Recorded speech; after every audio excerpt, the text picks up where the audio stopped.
Welcome to the beginner's complete day trading tutorial for 2025. If you guys are brand new to day trading, or if you guys are just getting into day trading, this video is going to be for you guys because this is going to be my longest, biggest, and honestly just like full compiled thoughts on how to start day trading in 2025. It's going to give you guys every single thing that you guys need to know. It's going to take literally hours worth of content that I've produced and given out to you guys throughout the years of me being online, teaching you guys how to day trade and putting it all in one place so that you guys can get started and understand day trading from A to Z. If you guys don't know me, my name is Tyler. Everybody online knows me as TJR, and I've been full-time day trading for the past couple of years now, and I've been able to change my life completely, literally did a full 180 of my own life thanks to day trading, and I've helped others do the same, literally thousands of other people through free content such as this video that you guys are watching right now, or through personal mentorship, but that's besides the point. In this guide, I'm going to be breaking down literally everything when it comes to mindset, risk management, strategy, understanding confluences, understanding where price wants to go at certain times,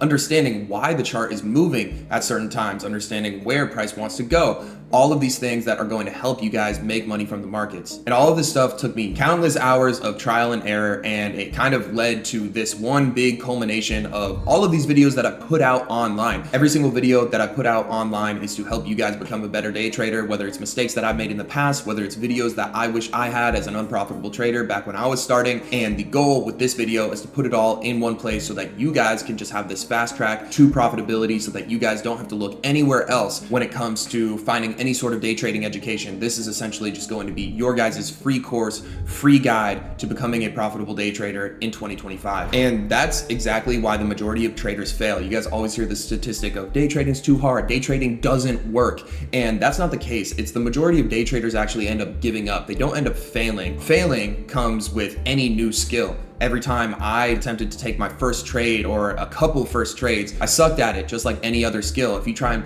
pick up a basketball for the first time, you're going to suck. Every skill takes trial and error, just like day trading does. And that's where a lot of people get caught up. They think that they're going to get rich tomorrow. They think that they're going to get rich within the next month, but that's not the case. And something that sucks with day trading, and honestly, all these other side hustles within the online money space, is that it's very difficult to find all the right information and compile it into one single video, or just put it into a playlist for you guys to be able to learn what you guys are supposed to and tune out all the noise and all the BS that's online, because there's a lot of it that's circulating the web and you guys can get super confused. You guys can mix up strategies, you guys can mix up confluences, and in turn it takes you guys a lot longer to be able to turn profitable. So the goal with this video is to put everything, all the good information in one video that you guys can just press play and watch it start to finish and have all the education necessary for you guys to turn profitable. And that is my goal with this video, just putting everything in one place for you guys. I'm so excited for this video because it's going to be an absolute banger. I'm taking every little piece of knowledge that I've dropped throughout the years of me being on YouTube and just putting it in one place, and it's literally just going to be a full A to Z guide on how you guys can crush day trading going into 2025.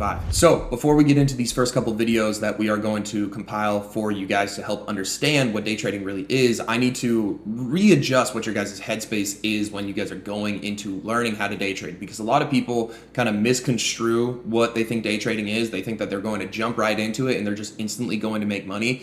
That is not the case. Just like how I was explaining before, day trading is a skill just like anything else. You guys are going to suck at it at first, and you guys are going to be really horrible at it at first, but that's okay. As long as we are making these mistakes and then learning from them, never making those mistakes again, that's how we're going to grow. So I don't want you guys to come into this just thinking, holy shit, this is going to turn me profitable today once I grind through however long this is going to be, like 15 hours or 20 hours worth of content. But you guys need to keep in mind that all of the education within here is going to help you guys stay on the right path towards profitability. And the problem with a lot of these other day trading gurus online, or with all these other day trading videos online, is they're saying like, hey, this one strategy will turn you profitable in 5 minutes. And then you guys go and watch that video and then you're like, okay, cool, let me go apply this. And then you guys lose your first fucking 10 trades and you're like, God damn it, why didn't I turn profitable in 5 minutes like the video said I was going to? So I need to reshift your guys' headspace and help you guys understand what day trading really is, how we can actually get good at the skill, and put you guys in the correct headspace when you guys are going into this education. So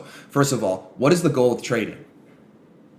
it's not to make money. Every single one of you guys probably thinking, oh, day trading is to make money. No, day trading is about finding and being able to get into the marketplace and accurately predict with a high probability on a daily basis where price wants to go. So again, let's repeat that. What is day trading? Day trading is getting into the markets on a daily basis and being able to accurately predict with a high probability where price wants to go. And the awesome side effect of that is making money. Now, if that's our main goal, there's two sides of this. Goal one, make money with trading. That is going to lead you guys to take actions to get results that you guys are not going to like, which is losing a whole bunch of money. Because if you guys get into the market every single day and just think, how can I make money? You're going to be placing trade after trade after trade after trade, and you guys are going to end up losing money. Versus if you guys go into the markets with the headspace of how can I predict where price wants to go, using the confluences and using the strategy and using the headspace and using the risk management that I'm going to teach you guys in this video, then that changes the game a little bit. Where instead of us thinking, I want to make money right now, you are thinking, how can I predict with a high probability where price wants to go today? It's going to help you guys avoid taking trades that you guys shouldn't be taking, and it's also going to encourage you guys to be taking trades that you guys should be taking. And then in turn, what is that going to lead us to? The awesome side effect of being able to predict price action, which is money. It's just like any other skill, but with trading, there's this super strong correlation with money where it's like you are risking money on this trade and you are either going to make money or lose money. We need to detach ourselves from that and instead be thinking when we get into the markets, we are not trying to make money. We are just trying to predict where price wants to go. And by thinking like that, it's going to help us stay away from taking trades that we shouldn't be taking. And it's going to encourage us to take trades that we should be taking. And on top of that, it's going to help us get over these speed bumps that we are going to face. Again, like I was saying, this isn't going to be help you guys get rich quick in one day or 1 week or 1 month. This is going to be a long time in order to grow and build this skill of day trading. And hopefully you guys can understand that. I'm not going to get on here and BS you guys and say that you guys are going to be able to get rich right after this video. That's not the case. Okay, I'm going to keep it real with you guys. You guys are going to have to digest all this content and then from there, apply it, make mistakes, learn from those mistakes, and that's how you guys are going to grow as a trader. And that's how you guys are going to be able to accurately predict price action with higher probability. Instead of just thinking, I want to make money today, there's no room for growth in that because it's either make money or lose money. So if you're just getting into the market saying, I want to make money,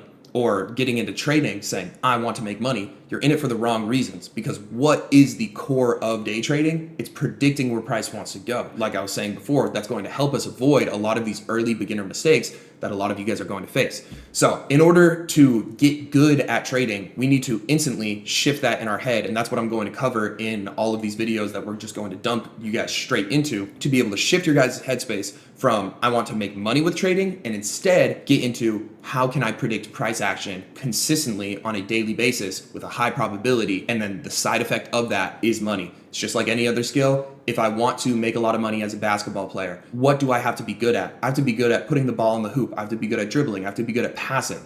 If you want to make money as a basketball player, you don't think, how can I make more money playing basketball? You think, how can I get better at basketball? And then in turn, what's the side effect of that?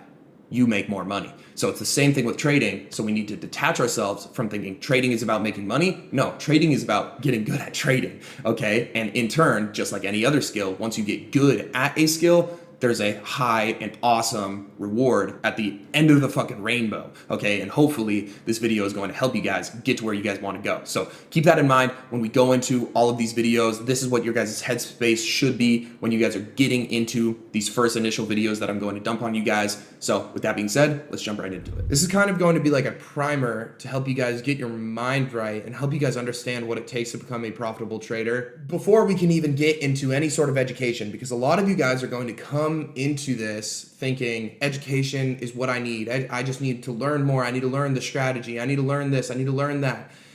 And it's not the case. Strategy is honestly like far from the determining factor of you guys being profitable or not. And the real determining factor is going to be time and consistency in the way that you act, in the way that you operate. So what I kind of like to talk about is skills. We can treat trading as a skill, where I love using this analogy. If you tell a basketball player or sit someone who's never played basketball down before and tell them, every single day for a month long, they have to watch an hour-long video of basketball training videos. So they don't get a basketball, they just have to sit down and they just watch these training videos going over the basics, dribbling a ball, shooting a ball, and between the legs, behind the back, layup, jump shot, three-pointer, whatever, right? And then at the end of that month, you give them a ball and you have them play basketball, right? They're going to be at a certain level after watching those videos. And then on the contrary, if you give just another person who's never played basketball in their entire life, give them a ball and say, look, you have an entire month and you have a single hour every single day and you just have to figure this out, figure it out. They've never played basketball. They don't know how it works, but they have to figure it out. All they know is the rules and, what they're supposed to do. Odds are the person that has the basketball and is able to practice and just learn from mistakes over and over again is going to be in a lot better position than the person who just sat on their ass watching basketball skill videos. Which now leads me to how this correlates to trading. It's the same thing. It's the same thing as a skill, where if we sit down a trader and we say, hey, look, watch this month-long series, or, this literally year-long series of me teaching you guys how to trade, concepts on trading. And if you guys don't apply it, if you guys don't practice it, you guys won't get anywhere. If you guys just watch it and think that you're learning stuff by watching it, and then the next day you just boom, try and apply it and instantly expect success, you're not going to be successful. Versus if you guys were to just sit your ass down, sit in front of the chart and practice and drill, maybe you guys don't even again, let's apply this to trading. Let's say we sit someone down and say, hey, just watch. Again, for a month, you have an hour each day and you guys are going to watch trading videos and then, boom, see how they act in the market.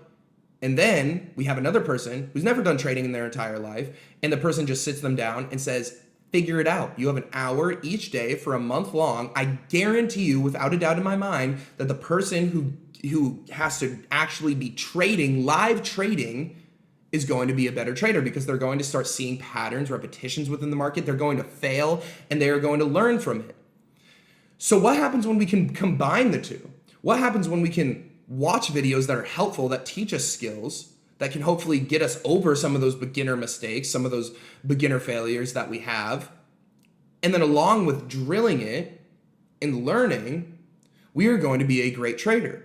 Similarly with the basketball analogy, if we give them the opportunity to sit down during that month and watch an hour long of tutorial videos on beginner videos of people playing basketball, and then right after that, they get an hour to practice it and to drill it, they're going to be a lot better than those two people who only had one of each.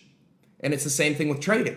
Okay, so if I teach you guys a strategy, or if I teach you guys concepts, or if I teach you guys, or if I give you guys a lesson, it's not as simple as just sitting down and digesting the YouTube video and writing notes on it, because that's just step one. Step two is actually taking action and practicing it and repeating it. And I feel like that's this hole that people get sucked into, is this YouTube just black hole of information where they sit down and they watch every single 2 billion ICT videos and they never end up applying it. And the only time that they try and apply it is when market opens and they only get one shot because they hear TJR or they hear ICT say, hey, only take 1 to 2 trades a day. And then it's wow, so we're consuming way more than we're practicing. And that's the biggest issue. We need to be practicing almost equally with consuming, and then we get to the point where we've consumed everything that we need possible, because same thing with trading and basketball. Okay, if we think about basketball, the best basketball players in the world, the skills that they have, they're just really good at the basics. We think, what makes Stephen Curry one of the best players in the world? He's just really insanely good at shooting the basketball. If we compare Stephen Curry to one of the Globetrotters are arguably have better, more crazy skills, but they're not as good at shooting as Stephen Curry. It's the same thing, I've heard this analogy before, as being healthy. If you want to get healthy, stop trying to look in the 1% and look at the 99%. If you want to get healthy, that special running shoe isn't going to make you healthier. That little Whoop bracelet on your wrist that tracks your heart rate, that tracks everything, isn't going to make you healthier. What's going to make you healthier? 4 things: sleep, working out, hydration, and eating healthy. Those 4 things. If you do those 4 things really, really well, you're going to be one of the healthiest people ever. And it's the same exact thing with trading. So if you guys can just understand the basics, which is what I'm going to be teaching you guys here, and honestly, like throughout all of this, I'm going to be teaching you guys everything. But it's going to get to the point where you guys, again, like I was saying in the first video, where you guys can kind of pull away and be like, look, I think I have everything possible. I think I have everything that I need. Where you guys have to step away and then just practice and practice and practice and fail over and over and over and over again. Another analogy that I like to use is a construction worker. A really bad construction worker versus a really good construction worker. If we give the really bad construction worker a toolbox and blueprints and all the tools necessary to build a house, and it's their first time building a house ever in their entire life, they're going to build a really shitty house. Versus if you give a really good construction worker who's built millions of houses before, that same toolbox, those same tools, and the same blueprint, they're going to build that house much better than that shitty construction worker. And the only difference is repetition. So if we think about that shitty construction worker, the first house that they build, boom, boom, boom, boom, boom, it's going to be really bad. And they're going to be like, man, that was horrible. There's a bunch of things that I can work on, and I can identify the things that I can work on. Maybe I sit down and I watch the really good construction worker and see, okay, what did he do here? What did he do here? Okay, got it. Boom. Build a second house. Boom, boom, boom, boom, boom. It's a little bit better than the first house, but it still sucks. And then he builds 5 houses, and they continuously get better than that first house that he built. And then he builds 1,000 houses, and that 1,000th house is going to be so much better than the first house that he built. And then the 10,000th house is going to be so much better than that 1,000th house that he's built. So it's not the tools that are the issue. It's not the concepts in trading that's the issue. It's not the strategy in trading that's the issue. It's the repetition and it's the practice that's the issue. It's the time that's the issue. You guys are lacking time and you guys are lacking repetition within the market, and that's your biggest issue. That's it. This video is going to be rather short because I need you guys to understand this concept, because I'm going to continue trying to provide value, because right now I'm a good construction worker and you guys are bad construction workers, right? You guys are unprofitable. If you guys are watching this, you guys have never traded before. You guys are on your first house. I'm going to lay out tools for you guys. I'm going to give you guys your toolbox, and then I'm going to give you guys your blueprint through strategy, through Confluence, but I can only give you guys those pieces. I can't force you guys to build your houses. You guys have to take it upon yourself to build your houses. You guys have to take it upon yourself day in and day out, depending on how much time you guys have within every single day and how bad you guys want it, to see how many houses you guys can build. So let's say, again, we take 2 people who have never built a house in their entire life, and we give them the same toolbox and the same blueprint and the same tools necessary to build a house. And the first bad construction worker builds 1 house every single day. Will he eventually get to that good construction worker spot? Will he eventually get there? Yes. Okay, his timeline is going to be however long. Let's say for him to be a good construction worker, it's going to take 10 years for him to be able to perfectly make houses over and over and over again. And there's always going to be room for improvement for him. Now, let's say we have that second construction worker and we give him the same tools, the same toolbox, the same blueprint, the same materials, but he makes 5 houses a day. He is going to have way more time building houses. He's going to have way more repetitions. He's going to have way more experience. He's going to have way more mistakes than the person who just builds 1 house a day. So by the time that 5-year period is up, the person who built 5 houses a day compared to the person that built 1 house a day is going to be so much better. But again, with trading, this is why it's difficult. With building a house, are they leaving any of their tools out? Are they straying from the blueprint? No. If they stray from the blueprint, They'll never be good at building houses. If we go back to that construction worker example, if we take let's add a third one to the mix. That third construction worker, he has the same tools, he has the same blueprints, he has the same materials as those other two guys. And he makes 10 houses a day. But he leaves out pieces of the blueprints every single time he builds a house. Every single time he builds a house, he builds it differently in the wrong way, and he doesn't apply and doesn't use all the tools necessary. By the end of that five-year period, that guy will be in a worse position than the person who built one house every single day for 5 years, consistently, doing it the right way. He will also be so much farther behind the person who built 5 houses a day correctly for 5 years straight. So how can we apply this to trading? A lot of you guys who literally know everything necessary in order to turn profitable are not profitable. And why is that the case? Because you're not doing what you're supposed to. You're not following the blueprint. You're not following your trading plan. You're not following your strategy. You're acting on emotion. You're trading not based on confluences. You're not trading the same every single day. You're switching your strategy every single day. It's the same thing. Imagine if we throw another construction worker into the mix. We have 4 construction workers now. But the 4th construction worker, we give him different tools and different blueprints every single month. That's what you guys are doing with your trading strategy. You guys are implementing a new strategy every single month, and you're pretty much putting yourselves back to square one. That person, if he gets a new blueprint and new toolboxes and new materials every single month, he will be nowhere near, again, where that person who did 5 houses the right way, consistently, for 5 years, he won't be near them. He won't be near the person who built 1 house consistently, correctly, for 5 years straight, and he'll probably be on that equal level of the person who skipped out on steps in the blueprint and somebody who didn't use the tools necessary. So we have to understand how we're acting within the market. We have to act with discipline, and we have to act with consistency. And those are probably 2 of the biggest lessons and 2 of the hardest things to learn within trading.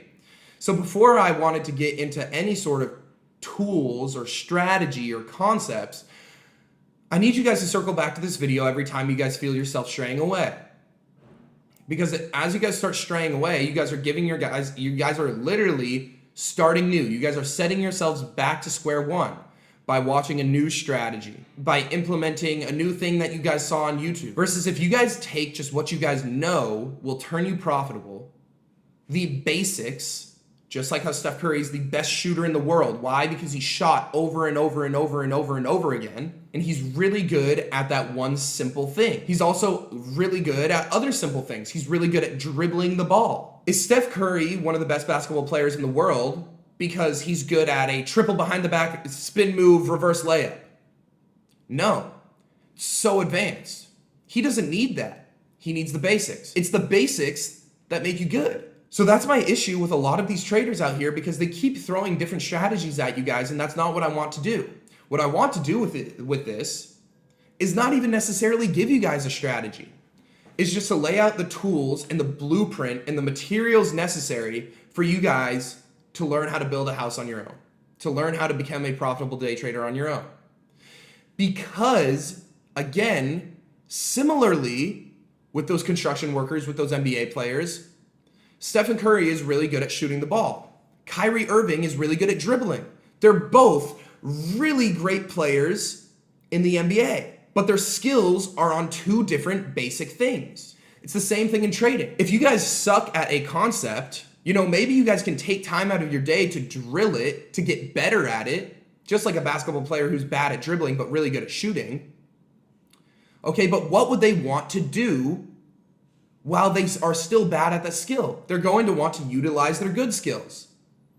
So for me, if I'm really good at executing on a single concept, why should I come through and try and add a new concept and add a new thing, add a new tool, add a new material that I've never used before, that I don't understand completely, that I'm really bad at, and try and build a house with it, try and make it a part of my game, try and make it a part of my strategy? It doesn't make any sense. You have to utilize what you're good at. And that's what trading is. I'm going to give you guys concepts, and I'm going to give you guys tools in order to become a profitable trader, but you guys are going to be good or better at certain tools than everybody else, okay? There's some things that are going to click in your head that make sense to you. You have to use what makes sense to you, because if it doesn't make sense to you and if it doesn't work for you, don't use it at all, because it's not helping you. And maybe you do want to get good at it because you know it's a fundamental and you know it's necessary to be a really good trader. Just like understanding what a candlestick is, like the open and the close. That's a really basic thing. If we can understand that, we have to understand that to be good at trading. And maybe it takes longer for you to understand that. So what are you going to do? You're going to drill it in silence. And I know I was just talking about that with a beginner concept, but we need to think about that with our strategy and with how we take trades. Because if I introduce order blocks and it really makes sense to your friend Jeremy, but it makes no sense to you, and Jeremy's hitting 1,000 winning trades on it every single day, day in and day out, and you're like, I want to be like Jeremy, or I want to be like TJR, who's trading this certain way, but you don't understand how it works, or it doesn't make sense to you, you won't be a good trader. And instead, if you're really good at entering off of fair value gaps or spotting a liquidity sweep, and that's what works for you, it wouldn't make sense for you guys to try and only enter off of order blocks if you guys know liquidity is your forte. You guys have to do what's best for you and what makes sense for you and what you're best at. And then if you want to add something new to the mix, don't add it in live trading scenarios. Add it in backtesting. Add it in private until you get so good at it where it's literally so overwhelmingly obvious that you need to add it to your arsenal, to your toolbox, and then you'll have another tool that you're really good with. And then that's what will make you a good trader. So I'm going to end this video here, and hopefully that changed your perspective on trading. And maybe, you guys are a 5-year-long trader, and this was the missing piece for you. And you guys can be done off of this, because a lot of you guys, so many of you guys have already gone through my boot camp. You guys already understand the fundamentals of trading. And I'm going to start with the fundamentals. I'm going to start explaining candlesticks. A lot of you guys already understand that. A lot of you guys are pros with that already. A lot of you guys really understand strategy. You guys literally have the tool. You guys already have the toolbox, the tools, the materials, and the blueprints in front of you. And you guys just haven't been practicing.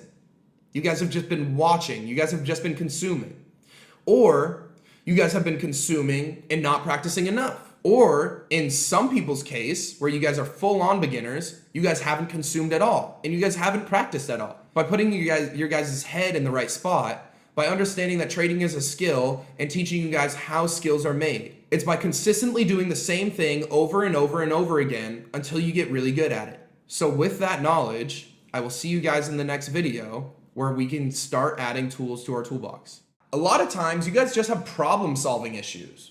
Ever thought of that? You guys need to work on your problem-solving skills. And for whatever reason, I've gotten really good at problem-solving. I had this 7th grade teacher in computer science, and we had a problem-solving checklist. And it was pretty much so he didn't have to answer dumbass questions. What the checklist was like, literally just go down all of this checklist before you even ask him a question. It's like, check all plugs and connections. Check if the Wi-Fi is good. Restart it. Do this, turn the power off, turn the power back on, unplug it, plug it back in. And then it was just this like 7-step list that was a problem solving list. And more often than not, you would go through that list and you would never have to ask him a question ever. Obviously there's more problems to solve than just like, oh, the computer's not working in like computer science class in 7th grade, but it's pretty similar, where it's like, if you guys can really work on your problem-solving skills, then you'll be able to solve problems. But anyways, my mastermind student asked me a question, said, hey, what are good psychology books? And I said, this is a good psychology book. I wrote it myself. And I opened up a text box and wrote it down. And it goes like this. Learn a strategy. Perfect. I'm going to teach you a strategy. Don't ever change it. Don't change it. Don't change it. I'm going to strangle you if you change it. Go back to the construction worker example. Literally, I don't know how many times I'm going to have to yell at you for you guys not to change it, because you guys are going to change it every other day because you're like, trading's not working. Yeah, because you fucking just learned it. Understand that good things take time. You're not going to get rich quick from this, ever in your entire life. And if you think that's how it is, guess what? You're going to die unhappy because your life's going to suck dick. Okay? Good things take time. Learn a strategy. Don't fucking change it. Do it forever. Trade it forever until you get good at it. Manage your risk, meaning, make it so you can live to trade another day.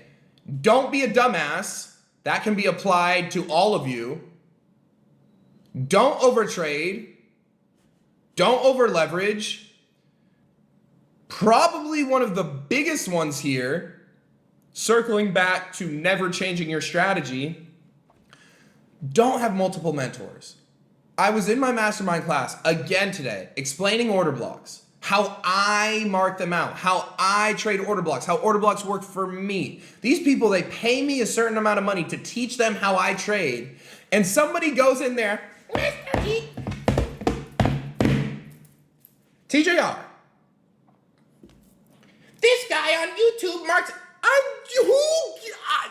is he me? No. You literally paid me money to teach you how I trade, and you're saying this person, I don't give a fuck. I don't give a fuck. Because guess what? The second you say, you're screwed up, bro.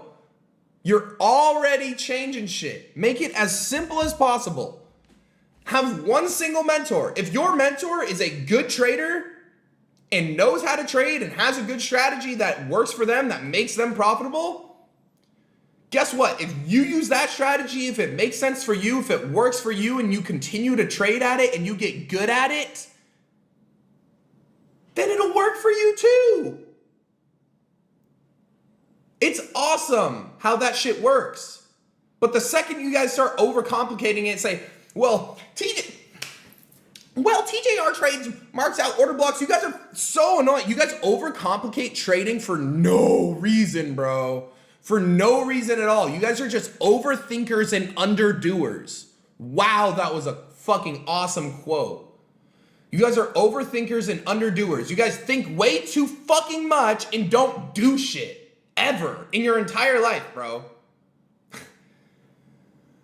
So stop saying like, TJR, you mark out order blocks like this, but this one guy on Twitter who has 1,000 followers said he does it like this and it works for him. Then guess what? If it works for him and you want to trade like him, go do it with him. But the second you start fucking flipping shit, the second you start marking out order blocks like that person does, and then you're trying to use my strategy where I mark out order blocks differently, and oh wait, now you're trying to pull in support and resistance, throw that shit into TJR's strategy, and I don't even use that shit either, and then you say, oh no, I'm gonna throw on some Bollinger Bands. Next thing you know, you don't have a strategy that fucking works. Stop having multiple mentors. Have one single mentor. Have one single person that you learn trading from. Whether that's me, whether that's anybody, I don't care. Choose one singular person and learn from them.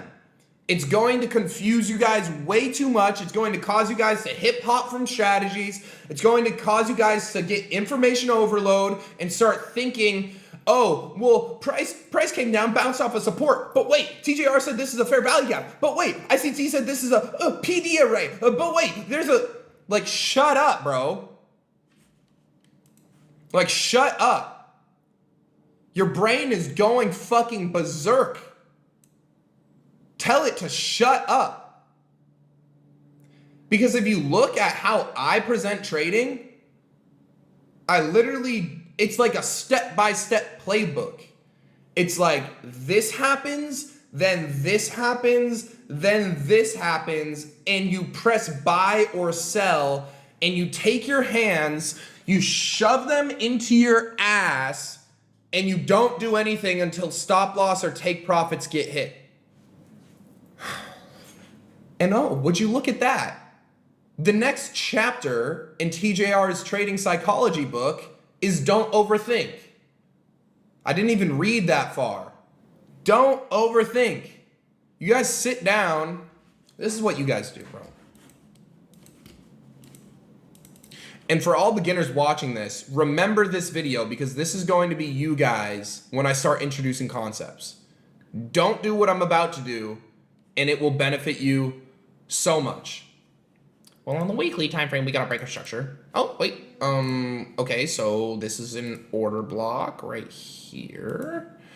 And then we tapped into this, but then if we go into the daily, we're in an uptrend right here. And then there's a fair value gap right here. So we're bullish right here, but bearish right here. And then the equilibrium, it came in here, and then we had a higher high, higher low, but then we broke structure right here. So I thought we should have gone down, and then we broke structure again, and then we actually went down, but then we liquidity sweeped and then broke structure again, and then we're...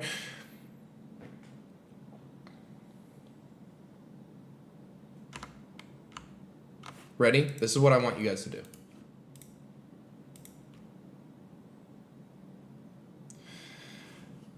Just like, if you guys could do me a favor, if you guys are actually passionate about trading, and if you guys want to learn from me, if my concepts make sense to you, if the way that I trade makes sense to you, if you guys just like me as a mentor because I can teach shit simply to you guys, stop overthinking. And just forget everything that you've ever in your entire life learned about trading. And you know what's crazy? I went into the mastermind, the very first lesson, I was like, yo, literally take everything that you've learned from trading besides the basics, like what a candlestick is and what an uptrend is and what a high or what a low is, and throw it out the window.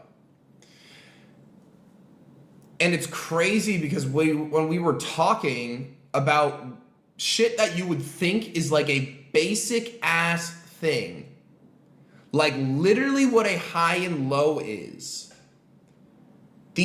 like that, guys, my mastermind's hardest subject to understand was how to identify highs and lows in the market, bro. And this is as simple as I put it. I'm gonna teach you guys the same exact way that I taught them. Not like this is just a shortened version of it. Because for them it took a full hour to get this. A high is a 2 candlestick pattern. A move up, then a move down. A green candle, then a red candle. A low is a 2 candlestick pattern. A move down, then a move up. A red candle, then a green candle. That's it. That's it. That's it. That's it. You would think that it would have ended there. There were questions for about 30 minutes. Let me try and find the example that somebody used. This was it. Again, I know if you're new here, if you're just getting into trading, trust me, this will be beneficial for you. I know you don't quite understand what I'm talking about right now, but like, trust me, we have to just throw out the garbage. We have to stop overthinking, because if we can stop overthinking and just take it for what the information is, and stop thinking this is some fucking hard ass, impossible, weird that you have to just wrap your brain around, like, it turns out it's pretty easy. This is what they said. Remember, what did I say? A high consists of a move up and a move down. It's a 2 candlestick pattern, 2 candles. What do the 2 candles have to be? Green, then red for a high.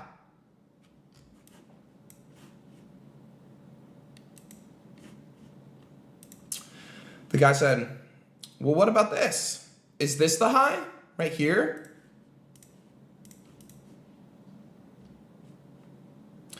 Why isn't this the high?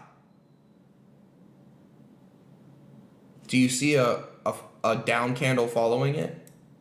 It literally took like 10 plus minutes to explain that this is the high. And the awesome thing is like, if he was able, if we were able to like identify that, money would have been made on this day. I made money on this day.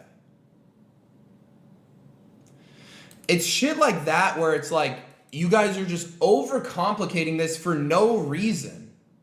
For no reason at all. Stop overcomplicating it. The last line on the book, I know I just deleted it, or it might still be on here. I think I deleted it.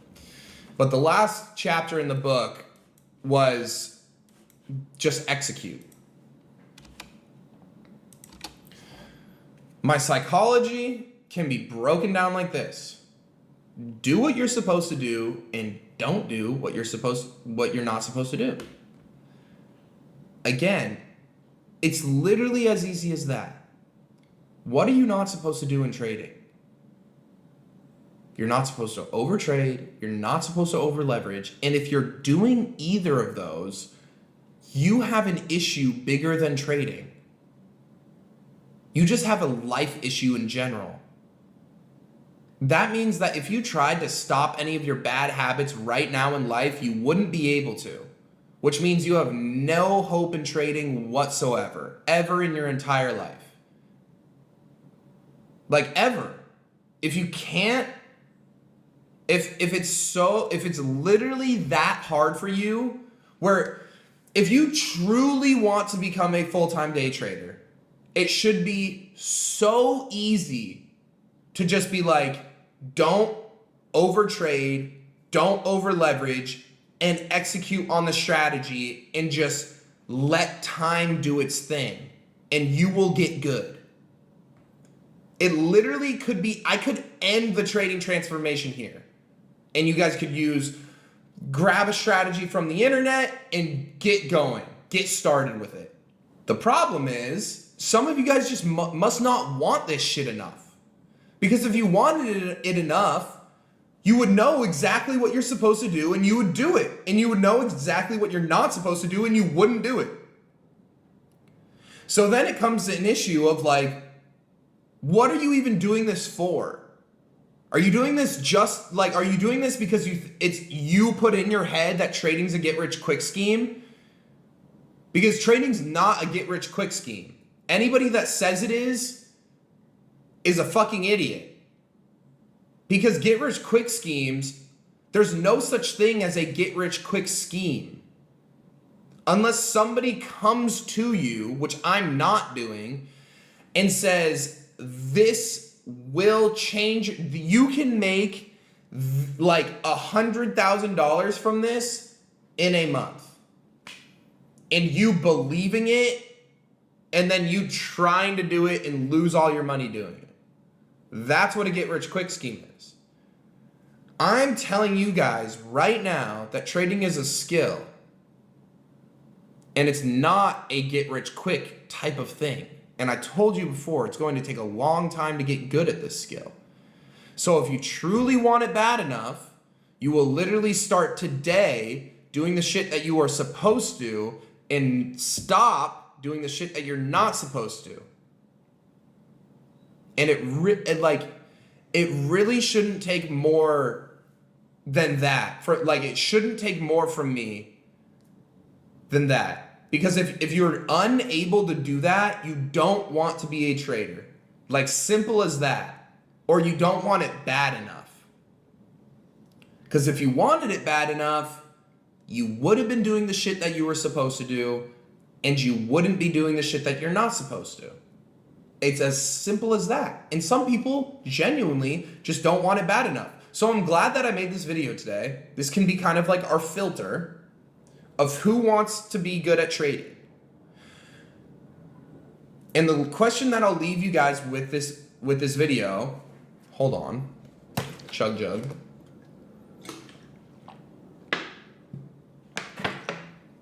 The question that I want to leave you guys with is, why do you want to trade? Do you want to trade for the money that you see on the internet that comes from trading?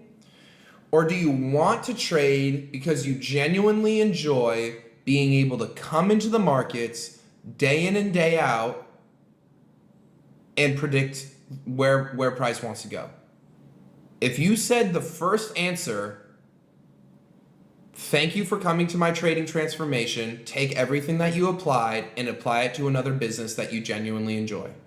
And I just saved you thousands of dollars. on courses, on live accounts, on funded accounts, on Discords, which you guys shouldn't be joining anyway, on signals, which are useless. I saved you a bunch of money. You're welcome. Because if you sit down on the chart and if you look at the chart in the morning and think, I cannot wait to make money today, you are doing something wrong. Versus if you come into trading and you sit down and you're genuinely excited because you cannot wait to be able to predict where price wants to go, or you just love being able to beat. I'm like, look, bro, I'm a fucking narcissist. I'm a hothead. I'm stubborn. I love being right. And you know what the best thing is? Being right in a market where everybody else is wrong. And that's why I love trading. Literally, today, or the other day, I talked about this Bitcoin chart. Everybody on crypto, in crypto Twitter, was bearish within this area. Oh, I think it's gonna go lower, 30K. I said, no. I expect dick-sized candles within the next 1 to 3 weeks. Said that at that green line. Boom. That is what makes me happy. And my bank account, my crypto wallet, is just part of that. Because you guys can only imagine the money that I made from that move. But that's not what makes me happy. Again, it's not. I love being right. I love it. It's the best feeling in the world to me. Fucking love being right. And I love helping people. Let that kind of sit with you for a bit before you guys go on to actually start learning concepts. Because if you start learning concepts and you're like, this is boring, I don't like this is lame, choose a different business. The best business that you can be in is a business that you can work on forever. And what can you work on forever? Something that you love. Because work won't feel like work, it'll feel like fun. When I was learning trading and when I am trading, I'm genuinely having fun. When I'm making these YouTube videos teaching you guys, I'm genuinely having fun. I'm enjoying myself. It's awesome. I love it. And I can do this forever. I can literally, it's crazy, bro. I can do this shit forever. Forever, bro. I love it. It's awesome. Like, that's what you guys don't understand. I love this. I love this. I love teaching. I love teaching people about this. It's like 2 passions in one. It's awesome. I got akimbo passions, bro. And some of you guys, trading's just not your passion. And just get lost, bro. You're welcome. I saved you a bunch of money. And I swear some people are going to get through this and be like, he doesn't know what he's talking about. I'm gonna make $1 million. And then like months from now, you guys are gonna be thinking back to this video and being like, damn, I should have listened to that one dude, TJR Trades. Because the only way you're going to be really good at something and make a ton of money from something is if you love doing it, bro. Swear, that's the only way. The only way that you're going to make ridiculous amounts of money that you can't even imagine, money where it's just like everywhere, is not by pursuing money itself. It's by pursuing your passion, because how do you make money? You work. And if you love your work, you'll be able to work forever and you'll be able to make insane amounts of money. So sit with that. Drop in the comments if you guys genuinely are like me and you just love being right, love being able to predict where price wants to go day in and day out. If that's you, awesome. We're nerds. We're nerds together, bro. Love it. If that's not you, dip out. No hard feelings. I'm glad that I could help you. Akimbo passions. Anyways, I appreciate you guys. I'll catch you guys in the next one. Peace out. I wish there was like a way for us to touch lips after these. It sucks.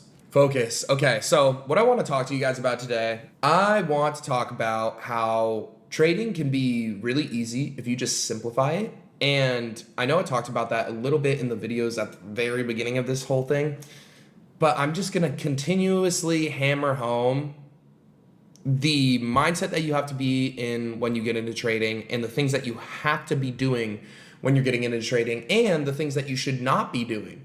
Okay? Because again, successful people, it's not necessarily what they do that makes them successful, it's what they don't do that makes them successful. Because I've even seen it within my mastermind where I grilled them for like the first week, everything, psychology, just rewire their brain. And they were like, boom, we got it. And I was super hyped. I was like, awesome, y'all are gonna kill it. And then I start laying out the tools. I say like, look, here's candlesticks, like, or they already know candlesticks, but like here's break of structure, here's liquidity, here's fair value gaps, here's order blocks. And after all that, I start seeing in the chat, and it's like they're doing everything that they're not supposed to be doing. They're taking too many trades a day, they're over risking, they're over leveraged, like they're just fucking up. And I'm just sitting there like, bruh, what did we even talk about for the first week then? It's almost like I need to do a psychology mastermind where it's just like a full month, where if you like already know a strategy that works for you, like let me just grill you for a full month until you get that shit through your head. This is how easy trading can be. Don't overthink, don't overcomplicate, and let's lay out what we shouldn't be doing and what we should be doing. Okay, so I'm kind of going to put you guys onto the charts here. And we're just going to make a little text box. Okay, talk this one out. Let's see, bet. So we're gonna make a little box talking about what we should not be doing. Okay, and this is going to apply to life, and this is going to apply to trading. And if you can't apply it to your life, you'll never be able to apply it to trading, because that's just how the shit works. If you're undisciplined in one area, you're going to be undisciplined in every other area. So just how life works. If you fold in one area, you're going to fold all over again.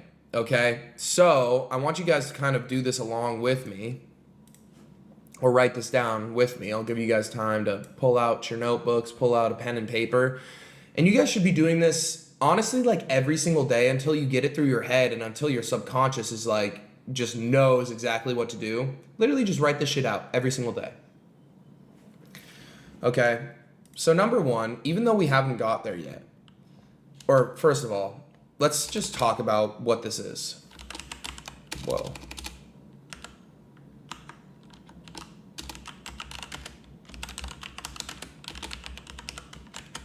So your trading mindset shift. Can't type at all today. This is going to be your trading mindset shift. Okay, and what we have to know and what we have to understand about changing how we trade is we have to do pretty much everything that you guys are not, we have to stop doing everything that you guys are currently doing right now. Okay? So if we think about it, what are you guys currently doing right now that's causing you guys to be unsuccessful within the market? Let's just write out what unprofitable traders do in the first place. We'll set this to the side. Unprofitable mindset. Okay, so let's start off on this one. Several strategies. A lot of you guys are trading multiple different strategies every single day. You'll take one trade with TJR's strategy. The next trade, you'll watch a YouTube video on Mamba FX's 5-minute strategy. You'll take that one. The next trade, you'll take Lambo Raoul's strategy. You guys have like 20 different strategies that you're trying to work at all together. And you're never going to be successful doing that in trading. You know why? You're stretching yourself thin. It's like saying, hey, I'm going to try this one, this one, this one, this one, this one, this one, this one, all at the same time. And you're going to suck at all of them all at the same time. And you'll never get better at all of them at the same time because you're trying to do them all at the same time. So if you want to get good at a skill or get good at a strategy, you have to have one single one. So unprofitable mindset, Number one, a lot of you guys have several different strategies. Along with that, a lot of you guys have several mentors. Choose one. You have to choose one. A lot of you guys watch my videos. A lot of you guys watch ICT videos. A lot of you guys watch, other people's videos. I don't care who you watch. Even if this means you guys stop watching me, all I want is for you guys to turn into profitable traders. I'm fine with you just saying, look, TJR, I fuck with you, but this guy's strategy works better for me. Awesome. We'll dap up. I did my job. I did what I needed to do. You can step out here and then boom. Okay. Just have one mentor. Because again, with several strategies, I teach certain confluences a different way.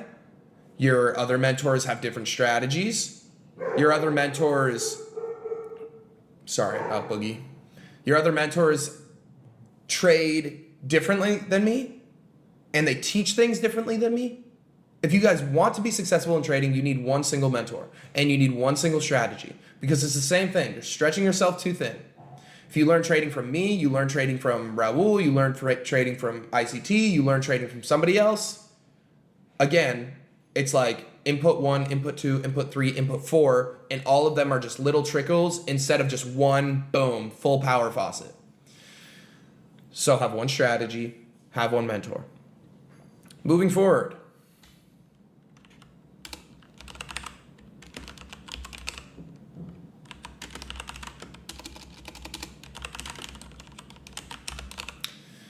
You guys overthink and you guys overcomplicate trading way too much, bro. Way too much. You guys get into trading and think you need to be able to solve the fucking, the cure for cancer in order to be able to be successful in trading. It's not the case. Simplicity is better within trading. Guess what? I taught my mentorship students. Okay, and I'm going to keep bringing them up because these people are going to be killers after this shit. And I taught them, I said, look, I'm going to give you guys a strategy. You won't be able to take a trade every day. You probably won't be able to find a trade every single day. But I guarantee you, if you stick to these rules 100% of the time, stay disciplined, don't over risk, and obviously don't overtrade because you're sticking to the strategy, you will be profitable straight out of this. Because I gave it to them so simply. It's literally step 1, step 2, understand what you're looking for, step 3, step 4, execute. And it's like I gave them literally one, it's just a checklist. And then it's execute, hands off. And I guarantee you they will be profitable if they follow that checklist. The problem with a lot of you guys with trading is you guys are looking at 20 different time frames. You guys are looking at 30 different confluences. You guys are having 10 different strategies in your head, and you have 3 different mentors giving you their daily bias for the day. We need to stop that. My mentorship students, they're only looking at 4 time frames, and it's 3 confluences off of those 4 time frames. It's as easy as that. You don't need to be looking at some bro, trust me, right now, another basketball analogy for you guys. When you guys are looking into these advanced ass concepts, which is one of the reasons why I'm not necessarily a huge fan of these people who are teaching 30-year plus complicated ass concepts to people who are just trying to get into trading today. You're 1, giving them the opportunity to overtrade, and 2, giving them the opportunity to overcomplicate the fuck and overthink everything. If you guys just keep it simple and just say look, I understand that right now my strategy is simple, but I know I'll be successful with it. Just do that, right? If you just learned how to play basketball and you know for a fact you'll make that layup every single time, wide open layup, that's the only shot that you know you can hit, that you know you're successful with. And then the coach puts you in the game, and then you try and hit a behind the back 360 reverse layup. You're obviously going to miss. You're obviously going to be unsuccessful. Versus if you have that open layup and you just shoot the ball, you're probably going to make it. You have a much higher probability of making it with a simple shot compared to just as like a 2-month in basketball player. You guys have to think about it like that. You guys are like literally several months into trading, like barely even into this shit. And you guys are trying to do shit that people who have been in the market for 30 plus years, I'm not going to name any names, but there's somebody in here on YouTube that is doing this to you guys. And he's teaching you guys shit that he understands because he has 30 plus years in the market, but you guys have no fucking clue what he's talking about. And you guys think you know what he's talking about. It's like LeBron being like, yo, peep this super advanced fucking basketball move, and you're like 2 months into trading or 2 months into basketball, and you barely know how to dribble with your right and your left hand. You're never going to be able to make that shot, ever, until time catches up with it. You know, once you have time, that's okay. You'll be able to get there. But for now, let's focus on the easy shit. And trust me, with the easy shit, we'll be successful. So let's make it easy first and be successful with the easy shit. So stop overthinking and stop overcomplicating. Keep it, y'all know the saying, KISS, keep it simple, stupid. KISS. Keep it simple, stupid. Okay? That's what I need you guys to do. So you guys have several different strategies, several mentors, and you guys overthink and overcomplicate. You know what else you guys do? You try and get rich quick. You need to understand that this is a skill, and this is going to take a long time to be successful in, and it's going to take a long time to get rich in it. Right now, you guys have super low starting capital. Okay, funded accounts can help with that, but you also don't know how to trade yet. So one, you should not be trading on a live account right now. Okay, why would a coach, if a coach sees, hey man, you're 2 months into playing basketball, you've never played in a game before, we don't know if you're going to be good. Matter of fact, come join the NBA, you're going to be starting. That's pretty much what you guys are doing by jumping into a live account and putting like $5,000 on the line. You're going to get eaten alive by this market. You have no experience. You have no clue what you're doing yet. Bro, get on demo and get some reps in first. Play in games that don't fucking matter before you go into the fucking playoffs and in the NBA championship. This is not a get-rich-quick scheme. You guys make it up in your head that it's a get-rich-quick scheme. You guys think you're going to get rich quick by doing this. It's not the case. You will never get rich quick doing something. I will tell you, if you follow all my rules, all of my steps that I'm going to give you guys throughout this trading transformation, you will be able to make money quicker than other professions where you have to clock in, clock out, climb up the corporate ladder. But you guys have to understand it's not going to happen in a month. You're not going to make 100K a month in a single year. You probably won't even make 100K in a single year after like 2 or 3 years of trading. But again, eventually you will be able to get to that point. It's just not as quick as you dream it up to be. Okay. Moving forward, what else do you guys do? Let me think. What else do horrible traders do?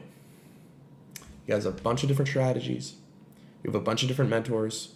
You guys overthink everything and you overcomplicate everything. You really do think you have to be fucking Einstein to solve this shit. You really don't. It's like literally if you guys keep it as simple as possible, bro, you'll be able to be profitable. You won't be able to take a trade every day, but that doesn't matter, right? If the shot's not there and you only know that you're going to be successful on that simple ass shot, just don't take it. It's as simple as that. Just know your time is coming. Okay, might as well just take the successful shot so we can get better right now. You guys think you're going to get rich quick? It's not the case. What else do you guys do?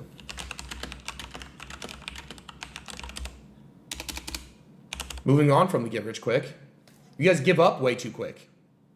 Because when you don't get rich quick, you give up and you move on to the next get rich quick scheme. What you guys put in your head that's going to get you guys rich quick. You guys think it's going to be drop shipping? You guys think it's going to be Amazon FBA? You guys think it's going to be growth operating? You guys think it's going to be a bunch of this shit. All of those, it's the same process. Same shit. You got to work hard for a long time, get good at the simple shit, then advance to the advanced shit, and then boom, eventually you'll get there over the course of a long ass time. So you guys get into trading and you're like, oh, I can't wait to make a bunch of money. You have all these different strategies. You try for like one day on each of the strategies. You fail consistently. And then after 2 months, you say, I didn't make 100K, I'm out of here. If that's your mindset, get the fuck lost. You'll never make money ever in your entire life. Swear. You'll make money, but not the way that you want. You'll never make a lot of money. All you guys have probably the shortest attention span ever in the entire world.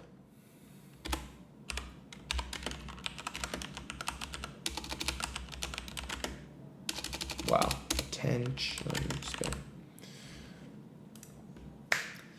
You guys have short attention spans. You guys think this one little plugin is going to change your life, and it's not. You guys need to think long term. And we talked about this in these earlier videos, where if you guys can think long term, 5 years down the line, I know that sounds like a long time, but think about how old you are right now. 5 years isn't that far down the line compared to how much more life you have to live after that. Right? If you're under 20 and you're watching this video, bro, you are, even if you're above 20, 25, 30, everything after that, you have this skill that is life-changing now. We need to understand that skills are life-changing. And we also have to understand that skills take a long time to learn, and we have to have that long-term vision. It probably won't even be 5 years. It'll probably be a little bit less than that. But you guys have to kick that little fucking short dopamine, fucking short attention span to the curb, bro. You got to kick that shit out. Because if you don't, you're not going to make it in entrepreneurship, in business and trading. Because in order to be successful in these, you have to have a long-term vision. So kick your short attention span to the curb, whether that means you take away TikTok, whether that means you take away social media, whatever it may be, you guys need to take it away. And then last but not least, what the hell?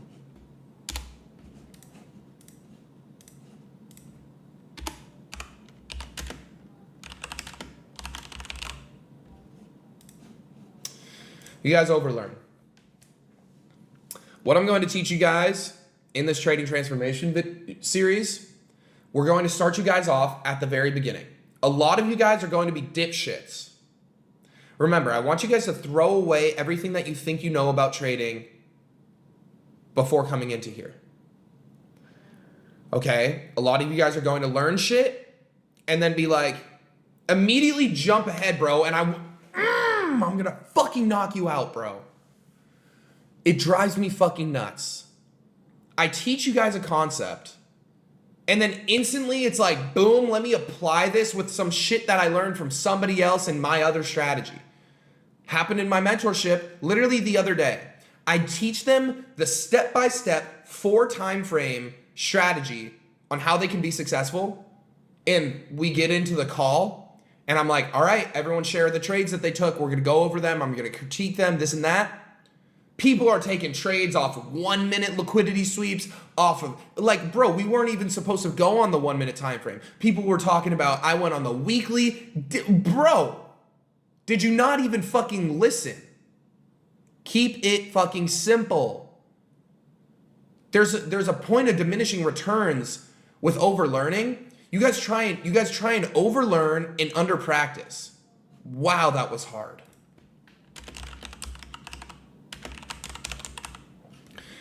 All you guys do is overlearn and under-practice, bro. And it drives me fucking nuts. You guys think the cure to your unprofitability is going to be watching another ICT or TJR YouTube video. Eventually, you know everything that you need to know about it, and you just have to get to fucking work and practice it. I know YouTube videos are entertaining, but guess what? They're doing no fucking good for you at all in terms of your trading journey, in terms of your success. Okay, you just have to get into the charts and practice what you've already learned, the simple shit. You guys literally get in and then you start learning like 20 different concepts and then you're like, bet, I'm ready to apply all of them. No, bro, let me just give you 1 piece, 2 piece, 3 piece, 4 piece. Okay, we apply all these. We learn how to do our layups, our easy shit, our easy little jumpers. We get really good at those. Bet. Again, this trading transformation series, this is my entire YouTube channel from here on out. There's going to be more advanced stuff down the line. Bear with me, bro. I'm trying to teach you guys the right way. But first, we have to learn the simple shit. We have to get insanely good at the simple shit. Then we add more concepts. Boom, something else. Boom, we're in.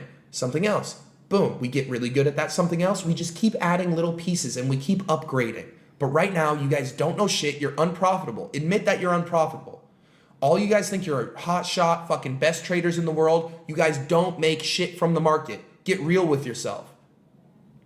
Start with the simple shit. You guys literally are not profitable. You guys can't even get the simple shit done yet. That says a lot about you. You guys literally are not successful making a fucking layup, and you guys are trying to hit a half court shot currently. Let's start on the easy shit. All right, so now, what does that mean for a profitable trading mindset? You have one strategy. You have one mentor. Again, I don't give a fuck if it's me, somebody else, it doesn't matter. Choose one singular person, and I know for a fact you guys aren't going to listen to me, and it's gonna drive me fucking crazy because I'm trying to help you guys with this shit. I'm literally saying if my shit doesn't work for you, go to somebody else. You guys have to understand that this is for you. Understand that every single one of these videos, listen to what I'm saying, because I know for a fact you guys aren't gonna listen, and it drives, and I'm thinking about it right now and it's pissing me off.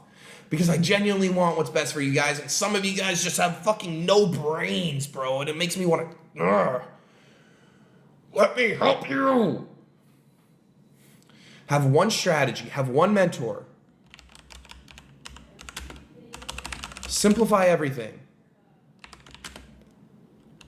Get rich in a long period of time.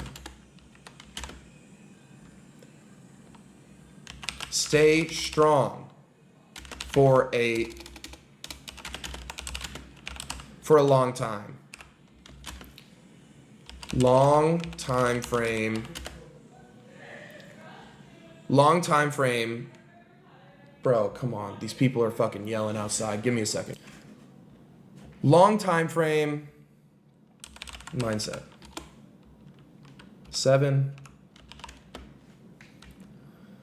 Over practice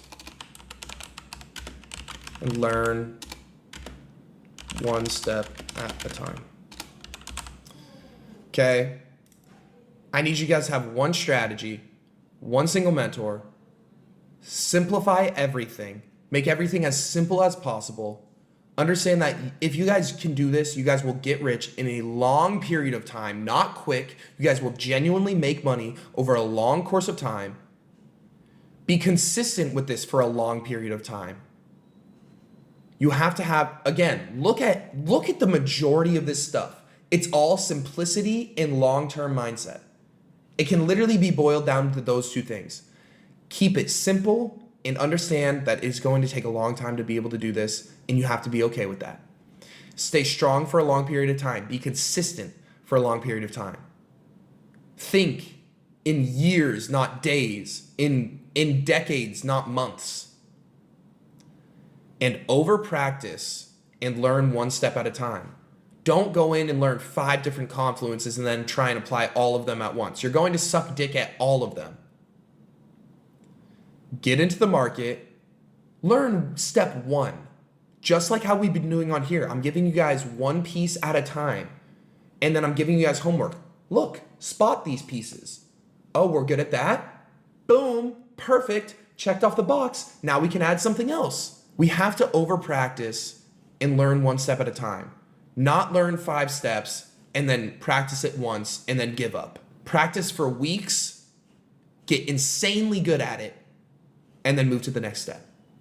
And that is how you guys are going to be successful in trading. Write all this shit down, reread it every fucking day, do whatever it takes. This is it, bro. This will turn you profitable. Period, bro. Like, this is it. Let's get the drip out for y'all. Nah, I'm playing. Tuck that shit. But anyways, today I wanted to make a little video, not necessarily covering any concepts, because what I wanted to cover is that trading is like building a house or like a skill, okay? And everybody, right, like I can be really good at trading and I can be really good at, let's say, identifying liquidity, and somebody else can be really good at trading because they trade off of like Bollinger Bands or they trade off of like indicators, and that's their thing. And what you guys have to understand is that this shit isn't just going to be like a copy and paste as strategy. I'm going to give you guys a super duper systematic strategy that you guys can really like try and apply by your dolo and see if it works out for you. Okay, but for some of you guys, it just might not make any sense. For others, it might make complete sense and it might turn you profitable along with all the discipline and all the psychology stuff. Okay, but what I want you guys to understand from this video is that every single trader is going to be different. So I'm going to do my best to explain how I trade, and I'm going to do my best to explain concepts to you where you guys can take those concepts and pretty much create your own strategy out of it. Okay, and that's my main goal, and that's what I wanted to kind of get into in today's video, even though we've kind of already covered it. Today's going to be short as fuck.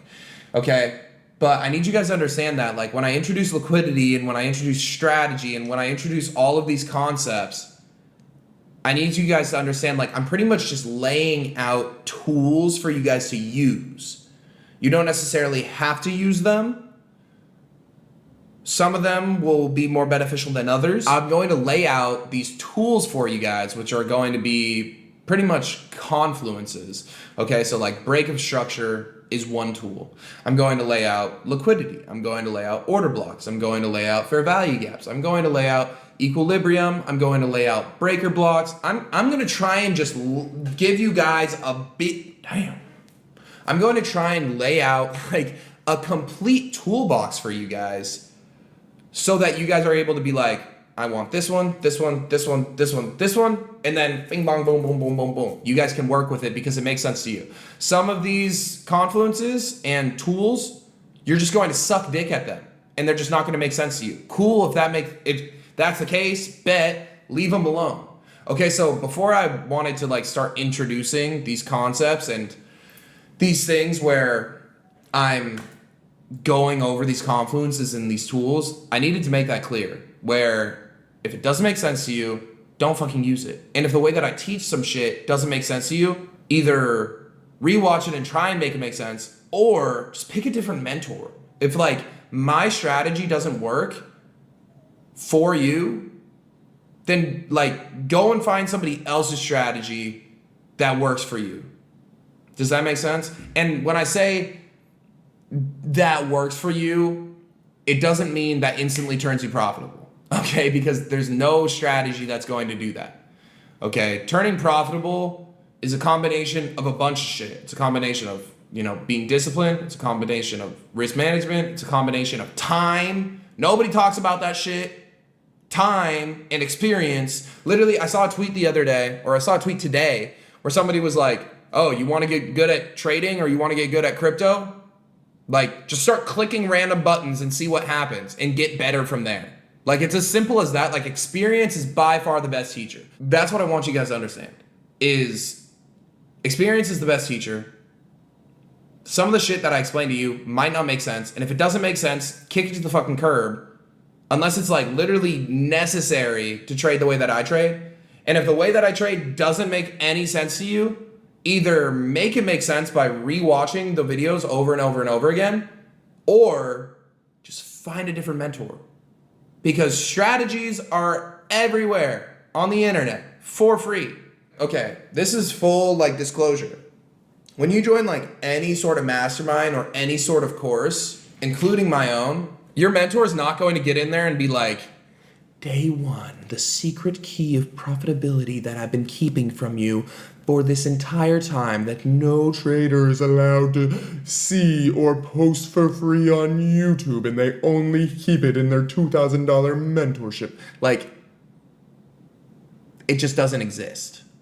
So if you guys join like a mastermind, like my mastermind or like mentorship or somebody's course, you're going to see essentially free information that you've seen everywhere on the internet. But the benefit, well, okay, like courses, me personally, like the pre-recorded shit, I'm not that big of a fan of because again, it's literally free information that's everywhere on the internet. I like the way that I do my shit because I'm going to explain my shit to you guys and then it's like, bet, y'all can ask questions and then I can actually fix the shit that you guys are doing wrong. But that's besides the point. Every single strategy is for free on the internet. Okay, there's no little fucking hocus pocus magic key to success. So you guys just have to find one that works for you. And we know that strategy is not the differentiating factor of turning profitable or not. So like if my strategy doesn't work for you, bet, choose a different one. And then learn from all of my psychology videos and learn from my risk management videos. And if my risk management doesn't make sense to you, bet, watch somebody else's video on it. You know, like all that I can say is the best teacher is going to be experience. So, and then on top of that, every strategy is for free online. So like, don't like, again, the pre-recorded shit isn't necessarily the best. Okay. Like the shit that will really benefit you will be like active, live, asking questions. I'm going to lay out a bunch of tools for you. And if they don't make sense and if they don't mean shit to you, and if they just like, you try it for literally months on end and you're like, I'm not profitable and I'm actually using good risk management and I'm actually using good psychology. And like you just see negative progress. You see your win rate go down. You see your shit just go down. And I don't mean like in a week. And I don't mean like in 2 weeks, I mean like over the course of a couple months, then you can just say like, bet, scrap that shit. Because experience is the best teacher. Okay, so learn from these tools that I give you. I'm going to give you a shit ton of tools throughout this entire thing. And then you guys are going to grab them and you guys are going to try them and choose the ones that work for you.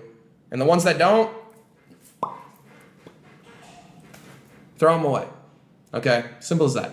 All right, that's really all I wanted to make this video on. I wanted to make sure you guys like understand that my strategy isn't the end all be all. ICT strategy, even though he has like $1 billion, isn't the end all be all.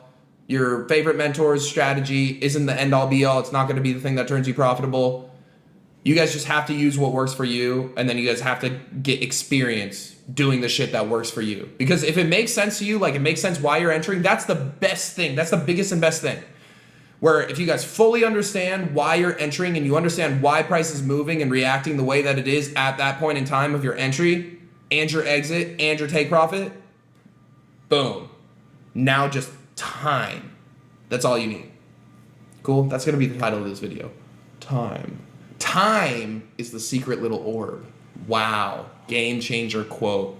Time is really what's going to turn you profitable. It's like a Fushigi commercial. Y'all remember that? Fushi? No way. Look what I literally have on my desk. This is what time is in trading. Fushigi. Get time, get experience, use a strategy that makes sense to you. I'm going to lay out a bunch of building blocks, and if they don't make sense to you and if they don't work, cool. That's what this shit is here for, to turn everybody profitable. That's my goal. So like if my shit doesn't work for you, bet I'll be able to turn you profitable by taking you guys away from me and at least giving you guys the right headspace and like understanding what you're supposed to do. and then take it somewhere else for somebody's strategy that works for them. Cool, cool.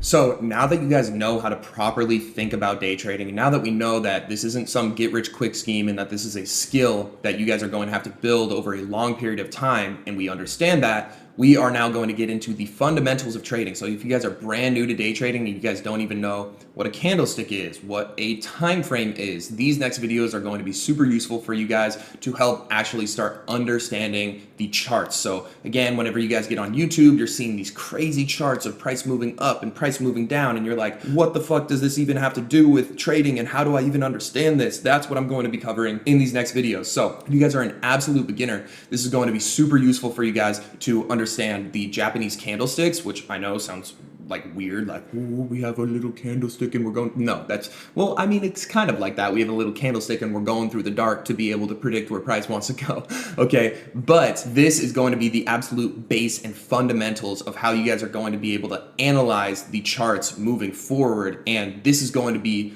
literally the base of the pyramid that you guys are going to be establishing all of your day trading knowledge on, okay? So we need to be able to understand the base fundamentals of the charts, like candlesticks, like time frames, like highs, like lows, like uptrends, like downtrends, like consolidation, and things such as like break of structure. These things are going to be super beneficial for you guys to help build this foundation that, again, is not going to necessarily teach you guys how to day trade just off rip. You guys aren't going to be at that point in time to where you're like, yes, I'm ready to predict with high probability where price wants to go off of this. No, but this is going to be our basic absolute fundamentals that we have to understand these things in order to be able to build off of this, to get into strategy, to get into certain confluences. So with that being said, let's jump right into it. And I think I've done a good job of putting you guys' heads in the right position so that you guys can be successful moving forward. So for everybody that is a trader, we're talking about the anatomy of candlesticks. We're going to talk about just candles, where the open is, where the close is, the highs and the lows of candlesticks. And we're going to talk about highs and lows within the market. And then we're going to talk about trends. Pretty basic, pretty boring stuff. But without further ado, let's get started. So if you guys come across a chart that looks like this, might as well understand what's on the chart first and foremost, right? Honestly, we'll get into this first. On TradingView, there's several different types of chart. There's Japanese candlestick chart, which is usually what most people use. There's a line chart, and there's like Heikinashi. There's all these different types of charts. The most normal one is a Japanese candlestick chart, which looks like this, and I have special little colors. If you guys want to see my colors, this is what they look like. If you copy them, it will instantly make you profitable. You know, it's crazy. When I first started trading, I would literally copy my mentor's chart colors because I was like, his chart looks so clean. Like, and I thought it would make me profitable. Far from the truth. So I don't even know why I showed you guys that. But anyways, these little guys right here are called candles. You know why they're called candles? Because they look like candles. If we put a little flame on it, boom, look, it's a candle. We have the waxy part of the candle, and then we have the candle wick. And believe it or not, these little tails to the downside and to the upside are called wicks because these are candles. Crazy. So I'm going to explain the anatomy of these candles. We'll draw one right here. Boom. Boop. Boop. Look at that little guy. Look at that little candle. And let's say this is a green candle. Oops. How do I? Here we go.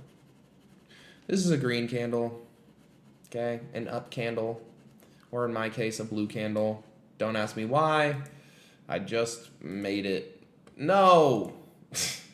Don't ask me why I have my candles blue and black. I just think it looks cool. Literally as simple as that. Okay. Wow, this is more so an art class than it is a trading class at this point.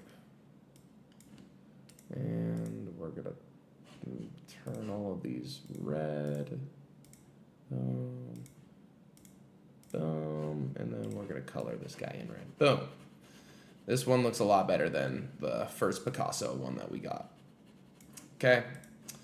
So we have an up candle and we have a down candle.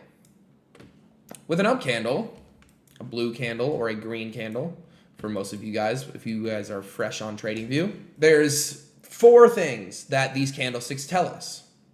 Okay? With an up candle, this line right here, we call this, or actually, wow. There's a lot to learn here. We might just talk about candles today, not even highs and lows and trends. I think we'll save that for tomorrow. So this solid filled in part of the candle is called the body. Okay, so if we scroll down here, right, everything that's blue and up, it's the body. Okay, everything that's green and up is the body. And the body tells us 2 things. It shows us where price opened and it showed us where price closed. So with a green candle, the start of the body, because we know green means up, the start is going to be down here, and that is going to be where price opened. Okay? So in this candle's instance, it's right here. This is where price opened. And then it's along with that, the body also tells us where price closed.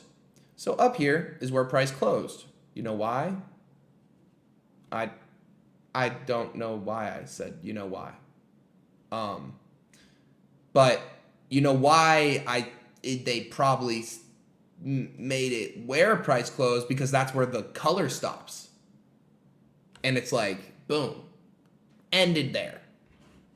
Okay, so this line right here is the candle close. Closure. Close. Boom. So boom, the candlestick has already told us 2 awesome things about price. These candlesticks tell us a lot about price. 4 things. And the body tells us 2 things. Where price opened, so the start of it, and where price closed, where the end of this closed-in area is. You know what else these candles show us? They show us the highest point that price went during that time period, and we'll get to that. And it also shows us the lowest point that price went during that time period. And you know what those are? Those are seen through wicks. So this guy right here, just to make this look better. So this up here is the highest point that price went to. Hi. Hi, guys. Hi. Boom. This is the high. So that means price was able to push up here, and think of wicks like a snail trail or like a skid mark on your underwear. You know something's been there before. Similar with price. Price opened right here, pushed all the way up to this point, and then came down and closed here. Okay, ended that time frame right here. You know what else these wicks show? It shows the low. So same as the high. Oops. I don't know why I typed that. Okay. It shows us the lowest point that price went. So price opened. Who knows which came first, the high or the low? But price opened. We push down, leave a little snail trail down to this low. That means price got all the way down here and then pushed all the way up here, and then came all the way back down here, and then closed here. So the highest point of this candle is right here, and the lowest point of this candle is right here. And then it's the same thing for a down candle, just the inverse of the open and the close. Because if price moved down, then the open is right here, the close is right here, the highest point of that candle is still right here, and the lowest point of that candle is right here. So that means price opened the time frame right here. Maybe it pushed up first, left a little snail trail all the way up at this price, and then pushed all the way down to this price at some point in time, and then came right here and then closed. Pretty cool. Okay. Now, you're probably saying, well, how long do these candles last? Well, that's what these cool things up here dictate. So if we scroll down to the candlestick chart, let's actually go on Bitcoin because Bitcoin's a 24-hour market. You can see right now, we are on the 1 hour chart. And you can see within here, right, price is moving, the close is moving currently, right? Right now we're in a green candle or a blue candle currently. Okay, and we're moving up and down. Notice how like up here was the high, and notice how it leaves that little wick, that snail trail, that history, that footprint of where price went. It's to help us understand price. And if we look at the candlestick before there, what happened to it? Where did price open? Okay, it opened right here, and within an hour's worth of time, price at one point during that hour came all the way down here to $47,992. And also within that hour, price came all the way up to $48,147. And then at the end of the hour, it closed at $48,125. So price opened right here on the hour and closed up here on the hour. And we can see this current candlestick, or actually let's move back and talk about this one because this is a down candle. So boom, this was 1 hour, the hour before this one. So what time is it right now? It's 6:17 my time. Okay. So at 6 p.m., this candle closed right here. And at 5 p.m., this candle opened right here. And at 4 p.m., this candle opened up here because it's a down candle, right? So this is where the candle opened, okay? Right at 4 p.m., price started here. Think of the open as like the starting point from the hour. And during that hour, price came all the way up to $48,377. And also during that hour, price came all the way down to $48,007. And then at the end of the hour, it closed at $48,062. Okay, and I don't really want to confuse you guys anymore. The only thing we'll talk about some more is time frames. So I was just saying that that was an hour's worth of time. What happens if I click, boom, 1 minute? Or what happens if I hit, boom, the 5-minute time frame?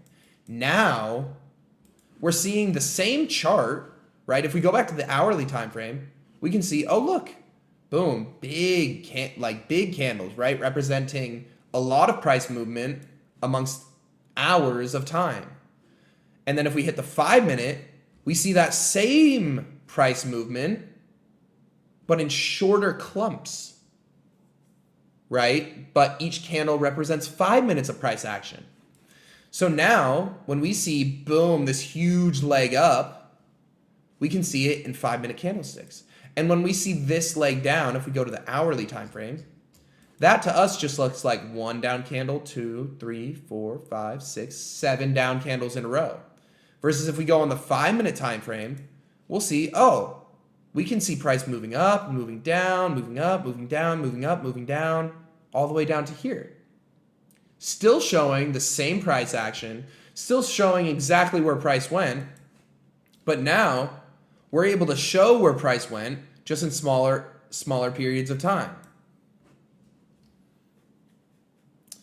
Okay, so if we look at this candlestick's about to close, right? We know it'll close because we can see the time right here. It's going to close in 4, 3, 2, 1, boom. We see that's where price is going to close. We're going to wait for the next candle to open, if it's going to happen. Boom. The next candle opens, and now is starting to create itself.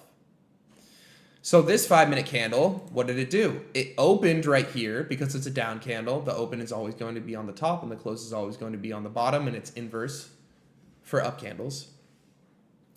This candle opened at 48,169, and during that 5-minute period, price was able to get all the way up to $48,178.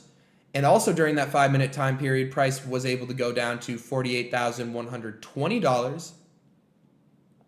And then by the time that 5-minute period came up, it ended right here at $48,147.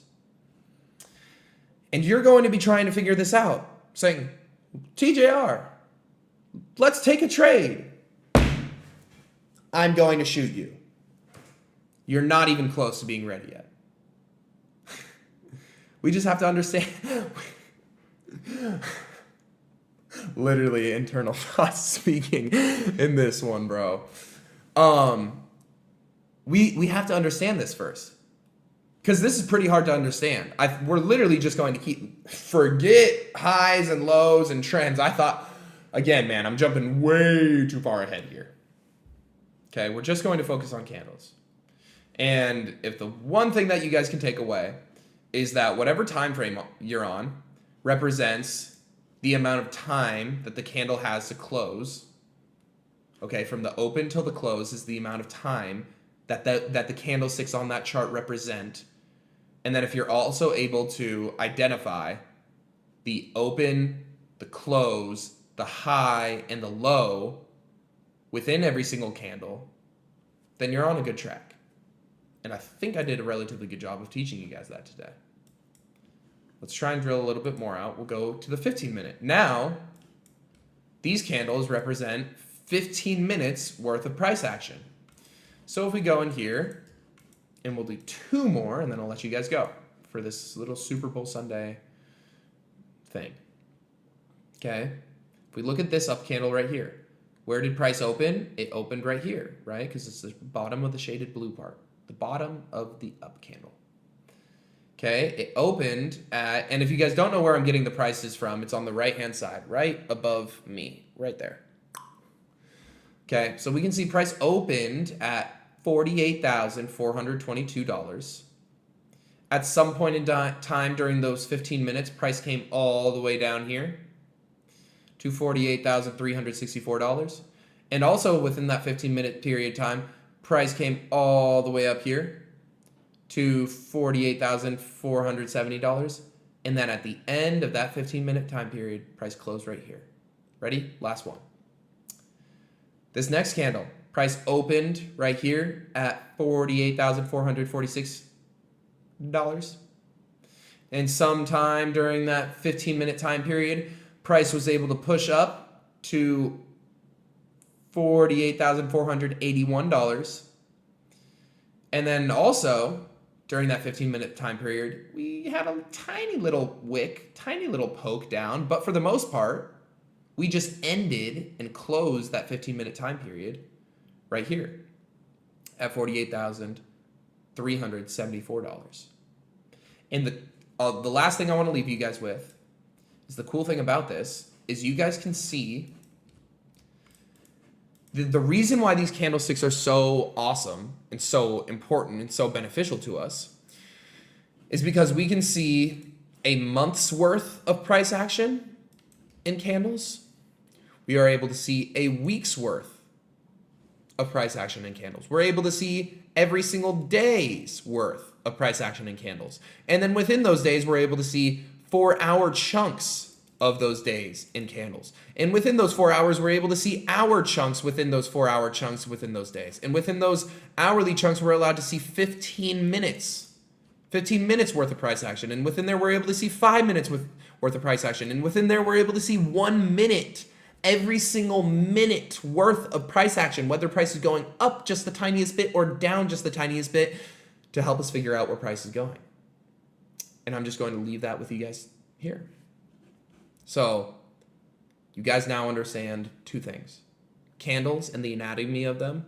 Open, close, high, low, open, close, high, low, and time frames. 1 minute time frame shows how many minutes worth of price action? 5 minutes? Dumbass! No, 1 minute.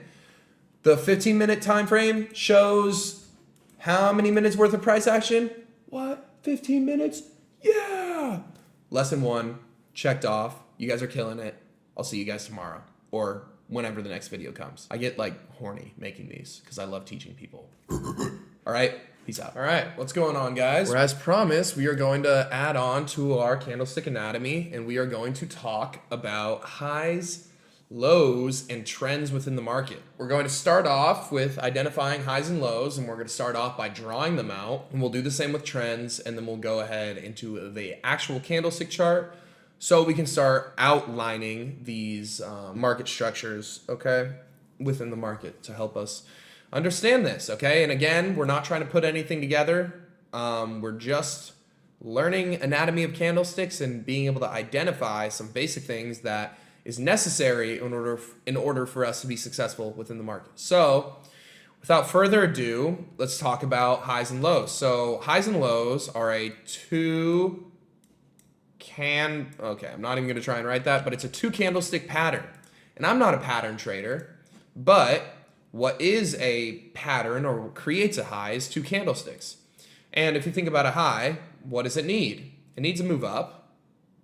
And then what else does it need for it to be considered a high? Because if it just keeps moving up, then there's no high. Okay, we need the high to be identified with a move up, then a move down. So it's as simple as green candlestick followed by a red candlestick, and you take the highest point of those 2 candles. Now what's the low? It's the inverse. A move down, then a move up. Red candle, green candle. And you take the lowest point of those 2 candlesticks. Boom. You just learned how to identify highs and lows. Now, believe it or not, when I was teaching my mastermind this was one of the hardest things for them to consume, for them to digest, because they just couldn't wrap their head around how easy and as simple as it could be. Stop trying to overcomplicate things. Let's think back to our very beginning videos where I said, look, I'm going to make this as simple as possible to make you guys successful. That's all I want to do. Stop trying to get in and do all this crazy shit from somebody who's been trading the market for like 30 years and teaching you guys shit that takes 30 years of experience to understand. When we can keep this shit simple and get you guys off to the right foot. I would love it if you guys just threw out everything that you've ever learned about trading and just restarted with this series. Okay, a high is a move up, then a move down. You take the highest point of those 2 candles.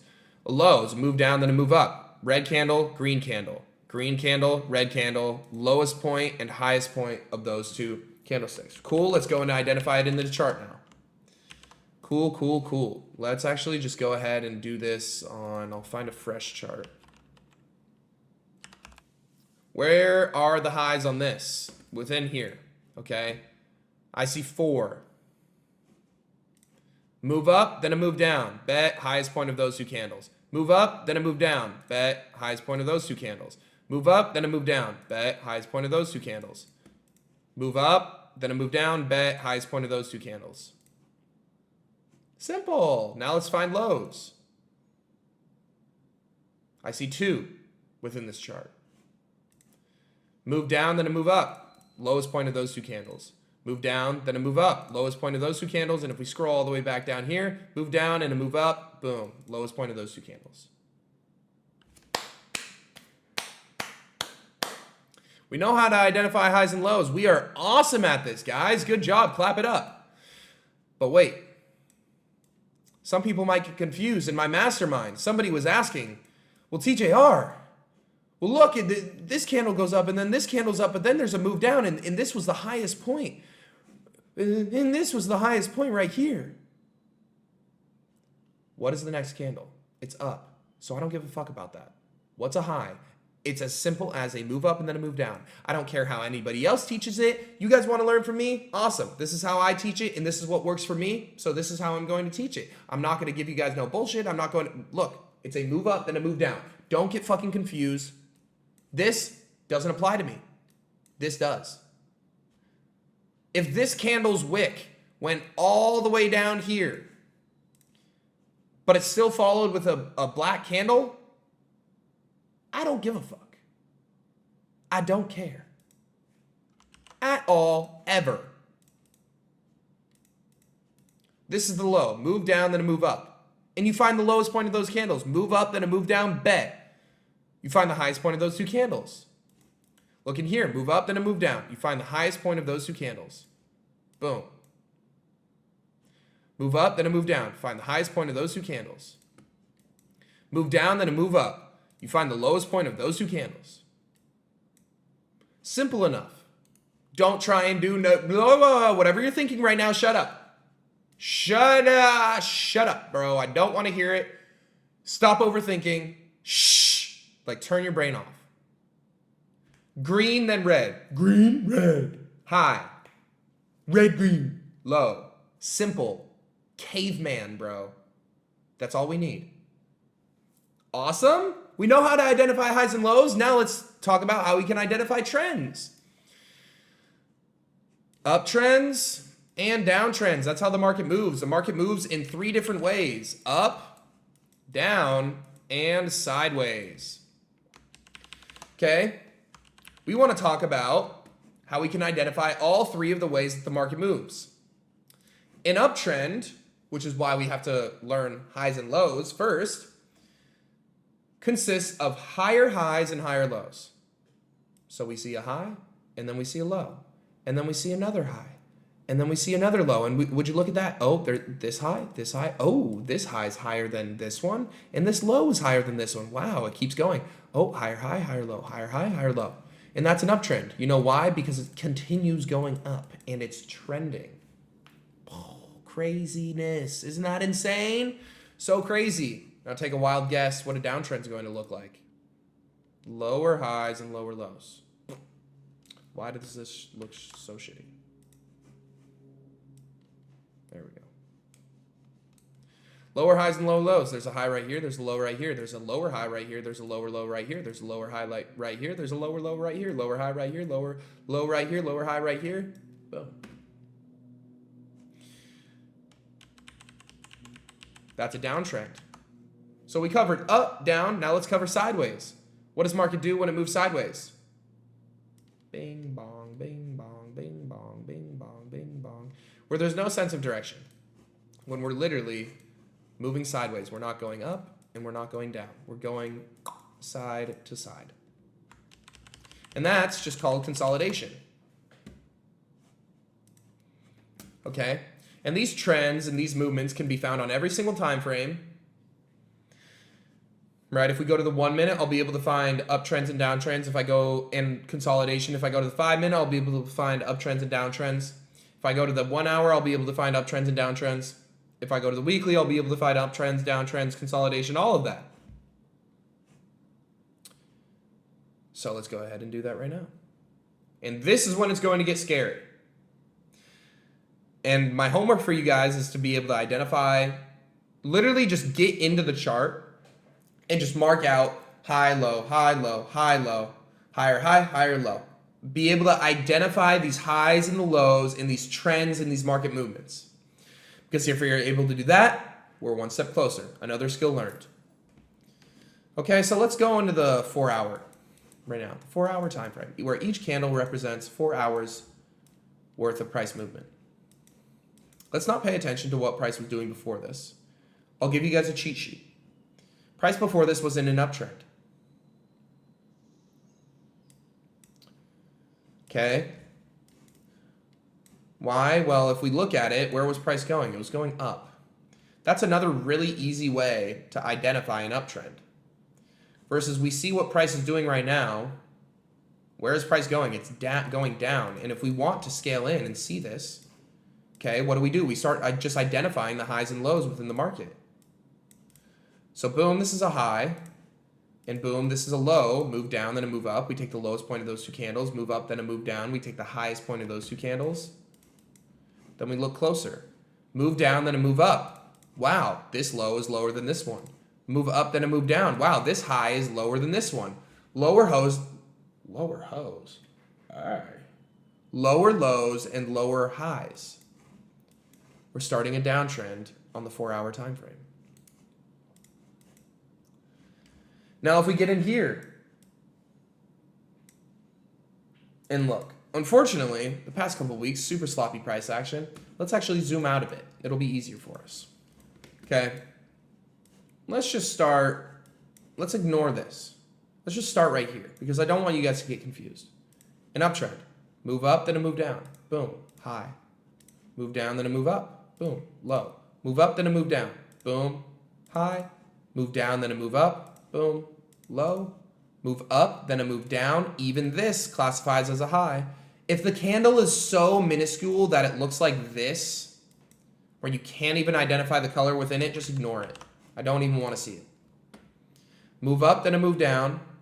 Like this, you can see the color. I'm talking about when the candle is literally flat. There was no gain and there was no loss. Like it opened and closed at pretty much the same exact price.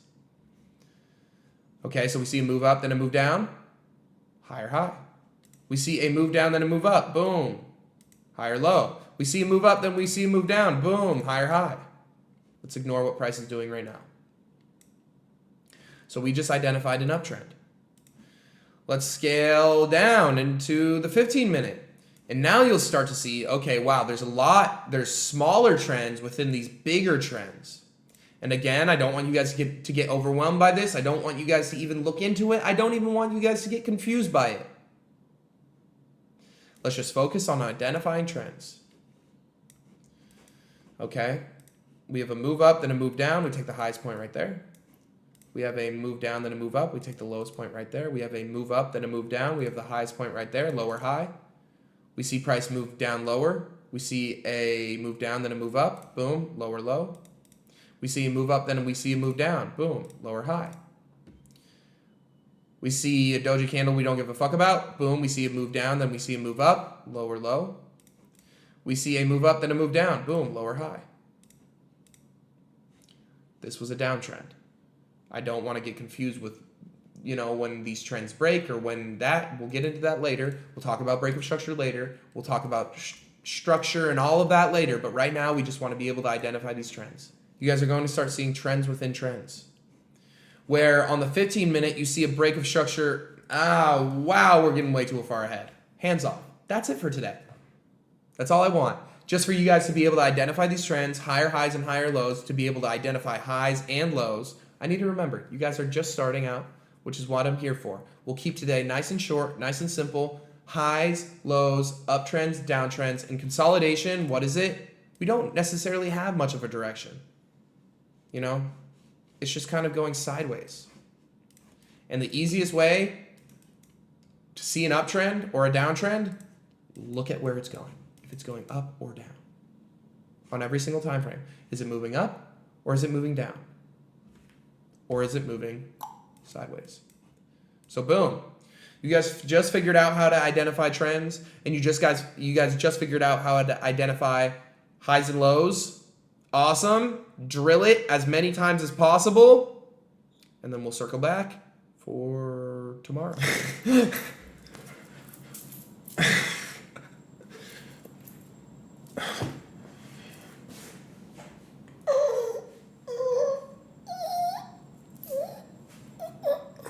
Okay, focus. So today we are just going to be talking about break of structure, okay? And we are going to be applying everything that we learned from highs, lows, and trends.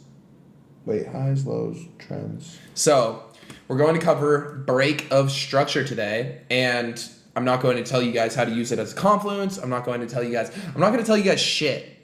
I'm just going to explain it to you guys. And you guys are just going to have to live with that. And understand that we're not here to learn strategy yet. Almost. Eventually. Just not yet. Okay.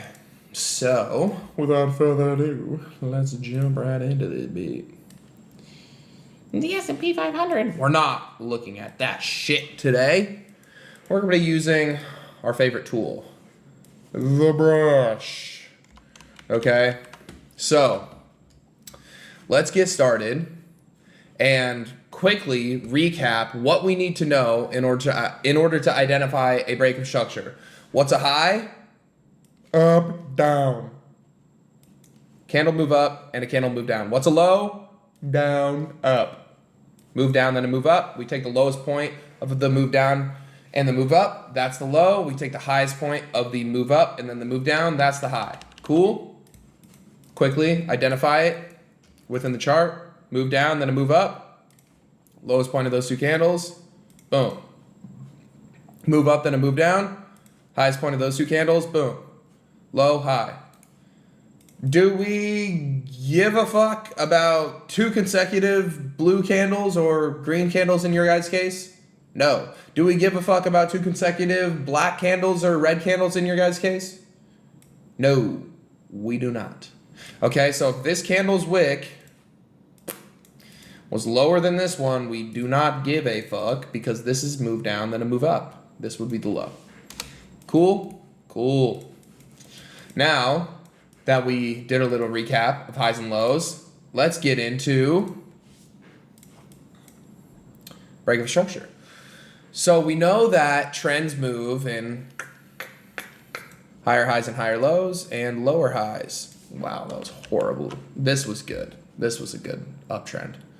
Let's start with the downtrend. Damn, come on, man. You would think that I've done this so many times. There we go. That's good enough. Kind of a steep ass downtrend if you guys ask me. And I can't hit the highs when I hit the lows perfectly. Wow. Aim is off. But anyways, we noted that an uptrend moves in higher highs and higher lows, and a downtrend moves in lower highs and lower lows. Okay? So if we're in an uptrend, boink, boink, boink, boink, boink, boink, boink. What happens when price does this? Boom. Boom. And we end up making, boom, a lower low, boom, and then a lower high after an uptrend. Break of structure. And we're typically able to spot this even before the lower low and the lower high gets put in, because within an uptrend, if we see a low get closed underneath, that's a break of structure. And the same thing in a downtrend, when we see a high closed above, break of structure. Okay, and you're probably thinking closed, what does that mean? It means the candle literally closes underneath that lowest point. So when we're in an uptrend, we're looking for lows for breaks of structure. When we're in a downtrend, we're looking at highs for breaks of structure. Okay, so if we're in an uptrend, boom, and we're like, wow, higher high, higher low, higher high, higher low, whoa! Low gets closed underneath. Okay, that's a break of structure, because then this low that gets made is going to be lower than this one. And in a downtrend, the reason why it's a break of structure is because this high is going to be higher than this one. What? Okay, so all we want to do is be able to identify these. And the way that we identify it is in an uptrend, we're looking for lows. And when the lowest point of those two candlesticks of the down then up move, if we see a candle close underneath that, not a wick, remember, think back to our candlestick anatomy. If this is a down candle, it will be red. If the close, so right here, if it closes underneath the lowest point, then it's a break of structure. Vice versa, if this is a green candle, and we get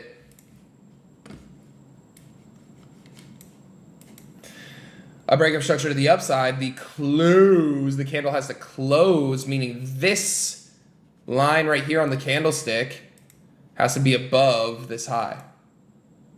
Okay, so again, this shouldn't be too difficult to understand. I just drew it out for you guys. Let's go ahead and spot this. Spot 'em, got 'em. Okay, so if we look at this, it's a great first example. Okay, what were we in? If we just move this to like, whoa, my thing's glitching. We just move this here. Okay, if we just look at this, like, let's make this as simple as possible. We have a high, then we have a low, then we have another high, then we have another low, whatever, consolidation, then we have another high, and then boom, look at the most recent low, right? So before this, we were in an uptrend. You're probably thinking, what? We weren't in an uptrend. Yes, we were. Why?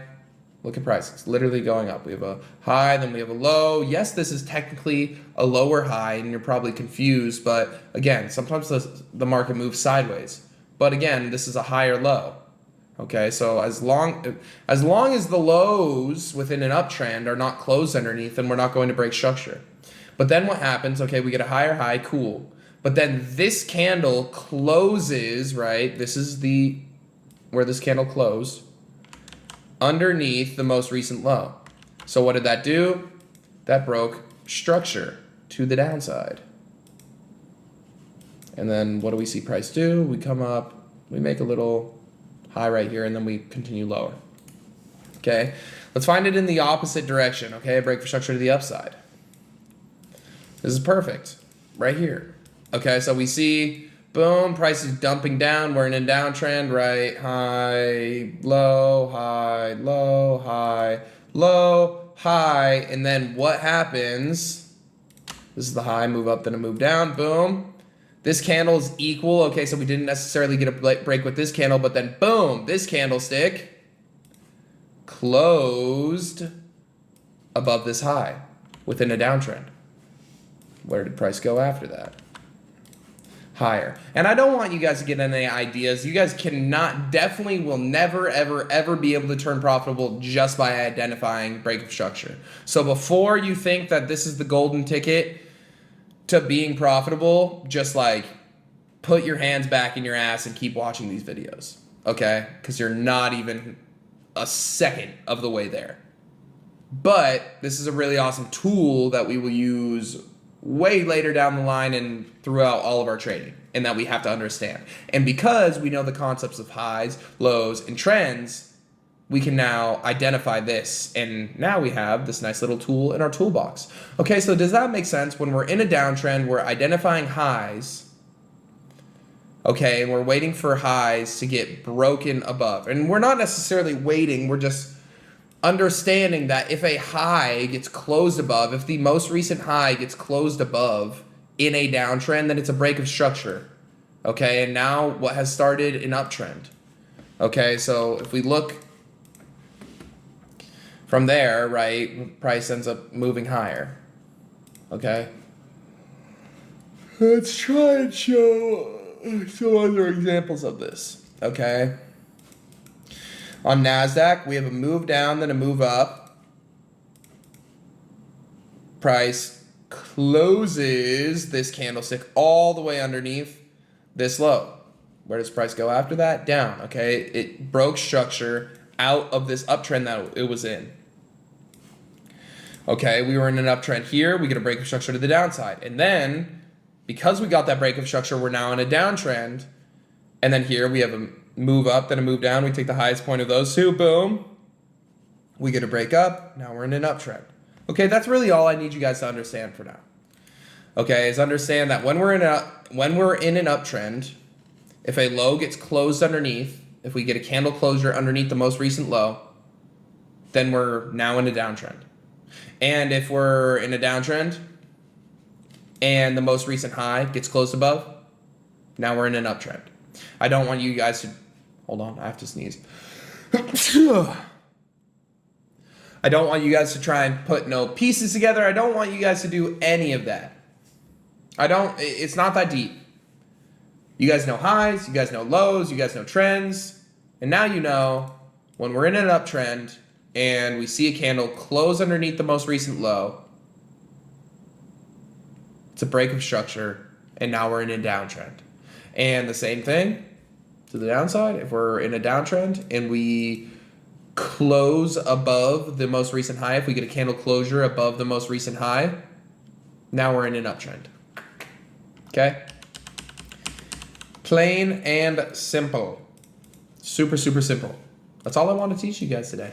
Now that you guys understand the base fundamentals of day trading charts, trends, highs, lows, and time frames, now we can actually get into the fun stuff. And before you guys get too excited, okay, these are confluences and pieces of strategy that took a very long time for me to learn. So don't get like too freaked out when we start going deep into these concepts. Take your guys' time with this, because someone like me, again, like I was saying, this isn't going to happen overnight in one single day. If you guys need to space this out and rewatch this video a couple times or rewind over a couple confluences that you guys may have missed out on, that's okay. I'm going to try my best to explain these in the most beginner-friendly way so that you guys are able to fully grasp these concepts and understand them in the complete entirety, building off of those fundamentals that you guys just learned. And these are going to be very, very, very, very, I can't stress enough, the most important thing when it comes to understanding and predicting with a high probability where price wants to go on a daily basis. So if you guys are unable to understand these confluences, do not move to the next one and just say, I'll get back to this later, or I'll attempt to figure this out like as time goes on. No, we need to fully understand these confluences. So if you guys need to spend more time on this, please do that. I tried to structure these videos so that they're very, I guess you could say, like beginner friendly, where we go from like absolute bare minimum and then we scale up to these high level skill sets. So we're going to start off with, don't discredit these early concepts that we're going to start talking about, because we're going to jump straight into liquidity, and draws on liquidity is probably the most important confluence that you guys are going to learn.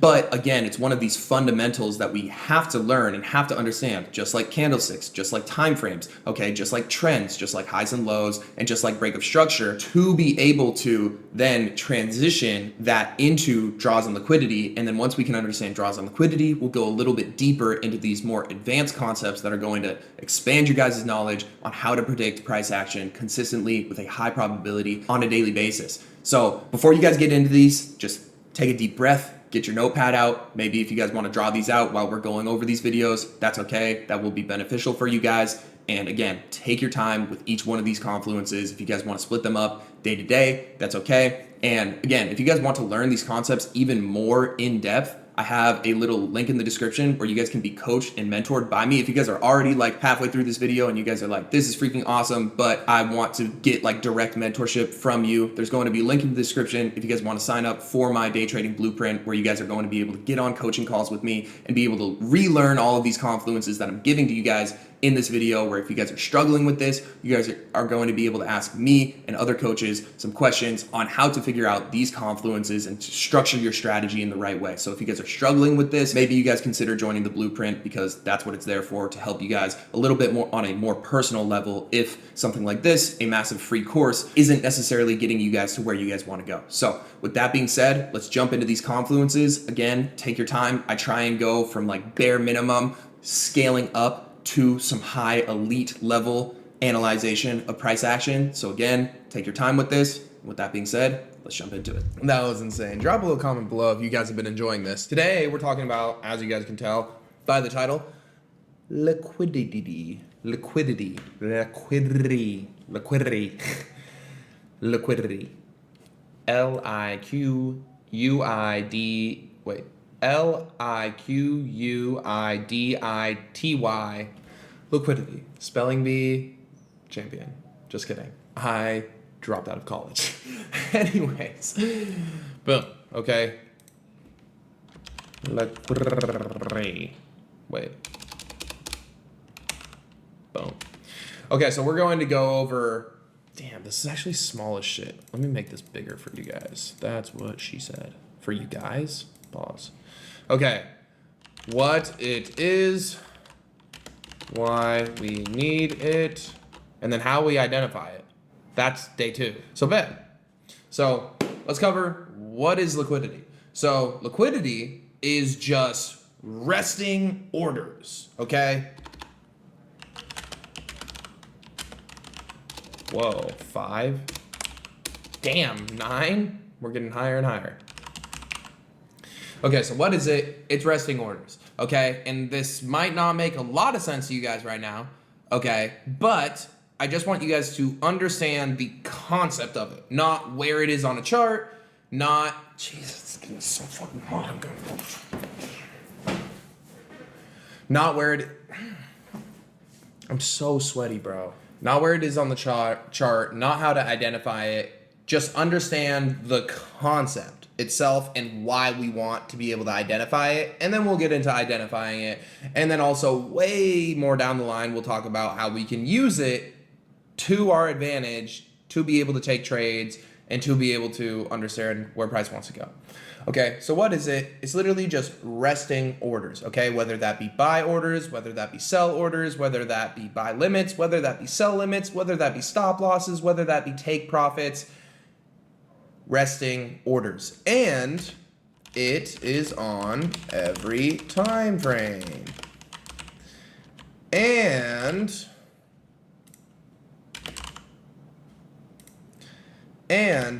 it is required for the market to move / change direction. Okay, so it's resting orders and it lies on every single time frame. You can find liquidity on every single time frame, and you guys will understand that more when we get into identifying it, because believe it or not, you guys already know how to find it, because it's one of the, we're going too far, because it's one of the concepts, ooh, don't go too far. It's one of the concepts that I already taught you guys, and it's super easy to identify, believe it or not. It appears on every single time frame, and it's required for the market to move / change direction / break structure / start a new trend / continue a trend, all of that good stuff. Because again, we need resting orders to be able to fill orders to be able to make the market move, right? If we can't fill orders, then the market can't move, okay? And that's also why we need it, okay? Again, this is going to be a pretty quick video, okay? So why do we need it? Why do we even want to know where liquidity is, where liquidity lies, or why do we even want to understand it in the first place? Because it determines where market is drawn towards, and it is required for market to move / change direction. Whoa. Okay, so why do we even want to be able to identify it in the first place? Because it determines where the market is going to draw towards. Liquidity is used as like a magnet, just like a, how can I relate this? Like, have you guys ever seen the movie Robots? And that big, annoying ass, like, bowling ball, one robot who's mean, who's like the biggest and like the like most goated robot. And then there's like that massive swinging magnet thing, and he ends up getting sucked up to it. You guys probably don't remember that, but it's in the Chop Shop. Y'all remember the Chop Shop? If you guys haven't seen, your homework tonight is watching the movie Robots. It's an old ass cartoon movie, but it's awesome. But anyways, why do we need it? Because it determines where the market is drawn towards. So obviously, what is our goal when we're trying to trade, right? Think back to some of our beginning days. What are our main goals? To figure out where price wants to go. That's our only goal when we're trading, is to figure out and be able to accurately predict where price wants to go. So that's a pretty big fucking thing. If this thing determines where the market is going to draw towards, this should be the center of our attention. This should be the fucking thing, okay? That we give all of our attention, because it's where market gets drawn towards, and it's required for the market to even move or change direction. So it's what causes price to go to another price, causes price to move. It also causes price to change direction. It causes all of the market movements. Okay, so that is why we need it, in order to determine, where price wants to go. Okay, because again, that is our main focus. All right, and if our goal is just to make money within trading, we're going to suck ass at predicting where price wants to go, because if our only goal is to make money within trading, we're going to over leverage, we're going to overtrade, and we're not going to enter for any good reason. Versus if we just want to understand where price wants to go. And if we just want to predict where price wants to go, and we take accurate, sound, probable decisions off of that, money will just come along with those decisions. So today's going to be really quick, super simple. Liquidity, what is it? It's just resting orders, and it's on every single time frame. It's required for the market to move and to change direction. Why do we need it? Why do we want to be able to spot it, identify it on the chart, which we're going to get into next video?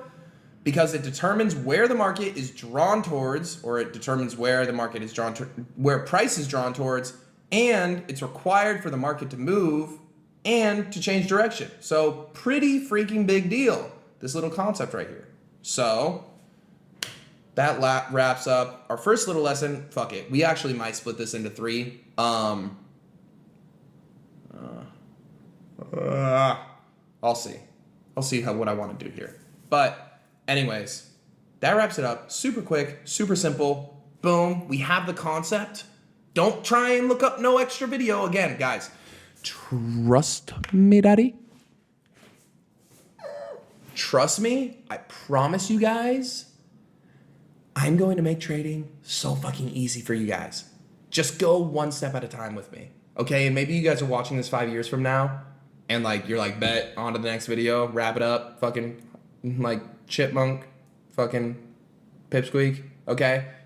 But for the people that are watching this in real time, that are like trying to learn, that are like, please, just give us a strategy. Shut the fuck up. We're going to get there. You guys have to understand this shit first, because if you don't understand this shit first, you're just going to be forever stuck in the constant cycle of buy signal, buy signal, buy signal. Oh, I want to make money. I don't even give a fuck where price wants to go. Okay? And then I'm going to scream and punch all of you guys in the face when I meet you. And we don't want that.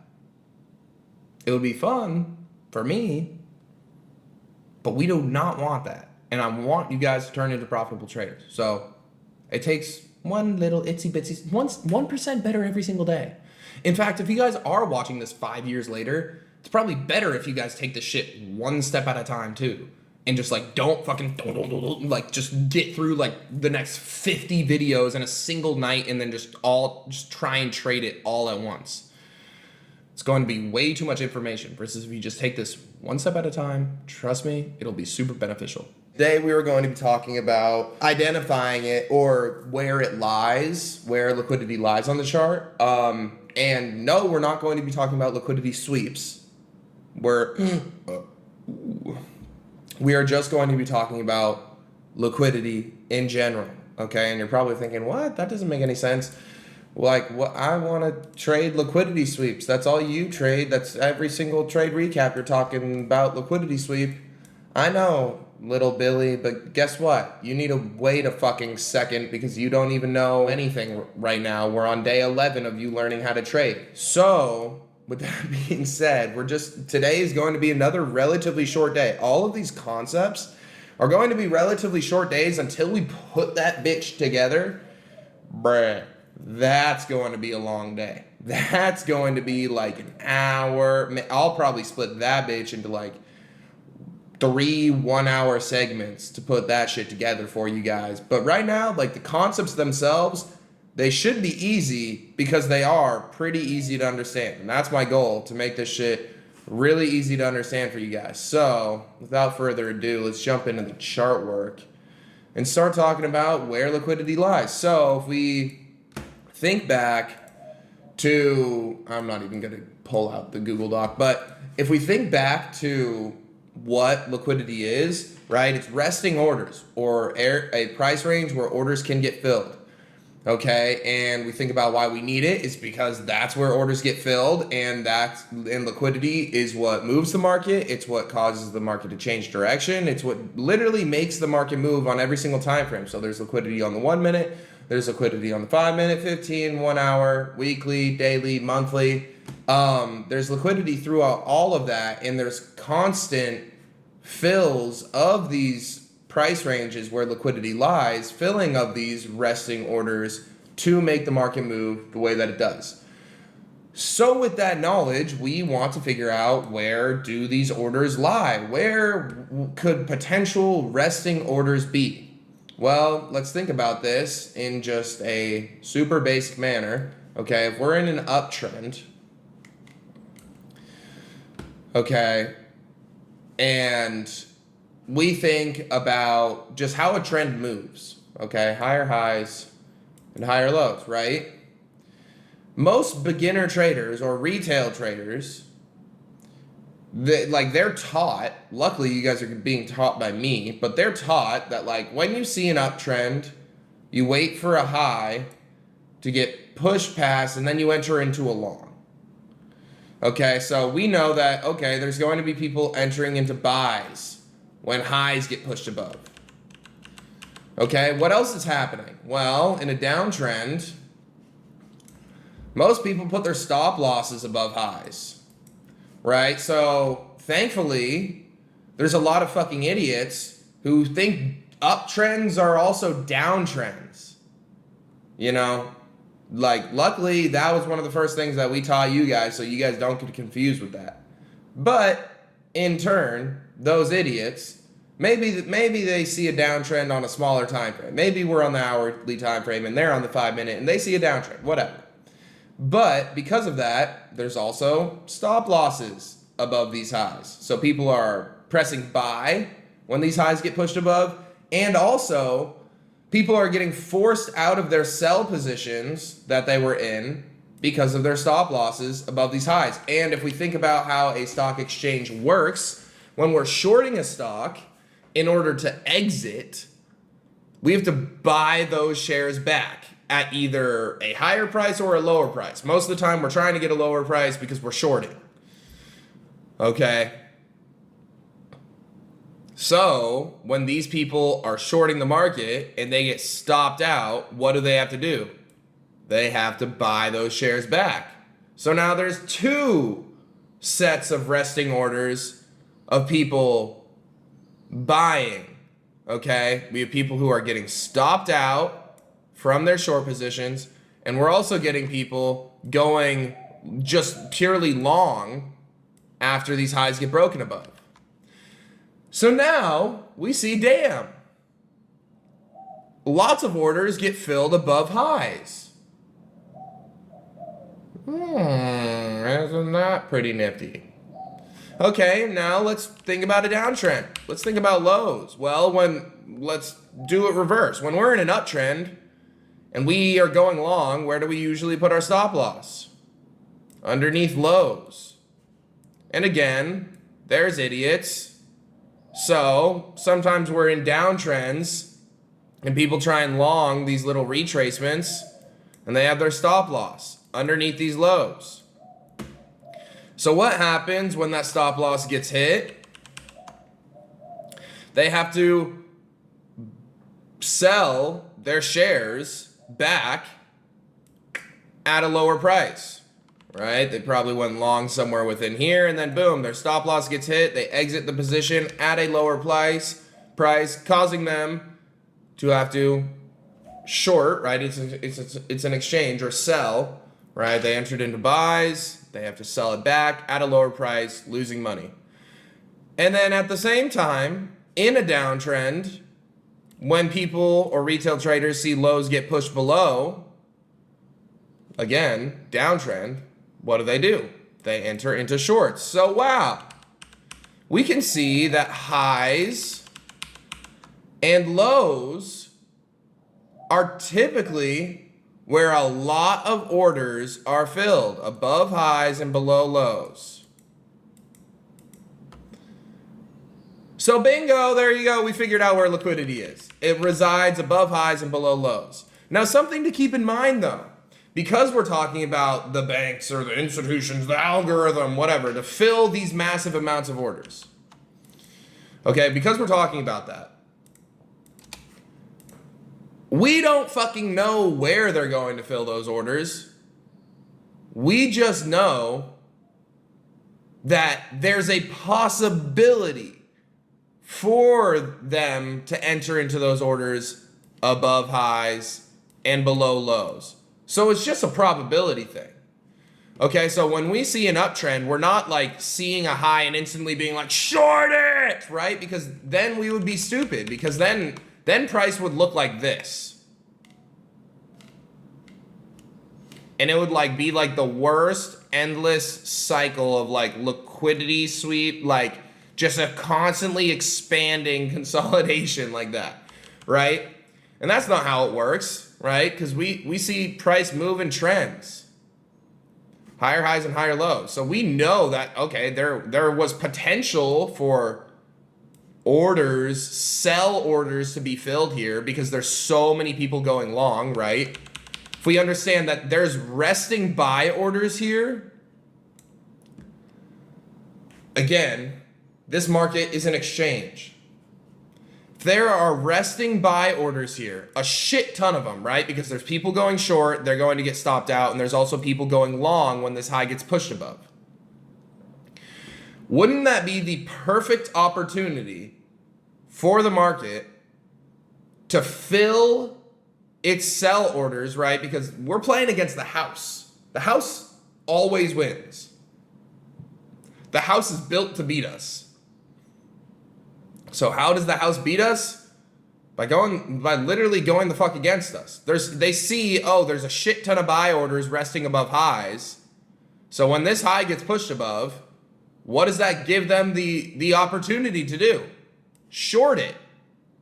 They can fill their massive amounts of sell orders and cause a change of direction.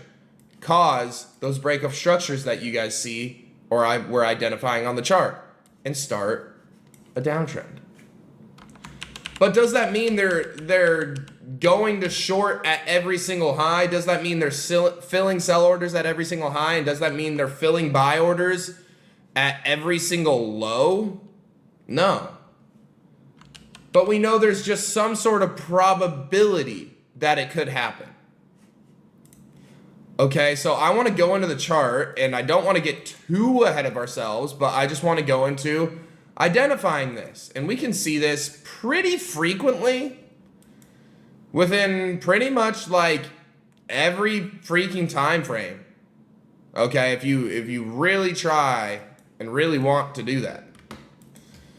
Okay, so like, again, I don't want to get too into this, but we see an uptrend here, right? Moving higher highs, higher lows, right? There's a high right here, a low right here, high right here, low right here. And then look at this candle. What does it do? Or if we even go into the lower time frame, we can see, wow, what does this look like? Buy orders getting filled underneath these lows. What is this big dick of a candle thrusting to the downside underneath these lows do? It gives the market opportunity to fill buy orders. Why? Because people have to sell. People get stopped out of their buy orders. Let's say they press buy right here because they're like, oh my God, it's forming an uptrend on the 5-minute. We don't give a fuck. Okay? People press buy right here. And their stop loss is underneath these lows. So what does the market do? Mink, give me those. No more buy orders for you. You have to sell. And you have to sell for us to buy. And then also, what does that do? I'm sure a lot of you guys, if you guys saw this big black candlestick breaking this support zone, y'all are pressing fucking sell. Y'all are like, oh my God, it's gonna go down because it broke the support. Idiot. Market's going long. But again, if we zoom out, because I don't want to get ahead of ourselves. If we zoom out on the hourly time frame, we can see that we were in an uptrend.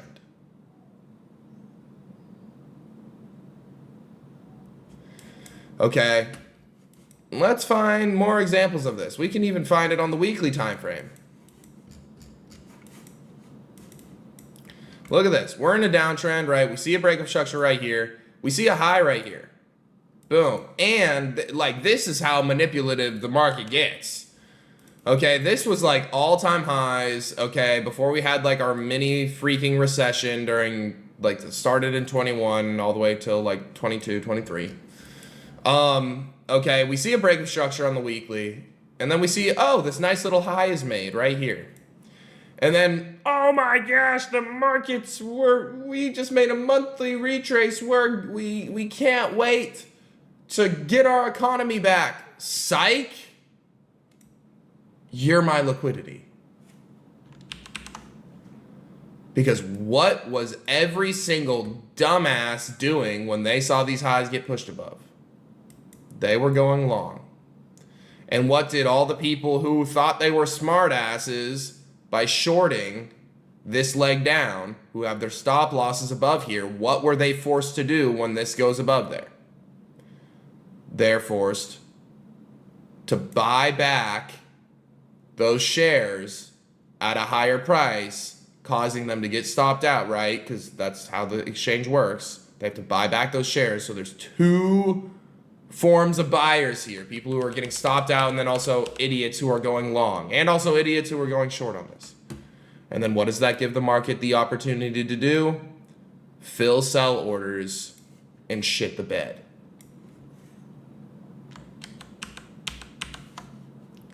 Okay. I don't know how political we can get on here. We all remember what happened around January, February in 2020. That big spooky thing. So scary. If we look at the monthly time frame, let's really think about how manipulative the people in charge, the market makers, are. Wow. Ain't that convenient? Ain't this thing right here, that little scary thing that made us lock our doors forever and made people lose jobs and made people lose loved ones? Isn't that fucking convenient that it comes down, sweeps monthly lows, and fills a bunch of buy orders and stops out a bunch of people who were going long throughout all of this, and also caused every person to be so fucking scared that they ended up shorting the stock market? And wasn't that just the best buying opportunity for the market makers and for all the people in charge? Like, if that doesn't show why liquidity is important, like 2 months, we know that shit lasted longer than 2 months. They just needed to hit a little pump and dump on your headpiece so they could capitalize and push price all the way up to all-time highs. So now hopefully you guys realize why this shit is important. Because you can see through lies with the chart. There's a reason why I'm not even going to get fucking political with the shits. But there's a reason why I never entertained any of this shit, because I saw this. And I saw through the bullshit. And that's the awesome thing about charts. Charts do not lie. Ever. And we can see through that by seeing liquidity. So all that I want you guys to take away from that today is liquidity lies above highs, right? Because what happens is a bunch of people go long. Do we want to go long when there's like a potential sweep? Well, no, because the market's looking to go short or has the potential to go short. And then same thing in a downtrend. Okay, we know that there's a bunch of people who are going to go short. Why? Because there's stop losses underneath lows for people who have to sell their shares at a lower price. And there's also people who are going to go short because it's in a downtrend. And do we want to be a part of the fucking crowd? No, sir. We want to be part of the fucking market makers. We want to be on the winning side of things. So do we press buy every time we see a low get pushed underneath? Hell no. Y'all aren't even there to learning even how to confirm that this shit's a sweep. But we just need to be able to identify and just understand, boom, you guys understand it. Liquidity lies above highs and below lows. That's where the majority of orders are going to get filled. Cool, and that's where price is typically drawn towards. It's drawn towards highs and it's drawn towards lows. Cool, awesome, nice. We are going to be talking about order cocks, order blocks, and order cocks. Okay, so similar to liquidity, I'm going to be talking, or just type, bruh, my brain is fried. Okay, we are going to be talking about order blocks. All right, just typing shit out, and day one or part one is just going to be explaining them, understanding how they work, understanding how they're useful for us. So again, today's going to be rather quick, and then I will do part two of this, and we can talk about where to identify them, and keep it simple as that. I want to do this a little bit differently than I did the boot camp. The main goal is to introduce all of these topics. So like what I did with the boot camp was like liquidity sweeps, break of structure. Let's see how we can use those two together to determine where price goes. We're not going to do that. What we're going to do is we're going to lay out each tool in front of you guys, not tell you how to use it yet, because I'm sure a lot of you guys have already tried to use the shit. And if you have, it's like, bro, what do I even waste my time and my hours doing if I'm never going to turn anybody profitable? But for the people that do listen, this will be fucking awesome. So the goal is just to lay the tools out in front of you before we put them into action. And then once you have a good understanding of the tools and why we want to use them, and how to use them and how to identify them, then we can start building our first house. Okay, so first things first, order blocks. What even are they? Okay, let's say price range where large orders were able to be filled. Okay, and let's think back to, let's not even think about that actually. Okay, it's a price range where large orders were able to be filled. Okay, so if we think order block, boom, perfect representation. A block, price to price of range, price range, where a lot of orders were able to be filled and cause the market to change direction. Boom. Okay. It's a price range where large orders were able to be filled and caused price or market to change direction, break structure, all that good stuff. Okay, boom. That's what it is. Simple, simple enough. Okay. Why we want to use it slash, why do we want to use it slash, how does it benefit us? Is the order cock in the room with us? Is the order cock, are you seeing it in your dreams? Or is it actually real, TJR? Well, I don't know. I see it every morning. Where?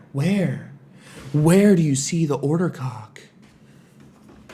Where is the order cock? Well, I see it every morning on market open. Okay.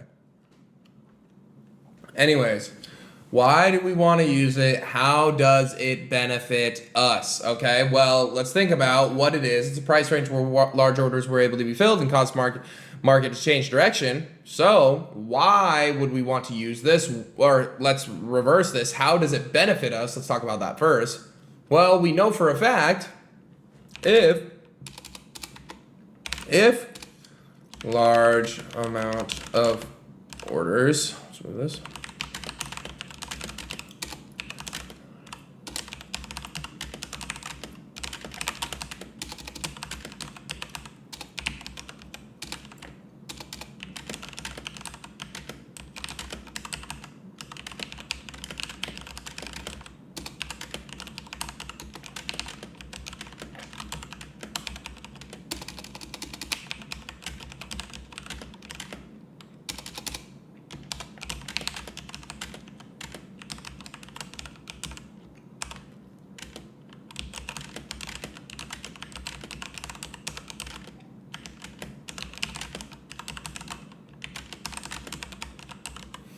Okay, so sorry I just had to go Edna mode on that.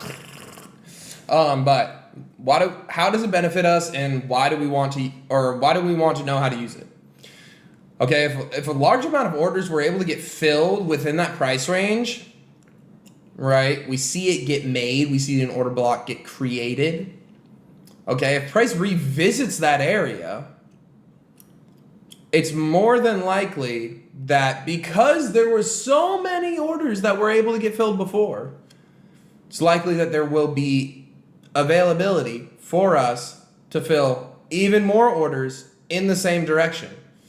So we know that price will likely, if we see a rejection, right? If price comes up to that price range, and then we see like buying power out of it or like selling power out of it, whatever type of order block it is, bearish or bullish, right? Up or down. If we see a rejection off of it, we'll likely know that, hey, price was able to fill even more of those orders because that's a high quality price range where a bunch of orders were filled beforehand to change the market direction in the first place. So when we revisit that area and then we see, right? So if we have, I don't even want to give this away, but okay. We have our order block, right? We see that this is where the orders were filled that caused price to change direction. I don't even want to get into this because this will be tomorrow, but if we come in and revisit this and then we see more selling power come out of that, we see rejection out of that, it's pretty safe to assume that even more orders were filled within here. The price is going to continue lower and go in the same direction as those orders that were filled previous. Cool? Cool. And there we go. That is order cocks, okay? Order cocks explained, order blocks explained, all right? All right, y'all. Welcome to Order Blocks Part 2. So anyways, if you guys remember from yesterday, we talked about what they are and why they're useful to us, how we can benefit from them, why we need them. Okay, so we'll do a quick overview of it. What are they? Okay, it's a price range, right? Order block. Okay, it's a price range where a large amount of orders are able to get filled that change price direction or cause market to move. Okay, so with that in mind, and why do we want to know where to identify them within the chart? Well, it's safe to say that if this is our little price range, it's a horrible box. If this is our little price range where large orders were able to get filled before causing price to move or change direction, it's safe to assume that if price revisits this price range and sees selling power out of it, if it's a bearish order block, then price is going to continue in that direction. And then similarly, if price revisits a bullish order block and we see buying pressure out of it, it's pretty safe to assume that more buy orders were able to get filled within here and price is going to continue to the upside. So with that knowledge, now let's figure out how to spot them within a chart. And again, we're not going over how to take trades off of them. We are just going over how to identify them. Okay, so where do order blocks appear? Order blocks appear where do large orders get filled? Large orders get filled where liquidity lies. Ooh, we're combining tools. We're actually going to combine two tools, liquidity sweeps and order blocks, or liquidity sweeps and break of structure to be able to find order blocks today. So boom, we're using our tools now, okay? If we know that large orders, right? If we think about liquidity and change of direction within the market, we know that large orders could potentially be filled above highs and below lows. We also can know that those large orders are filled by seeing price push above highs and then seeing a break of structure after pushing above those highs, changing market direction. So then what does that make this? This leg up that causes that liquidity sweep, that causes those orders to be filled. What is this price range? Ding, ding, ding. It's an order block, okay? So the leg up that sweeps liquidity, that causes the break of structure to the downside, that causes all those sell orders to be able to get filled, is our order block. And when we see it revisited and then selling power out of it, it's safe to assume that price can move further to the downside. Now, same thing in the other direction, when we see lows get swept. And how do we know they're swept? When we see a break of structure. And then what does that make this price range? An order block, because a bunch of buy orders were able to get filled on this sweep to the downside. And then from there, we see price come down, revisit that area, and if we see buying power out of it, it's safe to assume that price is going to continue higher. Okay, so all order blocks are, when it's a bullish order block, it's the leg down that causes the liquidity sweep, the move down. Just the move down, okay? We're going to get into this, and I'm going to fucking yell at you because a lot of people are super freaking stupid, and it makes me want to scream. It's just the leg down. It's not any of the move up. It's just the leg down that causes the sweep. And how do we know it's a sweep? When we see the break of structure. Same thing to the upside. Okay, it's the leg up. No, it's not this move down. It's the leg up that causes the sweep. How do we know it was a sweep? Because it breaks structure right after that. Okay, and it's the price range from the leg up. Cool. Let's go into the chart and start identifying those. Okay, let's look at this. We see on the weekly time frame, perfect example. We see price move up, sweep these highs when it was in an uptrend. Then what happened? Price breaks structure, changes its trend to the downside by closing underneath that low. Then what does that make this? The leg up. From here up to here. That is the order block. Why? Because it's only the move up. We don't count the fucking move down. It's only the move up. Okay, the move up that causes the sweep. How do we know it's a sweep? Because we break these lows and change market structure that we already learned about. And then what does price do? We revisit the area. We see selling pressure out of it. Price continues lower. Okay, let's see another example. Right here, it's another example. Okay, we see a low within a downtrend, right? How do we know it's a downtrend? Because we broke structure right here. We're moving down. Okay, move down, then a move up. We find the lowest point of those two lows. Okay, we see a leg down. And then we see a break of structure. How do we know it's a break of structure? Because this is the high, move up, then a move down. We close above it. What happens to price? It revisits the leg down. The move down, not the move up. We don't include the move up, just the move down that caused the sweep where those orders were filled. What does price do? It revisits. We see buying pressure out. Price continues higher. And this can be seen on every single time frame, along with every single other tool that I give you guys during this trading transformation. Every single one of these tools can be found on every single one of these time frames. Another cool thing, okay, we saw this get filled into this order block, but we made another one. How do we know that? Okay, we have a high right here, move up, then a move down. Okay, we see price push above that. We also saw price, okay, move up, then a move down. This is a high. We broke structure to the upside, right?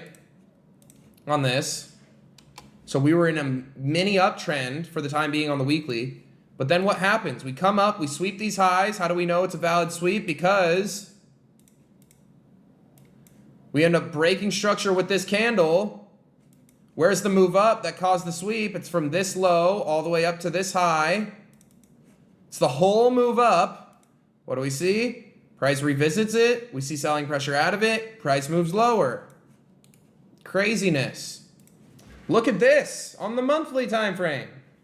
We were in a downtrend. How do we know we were in a downtrend? Because move down, then a move up. Cool. This is a low. We got a break of structure. Awesome. We were in a downtrend.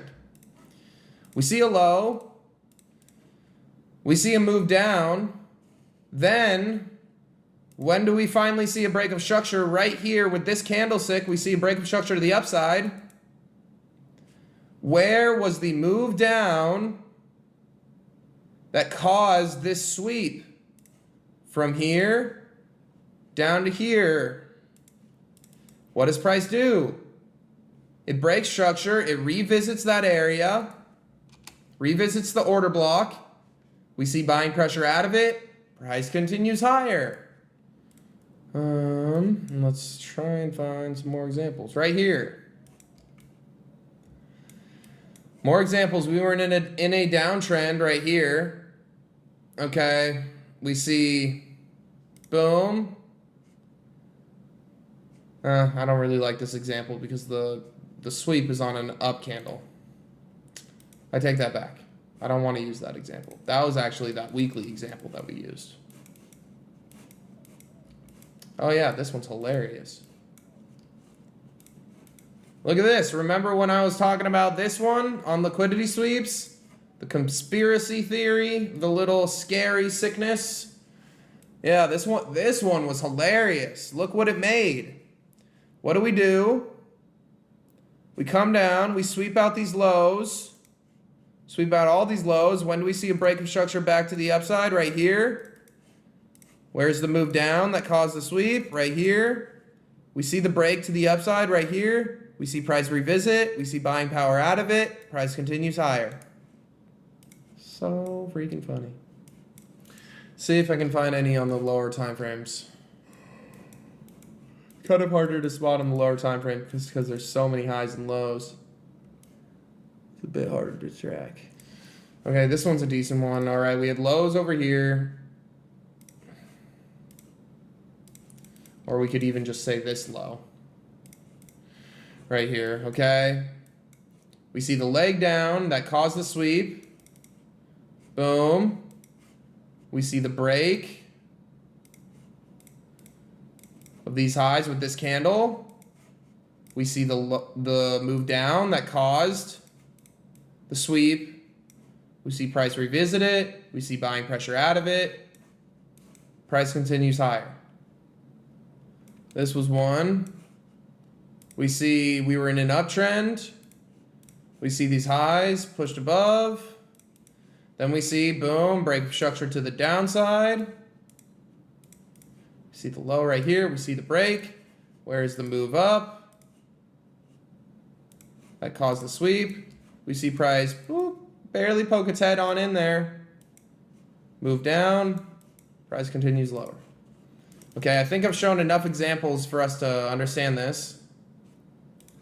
Okay, the easiest thing that you guys can do is just draw this out, right? Boom, boom, boom. This is our order block. Boom, boom, boom, boom, right? This is the sweep, okay? This right here is our order block. Got it? Cool. Should have been pretty smooth.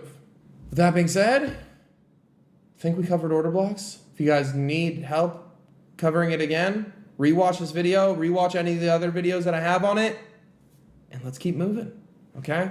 Good job. All right, guys, welcome to another little video. So Today we are going to be talking about fair value gaps, and per usual, we are going to introduce these guys first by talking about what they are and why they are beneficial to us. So without further ado, fair value gaps / imbalances.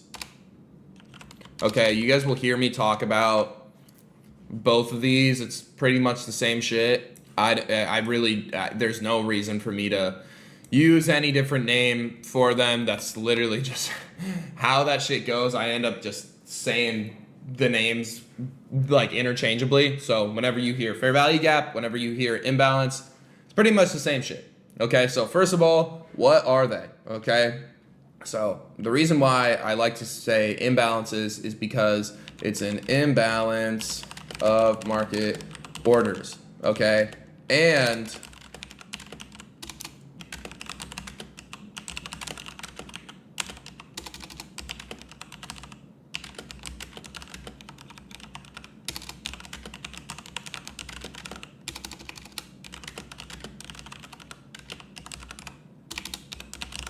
okay, that's kind of as simple as I could put it.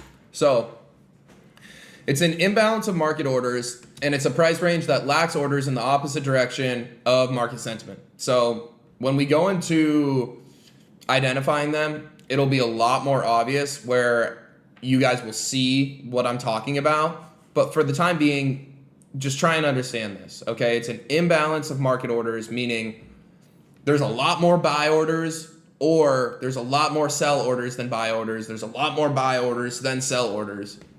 And it's a price range, again, that lacks orders in the opposite direction of the market sentiment. So again, if we see just like a huge influx in price and we make an imbalance, that price range typically lacks orders, right? So if we see a bunch of buy orders and we see an imbalance get formed, that price range will typically lack a lot of sell orders. Okay, and same thing, if we see a big rip down, okay, if we see a big rip down, that price range, and we make an imbalance, that price range typically lacks buy orders. Okay, so why is this beneficial? This is gonna be a quick one.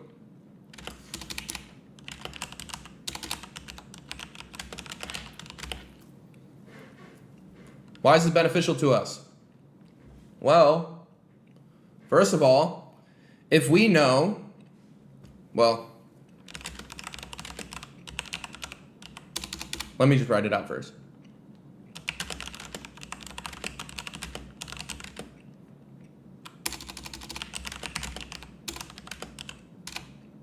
Damn.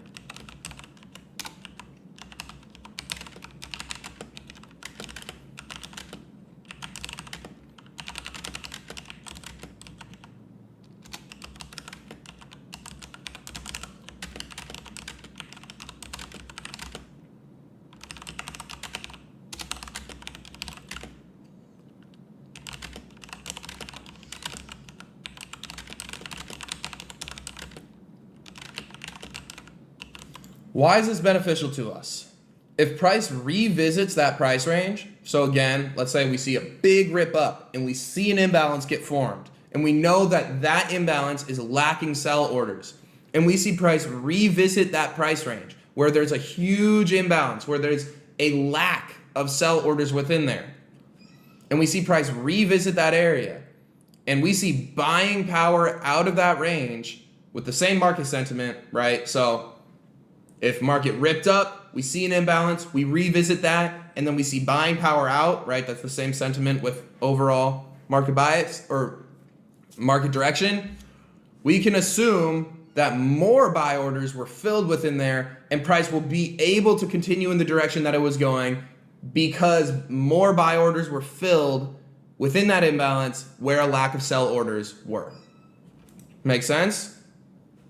And that's all it is. That's why it's beneficial to us. And this, it helps us predict where the market wants to continue to go. And you guys will see a lot more information on that when we talk about identifying them. Okay, but for now, we just need to understand it. Okay, for value gaps, are an imbalance of market orders, and it's a price range that lacks orders in the opposite direction of market sentiment. And why is that beneficial to us? Because when or if price revisits that price range with the lack of orders, and then we see buying power or selling power out of that range with the same market sentiment, right? Like either that rip up or that rip down, we can assume that more orders were filled and price will continue in that direction that price was going. So this is like a continuation confluence, okay? And we'll see when we put everything together how this can benefit us, okay? This is a super, super useful tool, okay? Now, different than liquidity, right? And this is something I should have mentioned about order blocks as well. Liquidity can be used as a draw, as like a magnet for where price wants to go to, right? Because it's seeking to fill orders. Versus this and order blocks are continuation confluences. Meaning when we seek liquidity and we fill orders, right? We're constantly seeking those highs and lows within the market to keep filling orders, to keep the market moving. Versus these are just continuation confluences, meaning they don't necessarily have to get hit to keep market going in the direction, right? That's why I said if price revisits that price range and we see buying and selling power out of it, right? Because it's just the possibility. Most of the time, does it happen? Yeah, but sometimes it won't happen, okay? This is just extra confluence that price is going to continue in the direction that it was going in the first place. And I'll explain more on that when we get into identifying these things. Okay, but for the time being, this is what I want you guys to understand. It's an imbalance of market orders. It's either lacking buy orders or lacking sell orders, depending on what direction that big move up or down was. Okay, and if price revisits that price range where we saw the lack of buy or sell orders, and we see buying power or selling power out of that range, you know, depending on what the market sentiment was, we can assume more orders were filled and price will continue in the direction that it was going. Cool. Continuation confluence. Order block is also a continuation confluence. Something I forgot to mention. We'll go ahead and cover that super quick right now. So same thing, right? We know that, boom, this leg up is the order block. Does price have to, is price needing to come back up in here in this price range to fill those orders? No. But if it does, and if we see selling power out of that, we can assume that more sell orders were filled and price is going to continue in the direction to the downside. It's the same thing with imbalances and fair value gaps. Okay, same thing to the downside, or sorry, to the upside. We see the sweep. This is the order block, right? This leg down. Do we have to revisit this price range? No, price could just move higher and higher and higher if that liquidity sweep was all it needed. But if price revisits this area, and if we see buying or selling power, or in this case, buying power out of it, we can assume that price is going to continue higher.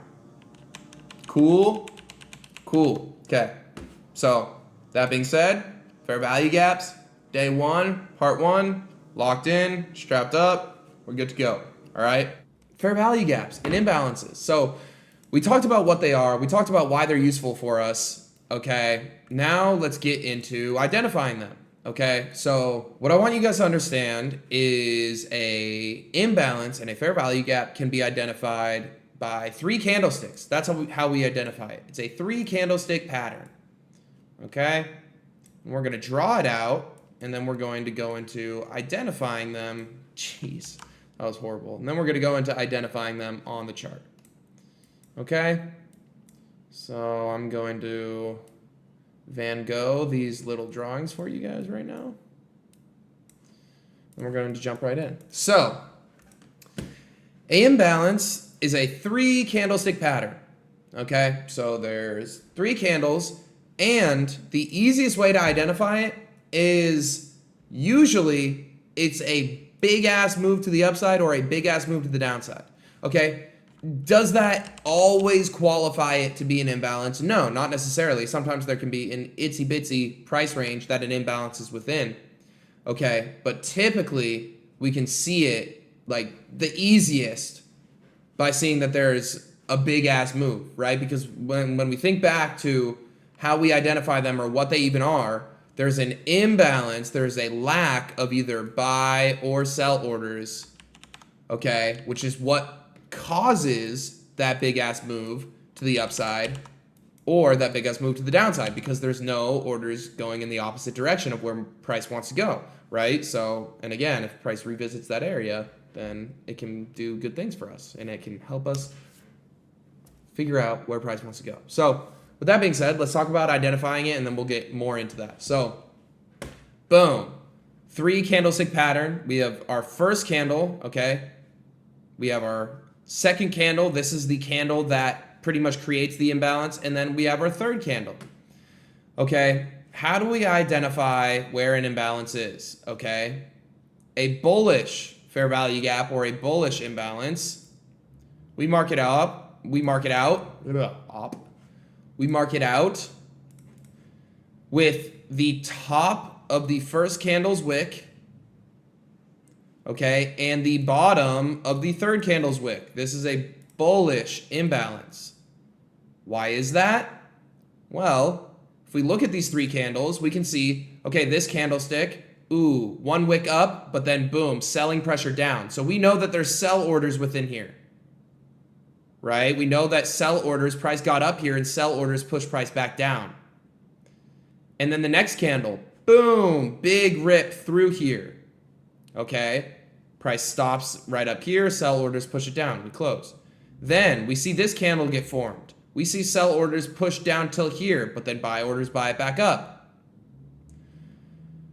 What does this mean? This means that there were no sell orders within this price range, right? Because we don't see any wicks going into this. If we did, right, if this candlestick's wick went up here, then we would know that there were resting sell orders that were able, one, when price pushed up, to be able to push price back down and close right here. Same thing with this candle. If this candle's wick was even lower, then we would know that, okay, price had sell orders to push all the way back down here. Okay, so when we identify this, we need to look where the wicks are not, and we need to see that move through it, okay, where there's just empty space. It's literally a gap, fair value gap, okay? Within here, there are no sell orders. Now, let's talk about in the other direction. Okay, I wish I could just flip this upside down. We'll do another Van Gogh for you guys. A bearish imbalance. Boom. Huge leg down.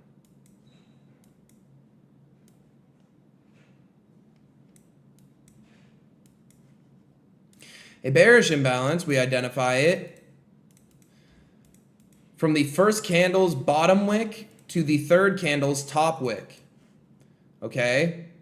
And it's just the opposite way around, okay? So within this price range, we know that there are no buy orders, right? Because we see sell orders push it down, and then right here, there were buy orders that were able to push price back up here, which is what made us this wick, right? Because this is where price has been. Okay, then we see, boom, big rip down. We see it flood through this price because there's no resting buy orders to cause any hesitation through this area. Next candle opens. We see price push up, but there's no buy orders. If there were, then price probably would have kept pushing. But since there's no buy orders within this price range, we got till here, stopped, and went back down. Cool? Makes sense. Now again, how is this beneficial to us? Let's think back to yesterday. If price revisits this area, and then we see buying power out of it, we can safely assume that price is going to continue in that direction higher, right? Because we see, oh, there's a lack of sell orders within here, and then when price gets back into this price range, and then we see buying orders or buying power get out of it, what can we assume? We can assume that more buy orders were filled within here, and since there's a lack of sell orders, price is going to move higher. Same thing over here. When we see price revisit a bearish fair value gap, and we see sell orders, or we see selling power coming out of it, we know that there's a lack of resting buy orders within here, and we can see that, okay, there's selling power coming out, so we know sell orders were filled. What does that mean? Price will likely continue down in the same direction that it was going. Okay? Let's talk about what a fair value gap is not. Because we could have a huge candlestick like this, but if this candle's wick is up here and this candle's wick is down here, do we have a gap? Do we have an imbalance? No. Right? It would be from this candle's top wick to this candle's down wick. And oh wait, that like our box would be inverted. What? It would be inverted. There's no box to be made on that. There's no gap. Okay, so if that's the case, there's nothing to even mark out. Same thing over here. If we see this candlestick's wick go down here and this candlestick's wick go up here, boom, boom, there's no box to draw because these wicks overlap. Okay, we need that gap and that lack of sell or buy orders. All right, now let's go into identifying it on the chart.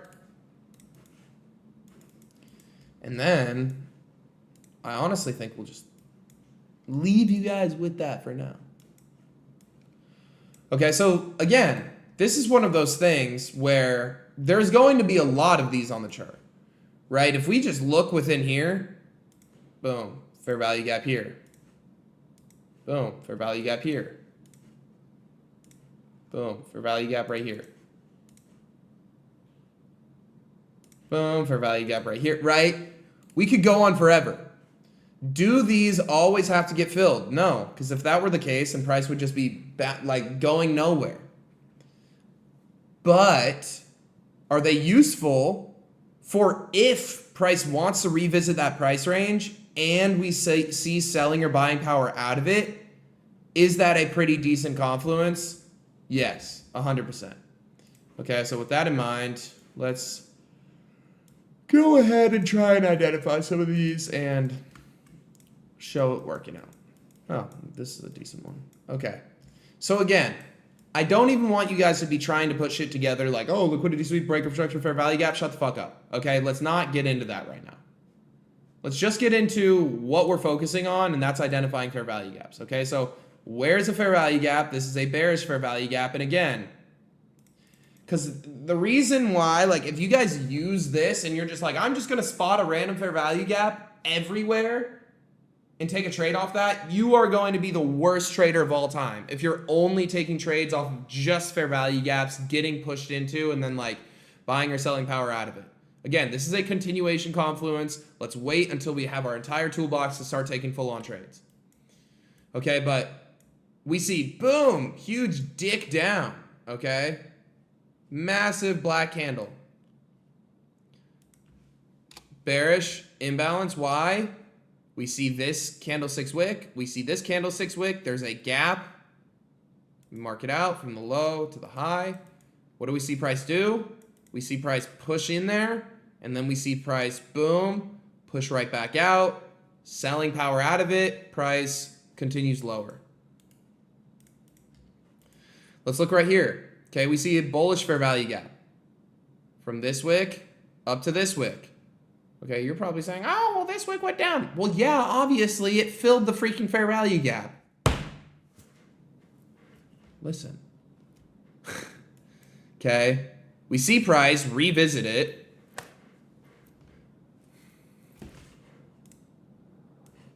Are you paying attention? Didn't think so. Lock the fuck in. okay? We take it from this wick, we take it from the top wick of the first candle to the bottom wick of the third candle. If price wants to revisit this area, which it did, and we get buying power out of it, cool. We can assume that price is going to move higher. What did price do? It revisited it. Got buying power out of it with this bullish close. And I'll talk about how we can identify like more of like buying power after this, but boom, we see this bullish close, price continues higher. Okay. Let's find more examples. They're literally all over the place, right here. Okay, we see boom, huge candle, right? That's like the easiest way to talk about them. We actually have two right here, okay? This just goes to show that not every single fair value gap is going to get filled. You know, relate that to life however you want. Not every fair value gap is going to get filled.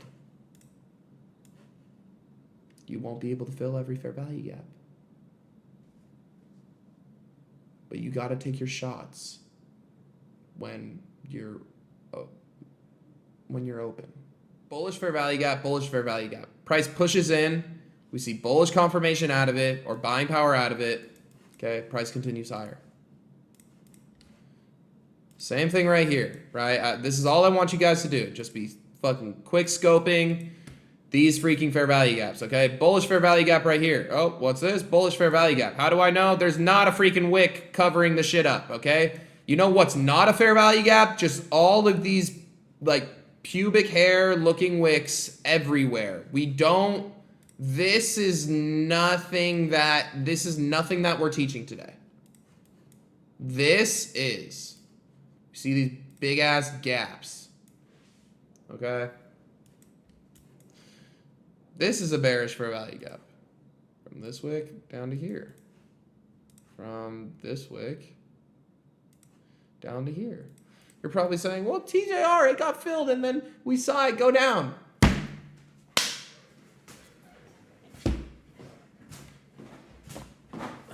Because I know some of you guys are saying that shit right now. What did we say? We're just trying to identify them. Not learning how to take a trade. Because right now, this shit, like if you guys just tried to take a trade off of fair value gaps, you would lose billions every single day. You would lose all of your money ever. Okay, so let's lock in. Again. Right? Why didn't it work? Shut up. It's going to work later. Just listen right now, please. Please. Please. That's all I ask. Please listen right now. Okay? Do you guys get the gist? You guys get this? Okay? Bullish fair value gap, 3 candle pattern. You take it from the top of the first candle's wick to the bottom of the third candle's wick. And if the wicks overlap, it's not even a thing. Bearish fair value gap. You take the bottom wick of the first candle to the top wick of the third candle, and if the wicks overlap, there's nothing to see. Cool, that's all we need to know. All we need to know is how to identify the shits. We got it? It's a cool box. I have show and tell. Okay, go make a bunch of cool boxes and go show your mom and dad. And clap it up for yourself. You learned another tool. All right, today we're going to be going over imbalances and how invalidations of them can either, 1, invalidate a trade idea, or 2, validate a new trade idea, which is kind of like my take on a inverse fair value gap. I don't really believe in inverse fair value gaps, but I do believe in a fair value gap getting invalidated as a confluence. So today's going to be pretty simple. You guys already know about fair value gaps. Today we're going to be talking about invalidation of fair value gaps, how that can invalidate a trade simply by a fair value gap literally just getting invalidated by a closure underneath it or a closure above it. And then we can also talk about how invalidations of fair value gaps can be used to riz up baby ground. Okay, let me lock in. Okay, this is a good one right here. Again, this isn't necessarily our execution time frame, but this is a good example of it. Right here, we get a sweep of liquidity, we get a break of structure, okay, and then we have a fair value gap right here. Okay, so this can do one of a couple things. We see this break of structure right here, right? And then we see the fair value gap get formed. So imagine we're on like the 15-minute or the 5-minute and we're like, okay, bet, this is where we want to enter. Obviously, if we get a closure above this, okay, maybe there's other confluences, okay, like we have this breaker right here, okay, yes, it gets respected off of this, okay, and yes, we have this order block, and yes, it gets respected off of this as well, but then boom, it gets invalidated afterwards.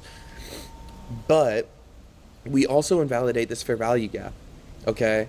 So, I mean, it's literally as simple as like it just closes above it, so that's the first way, right? Just purely invalidation of a fair value gap. Boom, right here, okay? But let's say, so that's in the downside direction. Now, let's say that our bias was bullish on this, okay? So, boom, there's invalidation 1, where it's just like purely the fair value gap gets invalidated and we're no longer going to take a trade off of it. That's the one use of it, where we literally just get a closure above it and then it's like, okay, scrap that fair value gap. It's not working for us, okay? And then the second use is where we can potentially use it for a confluence for entry, okay?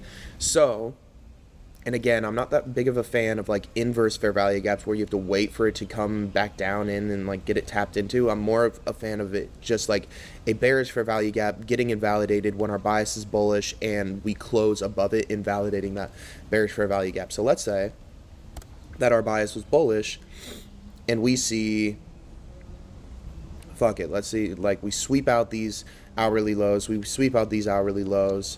And let's say like we already have a bunch of confluences, we break structure, and there's a bearish fair value gap right here. Imagine we already broke hourly structure within here. Let's say there's like a break of structure right here, okay? And we're looking for confluences. We can use an invalidation of a bearish fair value gap as a bullish confluence, okay? So let's say we already have our break of structure, and then boom, we get a closure above here. That can be a reason for entry. So again, let's say we already have our break of structure. This can be a reason for entry, and we can even put our stops underneath that old bearish fair value gap, because again, it could be used for a inverse fair value gap, even though in my eyes, an inverse fair value gap is a pretty made-up concept. It's like, bro, like, you can see that this fair value gap gets invalidated, and then what happens? Another fair value gap gets formed. But that's besides the point. We can use this invalidation of the old bearish fair value gap as a confluence to either enter or as just like a confluence for a potential trade setup. So just like how we have regular fair value gaps, just like we have breaker blocks, just like how we have order blocks, just like how we have equilibrium, this is another confluence that we can use to either enter into a trade or to set up a trade. So in this standpoint, let's say that we're actually looking for a trade. We can say that, okay, this is another good example. Okay, look. Let's say we were bullish, we see a sweep of this, and then let's say we're like actually looking for a trade setup, okay? We get a break of hourly structure, and let's say we're just dumbasses and we don't see this regular ass fair value gap, and we're like, oh, we have this bearish fair value gap right here. And let's say we don't see this break of structure, okay? All of this is just hypothetical. And we see a closure above this bearish fair value gap, okay? Showing that this bearish fair value gap is now invalidated. That can be a reason to go long on this candle, put your stops underneath the old bearish fair value gap, and then boom, price continues higher. Okay, let's find another example of this. And again, obviously we need, it can't just be like, oh, bearish fair value gap gets, so like this is a perfect example of when this shit wouldn't work, because look, okay, we get a break of structure to the downside right here, Damn, shut the fuck up. Can y'all not tell I'm making a fucking YouTube video?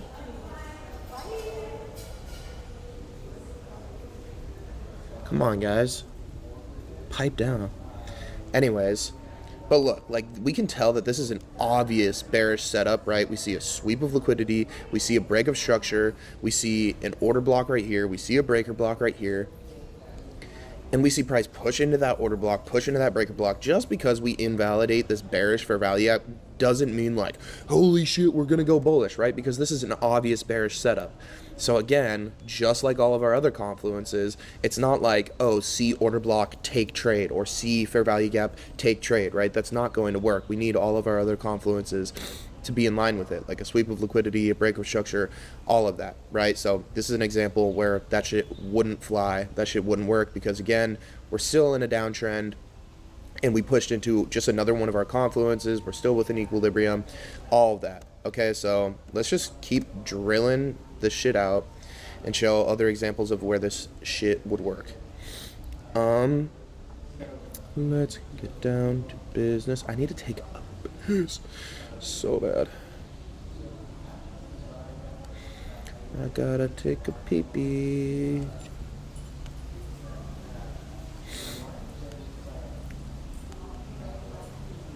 Really not much going on. Let's go over here. I gotta pee so bad, bro. Boys, I literally might pause this video and then go take a piss. Or I might just take you guys with me.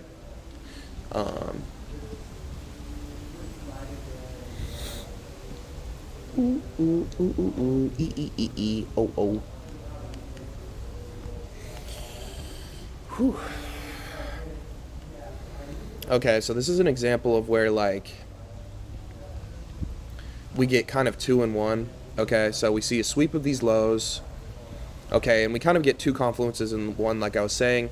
We get a sweep of these lows, we get a break of structure to the upside, and in turn, with that break of structure to the upside, we invalidate this bearish fair value gap, and at the same time, we make a bullish fair value gap. Both end up getting filled, so, and this order block ends up getting filled, and then as we can see, boom, price ends up moving higher. Okay.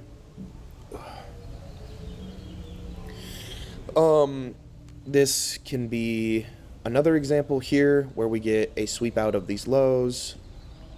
Okay, we get a break of structure right here, invalidation of this fair value gap, and then we end up taking out these highs right here. Okay, so boom, we get a break of structure to the upside on this candle. You know, maybe you find some bullshit within here, but okay, we invalidate this fair value gap. We end up seeking out this liquidity right here and this liquidity right here. Man, I gotta take this. Boys, I'm literally in a swimsuit. I might as well just go pee right now.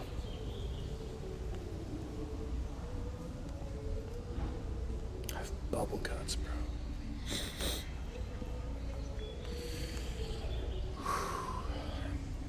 Be normal. I gotta pee.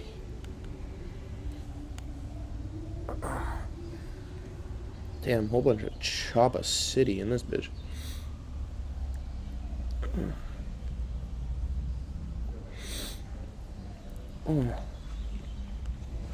Here, let me go into like a market open. I wonder if today's market open. I heard that since I'm in Hawaii, fuck, did I remove all the drawings? Damn it. I gotta pee, bro. Here, let's go to ES. I heard that today's market open was pretty shitty because I was watching More Trades TikTok. Just kidding. But seriously. Okay. So let's go into the hourly. Okay, there really wasn't fucking shit today, but let's just, okay. Oh, here, look. Okay, so today we sweep out. Again, is this a trade that I would take? Probably not, but whatever. It's a good example. Today, we get a sweep out of these lows, okay, and we have a bearish fair value gap right here. We see price, boom, close above that shit, and scale down even further. See, we get a closure above, we come back down, retest that inverse fair value gap, but in turn, there's a bunch of other confluences here, okay, like we just have a regular ass, like, smaller bullish fair value gap from this wick to this wick. You could have used equilibrium. I'm pretty sure equilibrium got hit. I'm literally about to pee my pants, boys. Yeah, so boom, we can see that equilibrium got hit, inverse fair value gap got hit. You could probably scale down into the 1 minute. Find a break of structure to the upside, boom, cool, enter right here, take profit, you know, find some sort of confluence over here. Wow, boys, I'm suffering. Find some sort of take profit based off this. I'm gonna find a way to pause this, okay? Wow, I can't even pause it. Holy shit. All right. Okay, well, okay. Here. Okay. Okay. Okay. Whatever. But anyways, you guys see this. This was a 15-minute bearish fair value gap. We get a closure above that. We retest it. And then boom, price moves higher. We take out these highs. Cool, cool, cool. Could have taken like a small little like 1-2 fucking, I don't know. If you enter right here, take profit right here, I don't know. You might have gotten like 1-to-1 risk reward on that if you're entering off the 1 minute time frame. I'm fighting for my life. Okay, fuck it. This is gonna be really weird. I might take you guys with me. I hope no one steals my shit. Okay. Fuck it. Let's go. Go yard backpack with like 150K worth of watches just sitting out in the open. Let's rally. I hope they don't find this sus. I'm just gonna act like I'm on a business meeting with you guys. This is so weird, me walking into the bathroom. But yeah, guys, print out the balance sheet, Damien. I'm sick and tired of this shit. Damien, you have to print that shit out. And if you don't, you're fired. Sorry, I had to act professional. This is so weird. Okay, I'm gonna kind of hide you guys.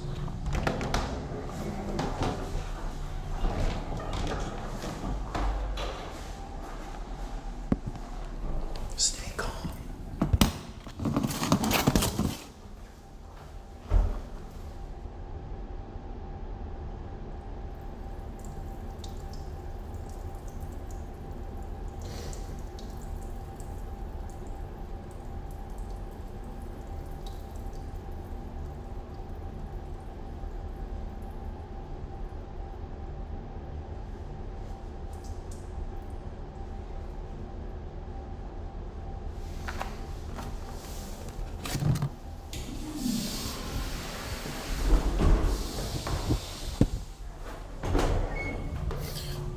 Oh, wow. If you're asking if I wash my hands, the answer is no. You know why? Because if you touch your penis when you go pee, like, what? Like, it's a urinal for a reason. Let that bitch spray, you know? Like, I'm literally just ripping my shorts down and just unloading the clip. Wow. All right. That was a risky play, boys. Anyways, go yard bag still here. Locked and loaded. Okay. So, let's lock back in. Anyways. Wow, I feel so much better. I can actually focus. Okay, let's go to NQ. See if we have an example of this. Wow, boys, I can literally like breathe again. Okay, we don't have the invalidation until all the way up here. Okay, let's try and find more examples of this. Wow, I feel so much better, guys. Infinitely better off this shit. Let's go to like the 5 minute. Some bullshit like that. Oh, here we go. Okay. Right here. Okay. I mean, just this leg down, I'm assuming that this was like a big ass sweep of liquidity. There we go. Okay, we swept out all these lows. I'm pretty sure this was on like CPI or some high impact news day, if I remember correctly. That was so crazy. I can't believe you guys went pee with me. Anyways, we come downstairs. We sweep this out. Okay, from here. When do we get the invalidation of the fair value gap? right here. We don't necessarily get a break of structure, but okay, this can be one of our confluences. Okay, we come back down into this fair value gap again, or into this inverse fair value gap again. What other confluences are we hitting? We're hitting equilibrium off the back end. Boom. Damn, chill, Jamal. Boom. Okay, we hit equilibrium, and then we get a break of structure right here.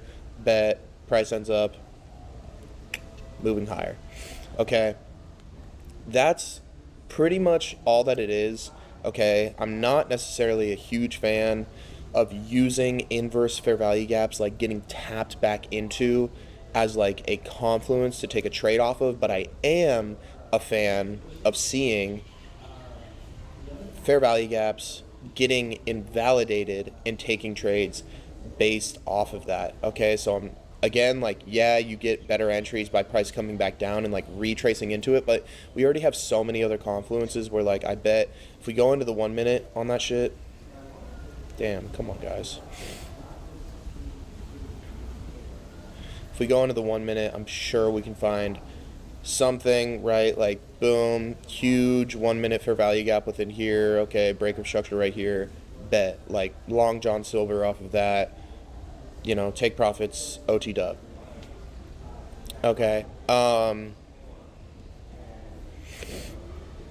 Okay, this is like another example of this. I mean, 1 minute fair value gap. There's a shit ton of like bearish 1 minute fair value gaps within here. Okay, it gets invalidated. We come down. We fill. My guess is we hit equilibrium off the back end on this piece. Boom. We come down, fill equilibrium, bullish reaction up. Okay.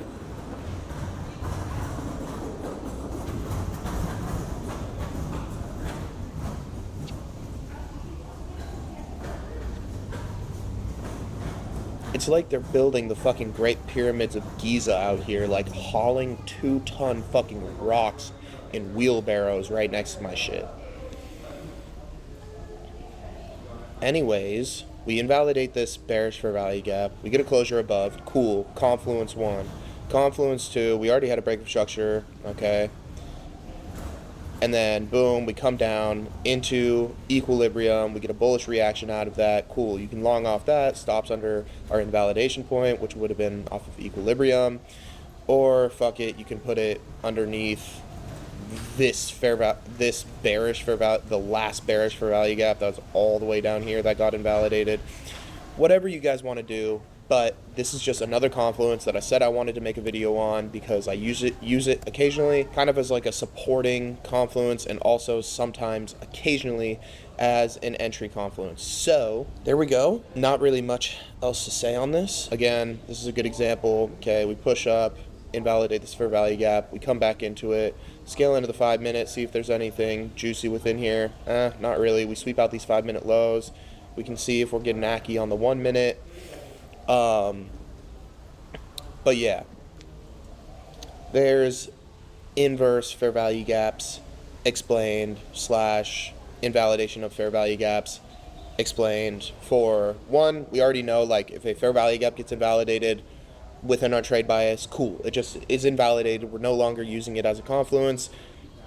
And if we see a fair value gap in the opposite direction of our bias and it gets invalidated, we can use it as a confluence. And we're gonna teach you guys something that I've been using for honestly the past, bro, I can't even remember how long it's been. And again, y'all are gonna clown me because I thought I found out this shit on my own, and turns out it's a fucking ICT concept. But and again, I haven't seen ICT's fucking video on this, so if I'm explaining it wrong, I'm not trying to explain it the way that he explains it. I'm gonna explain it how I understand the shit for what it is. Cool? Cool. So today, we're going to be talking about something that ICT calls a BPR, which honestly is like he's nasty with those 3-letter fucking change ups that he just pops in there. Oh yeah, that FVG. Me, ICT. You, BPR. You know what that means? Baroque bitch syndrome. I don't fucking know. But anyways, this is combining pretty much inverse fair value gap along with fair value gaps to just pretty much encapsulate a imbalanced price range. So before we even show this on the charts, I kind of want to give you guys an idea of what this would be. So let's say we have a violent move. Damn, bro, already lagging out. We have a violent move up and we form like a bullish imbalance right here. And then we have like some movement over here. And then we see price, boom, get another violent move down. And we form, boom, a bearish imbalance here. That's like, or here, I'll make it a little bit less like fucking crazy. Bearish imbalance right here. Okay, and we see, boom, this is imbalanced price action, and this is imbalanced price action. When we see a bullish imbalance get formed and then disrespected, along with, once it gets disrespected, seeing a bearish imbalance form or overlap with that bullish imbalance, we can safely assume, sorry, I didn't even realize the microphone was just moaning in your ear. But we can safely assume and say like, hey, imbalanced price range, this whole price range right here is imbalanced. So what can we expect if price comes back up in this bitch and we start seeing downward movement? It's going to continue lower. Is it something fucking special? No. Is it something that is even necessary? Not really, but it's just another confluence, you know? And this is something that I've been mentioning a lot in a lot of my trade recaps. And yeah, it's pretty much just two fair value gaps that overlap in the opposite direction, showing us just a super solid, super awesome imbalanced price range that price will more than likely want to come back and balance out. Cool, so let's show this in action on the chart. Okay, yeah, so like this is a perfect example right here. So right here, right, we see this, boom, violent candle to the upside. And mainly for these guys, we're not fucking on Foot Finder, like trying to zoom all the way the fuck in and catch the toes of like an itsy bitsy spider fair value gap, okay?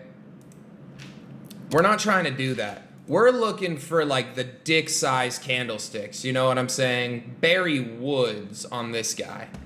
All right. You know, this is TJR. This is like Giannis. All right. So we see this bullish imbalance right here, right? We see it gets tapped into, whatever. That's not even what we're talking about. And then we see, boom, price like Lil Uzi Vert flooded the face. Now we have this big ass bearish imbalance right here, right?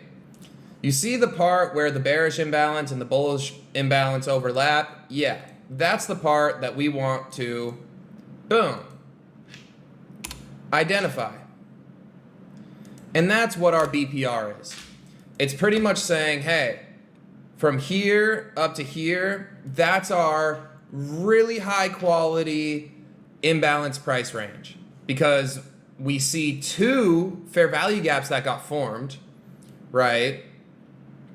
But what is the actual imbalanced price range? It's where they overlapped, because we can see on this, price got balanced out down to this wick, and down to here, price got balanced out down to this wick, essentially, because we see price flood all the way through there. And as we're pushing back up through here, it also gets balanced out. This was also a news candle. Okay, but we can see that this works perfectly right here, right? We obviously get a little leg up and then boom, consolidation, but we can see the tippity top is boom, where these two fair value gaps overlap, okay? Let's find another example to show this off. Let's go down into the smaller time frames.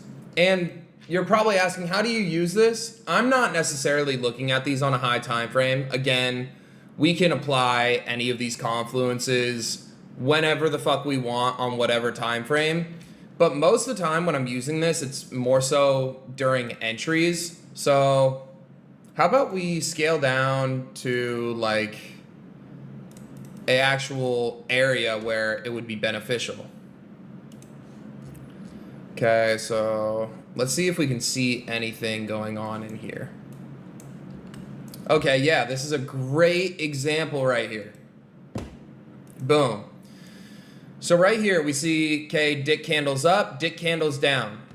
Again, in comparison to the 4-hour chart and those news candles, it's nothing too special, but it's at least something. Okay, we see right here, this is the bullish imbalance. Damn, I don't even know if that hit. Ooh, it didn't hit it. We have this one as well, though. Okay, so we have this bullish imbalance, this bullish imbalance. Both of them get invalidated after this candlestick. And then we have this bearish imbalance right here. Honestly, we can go ahead and leave both of these babies on here. Okay, because they both overlap. This, we could honestly just like bring this one up so it's just the sliver right there. Okay, but we can see price pushes back into where the bearish imbalance overlaps, the bullish imbalance, and it barely misses this top one right here. And then price continues down. And again, what's the difference between using this and a fair value gap? Again, it's not much, right? We very well could have just used this bearish imbalance, but it's higher confluence because we can see, hey, this is a much, I guess, higher attracted area where price is going to want to fill its imbalance, because not only do we have a bearish imbalance, but we had a previous bullish imbalance, and price is still moving swiftly through that area. So when we move swiftly through it to the upside, we're like, okay, cool. But then when we move through it swiftly to the downside, it's like, okay, this whole area right here. Sorry, I realized the microphone was still up a little bit too high. This whole area right here is still imbalanced, and price is going to want to come back through and balance that out. Let's try and find another example of this. Friday's price action was pretty shitty, but we can still kind of show this right here, even though this wouldn't necessarily have gone in our direction. Again, we're trying to use this for entries, assuming that there is an entry within here. I just kind of want to go over how we can identify these things. So right here, again, similar situation. We have a bullish imbalance right here. Bullish imbalance right here. We have another one right here. The bullish and the bearish imbalance right here are pretty much dead fucking even. And then we have another bearish imbalance right here. Okay, we can leave this here. We can shrink this guy up to where it overlaps. Boom. And then we just have a more centralized area where price is likely going to react off of. Again, this is whatever, speculative, because don't even know the bias going into the day. But yeah. Oh, this is like a decent example. Let's see if we can go in on the 5-minute here. Oh, damn. Wait, did I completely remove? Okay, so on the 5-minute here, we have this bullish imbalance, or sorry, bearish imbalance. This bullish imbalance. Boom. Shrink this down. Boom. We can see that this is like just fucking optimal range, right? We see swift move through, swift move through. Also beneficial that we see a lot of consolidation. Again, we have liquidity sweeper, okay. But boom, we can see price comes back down into this area, ripper. Okay, let's show some more examples on higher time frames. Let's see here. Might be difficult on the daily. Let's go in on the 4-hour here. See if I can see any obvious ones off rip. This is a good one. Okay, so right here, we have boom, super swift move up. Right here, super swift move down. We can boom, shrink that up to where they overlap.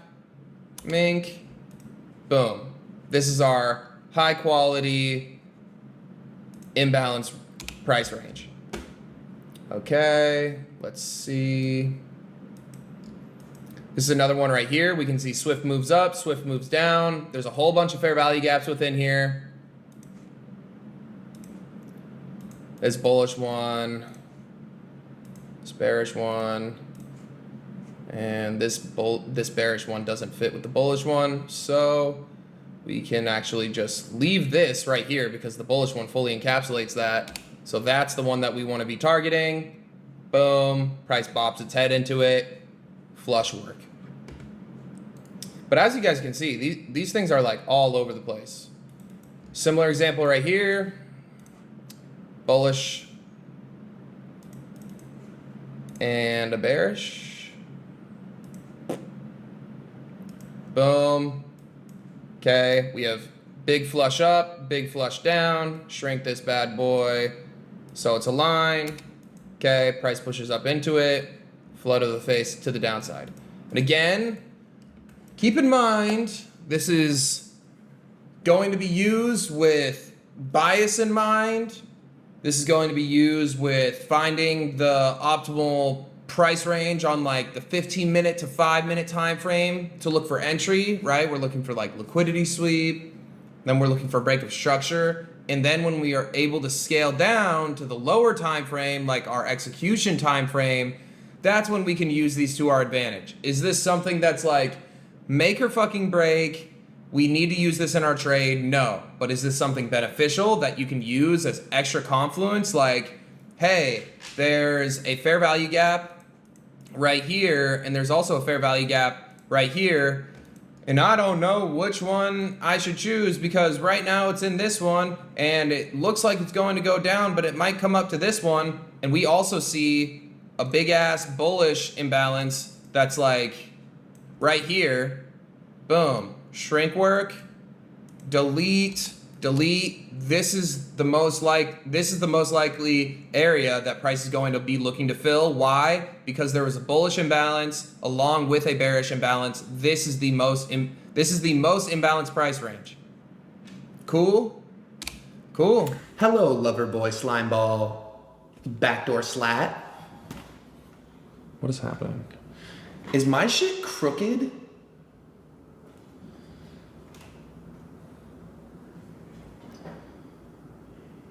Does my shit look crooked to you guys? Hold on.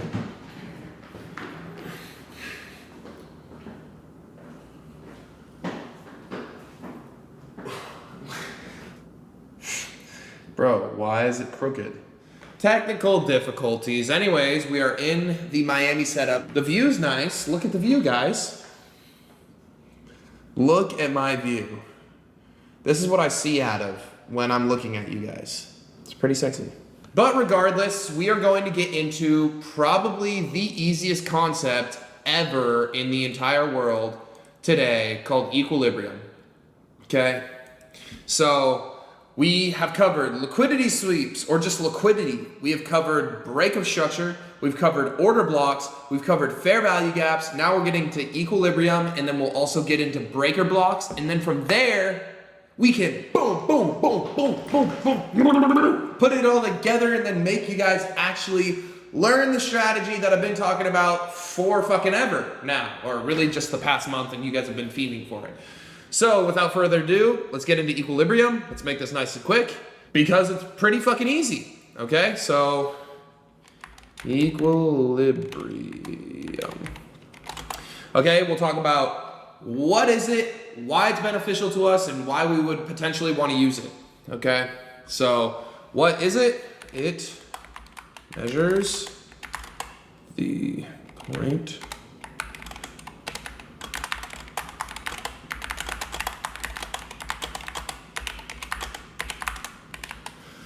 so it measures the point from swing high to swing low, or vice versa,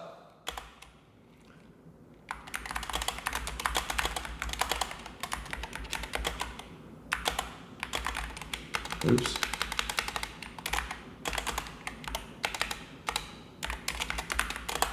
Damn, come on. I feel like I'm typing on a typewriter. Boom. Okay, so equilibrium measures the point from swing high down to swing low, or vice versa, so swing low to swing high, where price is in a premium or a discount. Okay, so it measures premium and discount from swing low to swing high, or swing high to swing low, just depending on what trend it's in. Okay, and we'll get into that later, tomorrow, or the next day, talking about how to identify this. But this is what we know. Equilibrium helps us identify premium and a discount. Now, let's break this down. Let's figure out how is this beneficial to us. Also, sorry, it sounds like I'm talking in a echo chamber.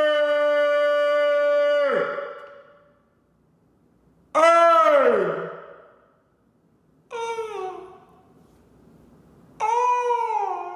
What were we even talking about? Right, the reason why this is beneficial to us, let's put this in human terms, okay? When you guys go to the grocery store, imagine the most delicious, the most delectable, your favorite food on earth. You go to the grocery store and it's 50% off. Are you gonna buy it? Yeah, you're probably slamming your card down and buying it 10 times. Okay? On the contrary, if you guys go to the grocery store and that same item is 2x the price, you're probably not as, maybe you buy it, but you're probably not as willing to buy it, right? That's essentially what equilibrium is. Because we think about the banks, the market makers, they want the best price possible. They are looking to buy in a discount rather than a premium. Okay, so that's what equilibrium does for us.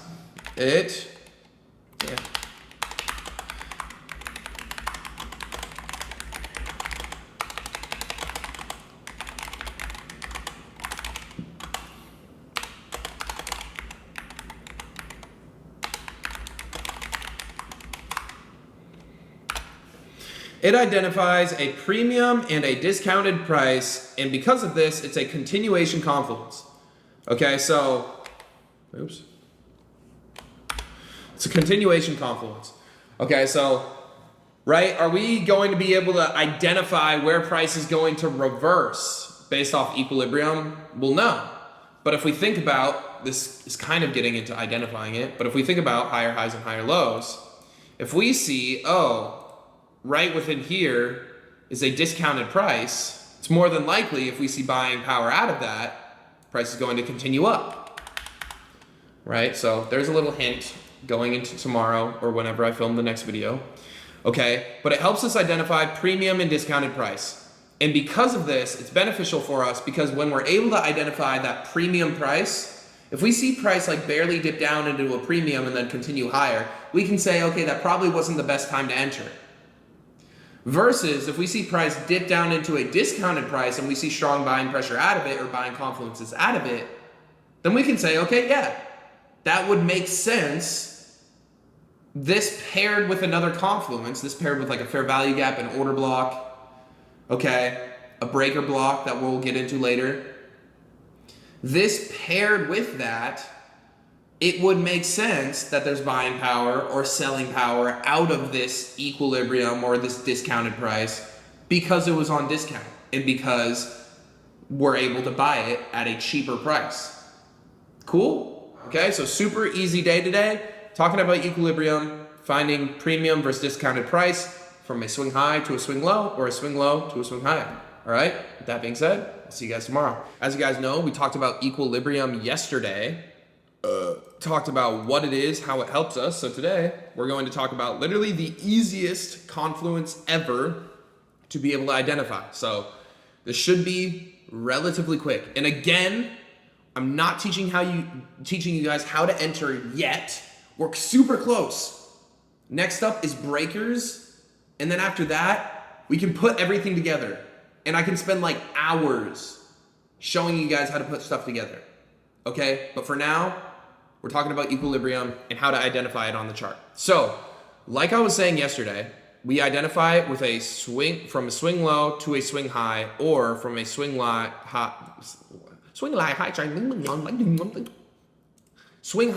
down to a swing low. Okay? 谢谢不要。你好，是你的名字。Oh, God. Okay. Wow.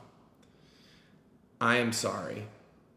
Moving forward, we identify it from a swing low to a swing high within an uptrend.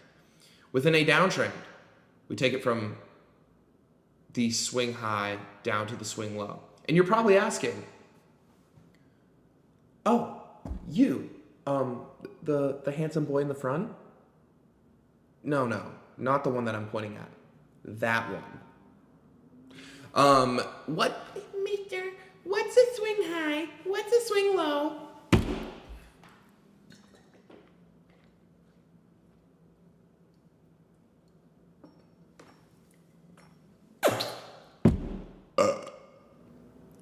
I'm gonna tell you. It's literally just the higher high and the higher low within the uptrend. So if we think about, beautiful, the best uptrend I've ever drove in my entire lives. In an uptrend, we take it from the low up to the high. Okay, so we want to be able to find the discounted price, right? Because we know that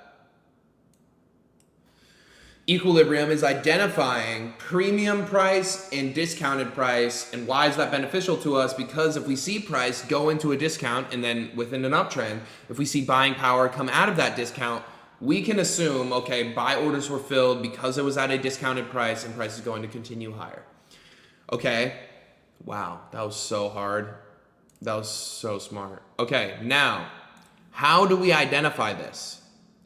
I use the GAN box. Okay, and it's literally identified by the 50% mark, or the halfway point, from the swing low to the swing high. Okay, so we take it from the low and just drag it, boom, up to the high. And as we can see, my perfectly driven drawn down uptrend dipped perfectly into our discounted price, which is underneath here, right? Because anything up here would be premium, and anything down here is a discount. Everything up here is a premium. Why? Because it's higher prices, and we're in an uptrend, and we're looking to buy. So as price goes lower, it's cheaper for us to buy, okay? So everything underneath the halfway point from the swing low to the swing high is going to be a discount, okay? We see price come into the discount, we see buying power come out, price continues higher, okay?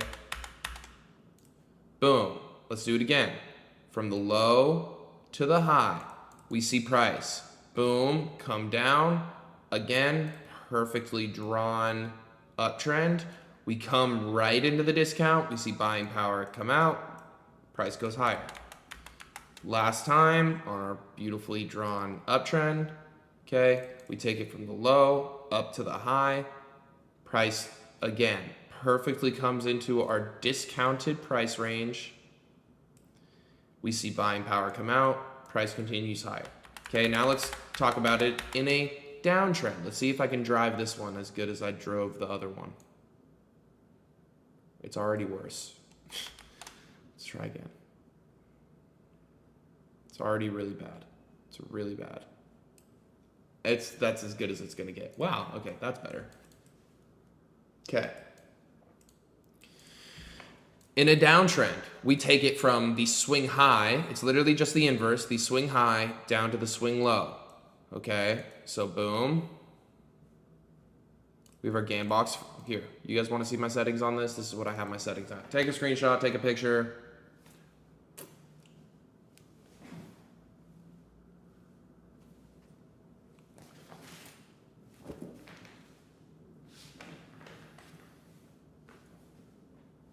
You got your pictures? Cool.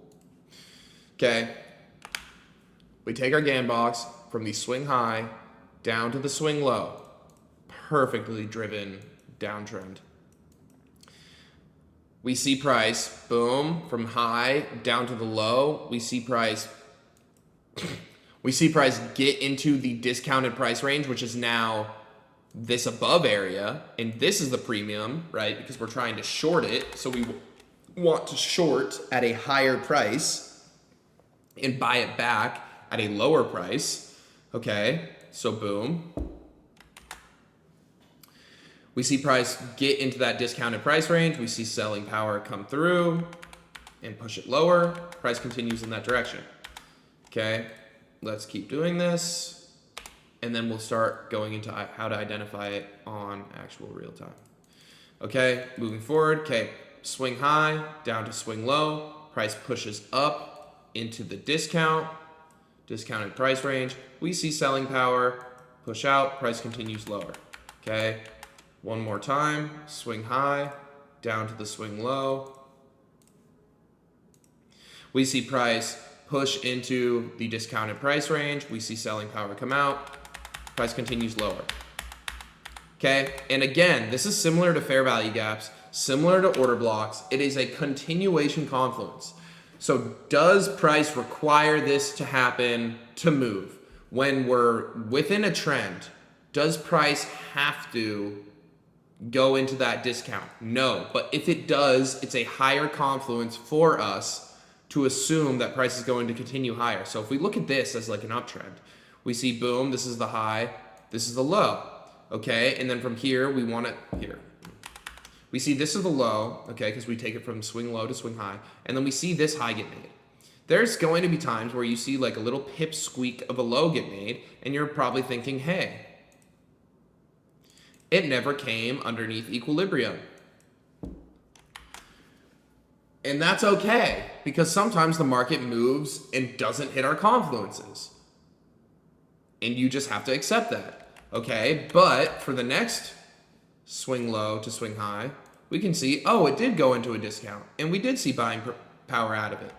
So price is probably going to continue higher, okay? And that's how we have to treat it. Okay, so now let's do this super simply, super duper easy. We'll find examples of this within every single time frame and every single trend. Okay, and we'll just go and show how this works. So boom, we're in a downtrend. How do we know that? Move down, then a move up. We find the lowest point of those two candles right here. We see breaker structure to the downside. Cool. We're in a downtrend. We take it from the swing high, move up, move down. Highest point of those two candles to the swing low, move down, then a move up. We take it to the lowest point of those two candles. Okay, let me just extend this. Oops.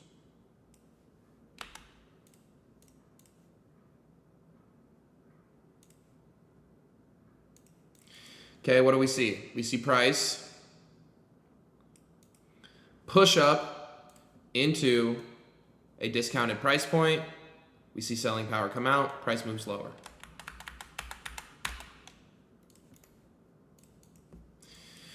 Okay, same thing, swing high, down to swing low. We see price push on up in there, right? We see the move up, then we see price continue lower. Okay, now we get a break of structure to the upside. Now we're in an uptrend. Okay, we take a swing low to the swing high. We see price, boom, come into the discounted price range. Buying power out, price continues higher. Let's go into a smaller time frame and identify this. And again, it's not going to happen every single time. Let's do this on like the weekly, actually. Okay, we get a break of structure to the upside right here. Boom, we're in an uptrend. Take it from the swing low, move down, then a move up. Boom, to the swing high, move up, then a move down. Boom, we see price poke into the discount, buying power out, price continues higher. Okay, let's try and find another example of this. Right here, we're in a downtrend, we break structure to the downside. Swing high, down to swing low. We see price, boom, push up into equilibrium, selling power out of it, price continues lower for a bit. Okay, and this is all it is. It's just helping us when price is retracing down. It just helps us say, hey, if it's the same thing with order blocks, it's the same thing with fair value gaps, it's the same thing with breaker blocks, it's the same thing with equilibrium. What do these continuation confluences help us? They help us identify areas where if we see buying power or selling power out of them, that if those areas get hit and we see buying power and selling power out of them, then we can safely assume that those were good confluences, that more orders were filled and price is going to continue in the direction that it wanted to go in. Versus something like this, if it's in like an uptrend, like, I don't freaking know, something like that, right? Like, and let's say there's no fair value gaps, no order blocks, and it's just like the tiniest little moves down, right? Like, we probably don't want to be entering on that. When do we want to be entering? When we know the market is filling more orders and we know that it's a high probability area where more orders can have the possibility to be filled, and then we wait for confluences out of those high probability areas. What are our high probability areas? Order blocks, breaker blocks, fair value gaps, and equilibrium. And all that we're doing with those is identifying them on the chart when price retraces, and if it goes into those price ranges and we see buying power or selling power out of it, depending on the trend, we can safely assume that price is going to likely continue in the direction that it was going. Cool? Cool. Awesome. That wraps up equilibrium. Part 2, we have breaker blocks, and then it's time to get serious, and then we're going to start putting things together. All right, boys, I appreciate you guys. We'll see you guys in the next one. We will get this up and active, all right? Breaker blocks. Let's get started. We're talking about breaker blocks. Okay, so similar with all the other concepts, we're just going to type this bitch out and... okay, fine. Lock in. Jeez, bro. Y'all get me way too into this shit. Okay. Breaker block. Come on, bro. I literally almost just yelled. I'm demonetized anyways. I might as well say it. Nah, I'm just kidding. I'm not gonna say it. Jeez, okay. Let's not say it.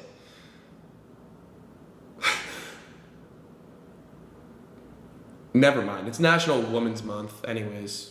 Wait. We don't care about that anyways. Okay, breaker blocks with lock. Okay, I'm just kidding. Okay, lock in. Breaker blocks. What is it? So breaker blocks, a lot of people describe breaker blocks as failed order blocks. But that's also because a lot of people teach order blocks differently. Okay, so essentially what a failed order block, let's rewind this. I don't even want you guys to see this and be like, oh, we're looking for failed order blocks. No, it's not the case. Okay. All I want you guys to look at it as, I wanted to explain that before whoa, I'm not looking as orange anymore. But everybody describes it as a failed order block. I only consider order blocks the initial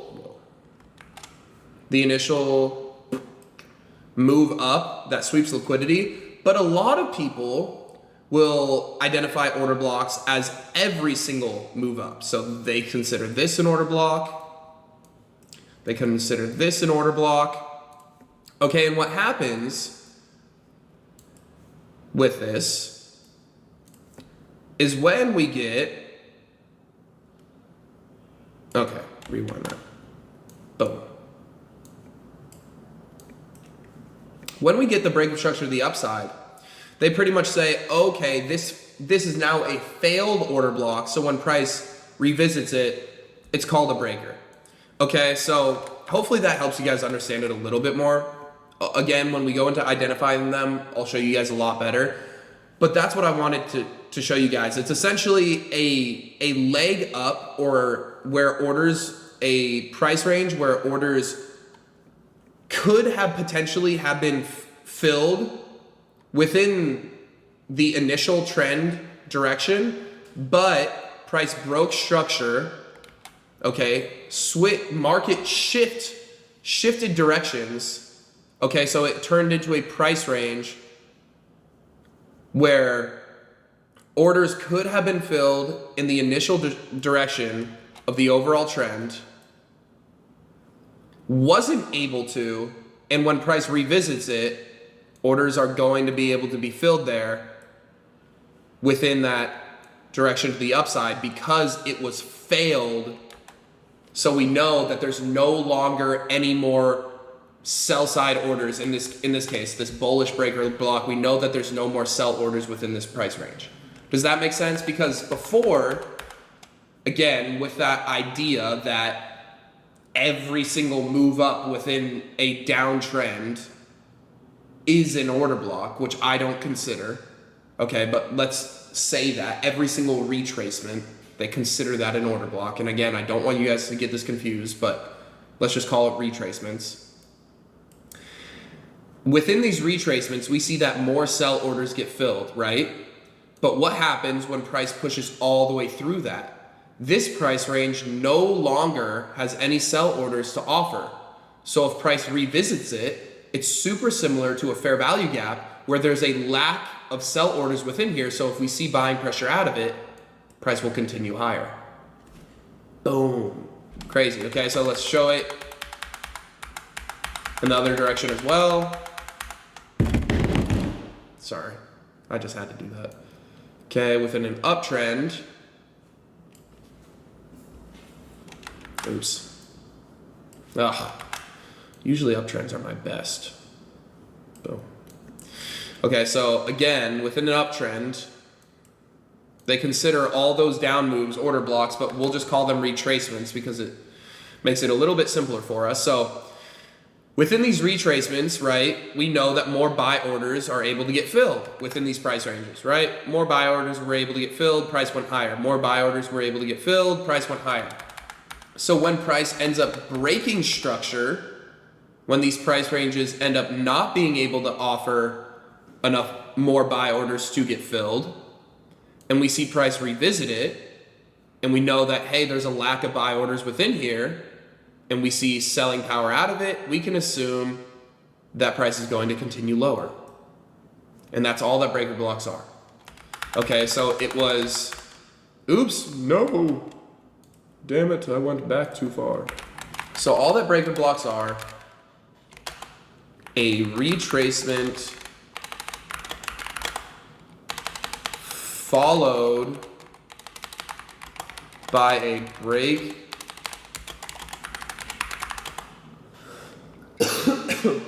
followed by a break of structure, obviously opposite of the current trend. It's a retracement followed by a break of structure. Wow, horrible at spelling. Opposite of the current trend, which then makes that price range lack buy/sell orders depending on previous trend. Okay, so it's a retracement followed by a break of structure opposite of the current trend, which then makes that price range that was the retracement, price range retracement, lack buy/sell orders, again, depending on the previous trend. So that's what it is. And well, how is that beneficial to us?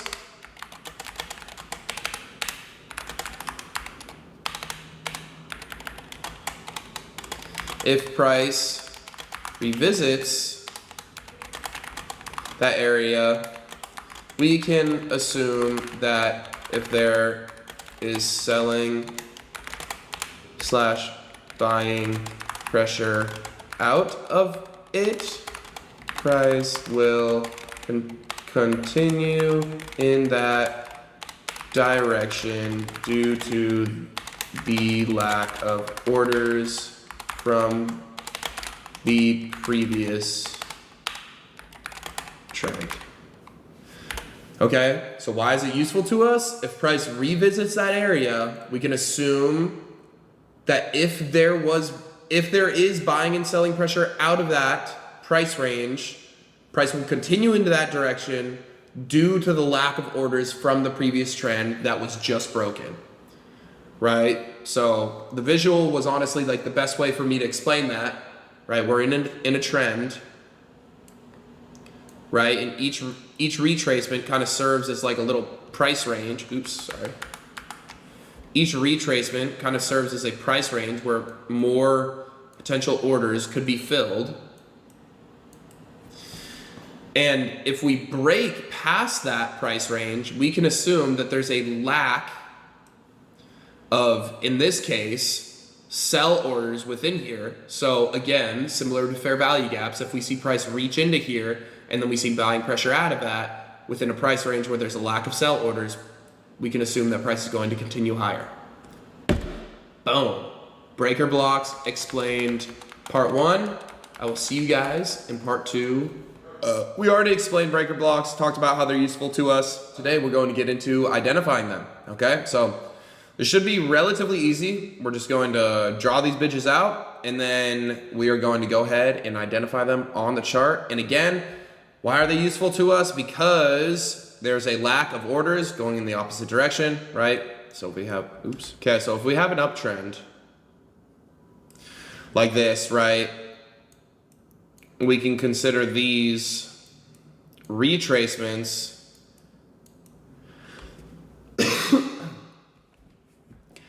areas where sell orders were getting filled, right? We see, boom, more sell orders getting filled, price moves down because of it. Then we see, boom, a break of structure, okay, right within here is our breaker block, right? And we know if price revisits this, again, this is another one of our continuation confluences, we can see that there's going to be a lack of sell orders within here. We see buying power out of it, price is likely going to continue higher. Super similar to a fair value gap, okay? Honestly, paired with a fair value gap is a pretty awesome confluence. And then now let's go into, boom, an uptrend, right? Every single one of these legs down, these retracements, more buy orders getting filled. Okay, this is our breaker block prior to breaking structure, right? And we know that within here, there is a lack of buy orders. So when price pushes in here and we see selling power out of it, we can assume that price is going to go lower. Why? Because when price entered through it, it was able to go cleanly past it and break structure. Cool. Now let's go into identifying them. The easiest way to identify them is looking at them like this. It's literally the opposite of an order block. Okay? So a bullish breaker is going to be the move down prior to the break of structure. A bearish breaker is the move down prior to break of structure to the downside. Boom, boom. And then a bullish breaker is going to be the move up prior to the break of structure to the downside. Boom. Cool? Cool. Let's get into identifying these babies. These babies. Let's move into some better price action. I really have not traded much at all over the past really like 2 weeks. Put this into like a higher time frame. See if we can see anything nice. Okay. Perfect example right here. Okay, so we have boom. This is the break of structure right here, right? Boom. We want to find the move up prior to the break of structure to the upside. Okay, we have two situations here. Typically for me, right, I'm looking for the leg down that causes like the liquidity sweep. Either way, you can mark either of these as the breaker with this, right? Which one's the move up prior to the break of structure to the upside? We see the break of structure to the upside right here on the hourly. Okay, we have this, boom, this up candle, and this whole up candle. Breaker right here. If you wanted to, you could also consider this a breaker, okay? Because typically what some people like to do is they like to identify the legs up prior to the liquidity sweep, and we can see that this is the liquidity sweep. But in reality, right, we see that this offered a better entry. Okay, let's go and find a more clear example of this, and there's one right here. Okay, we see a boom, big leg up, break of structure to the downside. What do we want to do? We want to find the move down, boom, prior to the break of structure to the downside to find that bearish breaker block, right? We see that big leg up, okay? We see price break structure, boom, we see it revisit, we see selling power out of it, boom, price continues lower. Okay, let's try and find more examples of this. And again, is this one of those things where price is just always 1,000,000 trillion % going to draw towards it just because it gets formed? No, definitely not. But it's something that we can take note of, and if we see it draw into a breaker, and if we see reactions out of it, what can we safely assume? That price is going to continue in that direction. Okay, all of these are just confluences that help us understand where price wants to go.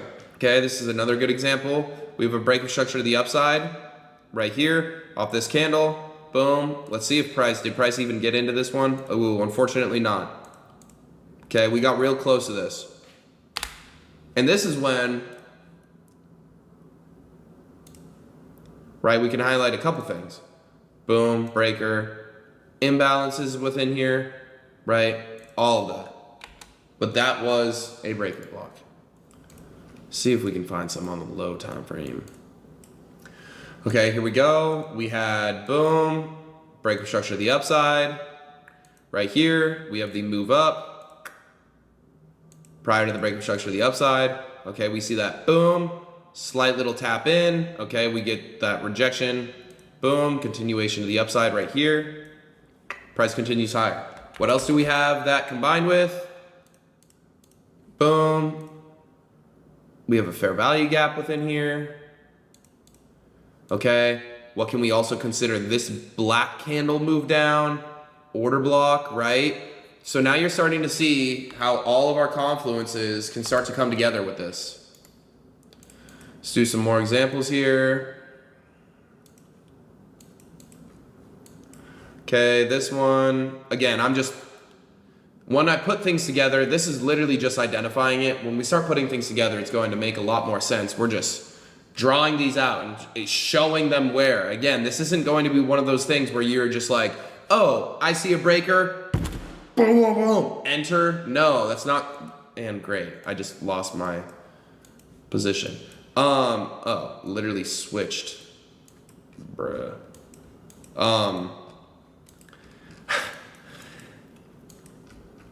It's not going to be like, oh, breaker, bet, spam, you know, like buy. No, bro, like focus, okay? Like there's going to be several confluences that we wait for.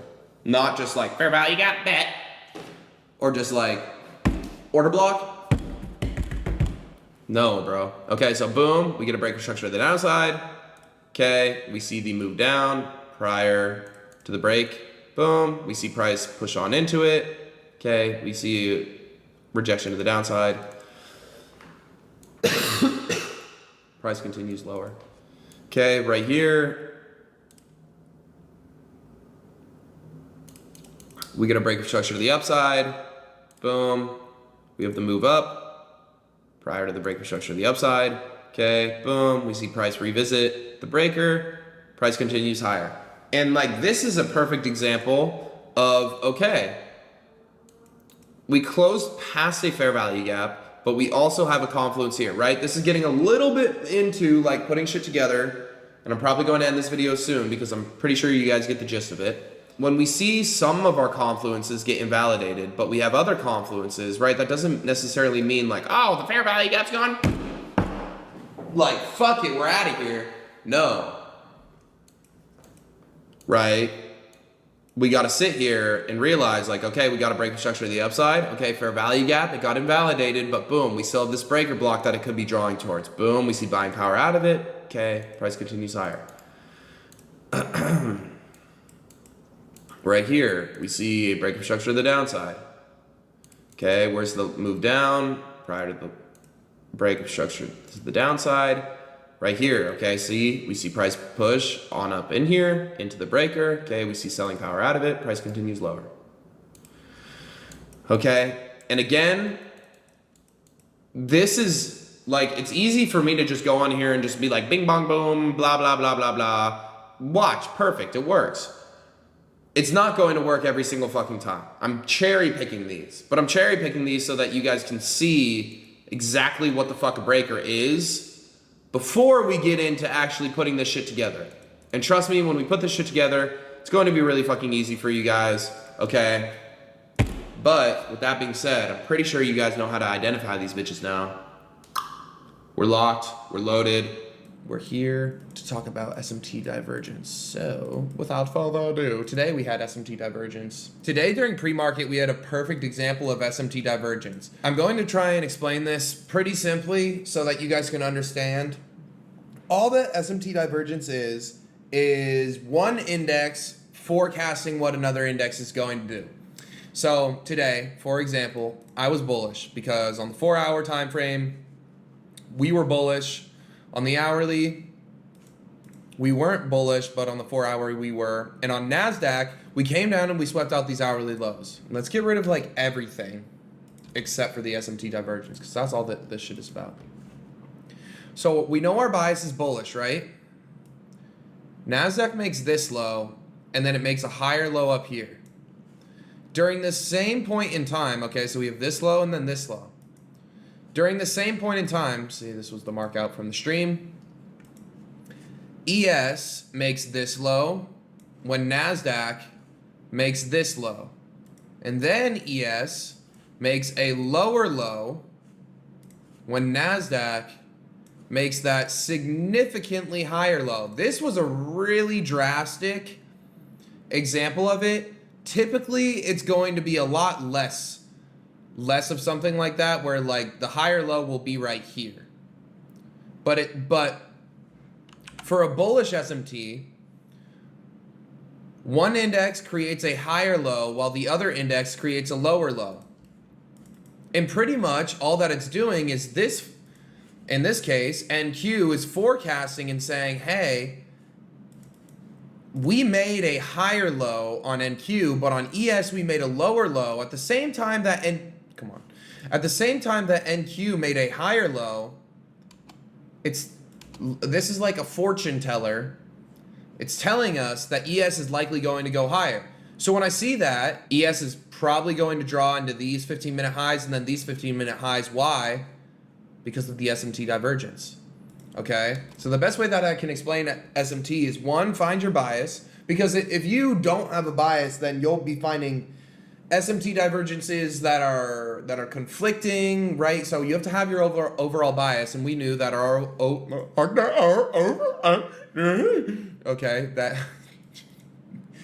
holy shit. Okay, that our overall bias was bullish coming into New York session, even on ES, okay? Now we're bearish, but anyways, besides that, we were bullish coming into market open. Same thing here on NASDAQ. Okay, so when we scale down on the lower time frame and we see NASDAQ create this low and then a higher low, but ES create this low and then a lower low, we can assume that ES is going to continue higher. Okay? And we can use that to our advantage. I know a lot of people that this is fucking huge, bro. Like, a lot of people will say like, oh yeah, I don't even take, I think Darius says he doesn't even take trades if the SMT, if his setup doesn't have an SMT in it, or if like the high time frame level that price is pushing into, if he doesn't see an SMT, he's like, I'm not taking it. Okay, so let's find another example of this. Why are most traders like gay as fuck? Pause. Not really though. Hit me up. Just playing. But seriously. Bang my line. Okay, yeah, no, there wasn't an SMT here. Let's see if there was anything off of those highs. There you go. Okay, bet. Good example here. Okay, this isn't necessarily for market open, but anyways.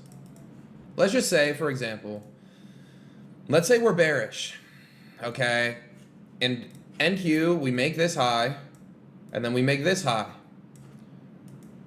ES also coming into a high time frame liquidity sweep, okay?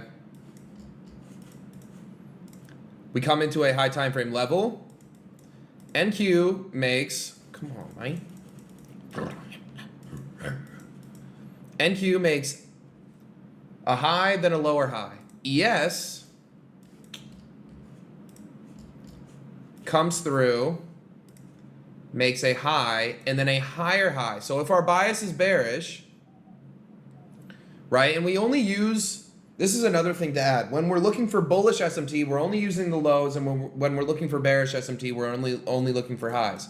So we come into this high time frame level, high time frame liquidity sweep, and ES makes a high, then a higher high. But NQ, at the same time, makes a high, then a lower high. So we can go in on ES and be like, I bet. I finna place a bet. Okay? And we can say, okay, NASDAQ is telling us the future because it made a lower high. Obviously, make sure it's in line with our bias. And then from there, we can scale down and try and find entries, okay? So another huge thing, I do not like to use SMT Divergence on the 1 minute. Typically, my SMT Divergence is going to be on the 5 minute or the 15 minute, and it also works really well for high time frame. Oh, this is another perfect example. Okay, but anyways, this was during pre-market, so not much of like entry work to be found within here, but you can still see that it holds true because price ends up coming down, taking out liquidity. And on NASDAQ smoking on a gas pack, okay, it did the same thing. Boom, came down, swept liquidity. This is another good example of how we can use it to find bias, okay? Because on ES, right, we have this high and then a lower high, and then on NQ, we have this high and then a higher high, okay? And from there, we can see that price wanted to come down, sweep out this liquidity. Pretty short-lived, okay, leg down. But we can see that when we have this, price is pretty much telling us the future of where the other index wants to go. Oh, I could clickbait the fuck out of this, put some crazy thumbnail. Like how to tell the future on the time frames. Let's find more examples of this. Bingo was his name out. Okay, look here. On ES, okay, my guess is this. Okay, first of all, we see a high time frame liquidity sweep. This had to have been like CPI or something, PPI, but regardless, we can still apply this. Okay, boom, we come through, we sweep out lows. Bias, bullish after we probably get like an hourly close above here. Okay. We have this low right here. We form a lower low down here, but on NQ, we have this low right here. And then we have a higher low right here. So what can that tell us the future about on ES? Because NQ made a higher low, SMT Divergence, as well as us seeing ES not breaking structure on this low, sweeping these lows out. We can scale down to lower time frames and find entries within here, right? Because we made a lower low on ES, but a higher low on NQ. We can scale down into ES. We see these lows get swept. We can probably find some sort of entry within here, okay? So the main thing that I want you guys to remember from today for SMT Divergence, because it's hard for me to go back in time and tell myself don't change a thing, but I'll write this one out. SMT Divergence. Come on, man. Okay, what to look for. Okay, when we're bullish and we're coming into, when we have a bullish bias and we come into a bullish level, we're looking for higher low formed on either of the indexes.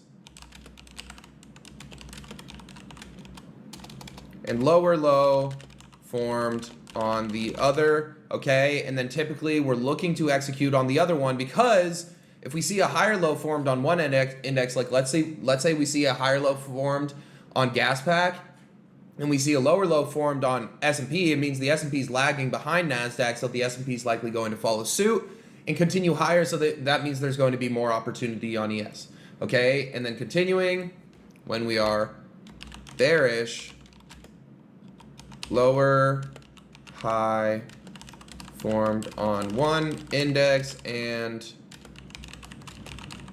a higher high. And a higher high on the other.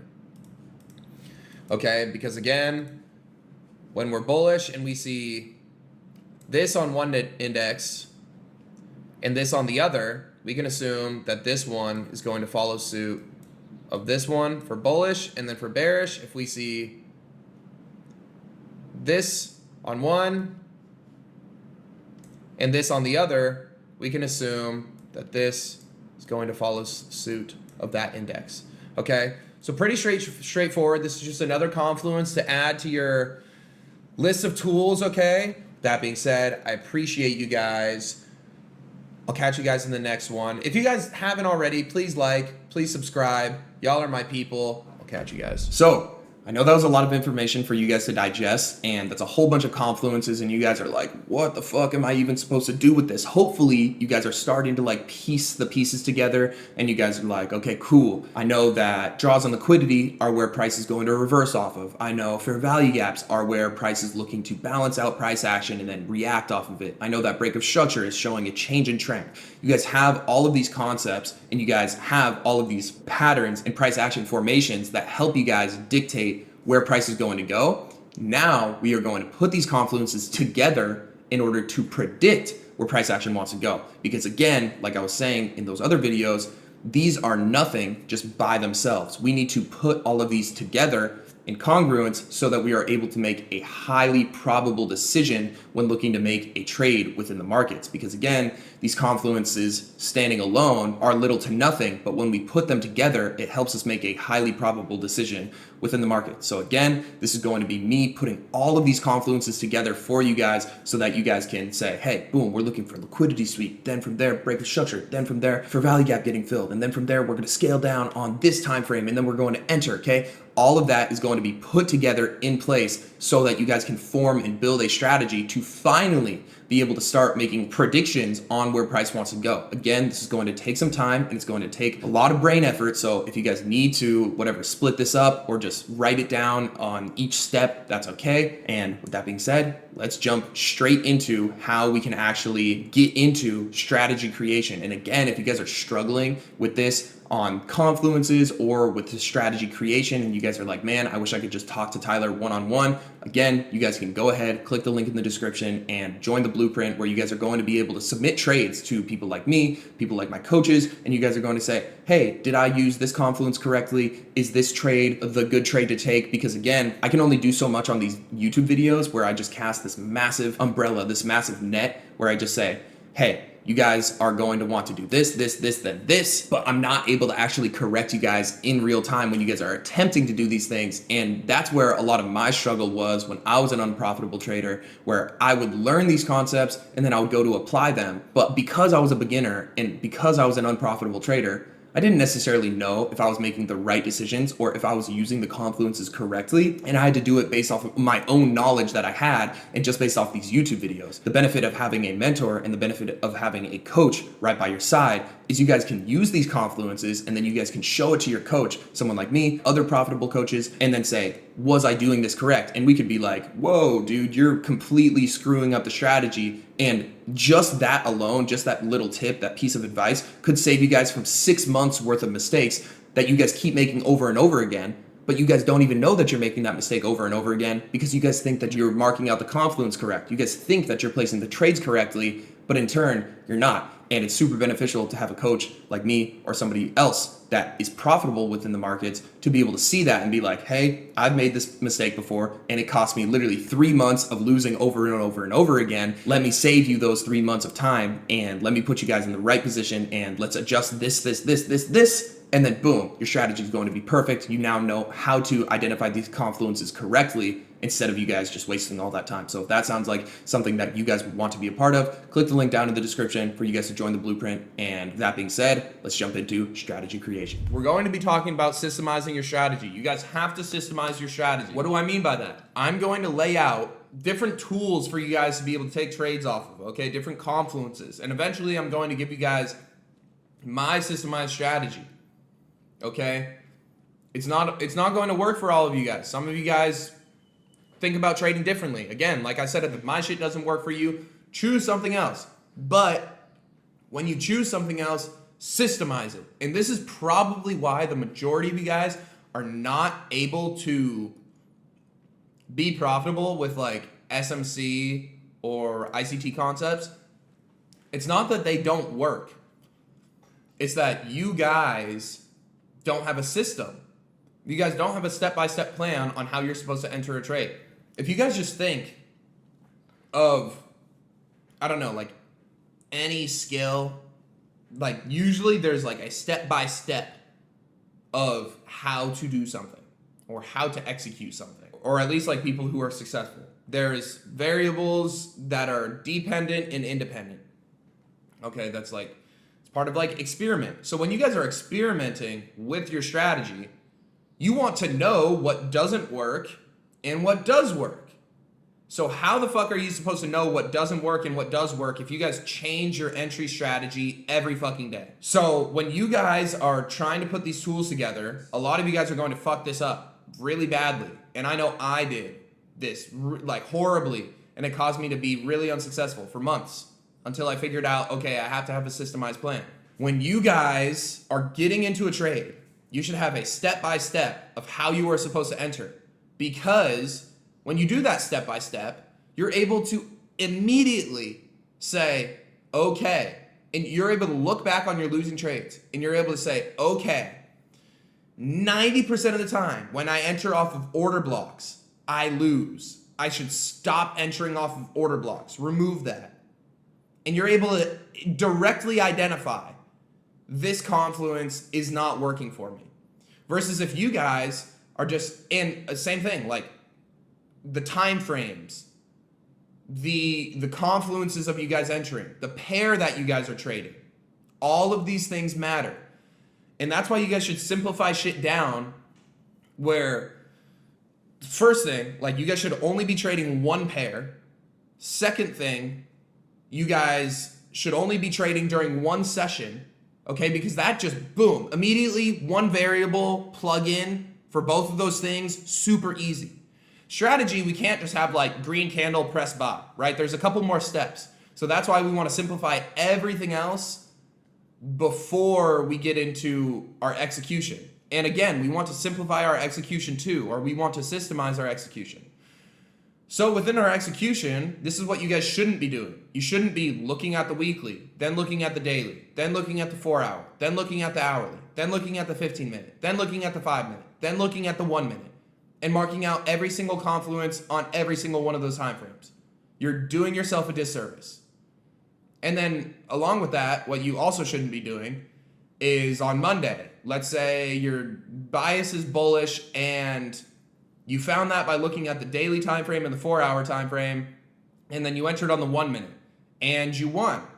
And then on Tuesday, your bias is bearish and you found that by looking at the 1 hour and the 4 hour, and you entered on the 15 minute and you lost.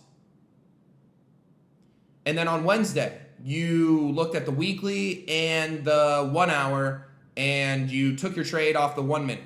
You see how that causes issues where your strategy is, you guys are using technically a different strategy every fucking day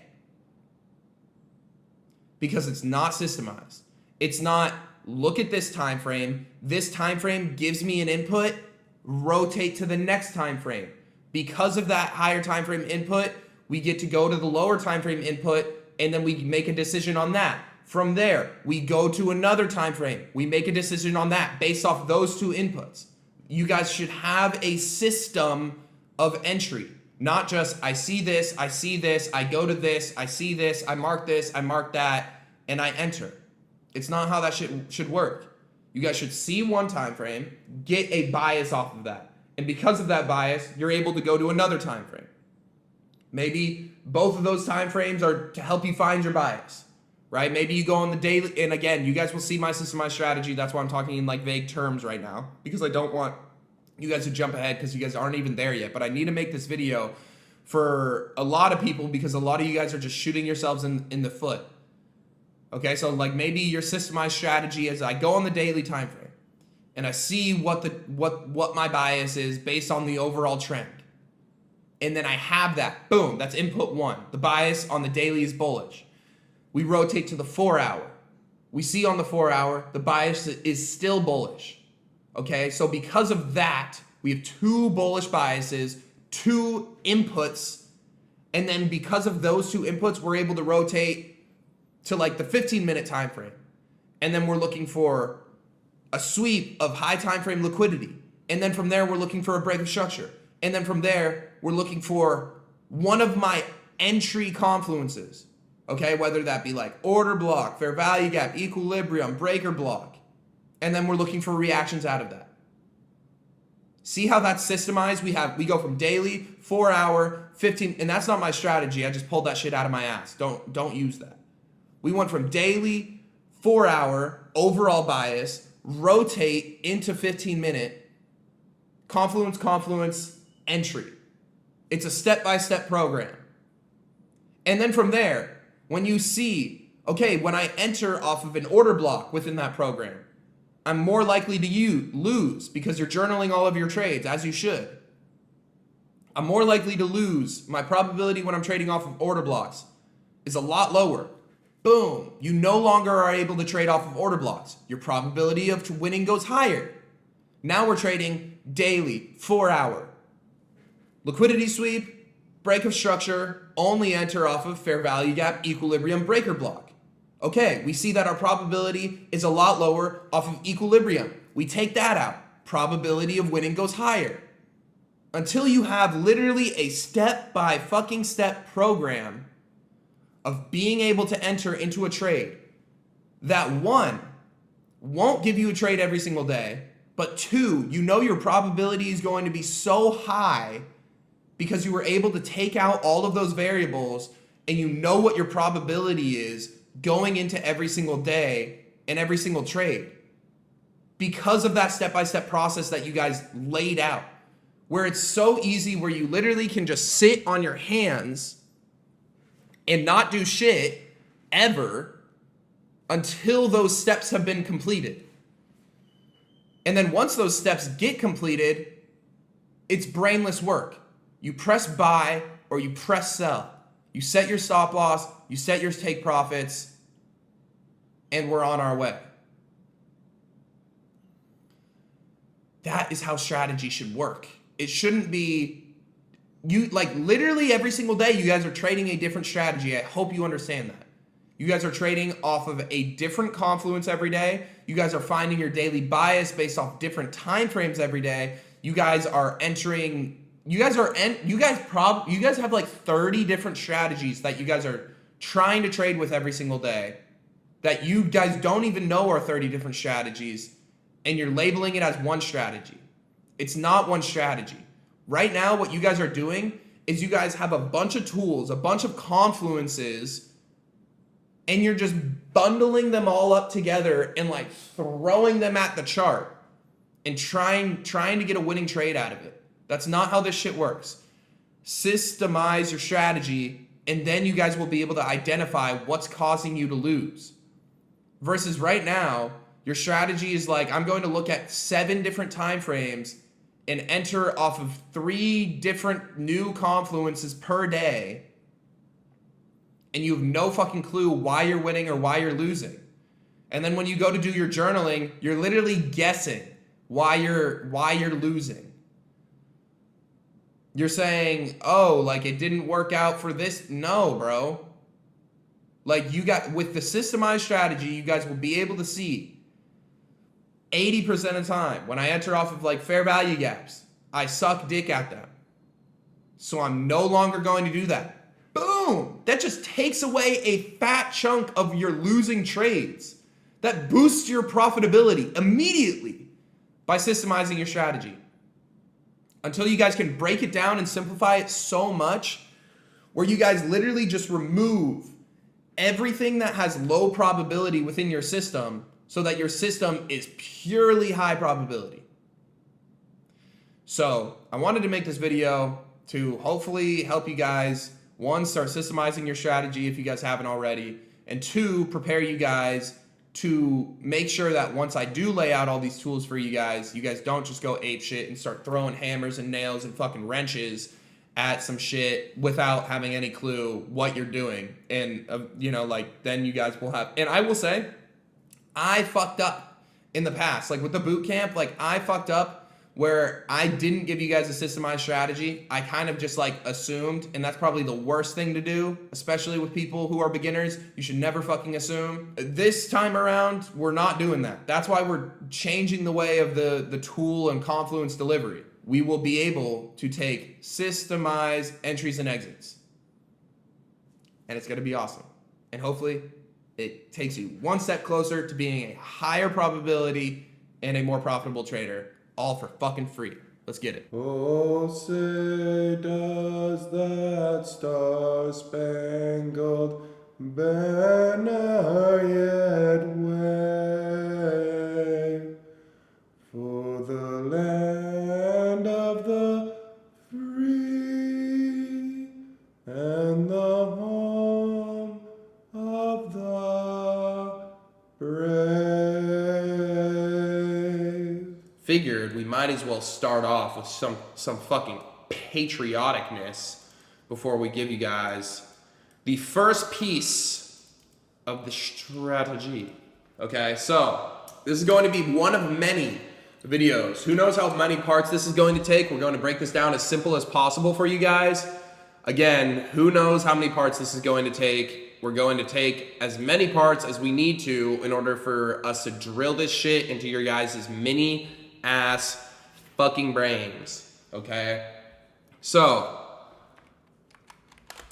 you guys remember our confluences. Yes, you guys remember everything that I've ever taught you ever in the entire world, right? Wrong. So, go back and re-watch, reread. Start off. Welcome to the fucking strategy video. That's a fucking strategy video, bitch. Okay? All right, focus. There's going to be several parts of this. To preface, this first one that I'm going to give you guys, this is beginner. And then as the rest of this goes on, the more fucking advanced it's going to get. Because there's going to be more and more things that we can add to this to make it better. Okay, so you're probably going to watch this and be like, oh, yeah, TJR, you're such a piece of shit. You taught me the fucking basic bitch strategy. Well, guess what? Little fucking Timmy, you don't know shit about trading yet. So shut up and eat your pacifier. You're fucking binky. Okay? So, basic bitch strategy, step by step, here we go. Okay? Step one, we treat our 4-hour and our hourly as our daily bias. And keep in mind, there's a million other ways to trade. This is just my strategy. You guys want to trade like me? If this works for you? Cool. Remember, think back to our psychology videos. Think back to literally videos 1 through 5 or whatever it was before we started Confluences. Watch those shits and remember what I was telling you guys about how this shit's going to take time. And if my strategy doesn't make sense to you, get the fuck out of here, okay? And that's boom. I taught you something, get the fuck out. Okay, if this shit doesn't make sense. So, the way that I like to trade is I like to catch 1 to 3 hour moves, okay? So ideally, I'm in the market for 1 to 3 hours. Sometimes it's a little bit less, but ideally I'm catching a 3-hour movement, okay? So with that in mind, are we really trying to figure out a weekly move? Not necessarily. So I like to stay away from the daily time frame because if we look at the daily time frame, that's really giving us a prediction of, okay, where are the next couple days going to go? I don't really give a fuck about that. We want to scale down one step lower and start looking at, okay, where are the next 4 hours going to go? Where are the next hours going to go? okay? And we're going to treat that as our daily bias or as our bias going into our trading day, okay? So treat the 4 hour and the 1 hour as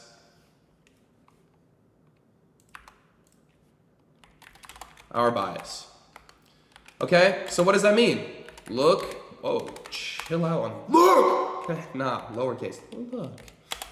Okay, look at 4 hour trend. Okay, we're looking at the 4 hour and the 1 hour trend. What is something that we know? That's just basic ass shit.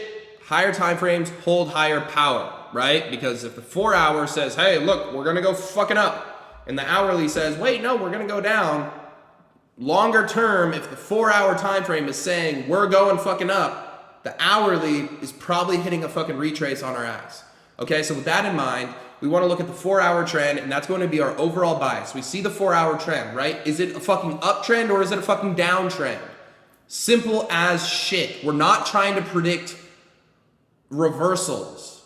We look at the 4 hour trend and we know, okay, this is where the next 4 hours are likely going to go. Too bad, so sad if we take a loss because the 4 hour breaks structure. Ideally, we're not trying to catch reversals on the 4 hour. Okay, we're trying to stay within the trend. So, or bias is based on 4 hour trend. If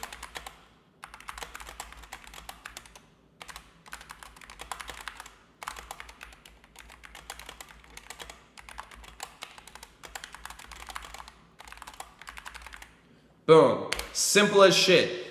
Our bias, our overall daily outlook on the day is based on the 4 hour trend. If the 4 hour is in an uptrend, what does that mean? Higher highs, higher lows, breaking structure to the upside, cool. We're bullish. If it's in a downtrend, we are bearish. Lower lows, lower highs. Step 4, look at the 1 hour trend, okay? What does the 1 hour trend let us do? It helps us decide what lower time frame we are going to scale into to end up looking for a trade. Okay? So we're going to look at the hourly trend. If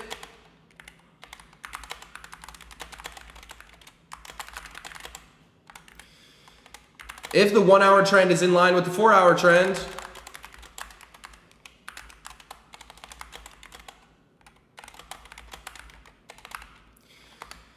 we're looking at the 1 hour trend, and if we see, boom, the 4 hour is bullish and the hourly is bullish, bet we can scale down into the 5 minute and look for execution points within there.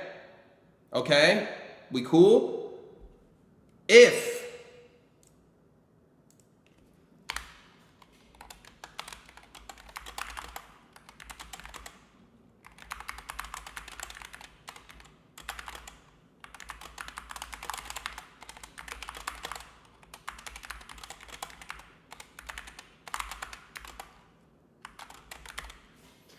the 1 hour is in an opposite, okay, I'm going to change this to opposite.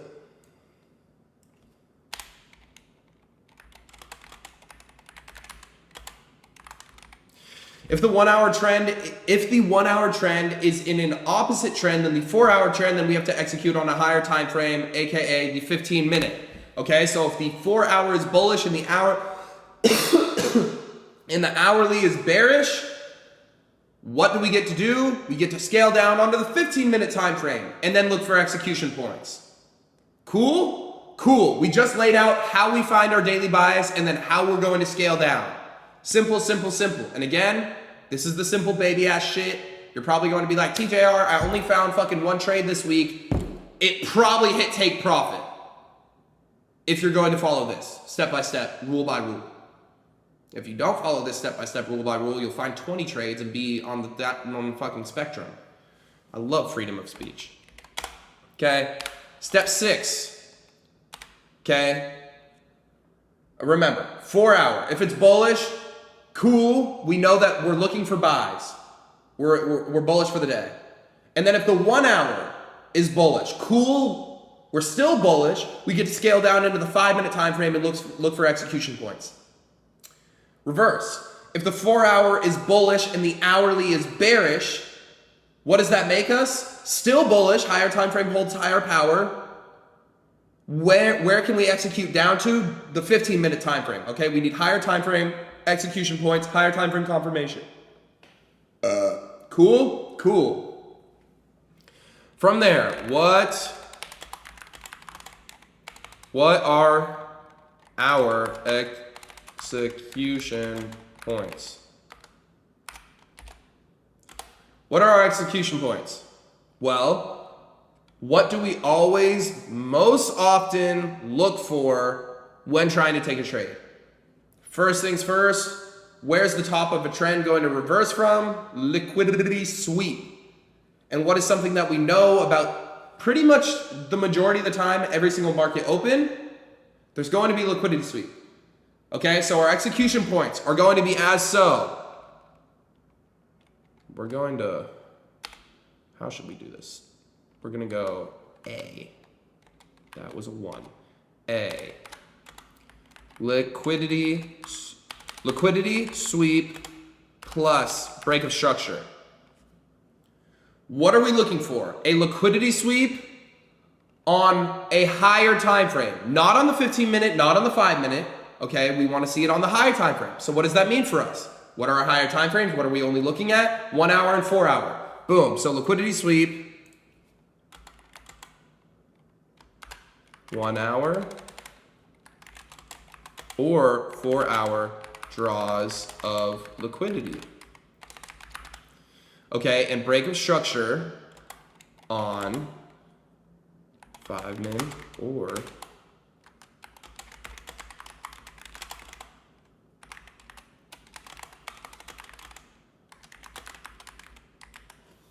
okay, so step 1, we understand our bias. Okay, whatever the 4 hour is telling us, that's what our bias is.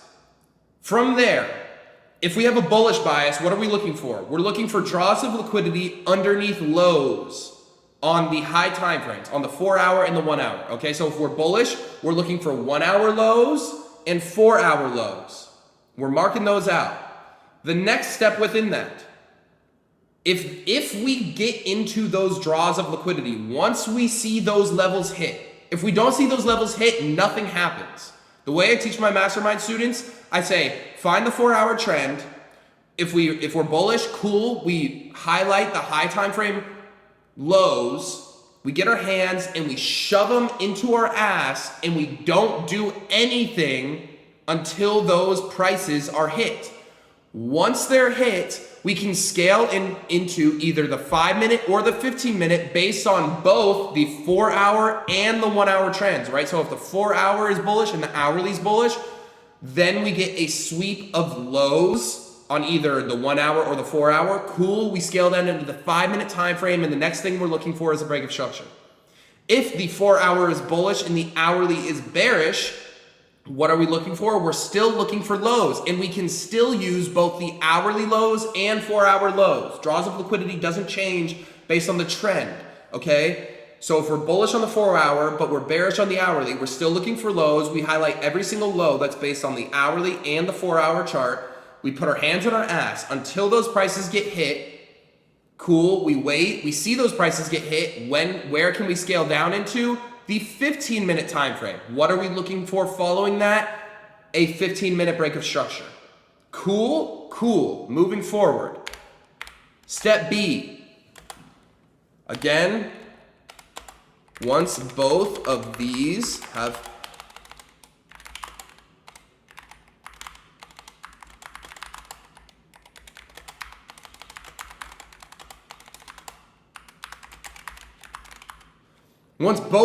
happened, we're looking for our third confluence.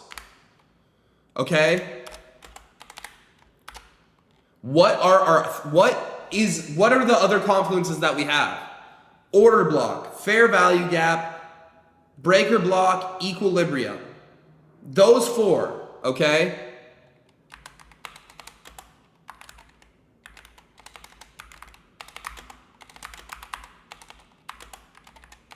Damn, come on.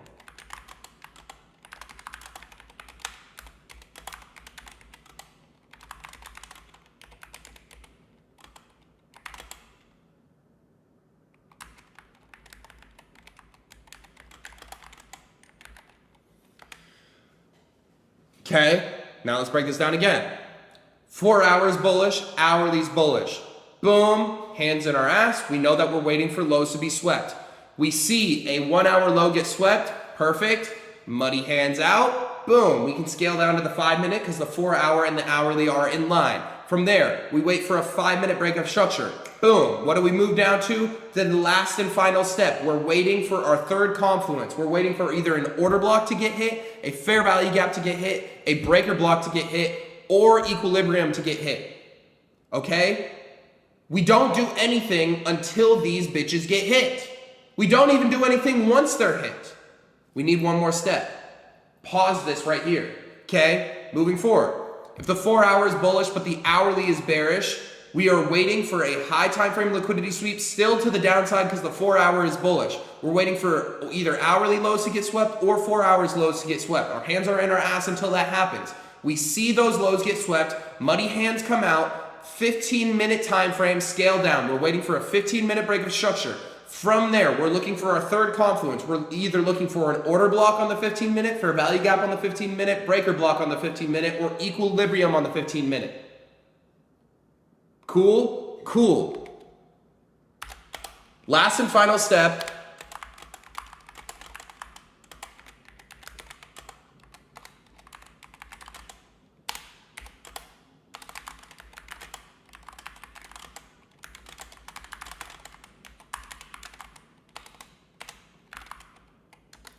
We need to see buying pressure or selling pressure in order to execute out of these confluences, right? Because if we just enter right when they get hit, how the fuck do we know if they actually held, right? If we think back to breaker blocks, remember, how are these breaker blocks even formed?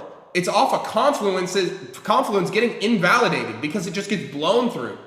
We don't want to end up being fucking busted through like a fucking breaker block. We want to wait for our confluence to get hit and then buying pressure out or selling pressure out in order to execute. Okay, so what does that look like?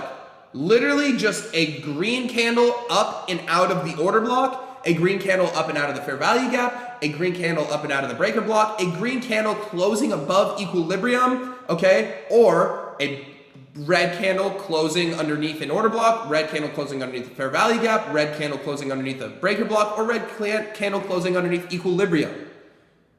Okay, so we need to see buying or selling pressure out of these confluences. And tomorrow when we go into actually pointing this shit out on the chart, I know this is a lot to write down. The goal of today, we're already 22 minutes into this bitch. I just want you guys to write this down so we can get our strategy down. And again, this is the simple shit. There's another piece that we're going to add on to this after, but right now, this is all we're going to give. Okay, last and final, A, B, C, D, E.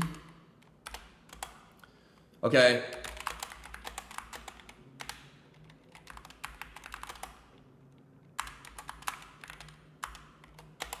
Once you see pressure, execute. We are going to get into take profits. We're going to get into stop losses once we start adding more and more stuff. Okay? All I want for you guys today is to understand this. Okay? This is how we find our overall daily bias. Right? We're looking for the 4 hour trend and the 1 hour trend. That's how we figure out what time frames we're going to scale down into. Okay? From there, we figure out our execution points. Okay? We understand that we're looking for a liquidity sweep. Okay? And again, this is the simplest shit. We're going to add more to this and we're going to add different things that we can change within this as things happen, whether it happens during pre-market or post-market. Okay? But again, forget about that shit. Right now, this is all I want you guys to know. Because this is the simplest fucking strategy.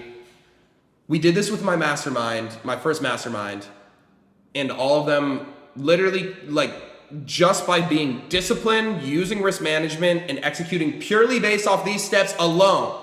Don't do anything else besides these steps, and you will be successful, I promise you. No matter fucking what, I guarantee you will be successful within the markets. How many trades will you take? I don't fucking know. It's not going to be a lot, but you will win more trades than you lose if you follow this shit word for word, bar for bar. A lot of you guys are going to get into the market and then try this shit, and you're going to take 10 trades in a single day, and you're doing it wrong. I haven't seen a single trade using this strategy the past 2 weeks. Okay, so if that gives you any sort of idea of like how simple and how basic this is, but also it's really fucking effective. This is like the most beginner, the most simple ass shit. And again, we're going to add a lot more onto this afterwards. Okay, but right now, this is the basic shit that I need you guys to understand. Write this shit down. This is your first, this is like the fucking base of your strategy. If you guys can't understand this, I don't know what you're gonna do. This is like just, I learned this today. This is like a regular Glock. And then we're going to add an 18 fucking barrel attachment, and then a switch, and then a fucking flashlight, and then a red dot, and then a fucking beam on that bitch. And then we're gonna be lethal killers. But right now we just have the fucking base of the shit. And that's what this is. Cool. And because you guys learned this, I don't wanna see any of you guys taking fucking trades on Monday, because you guys still don't know shit. We haven't even talked about how we can identify all of these things together. We just had to break this down just to explain this shit for you guys. Tomorrow we are going to talk about where that even lies and how to understand where the fuck it is on the chart. Okay? Cool? Got it? Awesome. All right, guys. Welcome to strategy creation part number 2. So, as you guys remember, this is how we start looking into our trades, okay? This is kind of our step-by-step plan, our base foundation of how we're going to start looking into trades.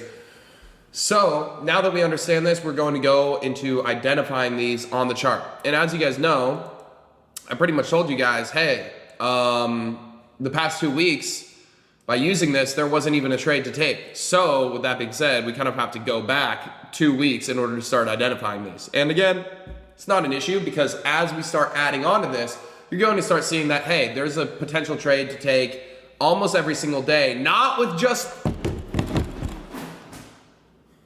Wow, booger came out because I got so aggressive with you guys. Not with just this, but with the other things that we're able to add on to this. Okay, that's how we're going to start finding more and more trades. But for now, with just this basic ass, simple ass strategy, literally square one, noob territory, this is all that we can do for now, okay? Because again, you guys don't know anything about trading. You guys don't even know how to enter a trade. You guys don't know where to put your stop loss. You guys don't know where to put your take profit. We're going to get there in part 3 probably. But right now, let's just talk about identifying these, okay? Let's go back like 2 freaking weeks. Let's go back in here. Okay, this seems like a decent spot. First of all, we're only trading New York session. Okay, so we're actually just gonna go in here and start just highlighting every New York session from here on out. Boom. I know there's like an indicator that you can put on that shows New York open, but me personally, it's kind of like weird to do that, if you ask me. Okay, I'll move that one later. Friday. I need to keep in mind that some of these were high impact news days, but regardless, we're just gonna walk through as many of these as possible. Boom, okay, cool.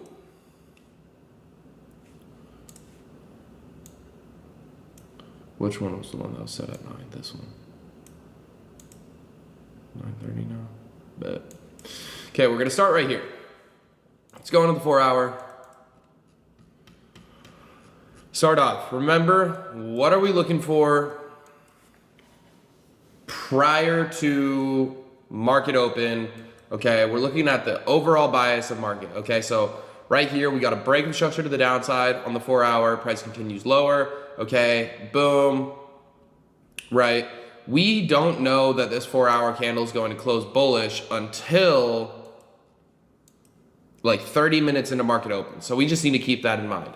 Okay, so for the time being, price is bearish. Okay, on the 4 hour. So what are we looking for? We're looking for sells. Scale down into the hourly.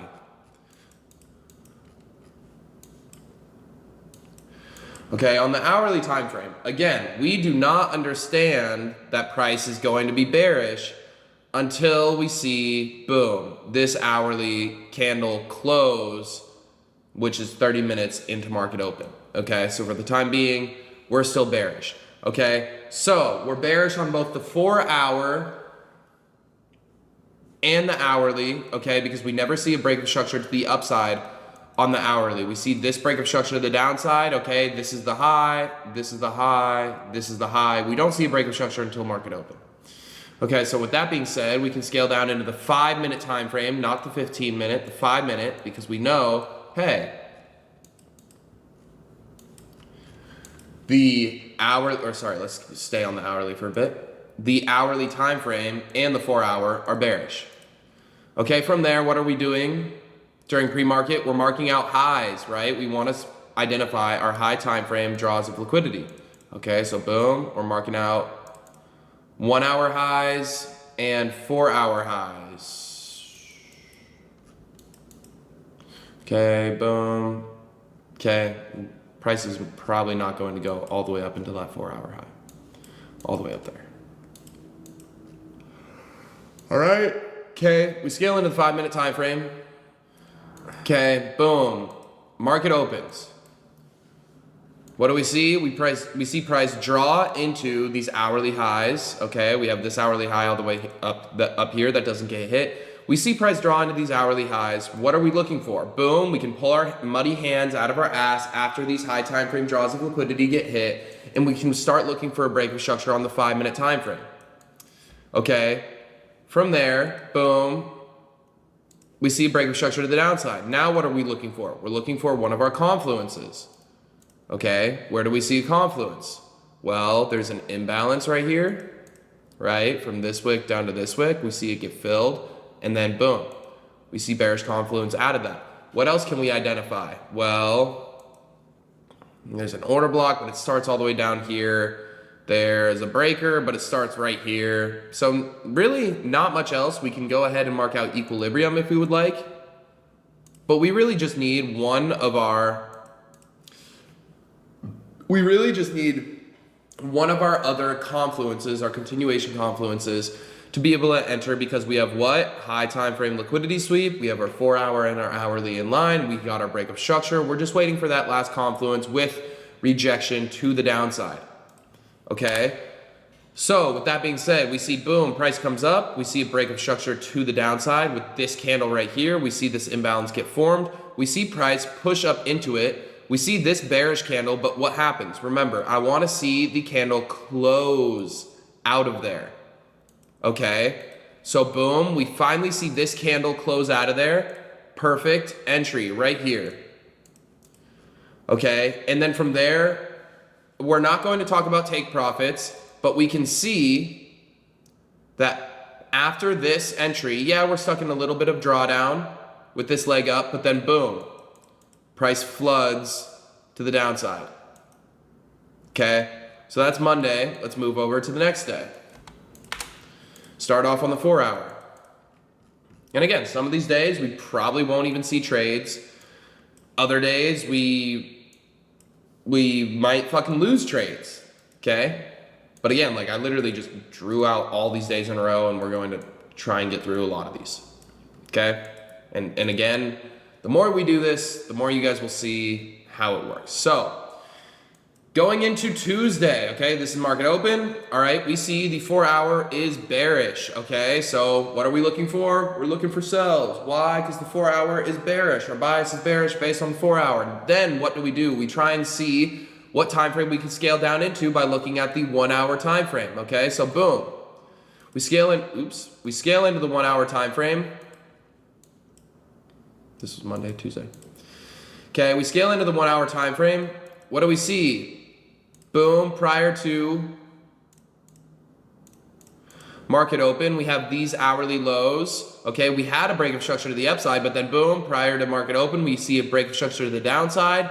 Okay, so what are we? We're bearish on both the 4-hour and the hourly. So what are we looking towards prior to market open? We're looking for highs within the market, right? Because we're bearish, we're looking for high time frame sweeps. So we have an hourly high right here, we have an hourly high right here, and oops, right here. And the next hourly high is all the way up here. We could also look at the 4 hour, but I believe this was a 4 hour high. From there, since the hourly and the 4 hour are both bearish, we're able to scale into the 5 minute time frame, okay, and start looking for trades. Okay, we get in here. Market opens. We sweep out one of our high time frame draws on liquidity. What can we do? Pull our hands out of our ass. Now what are we waiting for? We're looking for a liquidity sweep. Or sorry, we already had our liquidity sweep. We're waiting for a break of structure to the downside on the 5 minute. When we get that, literally right after, boom, we break structure to the downside on the 5 minute. Now, let's mark out literally every single one of our confluences. This leg up, what does that turn into? This turns into an order block. I'll go ahead and just turn that into a blue thing. This identifies the order block. What is this down move prior to that break of structure? Boom, this turns into a breaker. What else can we identify? We have, boom, this is a fair value gap. We also have this is a fair value gap. Okay. We can go ahead and mark out equilibrium from boom, swing high, down to swing low. Okay. So let's see. Out of all these confluences, which one gets hit? Did equilibrium get hit on this pullback? Nope. Did the order block get hit on the pullback? Nope. Did the breaker block get hit on the pullback? Nope. Did this fair value gap get hit on the pullback? Nope. Did this fair value gap get hit on the pullback? Yes, it did. Okay. We see price get a move up. Okay. We see the imbalance from this wick down to this wick. We see one move up and then we see boom, wick right into it. And then what do we see? It closes bearish out of that. Okay. Entry right here on that close. And again, I'm going to show you guys how we can get better entries so we're not stuck in drawdown like this. But what do we see? Okay, price moves down for a little bit. Hip, hip, hooray, psych. We move up, we fill this imbalance in a little bit more. Again, we don't know where our stop losses and where our take profits are yet, but we see long-term price makes a big move.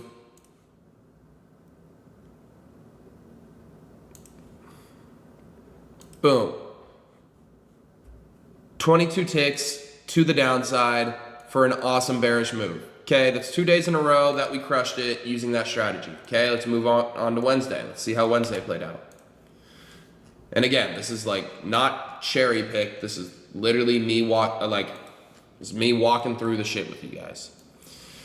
Okay, so this was Monday, Tuesday, Wednesday. Okay, so going into Wednesday, what are we? We are bearish on the 4 hour time frame. Prior to market open, right? We have these highs right here. We have these highs right here. We never see a break of structure to the upside until obviously after and during the day. But we're bearish on the 4 hour. What are we looking for? We're looking for sells. Okay, we go into the hourly time frame. Let's look at the hourly prior to market open. Okay, what are we? We are bearish, right? Because we see, boom, there's no highs that are being broken. Okay, going into pre-market, what are we doing? We're marking out the high time frame draws of liquidity. What are we looking for? We have, boom, these hourly highs. We also have, boom, these hourly highs. We also have, boom, these hourly highs. All of these have potential to be draws on liquidity. Since both the 4 hour and the hourly are in line, we can scale down into the 5 minute to be able to take our confluences and take our trade.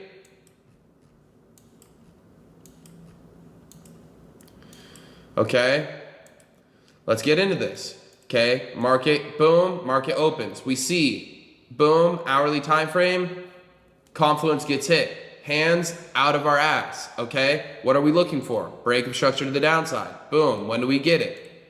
Right after, okay? Now what are we looking for? Okay, let's start labeling our confluences. We have an imbalance right here. Okay. We have this as a breaker block, but price doesn't even get any lower than that, so there's no even like retesting this. We have this move up as an order block, but again, price isn't even underneath there at that point. And we can go ahead and mark out equilibrium from these highs down to these lows. And we don't see that get hit either. So our entry is going to be on this fair value gap. This was a trade that I took and I actually lost on this trade. However, we'll go over NASDAQ on the same exact day and show you guys how we won on this. But continuing, Or actually, there's no reason to even do that. This is just explanation's sake. I don't need to show you guys that this shit works. Okay, we come up, we sweep liquidity, we get a break of structure to the downside. Okay, we see this imbalance. Okay, we see boom, it gets filled. We see boom, closure out of that. This is going to be our entry right here.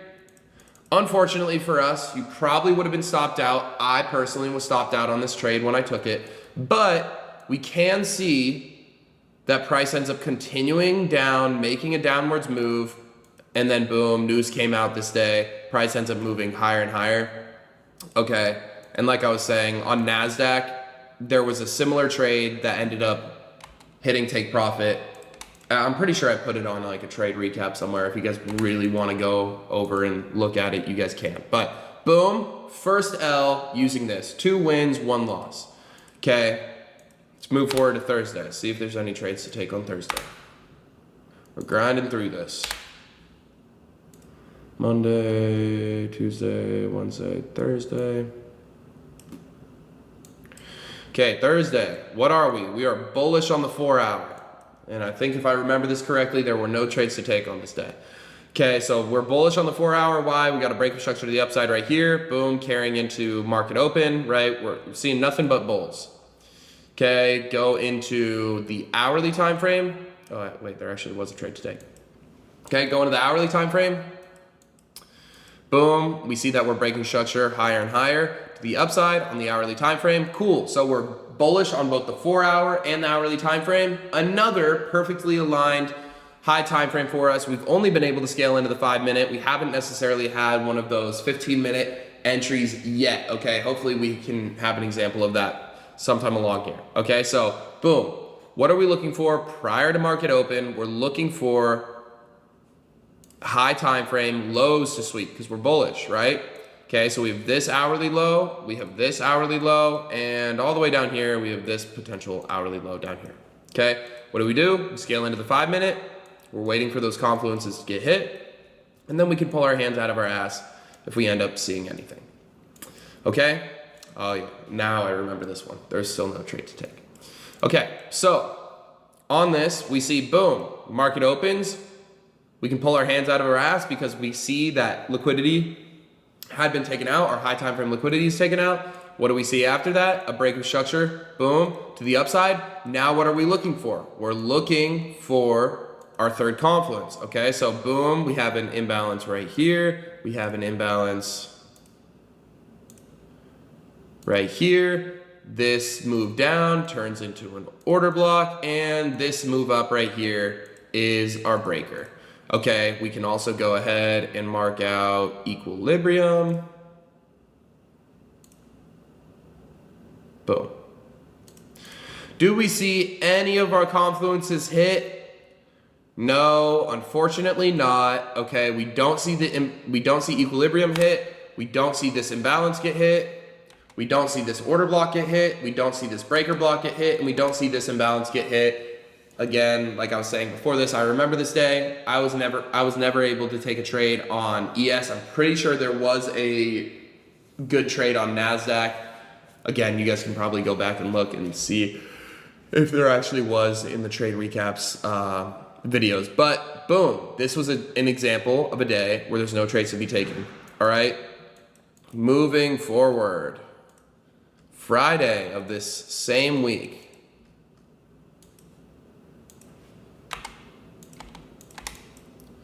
Thursday, Friday. Okay, Friday, what are we on the 4-hour? We are bullish, okay? Right, we can see price keeps moving higher and higher. Okay, we keep getting breaker structures to the upside. We go into the hourly time frame. What are we? We are bullish, okay? What do we want to mark out? We want to mark out our hourly lows. Okay, we have an hourly low right here. We have another hourly low right here. That was actually already swept. We have another hourly low right here. That's pretty much equal that hourly low. So boom, this is really our only hourly low. What are we able to do? Since the 4-hour and the hourly are bullish, we're able to scale into the 5-minute time frame. Okay, there's really only one low that we want to be targeting.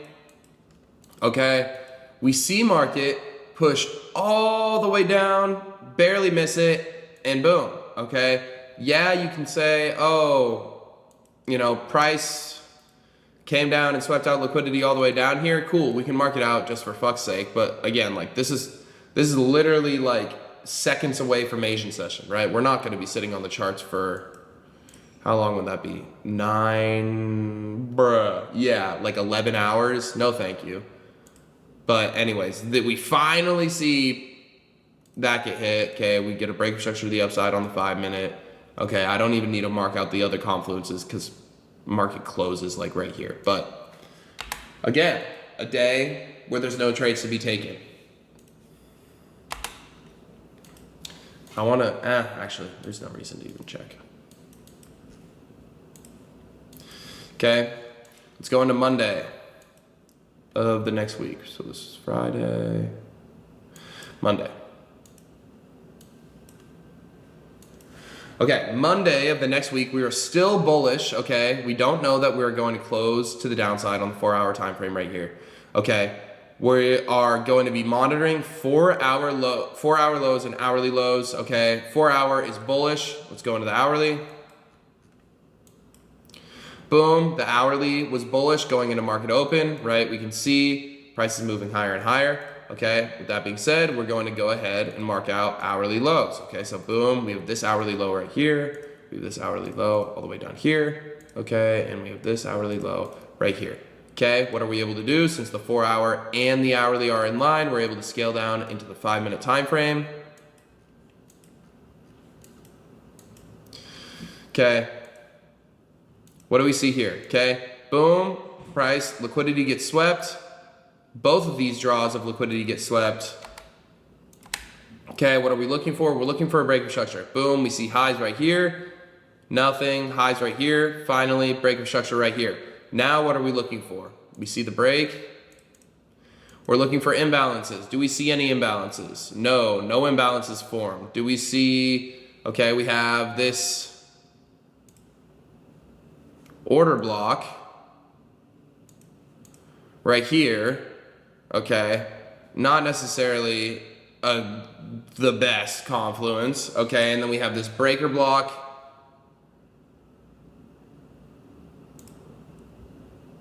Right here, super wide price range.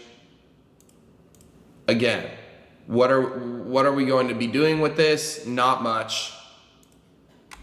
Okay, and then kind of our last hope, we can go ahead and mark out equilibrium from here. Okay, so this is a perfect example of a day that I wouldn't necessarily want to trade, because we can see price comes down, we do get this sweep, we do get a break of structure, but we don't get a fair value gap. We see price push like all the way down here. We see price chopping around. Yeah, we could technically say, okay, cool. Like if we're beginners and we're just following that shit step for step, bar for bar, cool. Maybe we make a fucking mistake and we want to go long here, right? But in reality, if we're looking at this price action, we're probably understanding that, okay, this sweep and then this break, we're already, 3 hours into market open? This isn't necessarily what we're looking for, right? We see price dip all the way down here and then cool, we get boom, legs up. Let's just say we enter, cool, damn, stopped out. Okay, move on to the next day, Tuesday, okay. So going into Tuesday, we are bearish on the 4-hour time frame, okay, right? We had a break, finally had our break of structure to the downside right here. Okay, so we're looking for shorts. Okay, we can go ahead and scale into the hourly time frame. We'll look at the hourly time frame. We are bullish, okay, on the hourly. So what does that make us do? That makes us scale into the 15-minute time frame, start looking for confluences. This is the first time that we've been able to have this opportunity. Okay, so we're going to go ahead and mark out these highs. On the hourly, we have these highs, and then we have these highs all the way up here. Okay, so we're going to scale into the 15-minute. See if we see anything, okay? We don't get a sweep of this. We see legs down. We sweep this, and then boom, we rally right back up. And again, this is a similar situation to the last time, where it does end up going in our direction. But again, is this necessarily a trade that we want to take? Okay, we do see a sweep. We do see a break of structure to the downside on the 15 minute. Okay, we have an imbalance right here. We see it get filled. We see it get closed out of. Cool. Maybe this is our entry. Right? How would this have played out for us? Probably really fucking well, right? We see price fall. Boom. 24 ticks. Is this, and again, this is stuff that we're going to be getting into way down the line as we keep adding to the strategy, talking about times that we want to trade, times that we want to avoid trading, stop loss, take profit, as we start adding even more confluences to our strategy so we can avoid days like this. But for now, right, we're purely just going off of what we know, and that's just the basic ass shit, right? So cool, if we did enter on this, fucking W, clap it up, dub, okay? But again, just talking about like further down the line, ideally, we don't necessarily want to be taking this trade.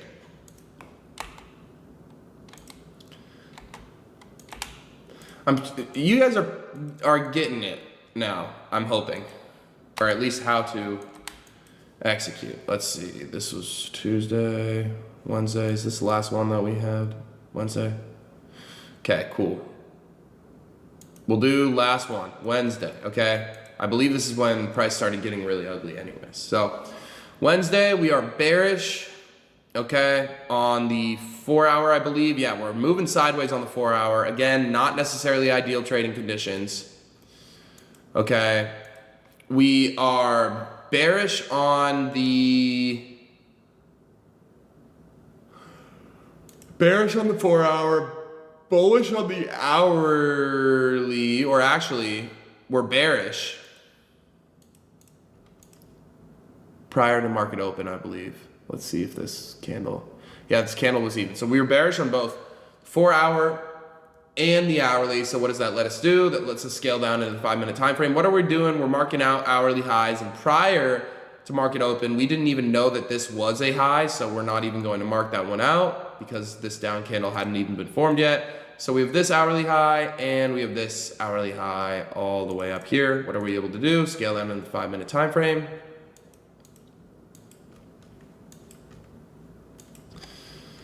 Okay, price opens, we don't get a break of structure to the downside, nothing happens, price moves up, we chop sideways. Pretty, right, like, do we want to be trading a sideways moving market like this? Not necessarily. We also had high impact news at the end of that day, okay? Or sorry, the following day, I believe this was CPI. And boom, right? We get a consolidating day. Again, do we want to be trading a market that only moves a total of 21 ticks within the day? Probably not. We want to be catching trending market moves. So no trade taken on this day. So overall, hopefully you guys, after this little session, you guys got a good understanding of what we're looking for, right? We first look at the 4 hour time frame. We look at the bias based on its trend. Then from there, we scale into the 1 hour time frame, and that pretty much gives us an overall direction of, okay, if it's in line with the 4 hour bias, we're able to scale down to the 5 minute. If it's not in line, we're able to scale down to the 15 minute. Following that, whatever time frame that we're able to scale down into, we're looking for a break of structure followed by a confluence, and then we can execute. Cool, cool. So that's our basic ass shit. There's still a lot more to add on to this to make it a lot better, because obviously, right, what we just walked through, it's not necessarily ideal. We're not able to catch trades every single day. We're not necessarily getting the best win rate, but it's a step in the right direction to be able to have an actual good, solid working strategy. And that's what we want to work towards, okay? So hopefully this video is helpful, similar to the little text out video that we did for you guys. Again, if you guys haven't written this down, please do screenshot it, put it somewhere, tape it on your fucking computer, because this is going to help you guys a lot after we start adding more and more onto this. I did leg day today. My legs are fucking dying, bro. Oh, also, do you guys want to see this Rolls Royce Ghost that I made when I was bored? Isn't this kind of gay? But anyway, strategy creation, Numero 3. We already know our current situation, right? Let's break it down. Even though I really don't want to type this shit out again. Step 1, 4-hour trend. What is it that's bias? Boom. 2, 1-hour trend. Determine what time. Jeez, bro.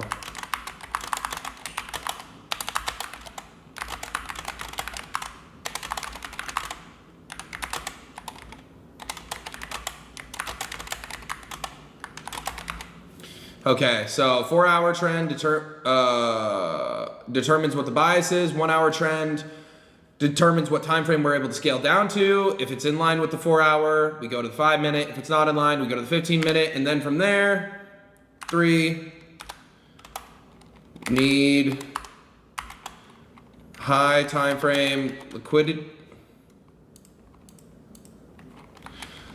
sweep, either 1 hour or 4 hour, okay, in line with our bias. So if the 4-hour bias is bullish, we're looking for lows to be swept. If the 4-hour bias is bearish, we're looking for highs to be swept. Okay, and then from there, scale to whatever.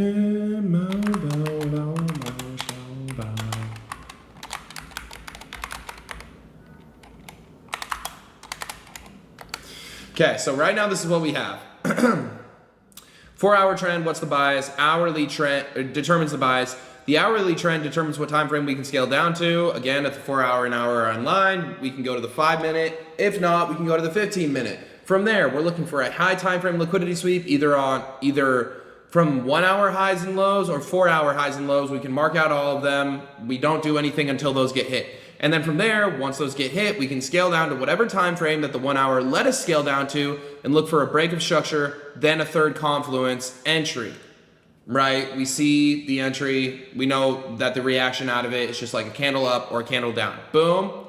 Now, wait. Yeah, we already showed that. Okay, now we are going to add one more thing before we start talking about stop losses and take profits. And then after that, we're going to add more things to help us get even better entries. Okay, so for the time being, we're not even talking about stop loss, take profit. We're talking about another way to help our entries out, and then we can get into stop loss and take profits right after this one. Okay, so what are we adding to this? We're adding better ways to enter off of the third confluence. So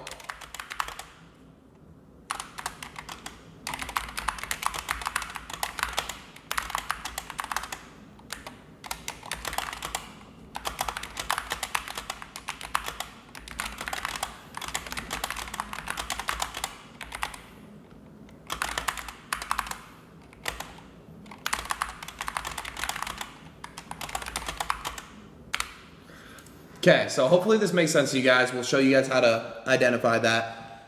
But once the third confluence gets hit, so let's say the 4-hour bias is bullish, the hourly bias is bullish, cool, we can scale down into the 5-minute time frame once we get a sweep of hourly lows. Okay, so boom, let's say these are hourly lows. We see a sweep.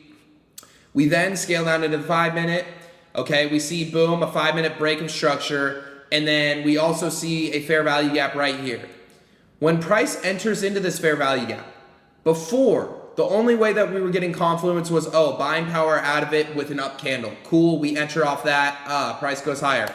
Now, we're going to be able to get even more into this shit. When price gets in here, we can scale down into the 1-minute time frame and just wait for a 1-minute break of structure, enter off that, instead of having to wait for a full 5-minute candle to close. Because if the 1-minute break structure within this 5-minute confluence, we can pretty much assume that, oh, 1-minute break of structure, that is more than likely going to cause a 5-minute bullish candle.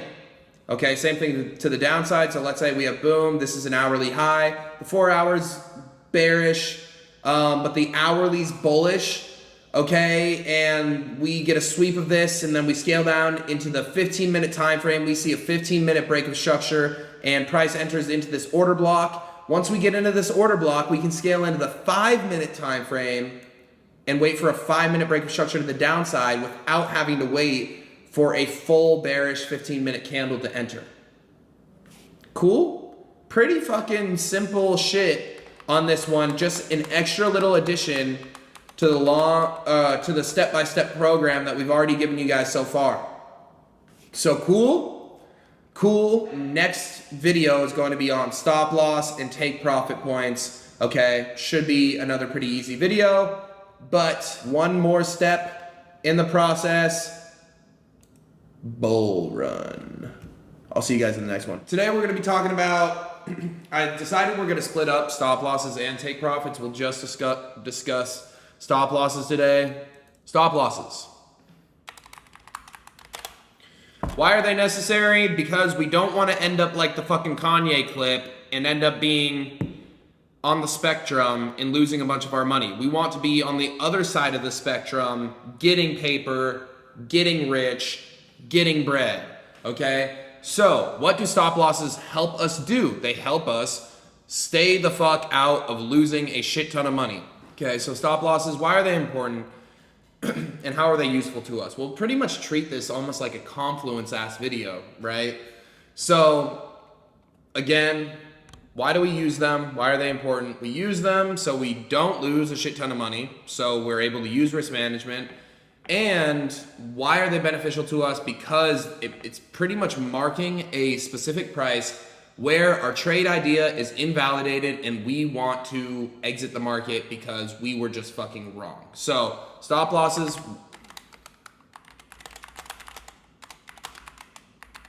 Why are they useful? I wouldn't say it helps us, it makes us.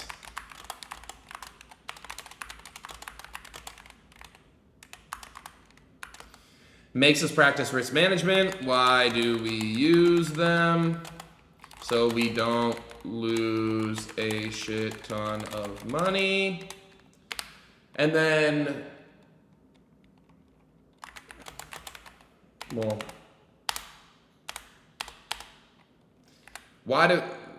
this is also on top of that. So we don't lose a shit ton of money, and because it identifies a price where our trade idea is invalidated. Sorry, our card declined. Okay. They're useful for us because it helps us practice, it makes us practice risk management, pretty much forces us, or for the most part, unless you're like fucking full porting, but it makes us practice risk management because it gives us a set and defined area that we're fully going to get out of the market. And then why do we want to use them? Because we don't want to lose a shit ton of money unless you're an idiot and you're on the other side of the spectrum that Kanye talked about. And because it helps identify a price where our trade idea is invalidated. That's why it's useful. That's why we want to apply it. Ready, set, fucking break. Let's go to the next video where we can... no, we'll just put it all in one video. I was almost going to blue ball you guys, like literally just... Whoa, sorry. I'm not allowed to do that anymore. But literally was just like... about to like, my audience is all male. So how am I not supposed to be fruity, like trying to explain what blue balling means to you guys? Anyways, let's get in here. We're just gonna do drawings for now, just so, because that's all we need to do right now. We're just gonna show it on drawings. And then when we get into other strategy creation videos, we can show it on the chart, actually identifying these trade setups. So, for the time being, let's go over an example of where we put our stop losses. There's a couple places where I typically would like to put my stop loss. So, again, we need to think about what's the main use of these. I'm burning in this bitch, literally sweating my ass off right now. So, say thank you in the comments. Like, literally, I wish you guys could feel my chest. It's wet right now, okay? But... anyways, let's say we see whatever, our liquidity sweep, break of structure on the lower time frame. We see the third confluence get entered in. Let's say we're on the 5 minute. Okay, we see a 1 minute break of structure. Boom. And let's say we were able to enter off like an order block really close to the liquidity sweep. For me, as long as my take profit, and we'll get into take profits, tomorrow, okay, as long as my take profit with my first area that I'm always going to be looking for my stop loss is going to be over the liquidity sweep. Why? Because that's like without a doubt, like if we're taking our trade off of this liquidity sweep, so we know that the trade idea is completely fucking boof pack. We're on the other side of the spectrum. If price goes above this sweep, right? Because then it's not a fucking liquidity sweep because price keeps going fucking higher. Okay? So that's my first area that I would like to put my stop loss. Above a liquidity sweep. If the risk to reward doesn't make sense for my first take profit, and again, we'll talk about that. So let's say my first take profit is like right here, and it doesn't make sense. Cool. What else am I going to look for? Well, within the confluence, I'll either look for, again, this is for bearish bias. We'll talk about bullish bias next. Okay. I'll look for the highs made within the confluence prior to that break of structure to the downside on the lower time frame. Okay, or I'll just look for the highs made within the confluence that was made. So let's say we make a 5-minute high right here and we're continuing down, cool, and then we find our entry within the 1-minute time frame right here. Awesome. My stop loss is going to be above those highs. Cool. As long, and again, this makes it a little bit risky because what happens if price goes up here? Is your trade idea invalidated? Well, not completely, sort of, because you thought that price was going to go lower from here and then it ended up wanting to go a little bit higher, taking out these highs. But overall, your bias was correct because you were still able to identify the liquidity sweep. So that's where you want to debate with yourself and say, okay, is this worth taking the risk of taking this trade, or would I rather just sit this one out based on the risk reward? Okay? So again, that's if your take profit is like right here and you have a horrible risk to reward, but you see a 5-minute high, you see the break, okay, and you're like, okay, bet. Now this makes sense because it's a 1-to-1, cool, gets hit, yay, we're rich, not, okay? Moving forward.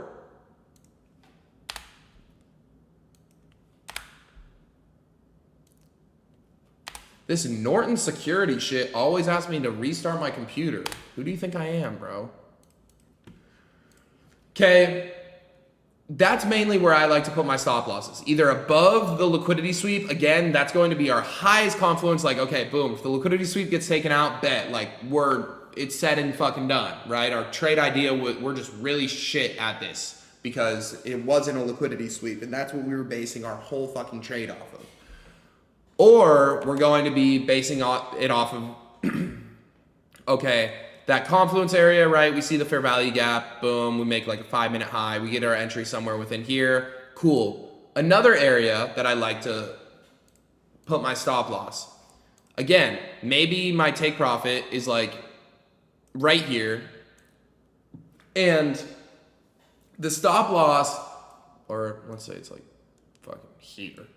Okay, and if the stop loss doesn't make sense to put it over, and the stop loss, if it's going to be above here, it's still an insane risk to reward ratio. But because of that scary ass shit where price could push higher, go to another confluence, and because our risk to reward is so good, we can give our stop loss a little bit of breathing room. So instead of putting it above the high that's made within the confluence, we just put it above the confluence itself, because what happens if price wants to just push a little deeper into the confluence and then go lower from there? Still a possibility, happens all the time. So those are really like the three levels of stop loss areas that I like to put my stop loss at. First and foremost is going to be above or below the liquidity.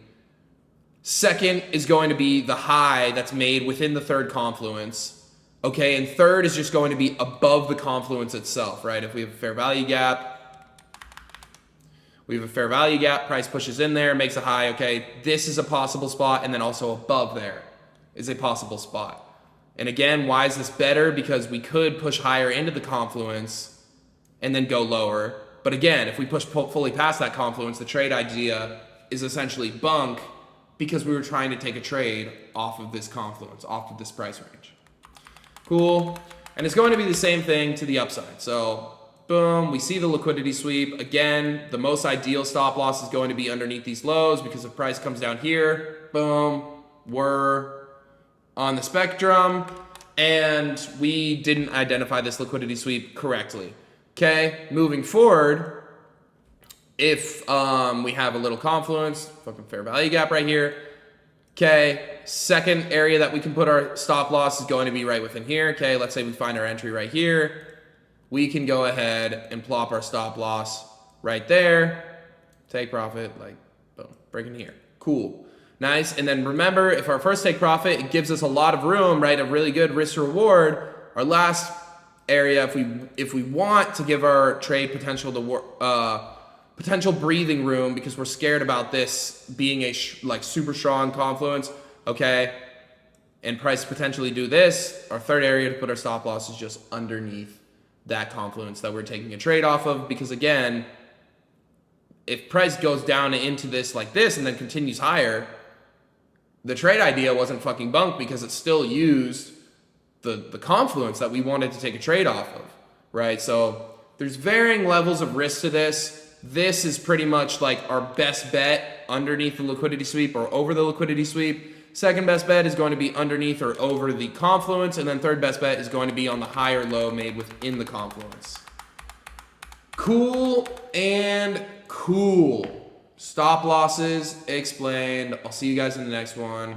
I appreciate you. Last video, we covered stop losses. Today, we will be covering take profits. Should be a relatively easy day, and we're going to use the trade that I took yesterday to help us identify take profits. So first of all, I just want to sit in front of you guys and have you guys look at my pretty face and also tell you guys the benefit of having take profits besides making fucking money, and also a couple different strategies that you guys could use, because you guys don't necessarily have to use my strategy of taking profits, and you guys don't even have to be using my trading strategy. But if you guys are like, hey, I need to know where and how to take profits from the market, cool, this video is for you. Let's get into it. So why are take profits beneficial?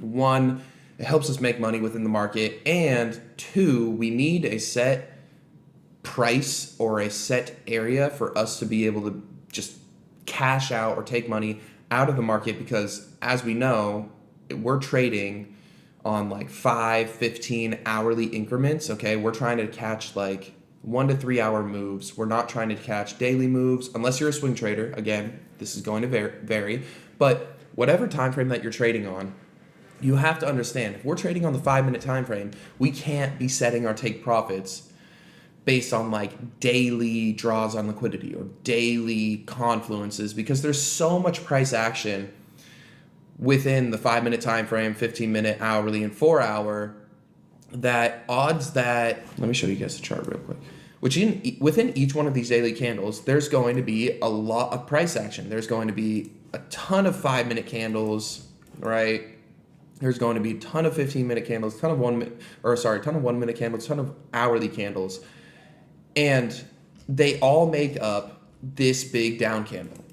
So the reason why I'm telling you guys this is, even though if we know where the market wants to go on the daily time frame, we still can't necessarily set our 5-minute entry take profit based off of daily levels, because within this daily candle, even though we know it probably wants to move down, within the 5-minute, it could go,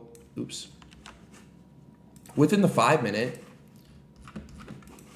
it could go like this. It could go up, and then we get a move down, and then boom, right back up, stop us out at break even, and then boom, right back down, and then sweep these highs, and then go down to make that daily candle, to make that daily down candle. And even though our overall bias was correct, like, hey, we know the daily time frame wants to go down, it's probably seeking out the strong liquidity,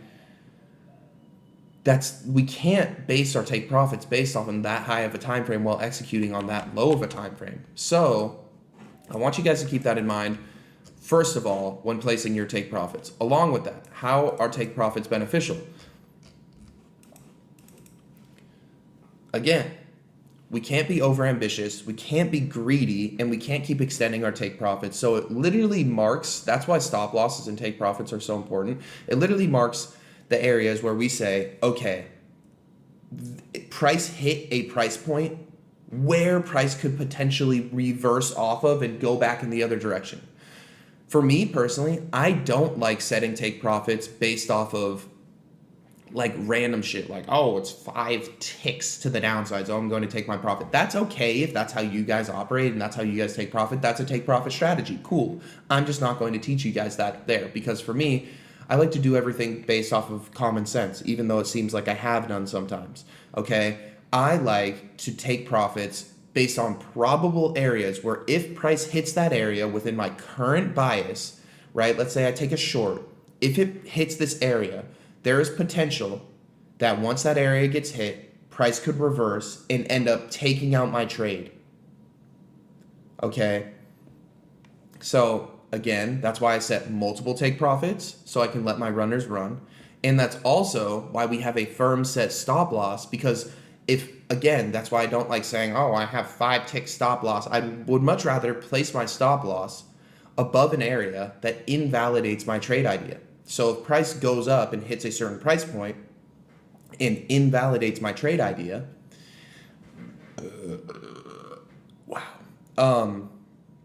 then, geez, bro.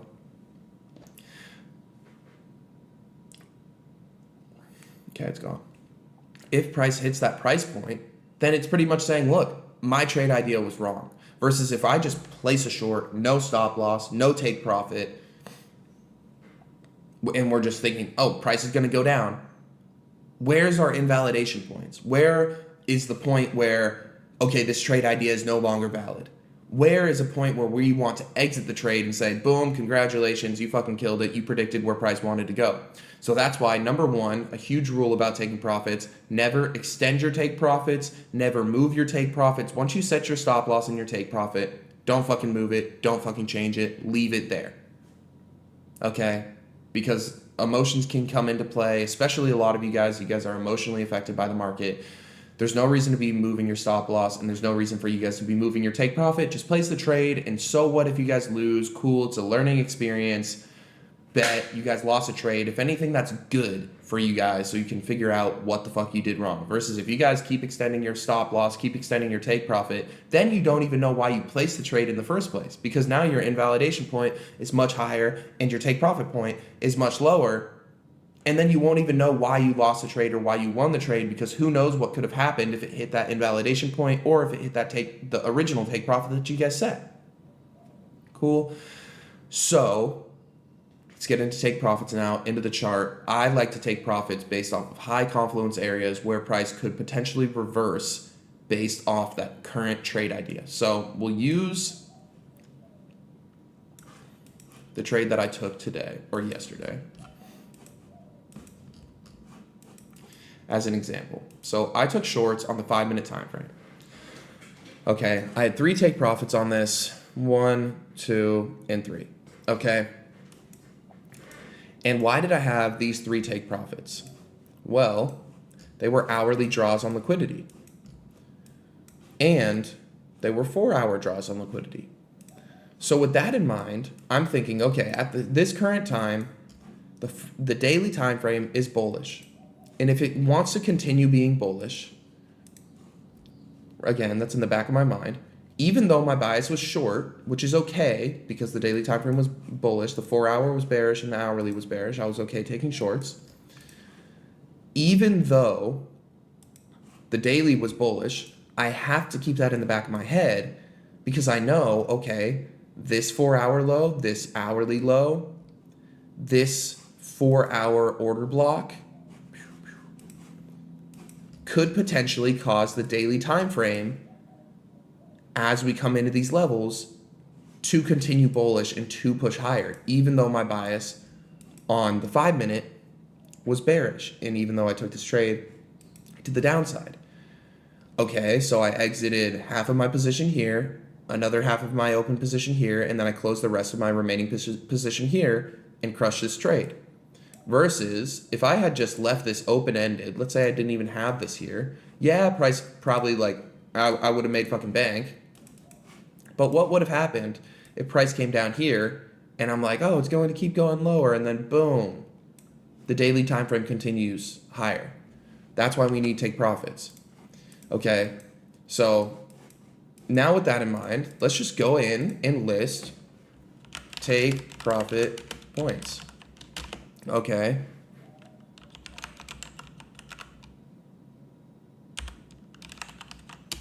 And our take profit points are actually going to be our confluences. Why? Because keep in mind, even though we're taking trades to the downside, where would we likely want to take profits where price could potentially reverse back up to the upside? Based off of our regular trade confluences, right? Because these are confluences for price to potentially give us a trade entry, even though we're not trying to take longs off of these points, we're trying to exit our sell positions. Okay, and obviously the inverse is applicable as well. So where do we want to take profit off of? Draws on liquidity, order blocks, fair value gaps, breakers, and sometimes even equilibrium. This is where we can take profit off of, just previous confluences. And typically what I like to do is I like to take the confluences on the high time frame. So again, for me, I find my bias based on the 4 hour and the 1 hour. So where am I likely going to set my take profits? On the 4 hour and on the 1 hour based on certain confluences. So like you guys saw, whoa, what's happening? On this trade, my take profit points were based off of hourly liquidity here, and a 4 hour order block right here. Boom. Simple, simple, simple. Just, that's as simple as it is. Because again, remember guys, what are we trying to do when we enter into a trade, right? Let's just do this whole trade recap over again. The 4 hour was bearish. The hourly was bearish. Where was I looking for a trade? Okay, we saw, I'll kind of speed through this. 5 minute break of structure after sweeping these 5 minute highs. We filled in this fair value gap. We saw a 1 minute break of structure. I entered off that, stops above the fair value gap. Okay, where am I looking to potentially exit? And how will this trade complete my bias for the day? Well, we know it wants to go down. And we know the 4 hour and the hourly are saying, yeah, it's likely going to go down. But where could the 4 hour and the hourly also reverse off of? Hourly liquidity, 4 hour liquidity, and a 4 hour order block. So that's where we set our take profits. Okay, you can, for the most part, I don't really like taking profits on the 15 minute or the 5 minute, setting it based off these. If there's no like hourly or 4 hour confluences for take profit points, then I'll scale down into the 15 minute and try and find like 15 minute liquidity. But most of the time you will be able to find these confluences to be able to take profits and to be able to secure profits from the market, from your trade. Okay, so with that in mind, we just covered stop losses, we just covered take profits. We are going to be talking about even more strategy creation, how we can amplify our strategy, because for the time being, I need to go back and check in on the strategy creation part 3. For the time being, I'm pretty sure we have pretty limited amount of strategy for us to be taking trades, which is good right now, because right now, again, the whole point of this is to build your guys' base, okay, and then scale it up until you guys have the Great Pyramid of Giza. Okay. Wow. No Illuminati. I didn't eat. That wasn't like a sign or anything. Okay.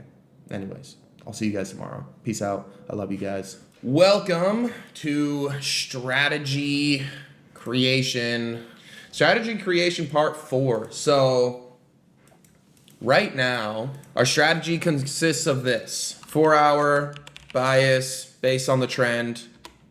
1 hour determines what time frame we can scale into to take trades, okay? If in line with 4 hour, 5 minute. If not, we go to the 15 minute. Okay, from there, let's put this shit here. And then from there, we scale into whatever lower time frame, LTF.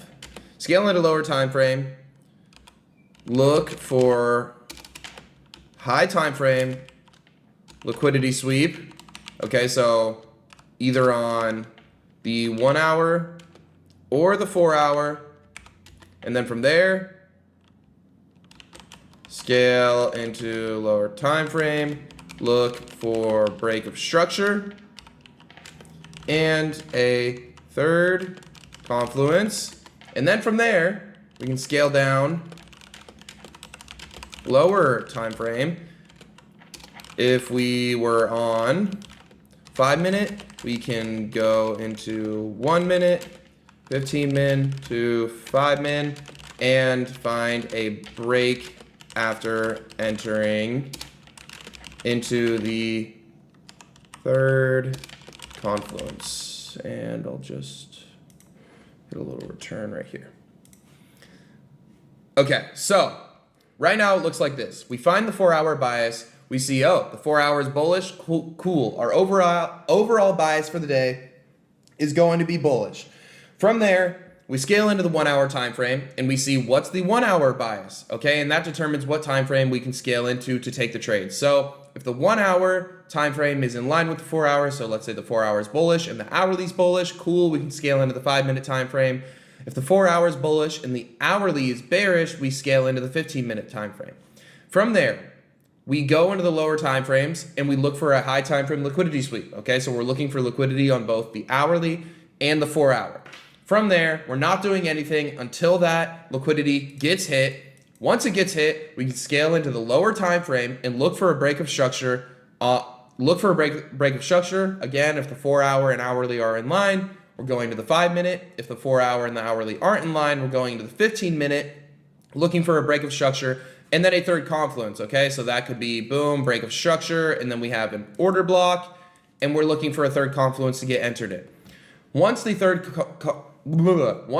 confluence gets pushed into, if we're on the 5 minute, we can scale into the 1 minute and try and find a break of structure within there, okay, and enter off that. If we're on the 15 minute and it's entering into a 15 minute third confluence, we can scale into the 5 minute and find a break of structure right there. That's the strategy that we have so far. Okay, so I would like to add to this now. This is what we have right now, and this is to wait for a liquidity sweep right when market opens. Sometimes that's not the case, and sometimes there's a liquidity sweep before market opens. So what we are going to add to this is going to be, if we see during pre-market a liquidity sweep and then a break to the downside, okay, first thing that we want to do, still identify the 4 hour bias, okay? And if the 4 hour bias is bearish, okay, let's say the 4 hour bias is bearish and we recently broke structure on the 4 hour. But up here during pre-market, we saw an hourly liquidity sweep and a break of structure. You're probably thinking, well, there's probably not going to be another liquidity sweep, so what are we supposed to do off this? That's when we start looking for the hourly confluences. So what happens when we get an hourly sweep and a break of structure to the downside? We form order blocks on the hourly, we form breakers on the hourly, we form fair value gaps on the hourly, we form equilibrium on the hourly. And from there, we treat these confluences as our high time frame sweeps, because the high time frame sweep has already happened during pre-market or maybe during London session, whatever. And market is already moving in the direction that it wants to go, right? Which is what the original strategy is based off of. Trying to find the start of a move, right? Trying to enter up here. What happens if this has already happened? Well, we can still trade the continuation of that hourly trend. And that's what we're going to talk about today. So, on top of that, if we see a hourly or a 4-hour liquidity sweep, we're still going to follow this. We look at the 4-hour bias and we look at the hourly bias. But if we already see a sweep has happened, and I mean like just recently, like, let's see if I can find an example of this. Okay, let's use this as an example. Okay, let's say that this is a market open, okay, and we sweep out these highs, okay, and hypothetically, let's just say that the 4-hour is bearish and the hourly, we see a sweep of these highs and then a break of structure. And let's say like right here is market open. Obviously, we already see the sweep and we know that our bias is bearish and the hourly bias is bearish, but we're saying, hey, odds that we're going to, if the hourly and the 4-hour bias is bearish, what are the odds that this is the only high that we have currently? Let's say that like this is price action. This is the high that has to be swept. You're probably thinking, oh, we can't even take a trade today. Well, no, that's when this addition to the strategy comes into play. That's when we can say, hey, look, there's a fair value gap on the hourly. There's a order block. I can't even see. Yeah, boom. There's an order block on the hourly right here. Okay, there's a breaker right here on the hourly. Okay, and from there, we use these confluences getting entered in similar to the liquidity sweep happening. So if we already see a liquidity sweep happen in like a break on the hourly, then what can we do? We can target hourly confluences. So let's say price enters into a fair value gap, market opens. What are we going to do? If the 4-hour bias is bearish, the hourly bias is bearish, and we enter into an hourly fair value gap after a liquidity sweep has already happened, we're able to scale down into the 5-minute, and all that we're looking for is a 5-minute break of structure, and then our third confluence, and then we just continue on. So we see a 5-minute break of structure, boom, 5-minute fair value gap, scale into the 1-minute, look for a 1-minute break of structure, enter off that, stops above the highs, target, again, we already talked about targets yesterday, higher time frame, draws on liquidity, higher time frame confluences. And that's all that today is. We're just adding that little piece of strategy with liquidity sweeps. Let's talk about how it would work in the opposite direction. Okay, so let's say, and with the 4-hour and the hourly not in line. So let's say, boom, the 4-hour is bullish and the hourly, we see a liquidity sweep to the downside and then a break of structure to the upside.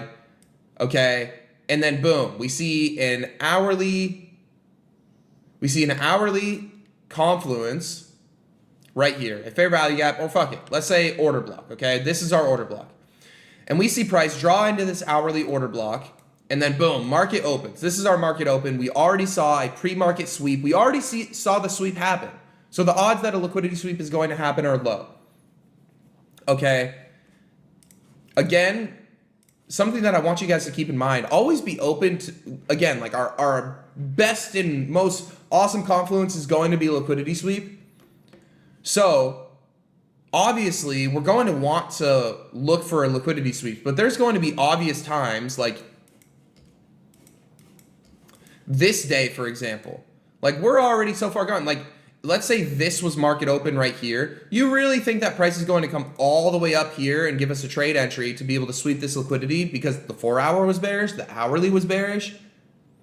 But you think price is just going to mank and then go down? No. So what would we have to play off of? Hourly fair value gap. Boom, we see it enter into an hourly fair value gap. We can just use this for an example. Okay, we scale into our lower time frame. Where's the break of structure? We see a move down, then a move up. Move down, then a move up right here. Boom, we break structure on this candle. Cool. What else do we have? We have a fair value gap within here. We see price push into the fair value gap. Cool, let's scale down into the 1-minute time frame. Even, again, like this is some bullshit. This was like during Asian session or something, but this is just to show you guys how it would work. Boom, we get a break of structure right here. Move up, or sorry, move down, then a move up. Okay. We see price break structure. Cool. Enter off that. Boom. Okay. We can target higher time frame, draws on liquidity all the way down here. Cool. Cool. That's how we would look at it. Okay, let's talk about the upside, and then we can wrap this up, because this is just another addition to our strategy. And again, there's going to be even more additions to this to help you guys find a bunch of trades, because right now, you guys probably aren't finding many trades. Okay, and that was the point. We just want to start building on top of our foundation. Okay, so boom. Let's say this happens during pre-market. Okay, we have this order block. Price enters into the order block. Boom, let's say market opened like right here. We see price dipping down, entering into this hourly order block. The 4 hours bullish, the hourly's bullish. Cool. We know that we want to go long. What are we waiting for? We're waiting for a 5-minute break of structure to the upside, because we moved down. We probably had to break 5-minute structure to the downside to be able to fill in this order block, right? Because it's going to be an hourly retrace. We wait for a 5-minute confirmation, break of structure out of that. We wait for a 5-minute third confluence, okay, whether it be a fair value gap, whether it be an order block on the 5-minute, whether it be equilibrium. We see price push in there, and either we wait for that 5-minute move up or 1-minute break of structure. Boom, we enter off of that, stops either underneath the fair value gap, underneath these lows to play it safe, and then we can target previous hourly highs or 4-hour highs or hourly confluences or 4-hour confluences to take our trade. Let's get going. All right, we are going to add on to our strategy today. Let's get up and let's get popping. So, I shouldn't have to do much of a recap of what we already know within our strategy, but today we are going to add a little bit more on how we can actually take more trades without just a liquidity sweep happening during pre-market, just a liquidity sweep happening right when market opens, okay? So, step one, what are we looking for? We're looking for a 4-hour bias / trend to determine what our bias for the day is going to be. Step two, look at the 1 hour, okay? Trend, bias / trend. That helps us what lower to scale into. Okay, that helps us determine what lower time frame to scale into when our bigger confluences get hit. And today we are going to be talking about other high time frame confluences other than a liquidity sweep that can help us take trades. Okay, so moving on from there, when our high time frame confluences get hit, we scale into lower time frame, and then 4, okay, wait for lower time frame break of structure, 5, wait for lower time frame third confluence, whether that's a fair value gap, order block, breaker block, equilibrium, okay, and then 6, wait for either smaller lower time frame break of structure or up / down candle on the current lower time frame out of the third confluence. Boom. Boom, boom, boom, boom, boom. Okay. So that's what we have so far. Right? This is how we're taking trades. Okay, and the only thing that changes here is number 3. Number 3, it originally was wait for a higher time frame liquidity sweep, whether it's on the 4-hour or the 1 hour. Okay, and again, the 1 hour time frame, it helps us determine whether we're scaling into the 5-minute or the 15-minute to look for that break of structure and to look for that third confluence. We all know that, right?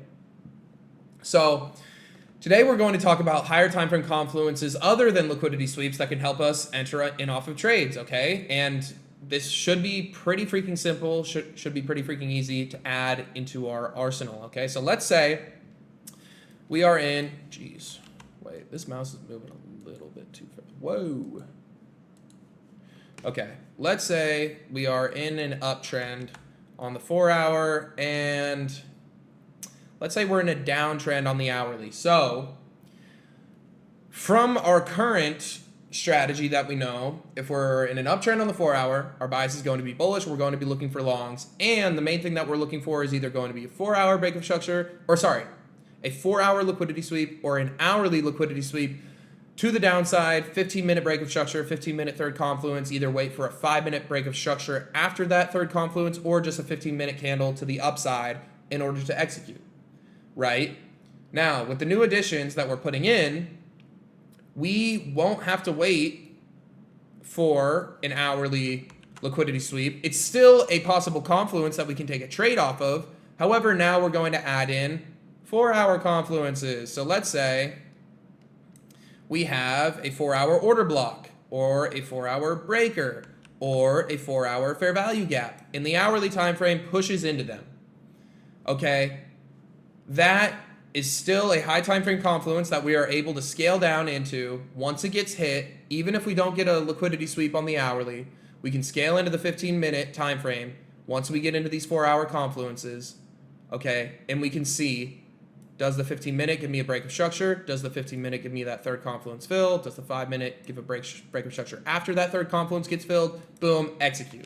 That's all that we're doing. Okay, so on top of high time frame liquidity sweeps, we're adding in high time frame confluences. Okay, and how I want you guys to look at this would be if the 4-hour is not in line with the hourly, so let's say the 4 hours in an uptrend and the hourly's in a downtrend, we're going to be looking for 4-hour confluences. Okay, so 4-hour fair value gaps, 4-hour order blocks, 4-hour breaker blocks, 4-hour equilibrium. We can look for price to draw in there, and then once that gets hit, we can scale into the 15-minute as if we saw a high time frame liquidity sweep. Again, we're not ruling out high time frame liquidity sweeps.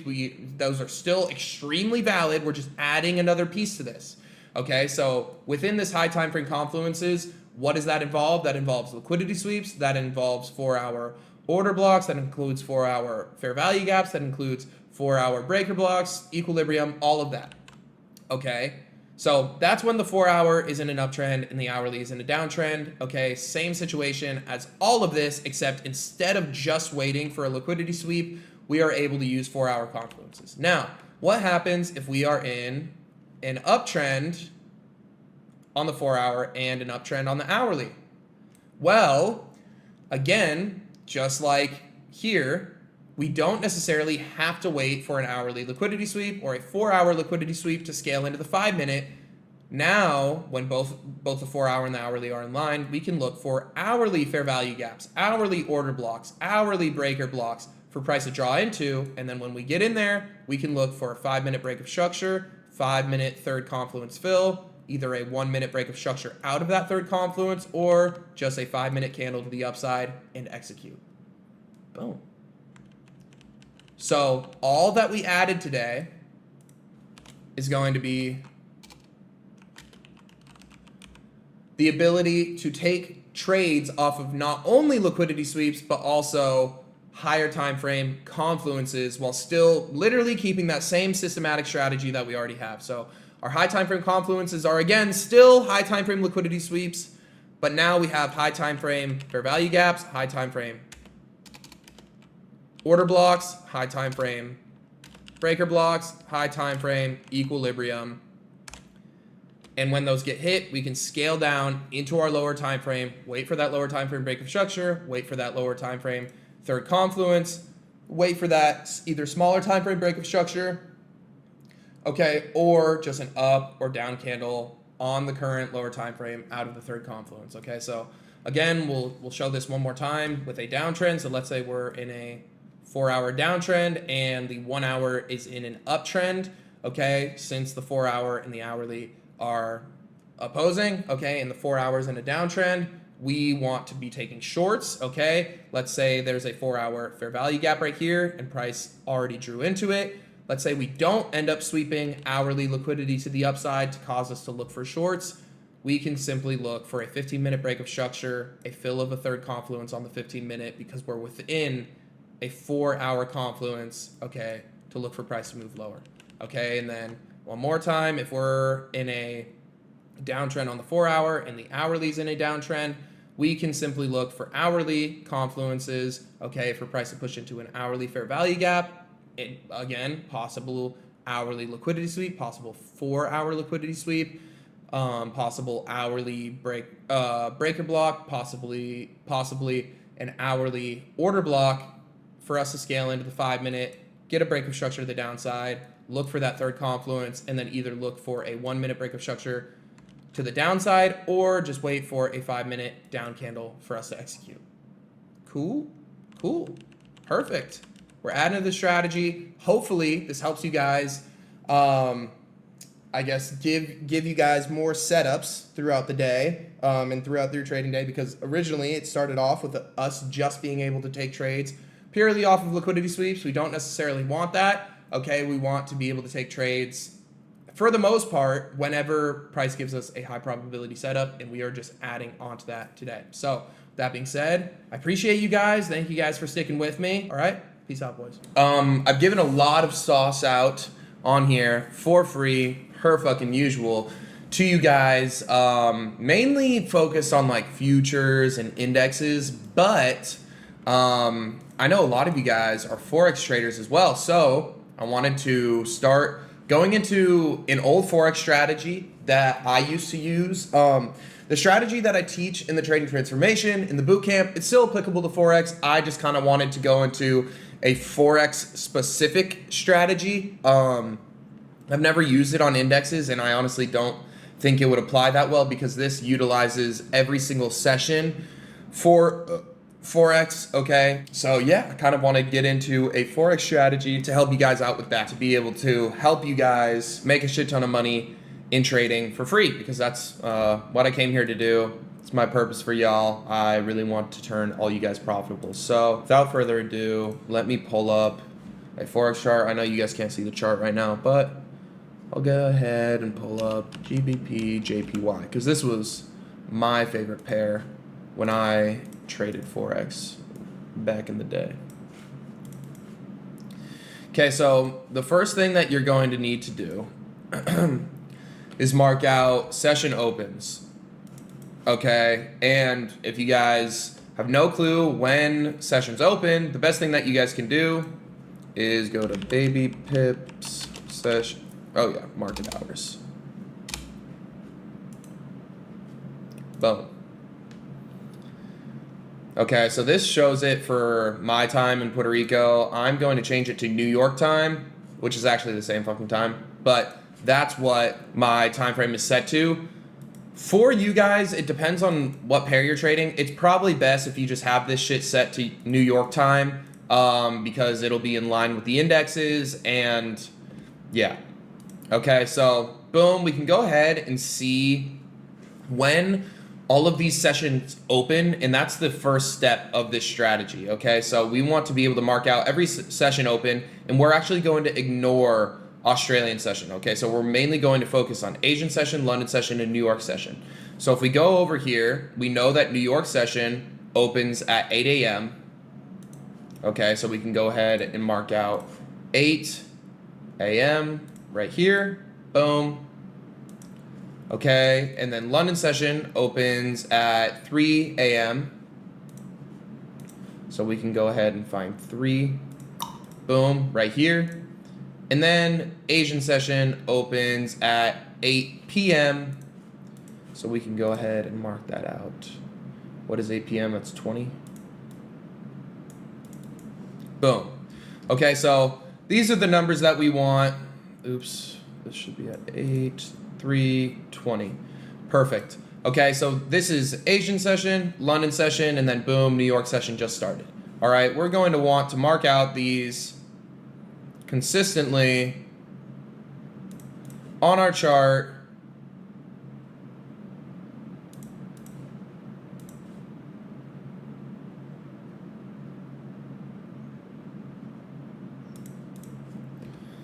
Boom. Okay. So, how the strategy goes, and I'm sure you guys have seen this in like videos before, but what I like to do is I will mark out the session highs and the session lows, and this is a little bit different than just marking out draws on liquidity, because it's just rewind itself. We're marking out the session highs and session lows, and it's a little bit different than just marking out like liquidity, because most of the time with liquidity we're just marking every single high and fucking low, but with this I'm marking out the session highs and session lows. And on top of that, I like to do it on the 30-minute. And for whatever reason, this just came with fucking market experience. Don't ask me fucking why, but based on my experience, doing it this way works. Okay, going in on the 30-minute, and what I like to do is I like to take, we see where the session highs and the lows are, right? We can see that these are the session lows. And I like to take a little box and draw it out like this, from the base of the candle down to the low, and then from the base of the candle up to the high. Okay, and those are kind of our good to go areas. Okay, and from there, what I like to do is I like to go and look at overall market sentiment. Okay, figure out like, all right, right now, price is in a relative uptrend. Okay, we have a pretty strong highs up here, but we're in a relatively strong uptrend, especially within the hourly, right? We just saw price come down, sweep out these lows, big strong move up. Okay, for me, that's giving me an overall bullish sentiment. Okay, and what I want you guys to think about, and we're not going to go into executions yet today, we're just going to show kind of how this works. Okay, what the strategy is based off of, it's based off of sweeps of session highs and session lows, and then just taking a trade back down to session highs and lows. So we're using session highs and lows as, I guess you could fucking call it like support and resistance, which I don't necessarily, I'm not a fucking support and resistance trader, but I guess you could fucking call it that. But for me, I'm more see this as like liquidity sweeps of session highs and of session lows, and then all that we're doing is taking trades to the next draw. So what I like to do is I like to mark out every single session open, and then I like to mark out all the session highs and lows. Okay, so for this, it'll be boom. Right here. And this is a perfect example of kind of the stuff that we're looking for. Okay, so I'm just going to remove this really quick and show you exactly what I mean and how this works. So we have, this is the start of New York session. Okay. New York creates these session lows. Okay, we could technically drag this all the way down here if we wanted to, but I'm just going to drag it out to these lows right here. Okay, and then we have these as New York highs. Okay, we see, what is this? Asian session, open, and price isn't really doing much. It's just kind of bouncing around, and then it drives into the base of these candles down into, again, we can put a freaking line here if we want. Drives into these session lows, and then we see this low-key act as a liquidity sweep, taking out these lows, and then we see a 5-minute break of structure, and then from there, where do we see price go up and target previous session highs? Okay, so that's pretty much all that I want you guys to gather from this video, is identifying how, and what I want you guys to practice is literally just going in, marking out all these sessions opens and closes. Okay, and we can even see here, what is this session? This is London session. These are London session lows. Okay, we come through and we sweep out London session lows, and then these are technically London session highs, right? Because what does a high consist of? A move up, then a move down. If we put on London session highs, we can see that if we were able to catch the bottom of this wick or find an execution within here, we would have hit take profit during this New York session.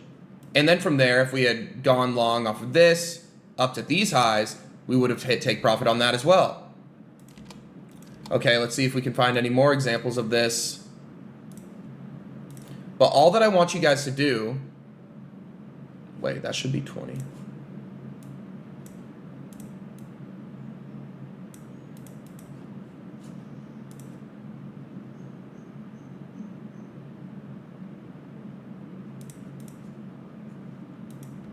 Okay, so where are New York lows? Right here. What do we see Asian session do? We push into New York lows, and then where does price drive? Boom. Previous New York highs. Pretty fucking crazy. And then New York highs get hit, we come down, sweep London session lows, come back into London session highs. Okay, Asian session opens, what do? We sweep out New York session lows, push into New York session highs. Okay, now we have London session lows right here, and London session highs right here. And it'll be really interesting to see how this plays out. Well, honestly, we can circle back to this in the next video. But what I want you guys to do is just get used to marking out session opens and closes and just seeing how price... Bruh, this shit is so fucking hard. Look at this shit. Okay, so we have this as our London session low. London session high. New York opens above London session highs. We drive into London session lows, revisit London session highs. I just want you guys to mark out session opens and see and mark out the highs and lows on the 30-minute time frame like I told you guys to. And see how often this plays out. It's not going to happen every single time, but it's... Bruh, did I miss? Oh yeah, 20. It's not going to happen every single time, right? Like within here, we don't necessarily see these Asian session lows get hit. Okay, and over here, we don't see these New York session lows get hit. Okay, but it's relatively consistent where we can use these highs and these lows from market opens as liquidity sweeps or fucking support and resistance, whatever the fuck you want to call it, for new session opens. Okay, so we'll do like one more example of this and just see how it reacts.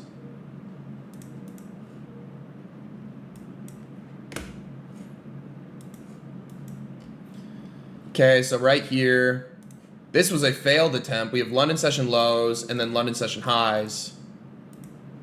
Right here, we drive into these lows. We get a slight push up. We don't quite hit these London session highs, and then we end up selling off. So that's an example of where, look, we probably wouldn't have been able to win a trade on that.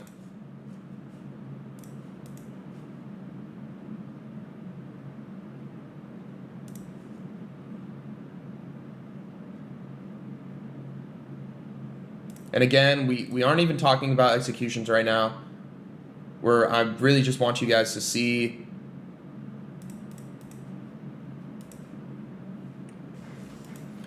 how price reacts off of these lows. So again, we have lows right here, we have highs up here, none of those get hit. Let's see if there's anything else during London session. And again, this is like 3 sessions, it encapsulates like a full day. Oh, wait, yeah, this is literally perfect. London session. Okay, we have these London session highs right here.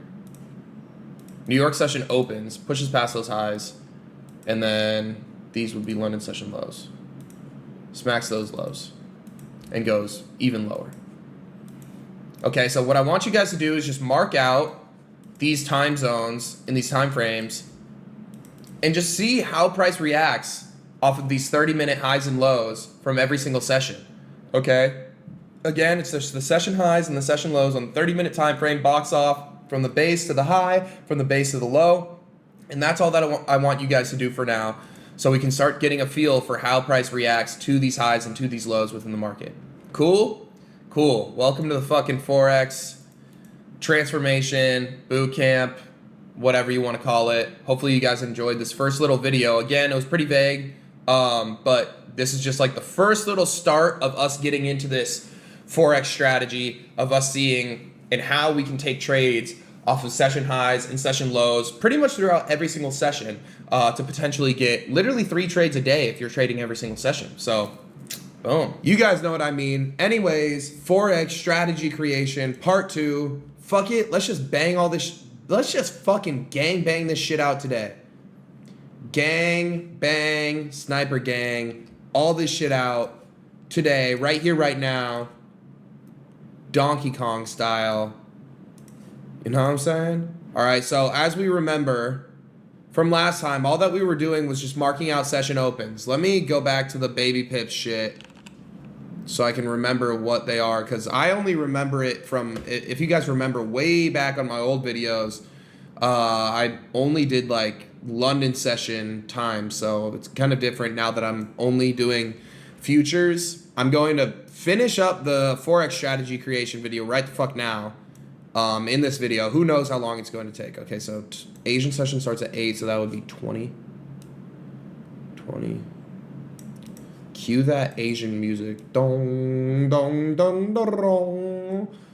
Shh, dong, dong, dong, dong, dong. And then 3 for London session, and then 8 for New York session. Literally, like, everything. I've given you guys the, like, literally strategy that I use for futures. I've given you guys now a fucking Forex strategy. The strategy for futures works for Forex too. People in my mastermind have been using the strategy that I taught you guys on futures for Forex, and it's been working great for them. So literally just find the strategy that works well for you and run with that shit. But other than that, let's get started in this bitch. So we'll start off and honestly just get going. So as you guys remember from last time, the key is to be on the 30-minute time frame, and all that we're doing is we're marking the highs and lows from every single session with a little rectangular box. Okay, so boom, we put that on, boom, we put that on.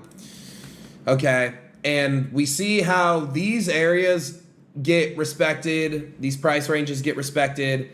They either get swept or revisited and respected pretty much all the fucking time.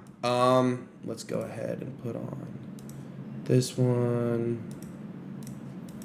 Okay, and then let's go ahead and put on this one. And then this, we didn't really have much fucking action. I'll just go ahead and crush this bopper right here. Put this slopper topper right here. Put, I'm actually gonna get rid of this just for, fuck it, we'll move from here. And then we'll get going, okay? Y'all hear me? Y'all paying attention? Get ready, because we're trading GBP, Japanese, yen, yen, okay? So, remember, we mark out these 30-minute highs and lows from the base of the candle down to the low. And literally, I know it sounds fucking corny, but we typically use these as just like support and resistance. And I know it sounds fucking crazy, but fuck, whose theory was it? Oh my God, I learned this way back in the day. There was some book of some goated ass trader where he talks about how session highs and lows get respected and the price ranges get respected. I forget who it was. It was like something William, whatever. There was a whole ass book on it. I read it. It was fucking awesome. And then in turn, I don't know if any, like, this is literally just some shit that I fucking crafted myself. Obviously, it incorporates liquidity sweeps and that stuff, but like, I kind of just figured this shit out trading GBP, JPY, for a long ass time, and it worked really fucking well. So now here it is. I'm giving it to you guys. So essentially, you mark out the highs and lows. You guys already learned that, and then from there, you scale down into the 5-minute time frame, and you just simply wait for those hourly highs and lows to get hit. Okay, so, or sorry, not hourly, 30-minute. Okay, so we have both our highs and our lows. We see the high get pushed above and broken above. Okay, so if we see a break above it, we're probably thinking, okay, our next chance to even take a trade on this is going to be a revisit of the session high. Okay, and this was London session. Okay, we see price pull back, we don't get back to the high. Okay, we see price push up, and then boom, we get back to the high. Next, what are we looking for? This is now part of the strategy.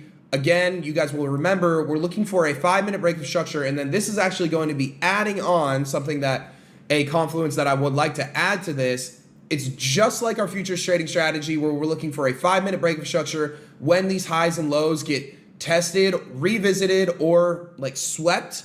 Okay, we're looking for a break of structure, and then we're looking for one of our several confluences, either a fair value gap, equilibrium, order block, breaker block, okay, anything. Okay, so here, yes, do we see a break of structure right here?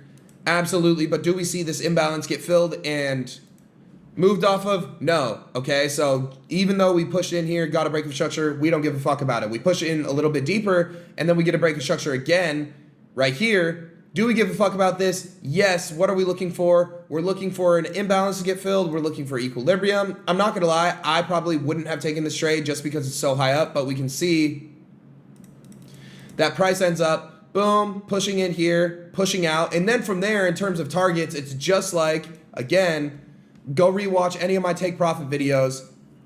Okay, we want to see price revisit highs. Okay, so we have highs right here. That gets hit, but again, that would be like a baby food as take profit, probably like a negative risk to reward ratio. Okay, so where else can we look? We can look at fucking these highs right here. We can look at this high time frame order block right here. Regardless, price would have hit damn near all of our take profits because we see it comes out and takes out all of these highs as well. Okay, so boom, first example, said and done. Okay, so let's delete that now, and then let's go into the next session. And we're literally just going to break this down on GBP, JPY, GBP, USD. Fuck it, we can go into gold and just see how it works. Okay, so next session, let's go ahead and mark out these highs from, this was London session highs. And let me delete these London session lows for now. London session highs, we can go ahead and get rid of these, get rid of these. London session lows. Okay, what do we see price do? Boom. We see a push into London session highs.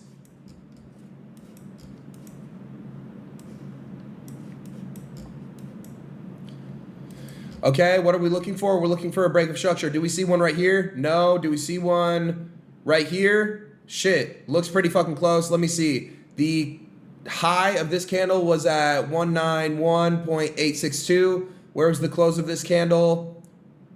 Wow, literally 0.001 higher than this high.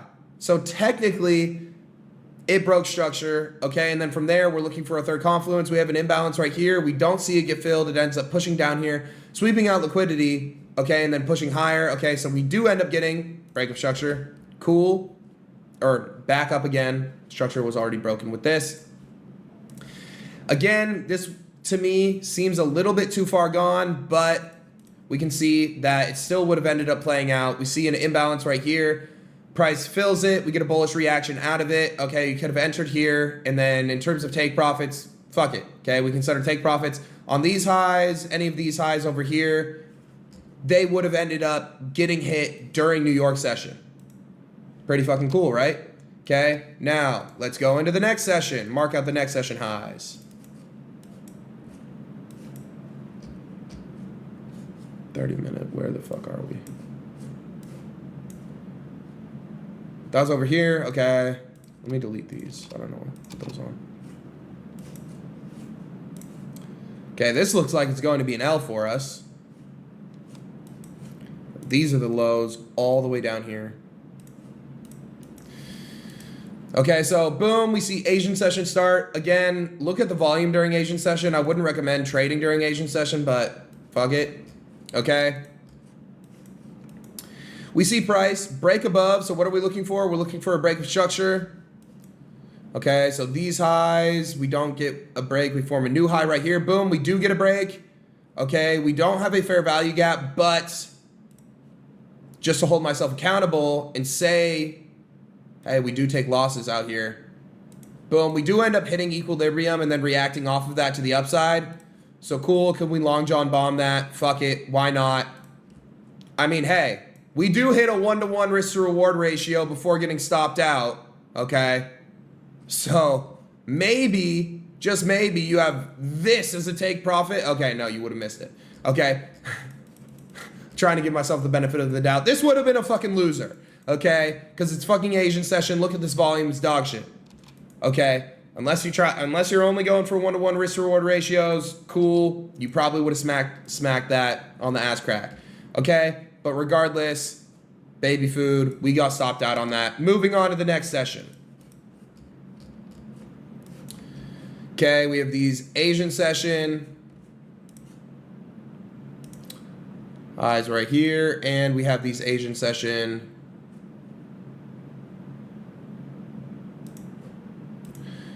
lows right here. We don't see New York session interact with any of these until this was London session.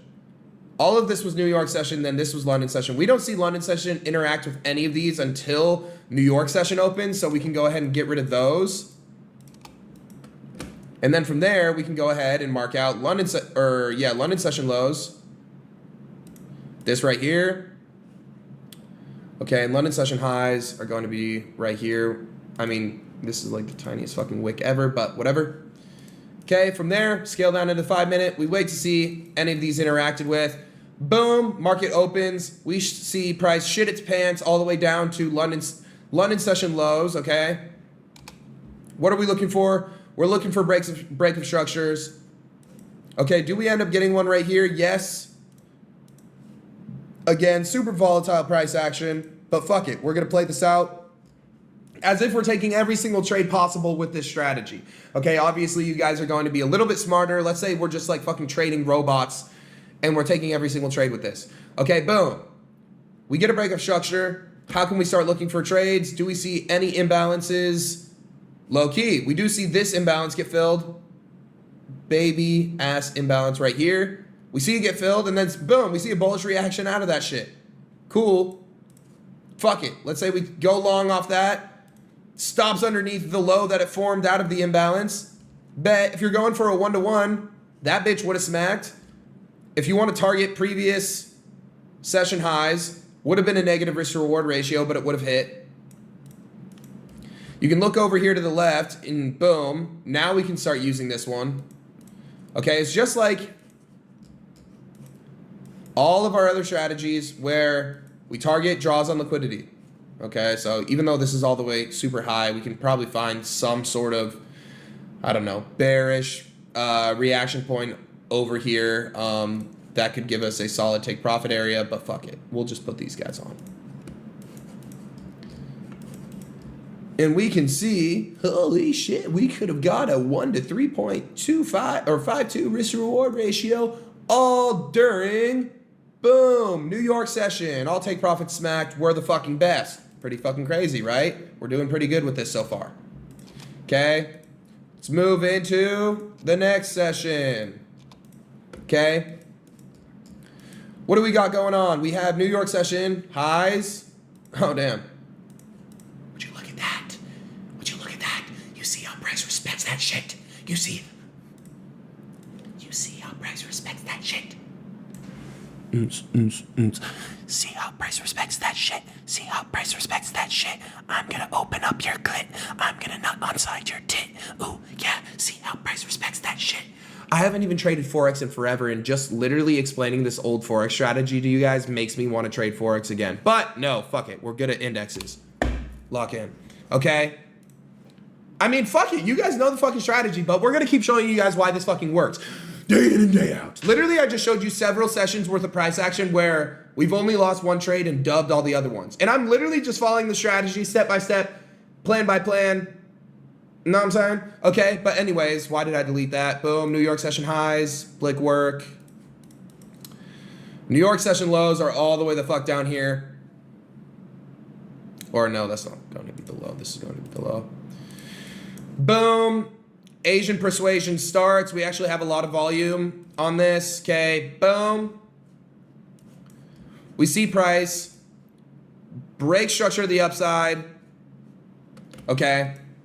Once we get above this, again, the goal is, it's not, right? We're looking for two things. Either for this to sweep price, so boom, when we get above here, or just within here, we're like horny for lows, okay? We're looking at lows, but then boom, we get above it, and then boom, we're tapping back into that shit.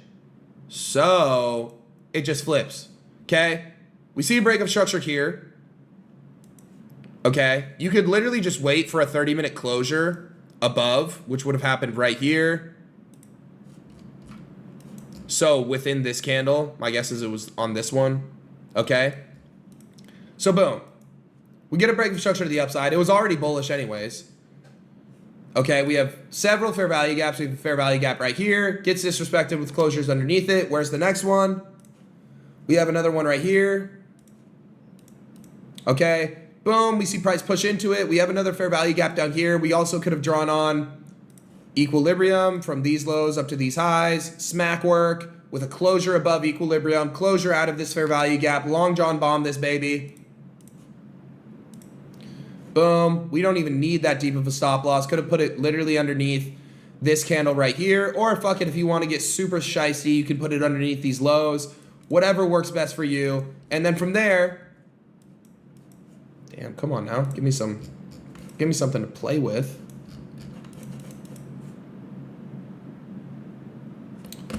Literally nothing to play with.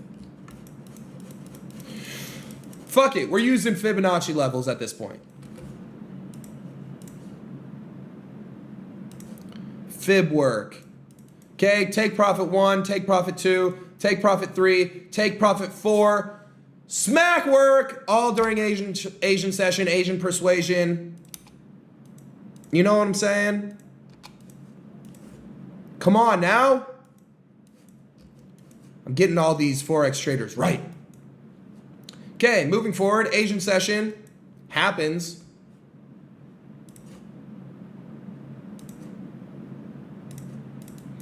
Okay, boom. We have these as, what is this? Asian session highs, or fuck, that's not Asian session highs. These are Asian session highs right here. Something that you guys need to be good about is noticing that this candle right here is a part of London session, and this candle right here is a part of Asian session. So if we form a high, you guys have to understand on this line, it's not part of Asian session. Okay, so this is going to be Asian session highs. Okay, and there was another example of this over here. Yeah. So like right here, for example, if we're, let's say that this candle's wick is, damn, come on now. Say that this candle's wick was all the way down here. You're probably thinking, oh, during this London session, these are the London session lows. No, because this candle is a part of New York session. So these are the London session lows. Something to keep in mind. Okay, so anyways, these are the Asian session highs. And these are the Asian session lows.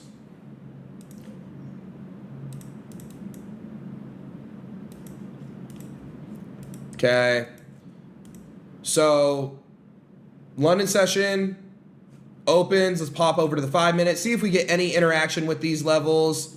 We don't get any interaction with them until New York session starts, but by then we get rid of these for the new sessions, okay?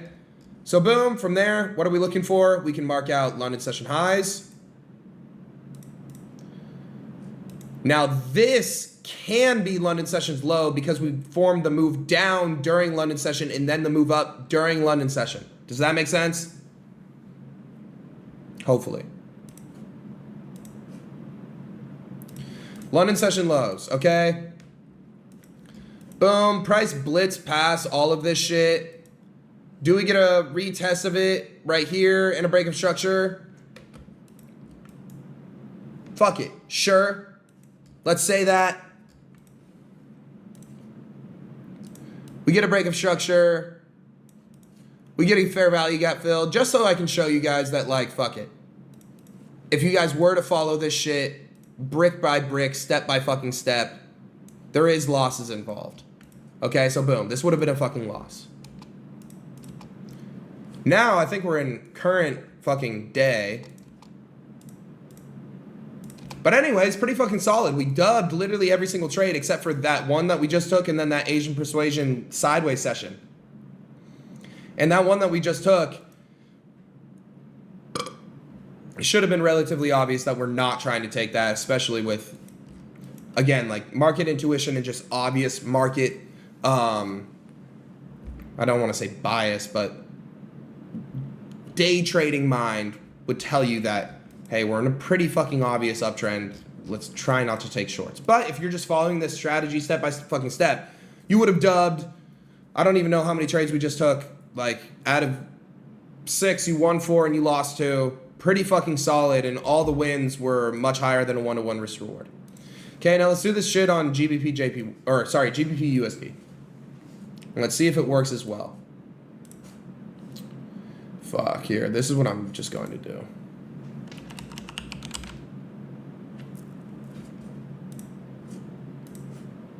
Chill. Opens, okay, and then we're going to change this to 8. Because we don't really care about the session closes. We really just care about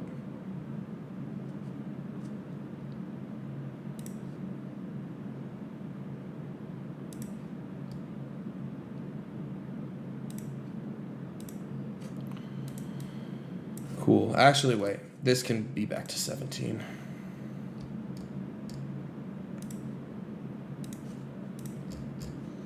All right, bet. Let's get into this. Fuck it. Let's start right here. Okay, so this is New York session. Okay, so previous session it was London session. Okay, we can see that New York doesn't interact with any of London sessions. Any of London sessions, highs or lows. The highs are right here, and the lows are actually still right here because we can see that this low was formed.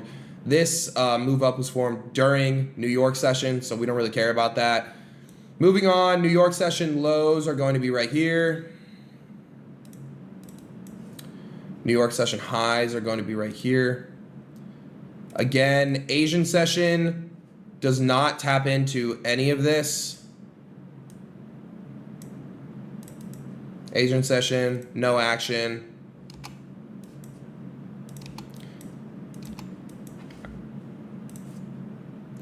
We have these Asian session highs and these Asian session lows. Okay, so we can see London session opens. We break above that. We'll see if we get anything going on within here. Okay, once we break above here on the 30-minute, okay, we're looking for price to revisit it. Okay, so all that we would look for would be, where are we at? Waiting for this candle to close above, and then it's like, okay, bet we're just gonna flip this bitch. So once we say, okay, bet we're looking to flip this bitch, what are we looking for? We're looking for a break of structure to the upside. We're monitoring highs, okay, this high, boom, we get a break, turned on, boom, fair value gap, boom, destroyed. We end up coming back down, sweeping out these lows. We're looking for breaks. Okay, we get a break right here, still nothing out of that. We push lower, we get a break right here, literally nothing out of this. Okay. No opportunity. I would have loved to cash this move up, but we didn't see anything out of it. Moving on. Fuck, I don't know where we were. Right here, okay. Now, it looks like we're going to actually get a good trade out of this. London session highs. London session lows. Okay, New York session already opens with a closure above this, so we're looking to flip it. Why? This price is fucking volatile as fucking GBP in these past couple days. Okay, we see price revisit this area. We're monitoring highs. Highs right here, nothing. Highs right here, nothing. Highs right here, boom, we get a break. Cool, we have an imbalance right here. I mean, shit. Just for fucking doing the strategy 24/7 sake. We'll fucking take it.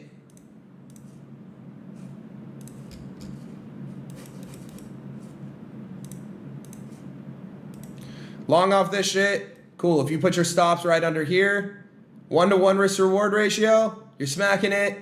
I mean, shit, if you want to put on this, it wouldn't have got hit. Even this high wouldn't have got hit. So really just depends on where your take profit was and where your stop loss was on this. You know, maybe you catch this quick little move up honestly, I'm guessing that this would have been an L. Okay, so first trade on GBP USD with this L work. Whoa. Next trading session.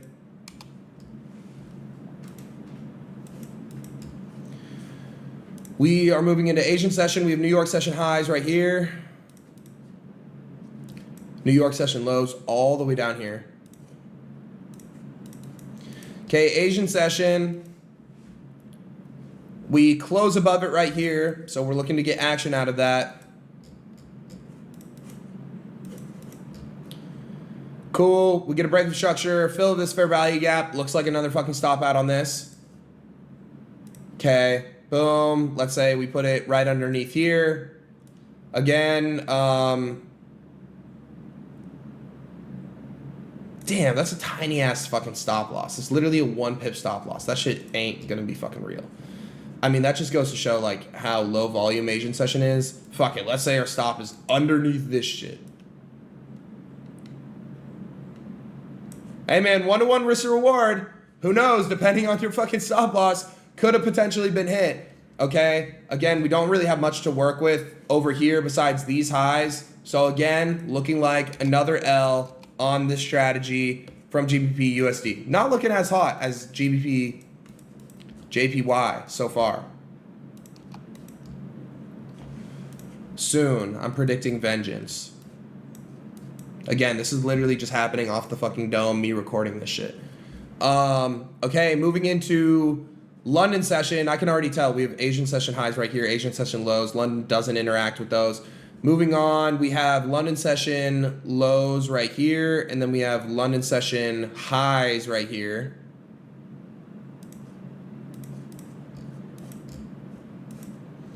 Okay, so we get a break up above this. And then from there, we're looking for price to tap back into it. But then, boom, immediate destruction to the downside, way underneath this, no breaks to the upside, boom. Not many trades to be taking. Not many trades to be taken on this so far. Okay, moving on, we have New York session highs right here. New York session lows all the way down here. It's going to be nothing to work with. Asian session closes well above this. Maybe we get a tap back into it. Nothing. Okay. Nothing during Asian session. Moving forward, not many trades to be taken on this. We have Asian session highs right here. Asian session lows all the way down here during London session. Again, we don't get much action on that. We don't interact with any of those. Now we have London session highs,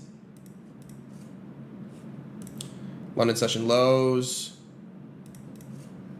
going to New York. New York, I mean, we can see how this respects London session highs like damn near perfectly. We get a break of structure to the downside. I don't really see any sort of confluences that get filled. We have this imbalance up here, but we don't see that get filled. We see a break of structure, but we need to wait for that next confluence. No equilibrium, no breaker block, nothing. Price continues down for a little bit more. So we can see that price respected this session high, but not much came out of that. And then we're back to this shit. So honestly, not much work. Let's try and move over a little bit more so we can get more examples to see if we can actually show this working. Okay, here's a good example of this shit. Okay, we have London session highs right here. And then we also have London session lows right here. This had to have been on some crazy ass news because we see wicks, but we'll see.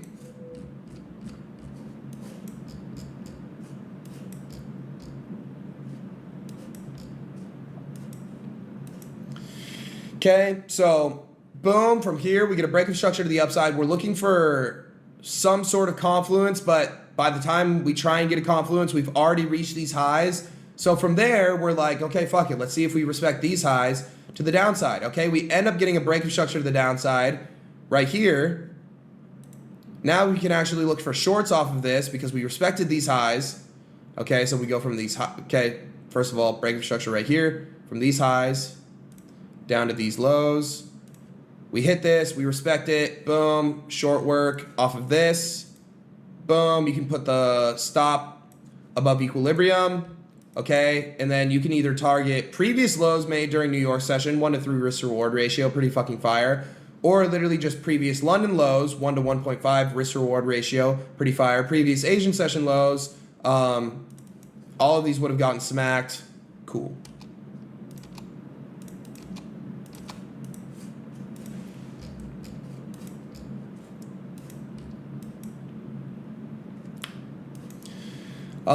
Let's see. This isn't, oh wait, this was the example that we just showed. We have New York lows right here. New York highs right here. Asian session just kind of consolidates against that. This, we get a closure above, but then boom, break back below. Not much there. Whole bunch of volatility from FX in this. I mean, this is a pretty good example, but this looks like a news collapse. But boom, London session highs. Okay, we push into that. Odds are we probably get a break. Boom, obviously, I mean, shit, we do fill part of this fair value gap, and then boom, fuck it, short work off of that. But price continues lower, but shit, you know, this was definitely a news candle. Let's pull up gold.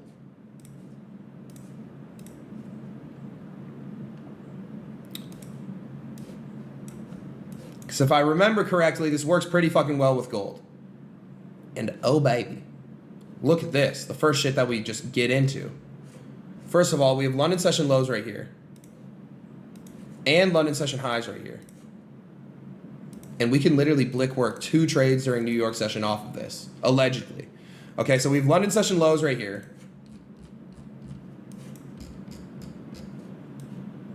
Oh my god. Hell yeah. Look at this shit. Again, I know this is like relatively fucking cherry picking, but we did a bunch of backtesting on this already, okay? And we're 35 minutes deep, but you guys get the fucking point now. Okay, we push into London session lows. We get a break of structure to the upside on the 5 minute. Okay, actually not much of a fair value gap here, so actually this wouldn't have been a trade that I could take. No equilibrium. Oh, hey, we have the breaker right here, actually. Dub work. Okay, we push into the breaker. Bullish interaction off of that. Long John Silver's that. Blick work. Okay, you can either put the stops underneath these lows that we made, underneath the breaker. Regardless, we push back into London session highs, TP, smack work, whether it's a 1-to-1 risk to reward ratio, or at least just to these London session highs, dub nonetheless. Okay, now let's see how we can back end flip this shit to, whoa, I almost said something crazy. Let's see if we can flip this shit on its ass and get something back down to the back end. Okay, looks like we might be getting stopped out here, but still, we're seeing the concepts be respected. Okay, so from here, we see push into London session highs. We get a break of structure right here. Boom, we get equilibrium. Tapped in, bearish reaction out of that shit. Boom, stops either above these highs, regardless. It looks like we're going to get stopped out by this. But we can still see potential for a secondary action trade. If we see this shit not breaking, bet. We just won 1 trade. We lost another one. Let's see. And first of all, this trade is going to cover the one that we just lost. This was like minimum 1-to-1. Okay, so let's just say that we're break even on this shit so far. On the 2 trades that we've been able to take. Okay, we're able to take another one off this. Okay, because we have this as the breaker. Boom, this entire move down prior to the break of structure. Hell yeah, pinky toe tap work into this with the break of structure. Bearish reaction out that bitch. Boom, short. You can either put your stops above these highs, above this fair value gap, just in case you think that's going to get tapped into. Regardless, smack work on previous New York lows, smack work on previous Asian session lows, smack work on all of these lows, smack work, smack work, smack work, dubbing that shit. Know what I'm saying? 3 trades that we were able to take during New York session. 2 turned into dubs. 1 turned into an L. Let's see if we can make anything else happen off of this shit. Wow, I need some fucking, I need some water. I need water. Give me water. Let's see if we can get anything else off this shit. I mean, fuck, this works great. We have London session highs right here. London session lows right here. Again, this could be a back-to-back flipper. Just depends on what price does on the 5-minute.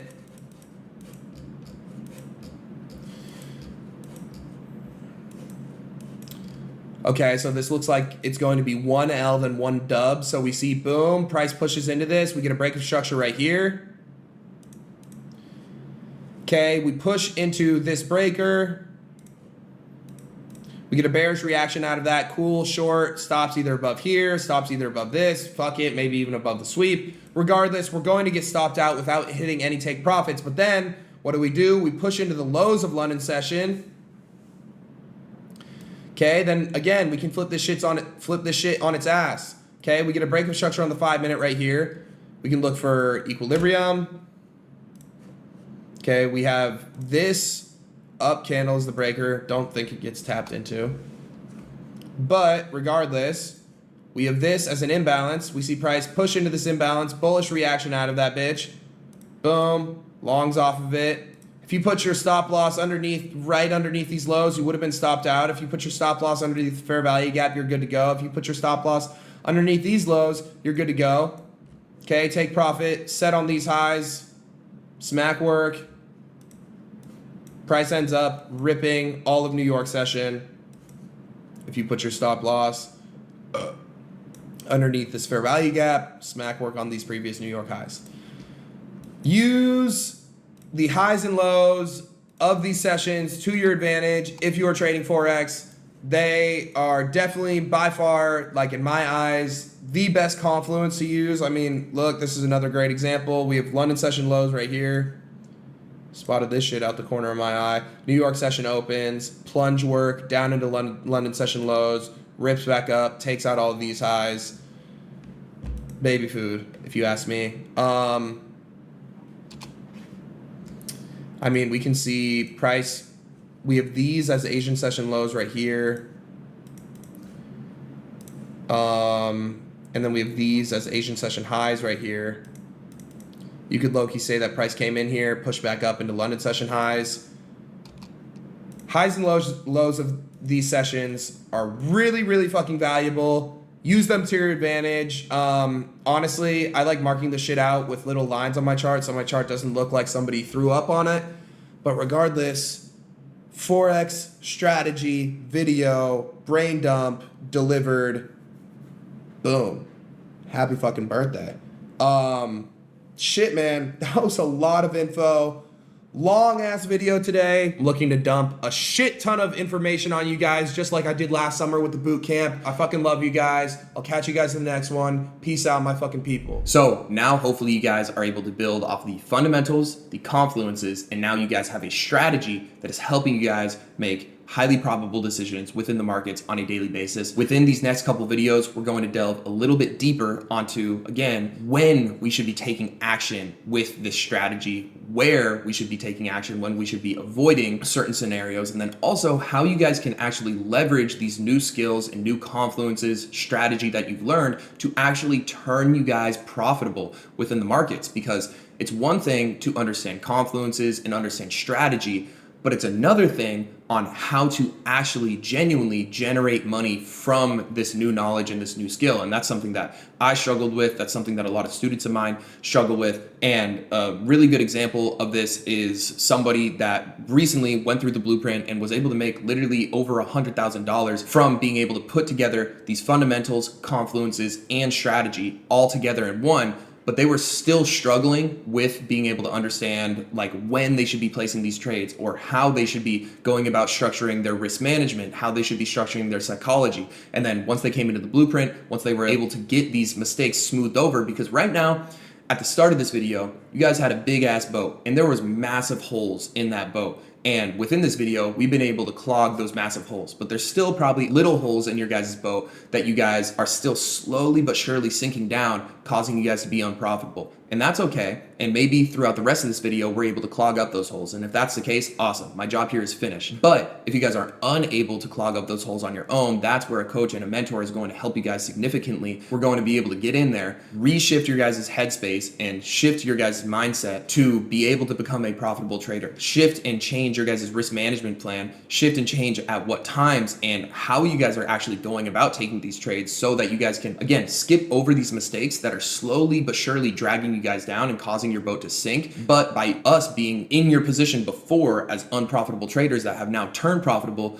we know all these mistakes that we made in the past that you guys are making right now. So we're going to be able to smooth over all of these things and get in there and actually be able to break down, hey, you guys are still making this mistake. Hey, you guys probably shouldn't be trading at this time. Hey, you guys should probably be avoiding trading high impact news. These are things that are going to drastically affect your guys' win rate, your guys' risk to reward, and your guys' chances of turning profitable. Day trading is a very difficult skill that needs to be put super high up on a pedestal, okay? It's a very high leverage skill. And in order to learn these high leverage skills, you guys are going to have to make consistent mistakes. And again, the goal is to make a mistake once, never make it again, and that's what causes growth. But one of the issues of being an unprofitable trader, and one of the issues with these types of education videos that we're putting out, is we can't get in there and personally address the issues and the questions that you guys have that may be sinking your guys' boat. So that's what we do for students within the blueprint. So again, if you guys want access to that, you guys can click the link down in the description so that I can actually help you guys personally with some mistakes that you guys are making that you guys aren't necessarily getting answers to within this video.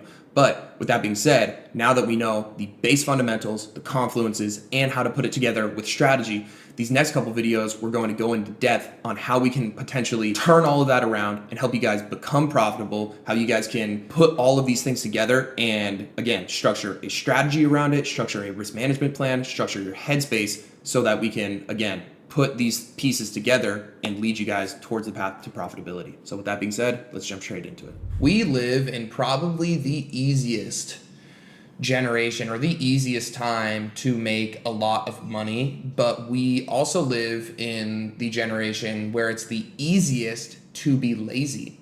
So if you think about like even 10 years ago or even 5 years ago, bro, like let's think about crypto. 5 years ago, there wasn't like crypto Twitter, there wasn't like YouTube videos talking about like the best altcoins or like explaining crypto. If we even think about trading 10 years ago, there was not like anything on YouTube talking about this kind of stuff and helping you guys for free like this video to be successful. And you think about those people that ended up being successful in that time, like 10 years ago or 5 years ago within those spaces, and you're thinking, well, oh, they just got lucky, or they, you know, like you come up with some excuse for why they were able to get to where they're at. And it's like, no, if anything, their route to being where they're at was infinitely harder than you guys, because now you guys have literally an influencer or an educator on every single subject to be able to be successful. And it's like, holy shit, if that doesn't just go to show how lazy and how complacent this entire generation has become, and how short of a short little dopamine-ridden fucking mindsets that most people have nowadays, I don't know what does. Because it's like, bro, you have someone like me, you have literally every other trading influencer teaching you guys how to trade, and the only thing that's stopping you guys from being successful is yourself. You guys are just too lazy, and you don't see things in the long term. And I've made this video a bunch of times talking about you guys got to see the shit in the long term. This shit isn't going to happen in a day. It's not going to happen in a month. You know, maybe it'll happen in a couple years. I saw this video of Jinxie, that freaking Twitch streamer, and you know, the dude that's always bugging out. Whatever. I saw a video. He has been streaming for 5 years, and he just caught his big break. There was something like 3 years straight where like he consistently only had 2 viewers. Like, imagine that. That's what you have to be doing. That's like the delusion and the consistency that you have to have in order to genuinely be successful. Because he was willing, he knew what he wanted to do, and he just kept doing it over and over and over and over for years without seeing any results, because he saw the end game. He knew, hey, if I work my ass off for literally years doing this, there is bound to be a result.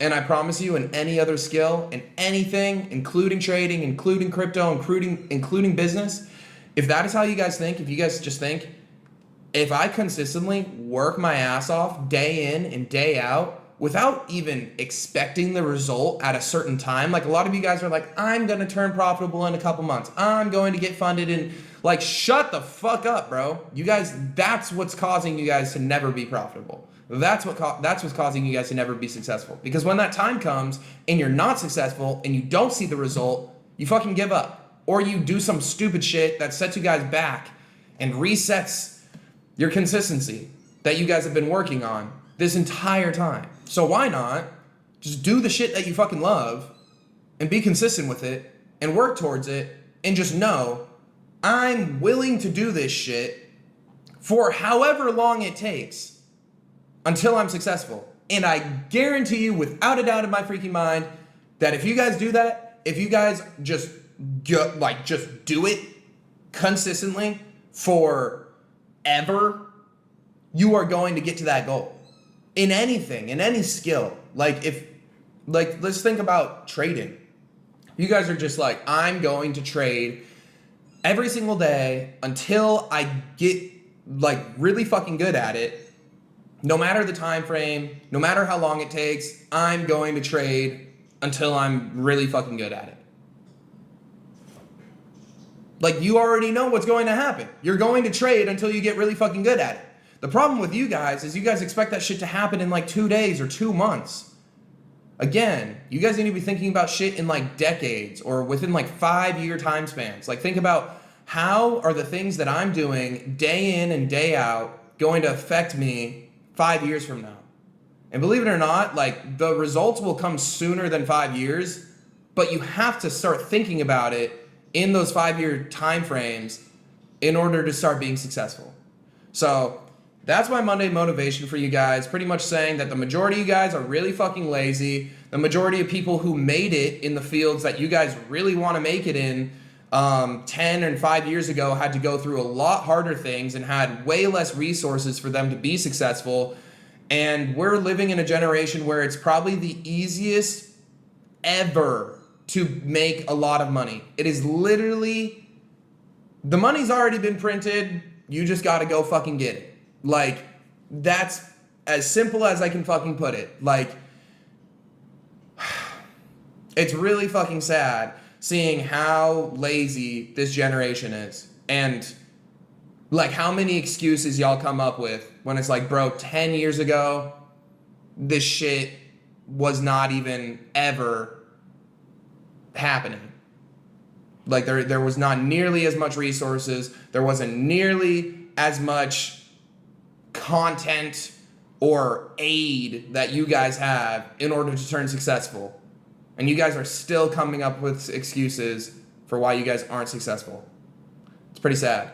But anyways, here's a little freaking AP ski, all right? Get you guys motivated. Let's go. Today is going to be more of a psychology-esque of a video, okay, where I'm mainly just going to be talking to y'all about some mindset shit that will hopefully change the game for you guys in terms of trading. Now that you guys have like a overall relatively solid strategy that can help you have an edge within the market, I want to kind of circle back on some of the earlier videos within this. Again, keep in mind what our overall goal is with trading. So this is kind of just going to be a yap attack, strap in, lock the fuck in, let go. All right, so I'm just gonna go over, I guess, like main top 5 tips that can help you turn into a profitable trader. That's probably going to be the title of this. We'll go with number 1, and that's just going to be having a long-term vision. You guys have to understand that trading is not a get-rich-quick scheme, and if you guys think that you are going to, let me circle back. Trading is not a get-rich-quick scheme. You guys convince yourselves that trading is going to get you rich quick. Sometimes there's people within the space that can make you think, or just certain videos within just the day trading niche that can make you think that day trading as itself is a get rich quick type of scenario, but it's not. Okay, and I'm here to tell you it definitely is not. Day trading is a skill, and we'll talk about that a little bit later.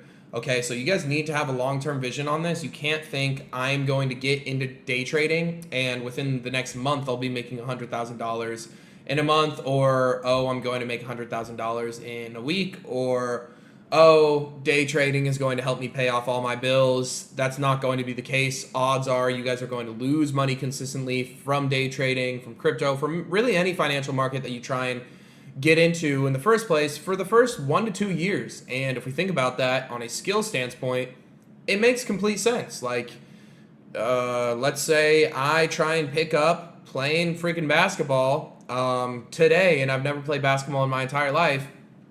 And the first month, am I going to be really good at basketball? No, I'm going to fucking suck. And the first year, am I going to be really good at basketball? Will not necessarily. Will I know all the basics? Will I know some of the, like, you know, the majority of the moves? Yeah. Will I be able to hit shots, you know, relatively consistently? Yeah. But will people see me on the court and be like, he's a really good basketball player? No. And again, what comes with that is that year takes a lot of time and a lot of effort for me to even get to that point.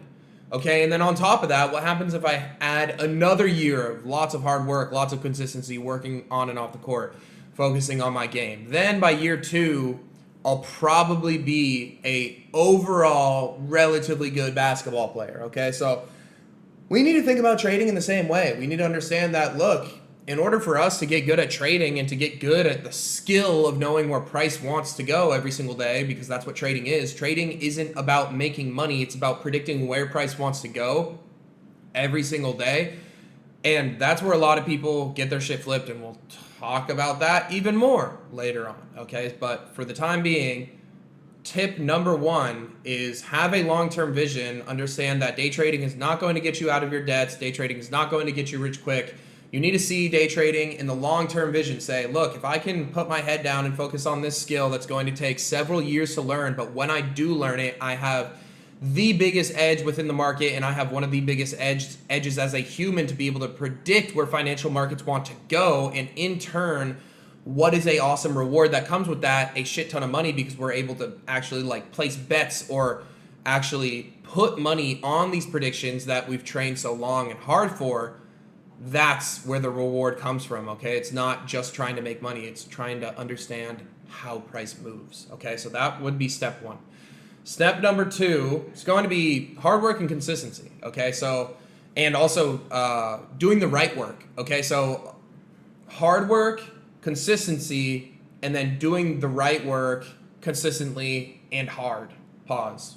No diddy bopper. But you guys get what I'm saying, okay? First of all, we know what we want to do. We want to be able to predict price action. We want to be able to predict where price is going to go pretty much every day, every hour of the day, every second of the day, 24/7, 365. Are we ever going to get to that point?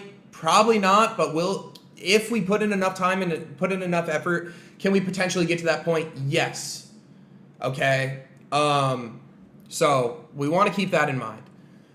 All right, so we have to work our fucking ass off to even get and obtain that skill. Again, we need to think of day trading as a skill of being able to predict where price wants to go day in and day out. So what comes along with that? We can't just watch a 5-minute YouTube video and then boom, we're going to be profitable or we'll be able to predict where the market goes. No, it's going to take a lot of time and it's going to take lots of hours on the chart. It's going to take lots of hours and repetitions. There's that famous Kobe quote or whatever, that book, like 10,000 hour rule, where in order to be a master at something, you have to put 10,000 hours worth of work and practice into your craft, okay? The same thing applies to trading. If you want to be a master at trading, you have to put 10,000 hours in, okay? Get your fucking hours in. And how do you get your hours in? It's by literally just sitting your ass down and fucking grinding, bro. So that's step one, hard work, okay?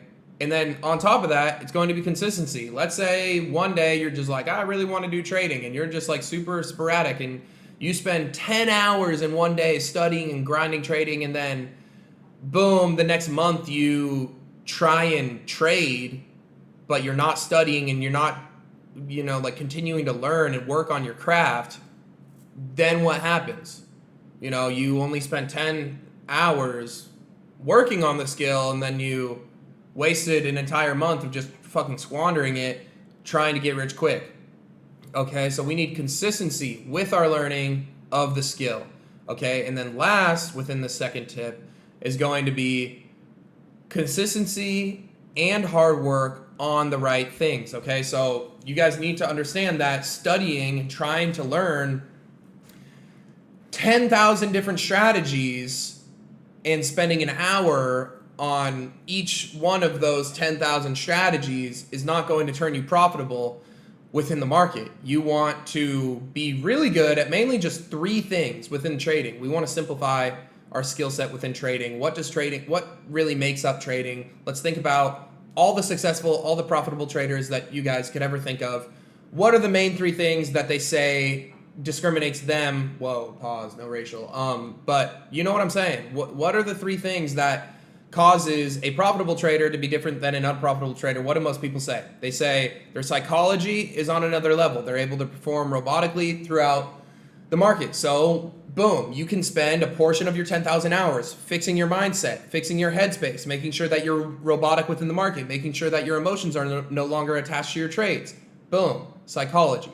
Next, risk management, okay? There's a lot more to risk management, and I've explained this to my mastermind students. There's a lot more to risk management than just, risk 1% per trade and stick your stop loss and stick your take profit. There's a lot of analytics and data that goes into that, and fuck it. Maybe I make a fucking YouTube video on that and add it to the trading transformation, talking about risk management and how you can look at your percentages, like your win rate percentage, how you can look at your risk to reward, and then how that goes into profitability. Spend some of your 10,000 hours studying your risk to reward. How can I get a better risk to reward? Studying your win rate. How can I get a better win rate? How can I avoid losers, and how can I consistently pick winners? Okay. And then boom, grow from there. And then third, last and finally, what is another thing that makes us a successful day trader is our edge within the market, and that's strategy. Okay, so spending 10,000 hours on just strategy, purely dedicating time to just candlesticks moving up and down within the market, yeah, that's going to give you part of the edge, but on top of that, we need to be studying our mindset and we need to be studying our risk management in order to be a fully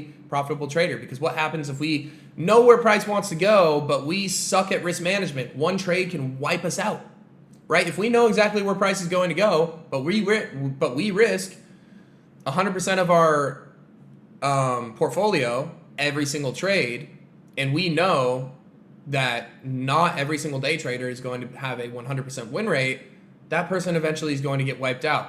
What happens if we have good risk management and we have a good edge within the market, but we can't keep our emotions under control, so we keep cutting off our winners too early. We don't let our winners ride to take profit, and we keep cutting off our losers too early. So sometimes price might dip down and you're like, oh no, I'm too scared, bang, cancel, and then boom, you end up losing a trade that would have ended up being a winner. That's why we need to fix our mental. So boom, that's tip 2. Work hard, work consistently, and work on the right things. Okay, and I just went in super crazy detail about some of the right things that you guys can work on. Okay, this is literally off the dome piece, just trying to give you guys some extra information. And just some fucking tips and tricks, bro. I want you guys to be fucking profitable. You guys are my dogs. Let's go into tip number 3. Oh, treat this shit like a fucking job, bro. A lot of people, I mean, look, A lot of people like to come at me on the internet saying TJR doesn't take trading seriously. TJR, he teaches this shit like it's fun and fucking games. He teaches this shit like it's like they don't need to be taking it seriously. That's not true. That's not true at all. Okay? There's a difference between having fun with your work and treating your work like it's not a fucking job. If you guys think about me trading, when I'm trading, am I just goofily like saying, what if I went long here and clicked buy with no stop loss, no take profit? Would I ever do that? No. Would I ever full port on news? No. Do I execute with good risk management, good mentality, with an edge within the market every single time that I place a trade? Yes. Do I like to make you guys actually enjoy fucking trading? Because we should all be enjoying our work. Treat trading like a fucking job, and then we'll whoa, jeez, I didn't even mean to do that. That was crazy. But treat trading like a job, but there's no problem having fun within your job. A lot of people are like, yeah, you need to make trading fucking, if you're like, look, trading and honestly all of work is a skill, right? Most skills can be kind of gamified. Me personally, trading is one of the best games ever. When I play basketball, I'm having fucking fun. I'm talking shit. I'm laughing in my opponent's faces. When I hit a fucking crazy move, I'm celebrating. Trading is no fucking different. I know there's a difference between me being like super lit after getting a win and like just, you know, like just being like, hell yeah, fucking caught the dub, versus like actually being emotional about it. You guys have to identify the difference between the two. I don't give a fuck if I win or if I lose within the market because I understand my risk going into every single trade. That's what good traders do. Just because I say, hell yeah, I fucking won a trade, that's fucking awesome, I'm not celebrating because of the money. That's the difference. I'm celebrating because we did a good fucking job within the market. And I'm not fucking crying and beating my fucking ass and, oh, I just lost this amount of money. No. When I miss a fucking big shot in basketball, am I really fucking upset about it? Yeah. But what does that make me do? It makes me want to practice and motivates me to work even harder to be able to make those shots. It's the same thing in trading. If I lose a trade, I get fucking pissed off. Am I pissed off about the money though? Hell no. I'm pissed off that I wasn't good enough at trading to know that that was a bad trade to take. So what do? I go back into the charts and I figure out what the fuck I did wrong. Okay, if you aren't having fun doing your fucking work, then why the fuck are you doing it as a job? Like genuinely, find your fucking passion. This is like, most people see me as a fucking cool guy. I'm a fucking geek when it comes to this shit. I love seeing the fucking numbers. I love seeing the candlesticks. I fucking love this shit. Okay, and if you guys don't love trading for what it is, which is predicting where price wants to go on a daily fucking basis, I love being right. This market literally gives me the opportunity to be right and to prove 99% of people wrong on a daily fucking basis. Because 99% of traders are going to be losing every single day, and if I'm able to be 1% of those people that's right, that fills me with fucking joy. And I love the competitiveness about it. Did I say anything that involves money when talking about why I like trading in that sentence? No. If you guys are getting into trading for the fucking money, you guys are getting into it for the wrong reason. You need to actually be trading because you truly love being right within the market, being able to predict where the market goes. And if that's not you, then you should just get the fuck out of trading. Love your work. And if you love your work, you'll be able to work forever. That's like my fucking motto. You got to be able to love what you do. Number 4, we need to treat trading like a fucking skill. Okay, and if we don't treat trading like a skill, then we'll never get good at it. Again, this kind of merges into you guys getting into trading for the wrong reasons. Okay, first of all, we have to understand that we are going to suck at trading at first. Just because we watch a strategy video and the strategy doesn't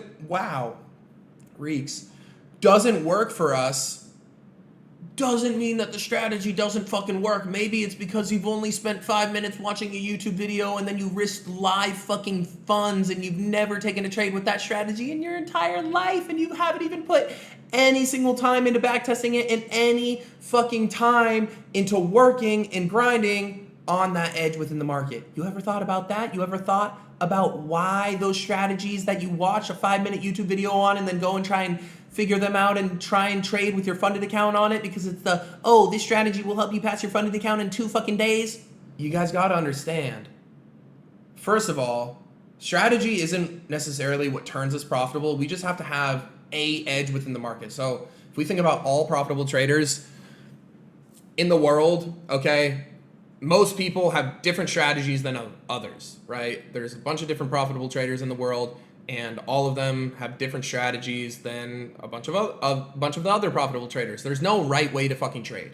Okay, so stop getting in TikTok comment sections and YouTube comment sections saying, listen, you don't know what you're talking about. If he's profitable, he's fucking profitable, and you're still unprofitable, so shut the fuck up. Okay?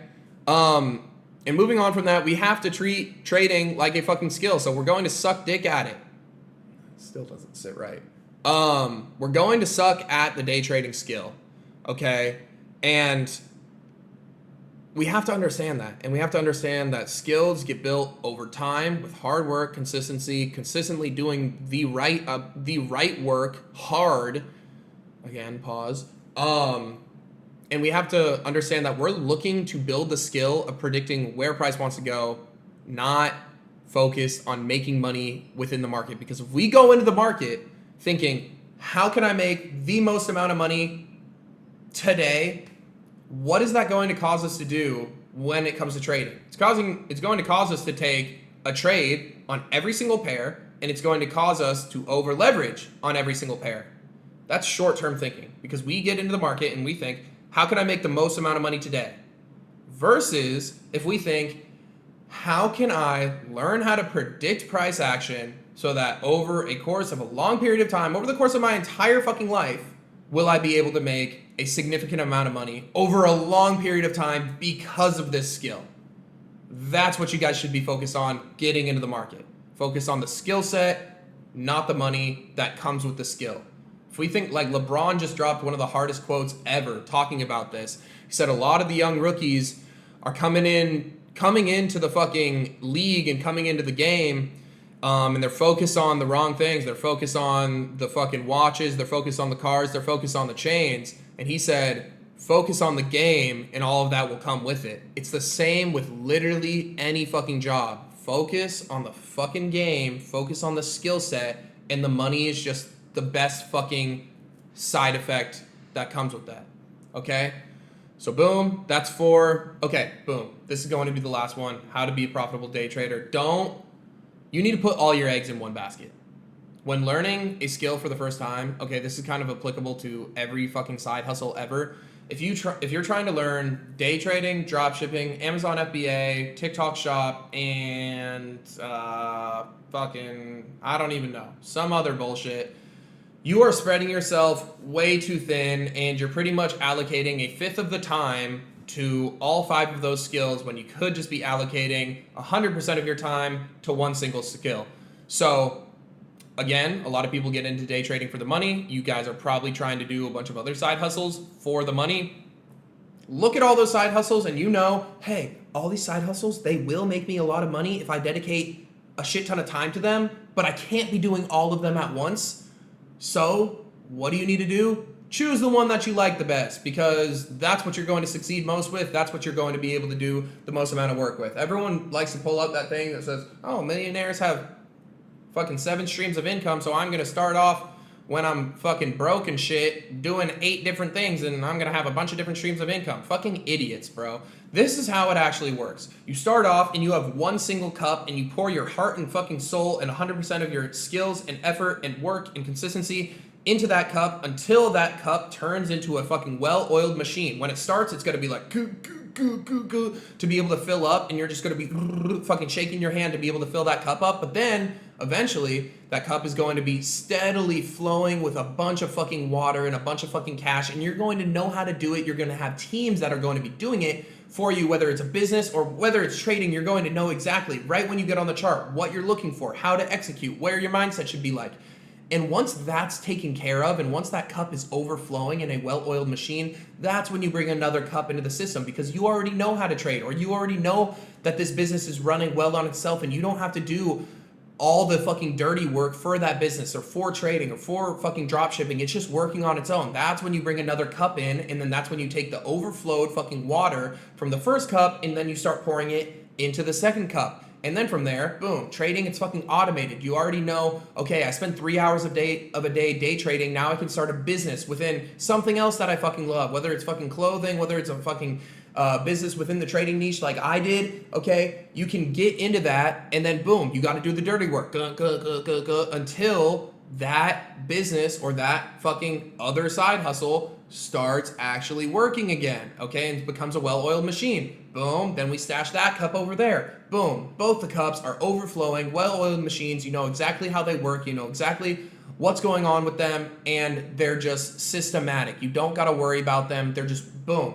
You bring in a third cup, and now your machine, when it's getting started up, before you didn't have much capital. On the first cup, you had no capital to, you know, do a little drizzle, oil up all the gears, WD-40, okay? But now you have a shit ton of capital because you have two cups that are overflowing consistently. You also have a bunch of other skills from those two skills that you mastered and were able to, boom, pile on. Now you have a third cup, and you're like, hey, I've already filled 2 cups before. I know exactly what this takes. Boom, you get the machine up and running a lot quicker than those first 2 cups. You're able to fill it a lot quicker. Boom, starts printing you money. 4th cup, 5th cup, 6th cup, 7th cup, all printing you money, all systematic, well-oiled machine. But we have to understand that what did it start with? 1 single cup. So you guys are not making any money right now, and you guys are spreading yourself way too thin. You have to choose whatever skill, whatever side hustle it may be, and today I'm talking about trading because that's what I do, okay? And you have to understand, if you want to get into trading, you have to treat it like a fucking job, and you have to put your all into it, okay? So with that being said, I appreciate you boys. I'm dipping out of here. I love y'all. I'll see you guys. One of those things we will talk about today, which is PM session. So without further ado, we're going to get into my PM session trading strategy. Just kidding. Focus, boys. We're trading PM session. Okay, so anyways, do I really plan on trading PM session while I'm in Puerto Rico? Not necessarily, just because AM session is super favorable for my time zone. But the reason why I was trading PM session over yonder in Hawaii was because 3:30 is when market opened, and I was like, fuck that shit. I'm definitely not waking up at 3:30 a.m. in Hawaii. I'm just gonna trade PM session. So for PM session, we have the macro kill someone, whatever. The most optimal time to trade is from 2 to 3 p.m. Okay, we can kind of drag this over to like 1:30 more like. Okay, but anyways, it's within that time zone. You should already be on the charts by that time anyways. But from 1:30 to 3 is kind of our prime time. But from like 1:30 to 3 p.m. Eastern time is really our prime time to trade. So if you guys are on PST, this might be something that you can consider.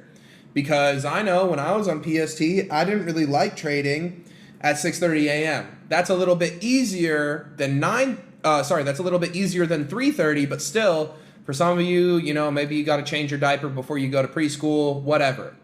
Anyways, let's jump into this. So I pretty much treat PM session similar to how I trade AM session, except just on lower time frames. So again, it's the same fucking strategy, just lower time frame. So what are we looking for? We're looking for lower time frame liquidity sweep, okay? And by lower time frame, I mean like 15 to 5 minute. Okay, we're treating those as like our 4 hour and our hourly, and we're executing on the 1 minute. Okay, and we'll get into that. We're using confluences and trends based on the 15 minute. And then on top of that, we are using confluence and trends based on the 5 minute.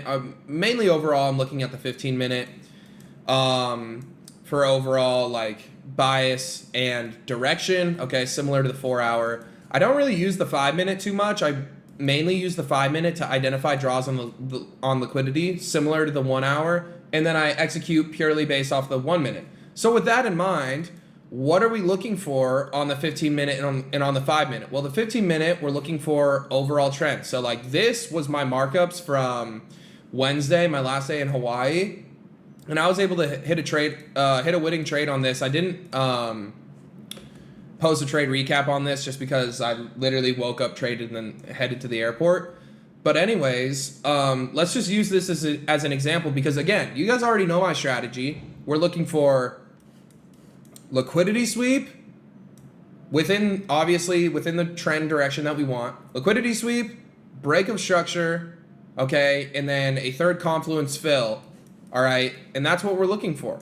Okay, so on here, on the 15 minute, what do we see? Okay, we see a sweep out of these lows. Then what do we get? We get a break of structure. Okay, awesome. Then what can we start looking for? Well, we have a 15-minute imbalance. I removed this already. But anyways, we have a 15-minute imbalance. If we go to the 5 minute, we had a 5-minute imbalance within here as well. I also marked out this 5-minute order block right here. Boom. And I also highlighted this, like this order block and this 5-minute breaker were pretty much within the same region. So I just marked it out with that blue little line. Boom. 5-minute order block, 5-minute breaker, along with a 5-minute fair value gap. It's just scrumptious. I just eat that shit up for breakfast. Okay. So the 15-minute, we're determining the trend. Okay. Boom. We see a liquidity sweep prior to our... Shit smelled so bad, the flies had to come crawling out. Anyways, we swept these lows during like, we can call pre-market of PM session. Okay, we break structure to the upside. So what are we looking for? We're looking for buys. Okay, and if we even look into our higher time frames too, during this time, okay, I guess we weren't bullish. Well, I'm pretty sure we were on the 4 hour. Regardless, the 15-minute is what we're looking at because we're trying to trade on such a small time frame. Okay, so we break structure to the upside. We see price push into those confluences. 15-minute fair value gap, okay. 15-minute order block, 15-minute breaker as well with this candlestick, okay. Whole bunch of confluences along with 5-minute confluences. We get within that area, right? And then from there, what do? We can scale down into the 1 minute time frame. We get right up on in there, and then what are we looking for? We're looking for a break of structure. Why? Because we had the liquidity sweep, we had the high time frame break of structure, we had the high time frame confluence fill. So then what can we do? We can scale in to our lower time frame to execute. So what do we look for? We look for a break of structure. When do we get it? Boom. Right here. Let me get rid of this so you guys just don't go blind off the shit. Okay, we get the break of structure right here. Okay, then what are we looking for? We're looking for a third confluence. Gan box, boom, drop top that right there. We get a fill right within here. Boom, bullish confluence out of that right there. We didn't necessarily get any fair value gaps to get filled. We have this little wick down in within here. Whatever, we can kind of consider this a breaker, so that got filled as well. Maybe you considered these candles going down, pushing into this breaker as like, oh, that's a confluence, and then you wanted to enter off this. Fuck it. Let's just say we entered off of this. Cool. Long John bomb off of that. Stops underneath equilibrium. Okay. First take profit for me was based off this. Okay. So this was the trade that I took. It was just 1-to-1. I was in and then I was out because... Again, PM session, that's another thing that I noticed. When I was trading in Hawaii, I only had one take profit for 2 reasons. One, because I wanted to go to the beach and I didn't want to have to be checking my phone to be managing positions. So that's just personal options. Okay. And second of all, because PM session is slow as shit. Look at these 1 minute candles. Okay. Compared to when market opens candles. Okay. So obviously, I prefer trading AM session because the price is just, the movements are much cleaner until we get around to like 11 and then shit starts slowing down. Okay, and then PM session opens and shit starts moving a little bit, you know, more than whatever this shit is, but it's still pretty fucking slow. Okay? So that's the main reason why I only set one take profit on my shit, but boom, as you can see, price hits take profit. Now let's go back and let's go over the other trades. Let me just remove all this shit. The other trades that I took. NQ, I took 2 total trades. I won 1 and I lost another one. And ES, I took 2 total trades as well over my little PM session trading hiatus, and I won both of them. So only 1 loss while I was trading PM session, which is pretty fucking fire. And I really liked trading on those low time frames, and I'm honestly kind of considering, or here, you know what we can do? We can just fucking backtest the days that I didn't trade. So I didn't trade on Thursday or on Friday, so fuck it, let's backtest those days. And who knows how that's gonna go? Because I don't even know, like I didn't even look at the market. Okay, so boom, this is PM session. Oh yeah, we can already see that this is just like motion. AM session, as we can see, AM session, a lot more movement. Okay, but anyways. Another thing that's kind of like a little tip and trick that I like to look for during an AM session is PM session will typically, during PM session, sorry. AM session will typically make a big volatile move in whatever direction that it wants to go in. And then it'll start cooling off. And then that cool off usually leads into PM session, and then the move will typically continue. That's just coming from the shit that I've seen over the past week of trading PM session. Don't take that as just like the golden fucking rule, but that's what I've seen. Okay, so again, what do we see coming into PM session? We have a break of structure on the 15-minute. I mean, the 15-minute stayed bullish throughout all of this, but anyways, we're bullish coming into this, okay? On the 15-minute time frame, you know, we do want liquidity sweeps. Did we get any going through here? No, but what can we look for? We can look for those 5 minutes. Those 5-minute sweepers, okay? And boy, do we get a 5-minute sweepy right here. Clapped. Okay? And really, another thing that PM session loves to do is it loves to just come out and like, it loves to sweep out. Again, this is like purely just based off of shit that I've seen. It loves to sweep out like these kind of like, here, let me go back to Wednesday's shit. It loves to sweep out those little gritty and fucking grinded ass lows that market has made during AM session leading into PM session. And like, this is what I mean. I mean, it's all these little itsy bitsy spider ass fucking lows right here. You know, PM session really just wants to fuck all of these over. Okay, and are we going to mark these out as liquidity? No, but can we kind of use that in the back of our head? Like, oh, PM session wants to come through and like ruin all of these lows day. And everybody who's just like, I'm going to scalp this move, you know, they're just going to get fucked. That's what PM session wants to do. It wants to come through and it wants to take out all those little gritty and grindy ass lows that get made on that like slight partial ass move up. Okay, so similar situation here, except we had a bit of a liquidation right here already. But boom, we come through, we sweep out these lows. Okay, and since we're already bullish on the 15, okay, we're green bean, ready to rock. Okay, we see a sweep on the 5 minute. Again, similar to a sweep on the 1 minute. What can we do? We can scale down. What are we looking for? Break of structure on the 1 minute. Boom, we get it right here. Or fuck it, we can say that we get it right here. Okay. What sort of confluences can we use? Well, technically this order block. Boom, beam work. Okay. What else do we have? We have this breaker right here, which doesn't end up getting hit. We have fair value gaps through here, which don't end up getting hit. We have a fair value gap right here, which ends up getting hit but invalidated. So really, our main entry point is going to be this order block. Boom. What can we do? Long John Silver off of this candle right here. Where can we put the invalidation underneath the order block? So this whole move down. Okay, and then where can we target? Damn, we're going to have to do some research. Let's see. Over here, let's see if this hourly high is within its like range for good RR.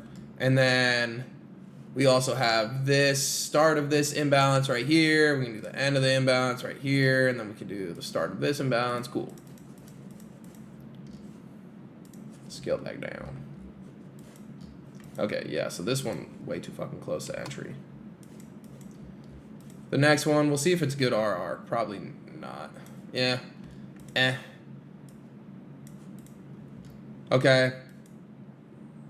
So, again, similar situation here. Yeah, we found a good RR for it. Whatever. Obviously, this is pretty cherry-picked because we see what happens afterwards. But again, proof and product, we identify the 15-minute trend. We see that there's a break of structure. We see a 5-minute liquidity sweep. We're already within a... We push down into like a 15-minute imbalance. All the good stuff. Price continues higher and continues filling imbalances and taking out liquidity. Cool, cool. Now let's move over to Friday, and then that will be the last of our drilling. Such a fucking perfect example of this shit. I can literally see this shit from a mile away. Dog. Tell me this shit ain't working. Tell me this shit ain't twerking. Holy moly. Okay. What do we see here? 15-minute before PM session gets cracking. Sweep these lows. Break structure to the upside. Boom. Both of the confluences already filled. Now what are we looking for? We have a 15-minute fair value gap right here. Scale into the 5-minute. We have those gritty fucking grindy ass lows that we were talking about that we didn't necessarily see as much get taken out the last time around. But again, we see like those itsy bitsy spider ass lows that just want to be ripped to shreds. Okay? Itsy bitsy spider ass low, itsy bitsy spider ass low, itsy bitsy spider ass low, itsy bitsy spider ass low. Okay? If we go to the 5-minute, we can see even more detail here. Okay, we have this 5-minute order block right here. We have this 5-minute breaker, which is in line with this 5-minute fair value gap, unicorn, whatever you want to call it.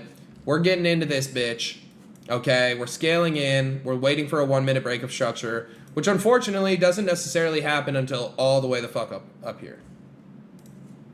Okay, because we have this absurd high that was made.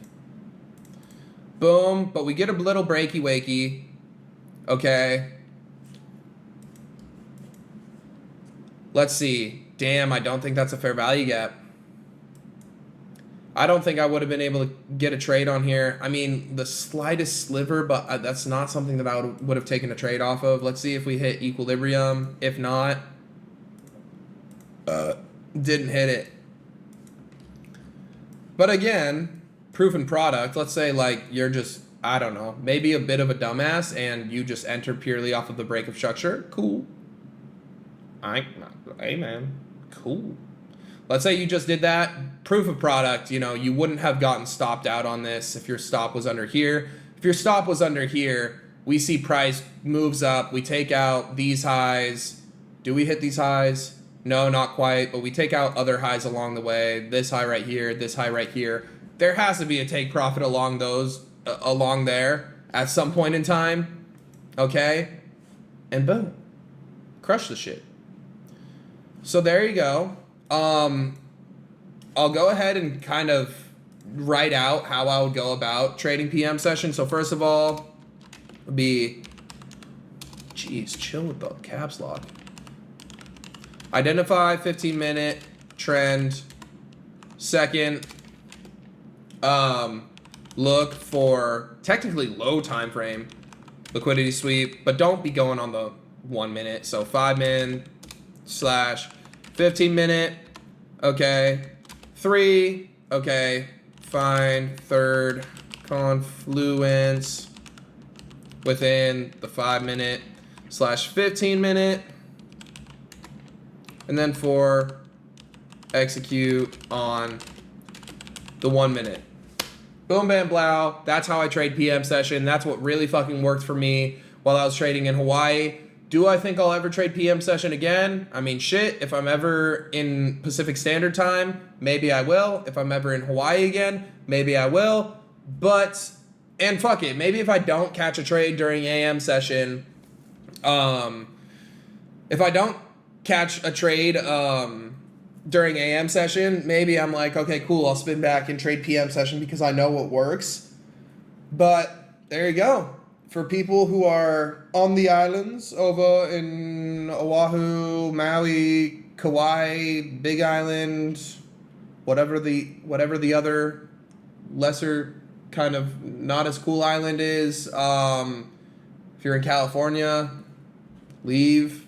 But yeah, other than that, man, that covers trading PM session. All right, boys. Catch you guys in the next one. Today we are going to be going over time within the market. So without further ado, let's get into it. All right, this should be pretty short.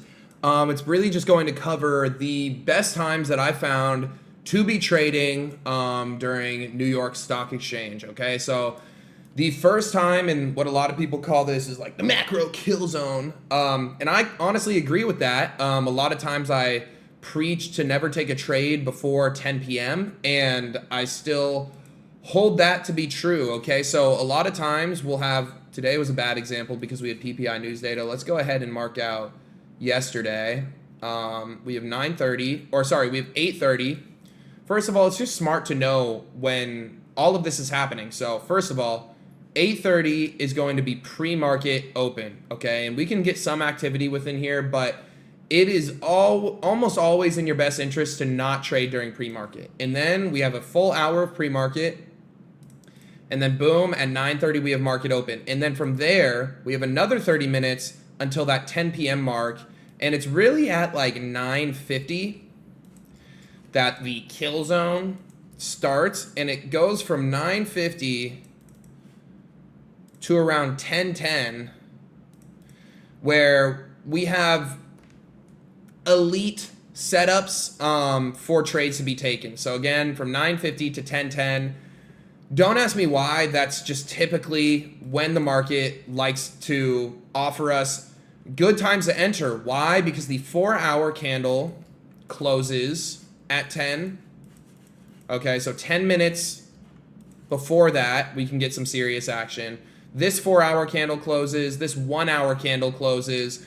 There's a bunch of candle closures that can cause a lot of movements within the market. So that's why this is a very hot topic kill zone. Okay, so from 9:50 to 10:10 is always going to be a really solid time to start to find like either a liquidity sweep or to find an entry for your trade. Okay, that's typically when I start looking for entries. And as we can see here, okay, we form a high, and then really right after that at around 10:25 we get a sweep of these highs, and this would have been the trade of the day to have sells right out of that. Okay, and again, this varies day to day, but a really good standard and rule to have for yourself is never really try and look to execute before 9:50. And again, the reason for that is because price is developing, and price typically isn't going to make the majority of the move. I mean, on this day, it made the majority of the move during pre-market, okay, with this leg up, and then boom, right when market opens, it falls. But we can see that price sets itself up for another leg down within that kill zone. Okay, we can show another example of that over here, and then we'll go over the PM kill zone. And again, like I said, this is really just talking about the optimal times to trade. There's nothing really like super duper special for this besides like the simple shit as you should be looking to trade during these times. And right here, boom, like we can see this is a real obvious window of where the majority of the move happens. So we can see, boom, this is market open. Okay, we can see that market opens and we start legging up towards this draw on liquidity. We see the liquidity sweep, okay, right around that 950 mark, and then boom, within there, you should have found some sort of entry. Boom, 950 hits. Okay, we're looking for break of structure to the downside. Okay, we see it here, no third confluence. Boom, we see it here. Maybe we find an entry off of this as price legs down further. Okay, so this is going to be our first kill zone from 950 all the way till 1010. This is a really optimal time frame to start looking for entries and to look for your main high time frame confluences to be getting hit during this time. Okay, so market opens, and usually for the first 30 or 20 minutes, price is just going towards that draw on liquidity or going towards a confluence for price to give you an entry for price to draw into the main draw on liquidity, which we can see here. We had lows right here, lows right here, lows right here, lows right here, and all of those end up getting taken out. But what happened, we had to gear up for that, legs up, and then we see the execution come in within this time frame, okay? So that's for AM session. Now let's go into PM session. It's really going to be from 1350 to 1410, okay? Because PM session starts right, I mean, technically PM session starts at 1300, okay, right here. But this is kind of that main macro because we have like lunch hour and all of that, okay? And as we can see within this time frame, if you guys remember that PM session strategy, we can see, okay, price comes down, we take out a draw on liquidity right here. Price continues higher. Super low volatility because this was a no news Monday, but we can go ahead and see how that looked last Friday for potential entries. So again, we're looking for 1350. Boom, right here. 1410. Okay, so we can see that right before this, we get a sweep of liquidity, we get a break of structure to the upside, and then from there, we see a fill of this imbalance. Price continues higher, okay? We didn't necessarily get that super optimal entry within this PM session kill zone. And again, it's not something that's supposed to be super strict, like I can only enter within these time frames, but it's around these time frames that market typically wants to draw towards liquidity or cause a trade entry to get popping, to get happening. Okay, let's go to Thursday and let's see the same thing happen. Okay, so this is market open right here. 950. 1010. So if we go over here, we can see, boom, market opens, 950 hits, okay? We get a strong leg up, and then where do we get our execution point? We get our execution point within these fair value gaps within here. Oops, sorry.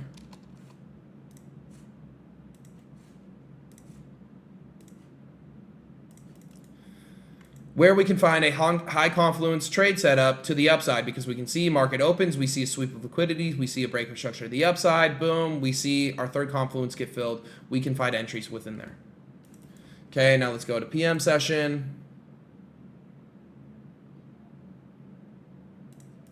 1350,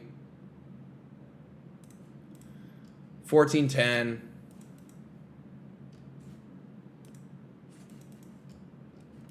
Okay, not much going on within here besides us seeing, okay, we're continuing within our bias to the upside. We can see that market wants to come down, take out this draw on liquidity. We didn't really see many other sweeps of liquidity within there. And again, happens right after this little kill zone, which again is okay. We just know that these are the certain time frames where typically market is going to be seeking out draws on liquidity. It's going to be wanting to move, and it's going to be more volatile and have more volume. As we can see, we get a sweep of that, continue higher, and continue within the trend that was started during AM session. We'll go over one more before I leave you guys. Okay, so we have market open right here. 950. 1010, similar situation here, okay? During pre-market, we have a sweep of liquidity, we have a break of structure to the upside. During this kill zone, we see market drive into a fair value gap and give us a great execution point right at that 1010 mark for price to continue higher and seek out draws on liquidity up here. Perfect. Now let's go into PM session. We have 1350 right here. It doesn't look like we're going to get much within here.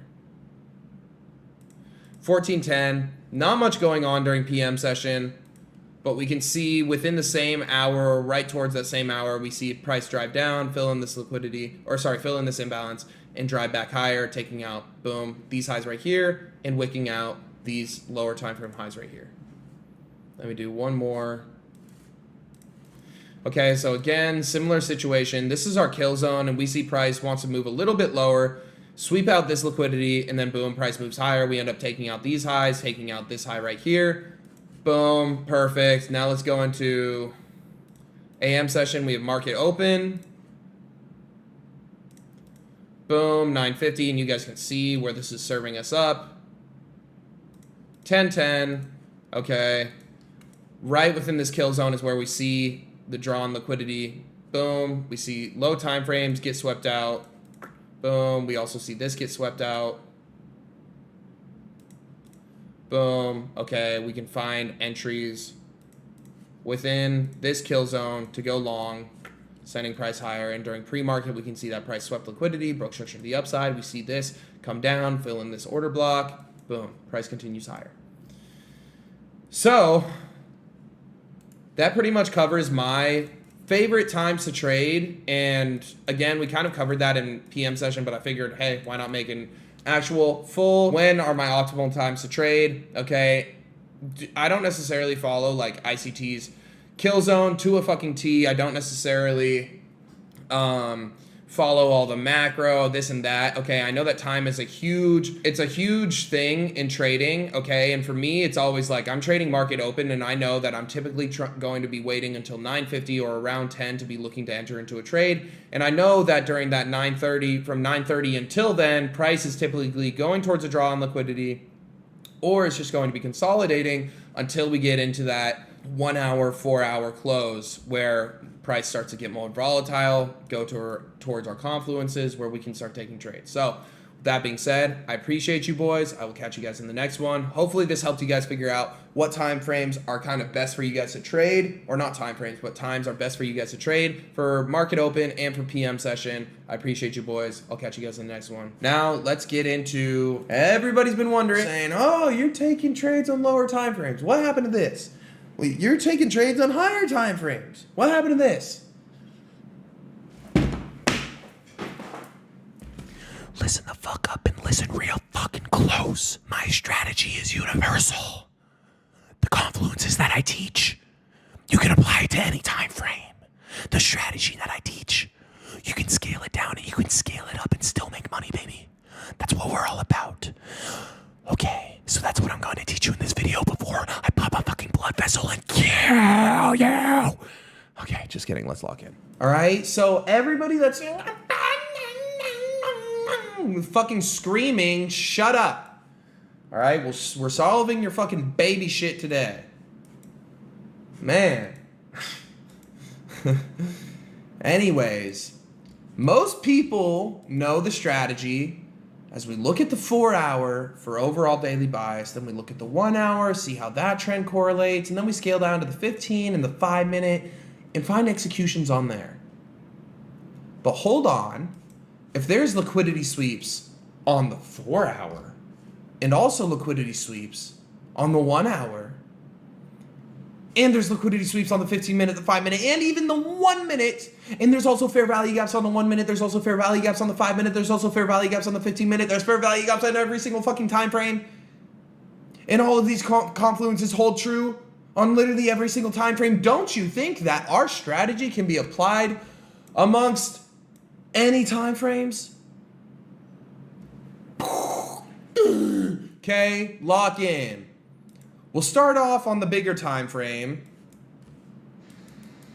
Let's say I want to be a swing trader. It's as simple as just scaling up the time frame. Got that?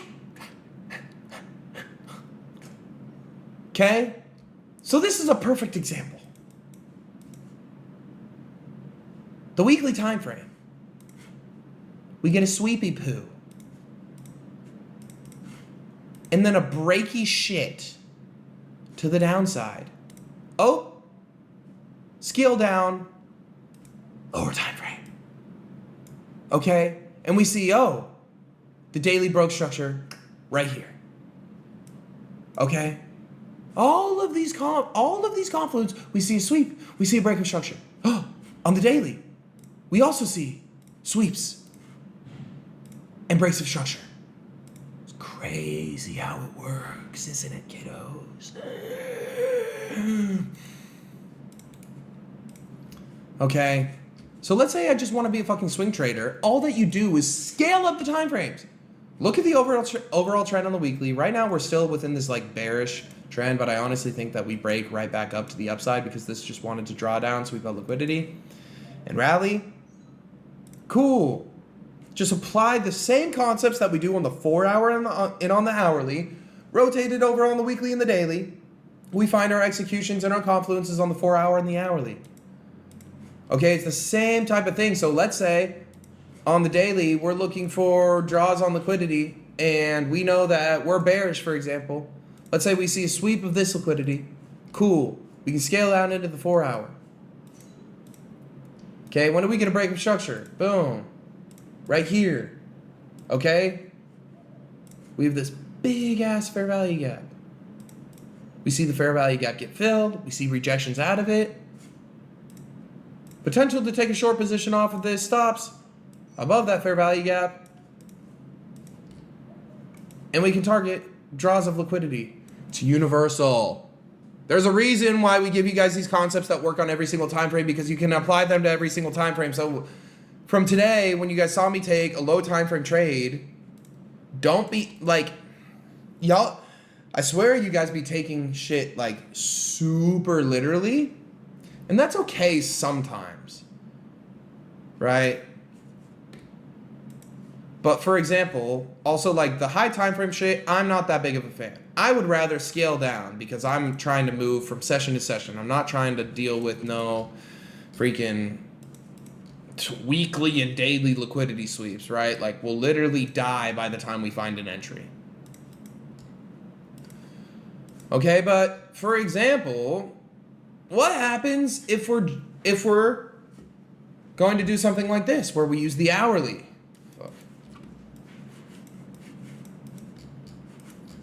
As our overall bias setter. Oh, we get a beanie bopper break of structure? Beanie bopper, fodder bobber, break of structurer. Okay, we get that break. Along with that, we sweep liquidity on the 15-minute. Okay, we could have looked for like an hourly sweep too, because now we're using the hourly in the 15-minute as our draws on liquidity and our overall trend setters. Scale down to the 5-minute, maybe try and find some confluences within there. Oh, damn. A 5-minute break of structure, and then there's a 5-minute fair value gap. And then if we want to scale down even further, there's a skidrinky-dinky-dink break of structure. And then, oh my goodness, look at that. The break of structure also coincides with an order block right here. And it's crazy. It's almost like these confluences are in every single fucking time frame. So as long as you guys have the big picture, and this is really all the video is going to be, is me just yelling at you guys, saying that you guys can apply this strategy to any time frame. Just have that overall fundamentals of looking at a higher time frame, figure out the overall trend. And again, just because if I'm executing on a smaller time frame, let's say I execute on this break of structure right here, Long John Silver, okay, and we put the stop loss. Fuck it, let's just put it at the bottom of this five-minute fair value gap, because that's what we're taking the trade off of. Okay. Am I going to set my take profit to a fucking daily high? Yeah. No. Okay, we're not going to do that. We can set our take profit to a 15-minute high.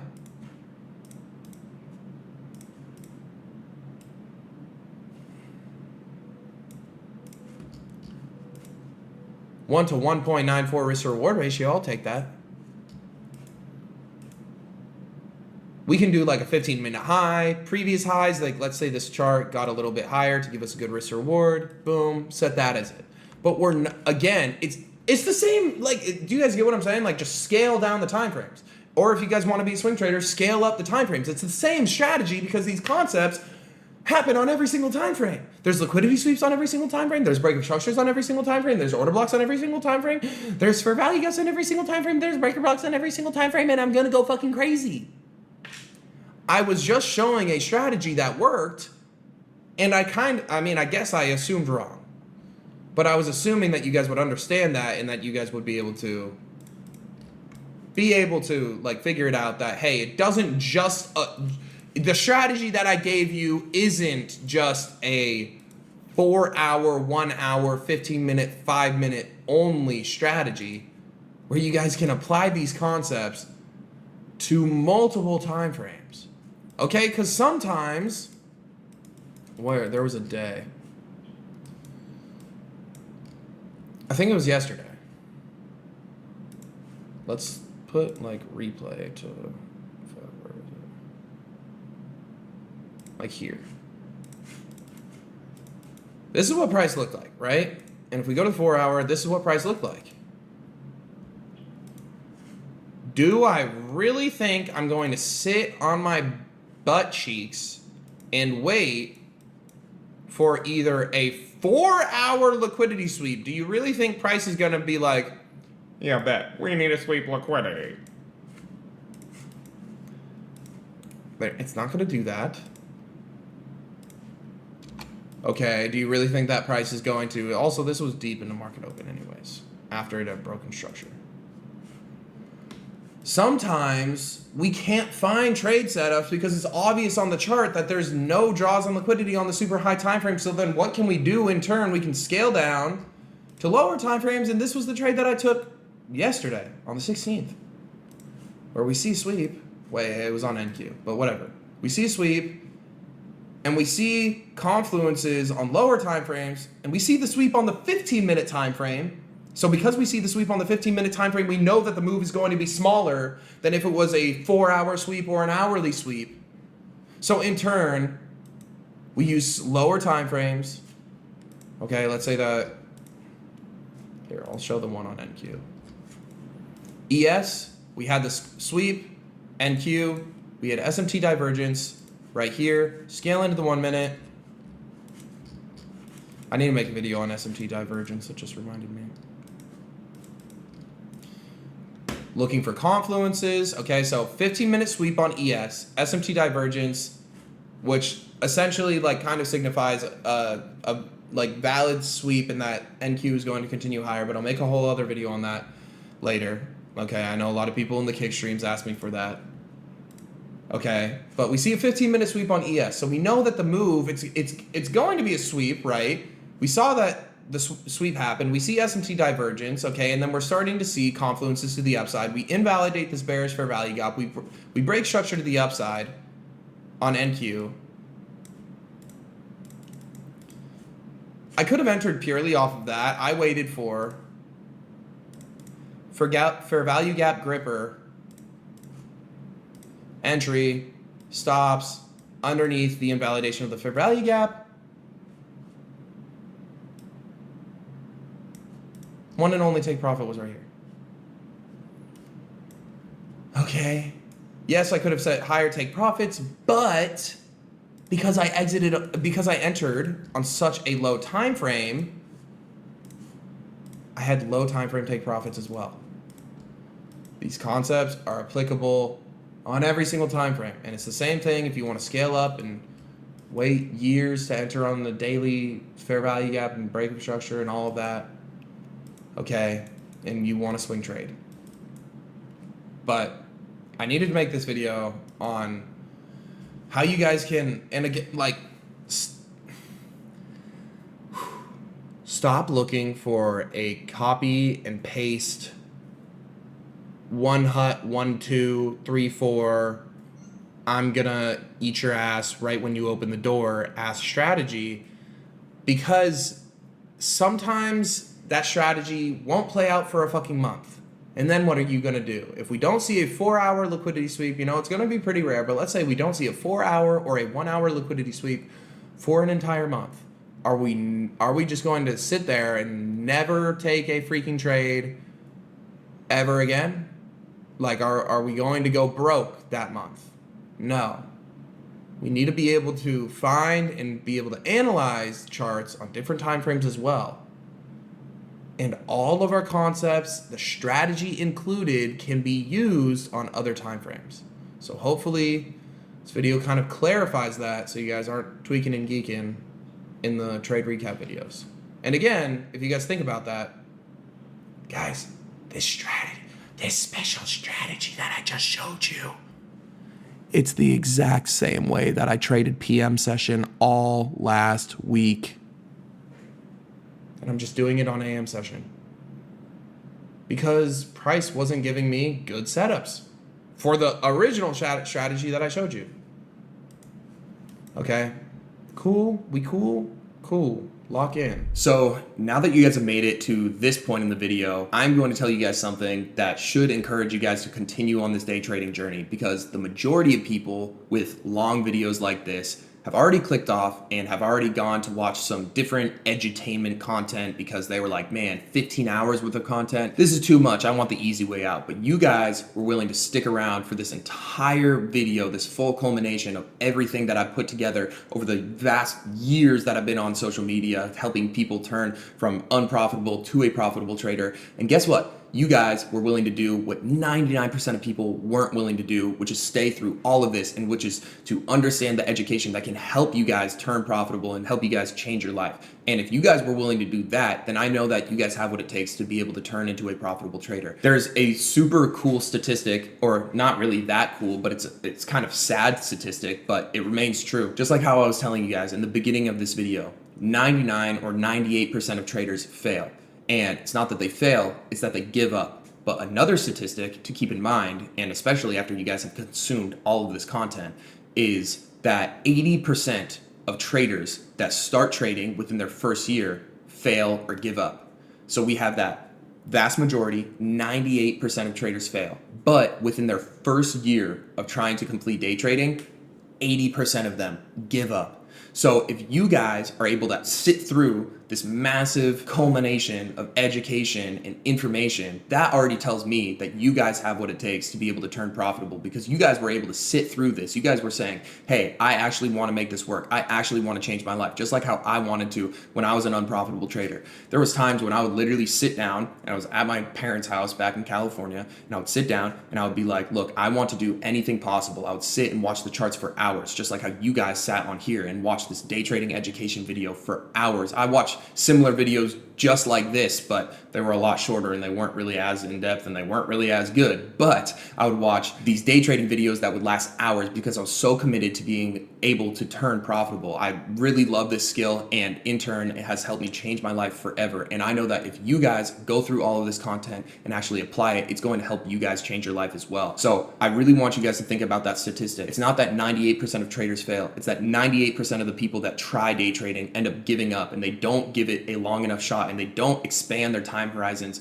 to understand that, hey, this is a very high leverage skill, and it's going to take time and it's going to take effort, just like the time and effort that you guys put in to this video, taking notes, actually learning and understanding the fundamentals, the confluences, how to put everything together, and then how to shift your guys' mindset to be able to turn into profitable traders. All of those things put together can put you guys on this path towards profitability. It's not going to be easy. It's going to be very difficult. But the fact that all of you guys were able to make it to the end of this video really tells a lot about your guys' character and how bad you guys want this. Like I said, this video is going to get a lot of views, but I can almost promise you that the majority of people are going to stop watching this video 30 minutes in, maybe an hour in, maybe 2 hours in. But you guys were the ones that were able to stick to it and get to the very end of this video, and we're actually able to outlast everybody else. That is actually putting you guys in that category, or the potential to be a part of that category that is part of that 2% of traders that are willing to make it, because you guys were willing to do what 98% of people weren't willing to do, which is stick to it, which is get on here and actually digest the information, understand the information, and then go out and apply the information on a daily basis and learn from your guys' mistakes, learn from these lessons and failures that you guys are making in the market. And because you guys got through this video, it's telling me that you guys aren't willing to give up, because again, like I was saying, there's a lot of people that are going to get on here and be like, yeah, I can't wait to start day trading, and then they get through the first hour and they're like, you know what? It's too hard. I don't want to do that. And that's the problem with everybody that's trying to make money. They think that it's going to be super easy. But you guys understand the difficulty and the level of education that is necessary for you guys to turn profitable. And that puts you guys in, honestly, the highest tier of people who I know can personally be successful. Because trust me, I was in that same exact position as you guys were, and I went through all the work and all of these like long ass nights of studying day trading videos, reading day trading books, and just watching the charts move for hours and hours and hours, like you guys probably have after trying to apply all of these concepts that I've taught you guys in this long ass video. So I know that every single one of you guys that has made it to this point, you guys have 100 times the potential that you guys think. And I can see it in you guys, just like how I saw it in myself. And I'm sure you guys see it in yourself because you guys were able to make it to the end of this video. You guys wouldn't have made it to the end of this video if you didn't think that you weren't able to do it.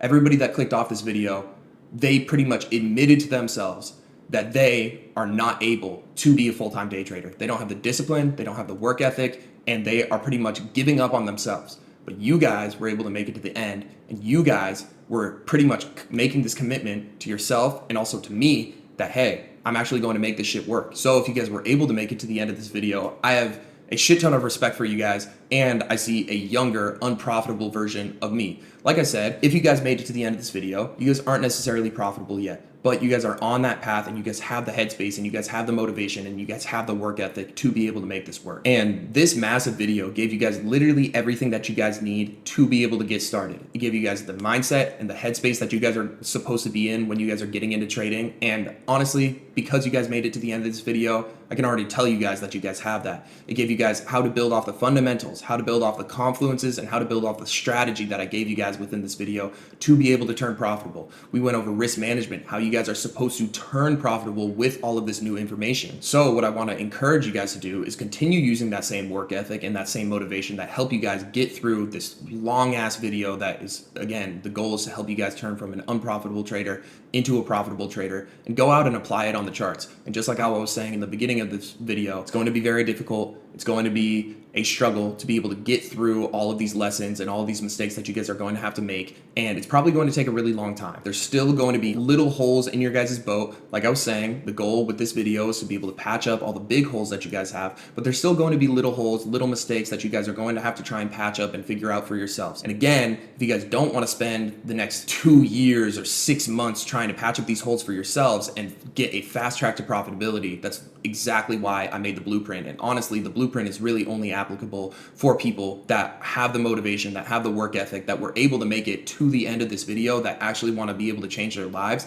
Because again, the blueprint and my mentorship isn't going to just whatever, you get in there and snap your fingers and boom, you're profitable. But I know that every single one of you guys, because you guys made it to the end of this video, you guys have the work ethic and you guys have the motivation to be able to do what it takes to be able to turn profitable, just like how I did back when I was an unprofitable trader. And I had to take literally years out of my life to be able to learn these skills in order to turn profitable with little to no guidance. But the nice thing for you guys is you guys now can have guidance. You guys can have coaches such as myself and other profitable traders right by your side, so we can help patch up those little holes in your boat. And instead of it taking 2 years, 3 years, even 5 years of trial and error of making the same mistakes over and over again, you guys can come to us and say, hey, I lost this trade. Why? And then we will instantly be able to pinpoint those mistakes that you guys are making. And then boom, that's how growth is going to happen for you guys. You guys are going to be able to cover up those mistakes, cover up those holes in your boat a lot faster than, again, someone like me back when I was unprofitable. I would make the same mistake for like 3 months or 6 months straight. And then I would finally get some sort of realization by looking at the charts for so freaking long and be like, hey, wait, maybe I'm doing this incorrectly. But instead of having to wait all that time, then you guys can just come to us and say, hey, we've already done that time for you guys. We have already made those mistakes and we already know the solutions to the mistakes that you guys are making. And that's the problem that we want to solve for you guys. And again, like I was saying, if you guys were able to make it to the end of this video, I know that we can be a huge help in your guys' success in order to turn profitable as a day trader, because realistically, I don't want the people that got on here within the first hour and they clicked off because again, those people won't make it in life. Those people won't find success in anything that they want to do because they just want the easy way out. They want to turn profitable in a day. But you guys made it to the end of this. I know that you guys have the work ethic and you guys have the mindset and you guys have the motivation to be able to make this work. And my goal is to get everybody who's just like me as an unprofitable trader, just like you guys right now, who are willing to put in the work, who have the work ethic, who have the motivation to be able to change their lives and make that change a lot quicker and help you guys change your life, just like how I was able to change mine as an unprofitable trader, but make it so much faster, so much easier, and to be able to fast track your guys' path to profitability. And that's what I built in the blueprint. So if you guys want access to me as a mentor and get towards that fast track to profitability, click the link down below. I know every single person that has made it to the end of this video, whether you guys just want to go out and use this free information that I've already given you guys on this video and try it on your own, by all means, that's what this video is for. It's to help you guys get all the necessary education that you guys need in order to turn profitable. But one of the issues with that is you guys are still going to be making small little mistakes down the line. And those mistakes might take some time, some months, some weeks for you guys to be able to get over. And what does the blueprint help you guys do? It helps you guys get over these mistakes far quicker because you guys have profitable mentors that are able to get in there and immediately address those mistakes that you guys are making that you guys might not even know that you guys are making in the first place. And that's the awesome thing that honestly, like my program does that no other program does. Most of these programs are literally like I gave you guys the most amount of game for free on YouTube within this video. Okay. And most programs are literally exactly what I just gave you. And they're just like, boom, go figure it out on your own. That's the difference between what I do versus what everybody else does. Everybody else is just giving you guys pre-recorded videos and saying, boom, you guys watch the pre-recorded videos. You guys are on your own. Well, guess what? I just gave you guys all of those pre-recorded videos for absolutely fucking free on YouTube. What I like to do is give you guys the knowledge. And then from there, you guys take that knowledge, go and try and apply it. And then you guys come back to us with the mistakes because again, you guys are going to get direct access to me and my team of profitable traders so that you guys are able to come to us and say, hey, these are personal mistakes that I'm making. These are personal questions that I have when I'm trying to trade with this Confluences, when I'm trying to trade with this Confluence, and when I stack it with this Confluence, something happens and I'm not sure why I keep losing trades with this. That is the benefit of having access to me and other profitable coaches within the blueprint. And that's how you guys are actually going to be able to turn profitable far faster. All these other programs are literally what I gave you within this 15-hour free course, and that's it. Okay, so what I want to do, which is different from everybody else, is help you guys with that free information or with that pre-recorded information that you guys just digested within this massive video, and then go and apply it correctly and then solve your guys' personal mistakes. And that's what no other program does because they come in here and they're just like, here, take these videos and then boom, like you're on your own. How does that help you guys? All of this information, literally every single skill set can be learned for free with the internet. The internet is so freaking massive. Anyone can learn how to do whatever the fuck they want through YouTube videos, through online, through ChatGPT. They can do that. But what YouTube videos, what the internet, and what ChatGPT can't replace is years of profitability and is years of making mistakes, personal mistakes that I used to make when I was unprofitable, that you guys are making right now, that I know the exact solution for.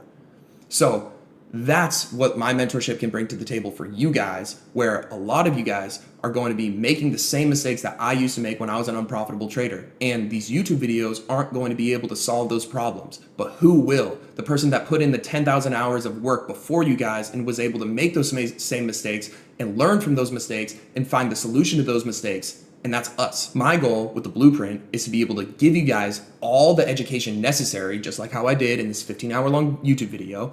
And then on top of that, give you guys personalized coaching so that you guys can come to us with your mistakes and hold you guys accountable for those mistakes, where you guys are, again, in the blueprint, you guys are getting on weekly calls with us. And no, it's not one call per week. It's a call every single weekday. So you guys are getting 5 calls per week where you guys are going to be able to address the questions that you guys have and say, hey, I made this mistake trading 2 today. It's not, hey, yeah, reach out to us a month from now and then get on your call. It's like, no, I took this trade today. I made these mistakes today, and we can get on a call and we can say, hey, this is how you can address these problems. This is how you guys can find the solution for the mistake that you guys made trading today. So you guys are seeing consistent growth on a daily basis instead of just having to search for a YouTube video for 2, 3, 4, 5 months to be able to solve that one little mistake that you had. No, we're able to address those mistakes right now in real time. On top of that, you guys are going to have 24/7 access to chats with other profitable coaches where you guys are able to send in these trades in real time. So let's say the call is like 4 hours from now, but you guys are like, man, I want this mistake to be addressed right the freak now because I'm ambitious, I'm motivated, I want to make this shit work, and I want to be able to speed run my path to profitability. Boom, you can send that trade in and say, how does this look? I think I made a mistake here, I think I made a mistake here. And the coach might say, well, no, you actually did both of those things correct, but you did this thing wrong. And then you're like, oh, holy shit, I was making a mistake that I didn't even know about. That is what we're going to be able to give you guys, is personalized coaching instead of just some bullshit course that's pre-recorded and then say, boom, go off and do that on your own.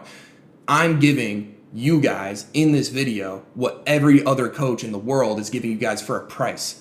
Instead, I'm putting a price on my hours and my time that I put into the market so that you guys can speed run and fast track your guys' path to profitability. And that is worth something, not some pre-recorded videos that people just say, hey, yeah, go buy this. No, dude, I gave that to you guys for free today.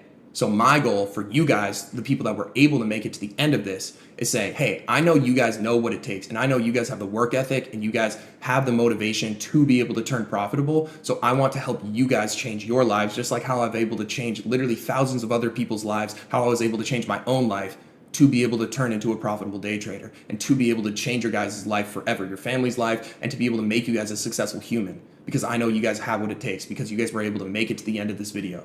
So with that being said, if you guys want to be mentored by me, if you guys want to be coached by me, click the link down in the description. Regardless if you guys join the mentorship or not, hopefully you guys learned a lot from this video, and hopefully you guys can go and apply all of these concepts, the base fundamentals, the confluences, the strategy, how to reshape your guys' mindset to be able to turn profitable. And hopefully you guys gained a lot of value from this video. That was my goal. My goal was to literally shit on every other guru within the space that's going to make you guys pay for this information. But no, I'm going to give it to you guys for free because that's what you guys deserve. That's what unprofitable me would have wanted, to be able to put all of these videos in one place to help you guys fast track your guys' path to profitability. So if you guys made it to the end of the video, I fucking love you guys, and I'll catch you guys in the next one.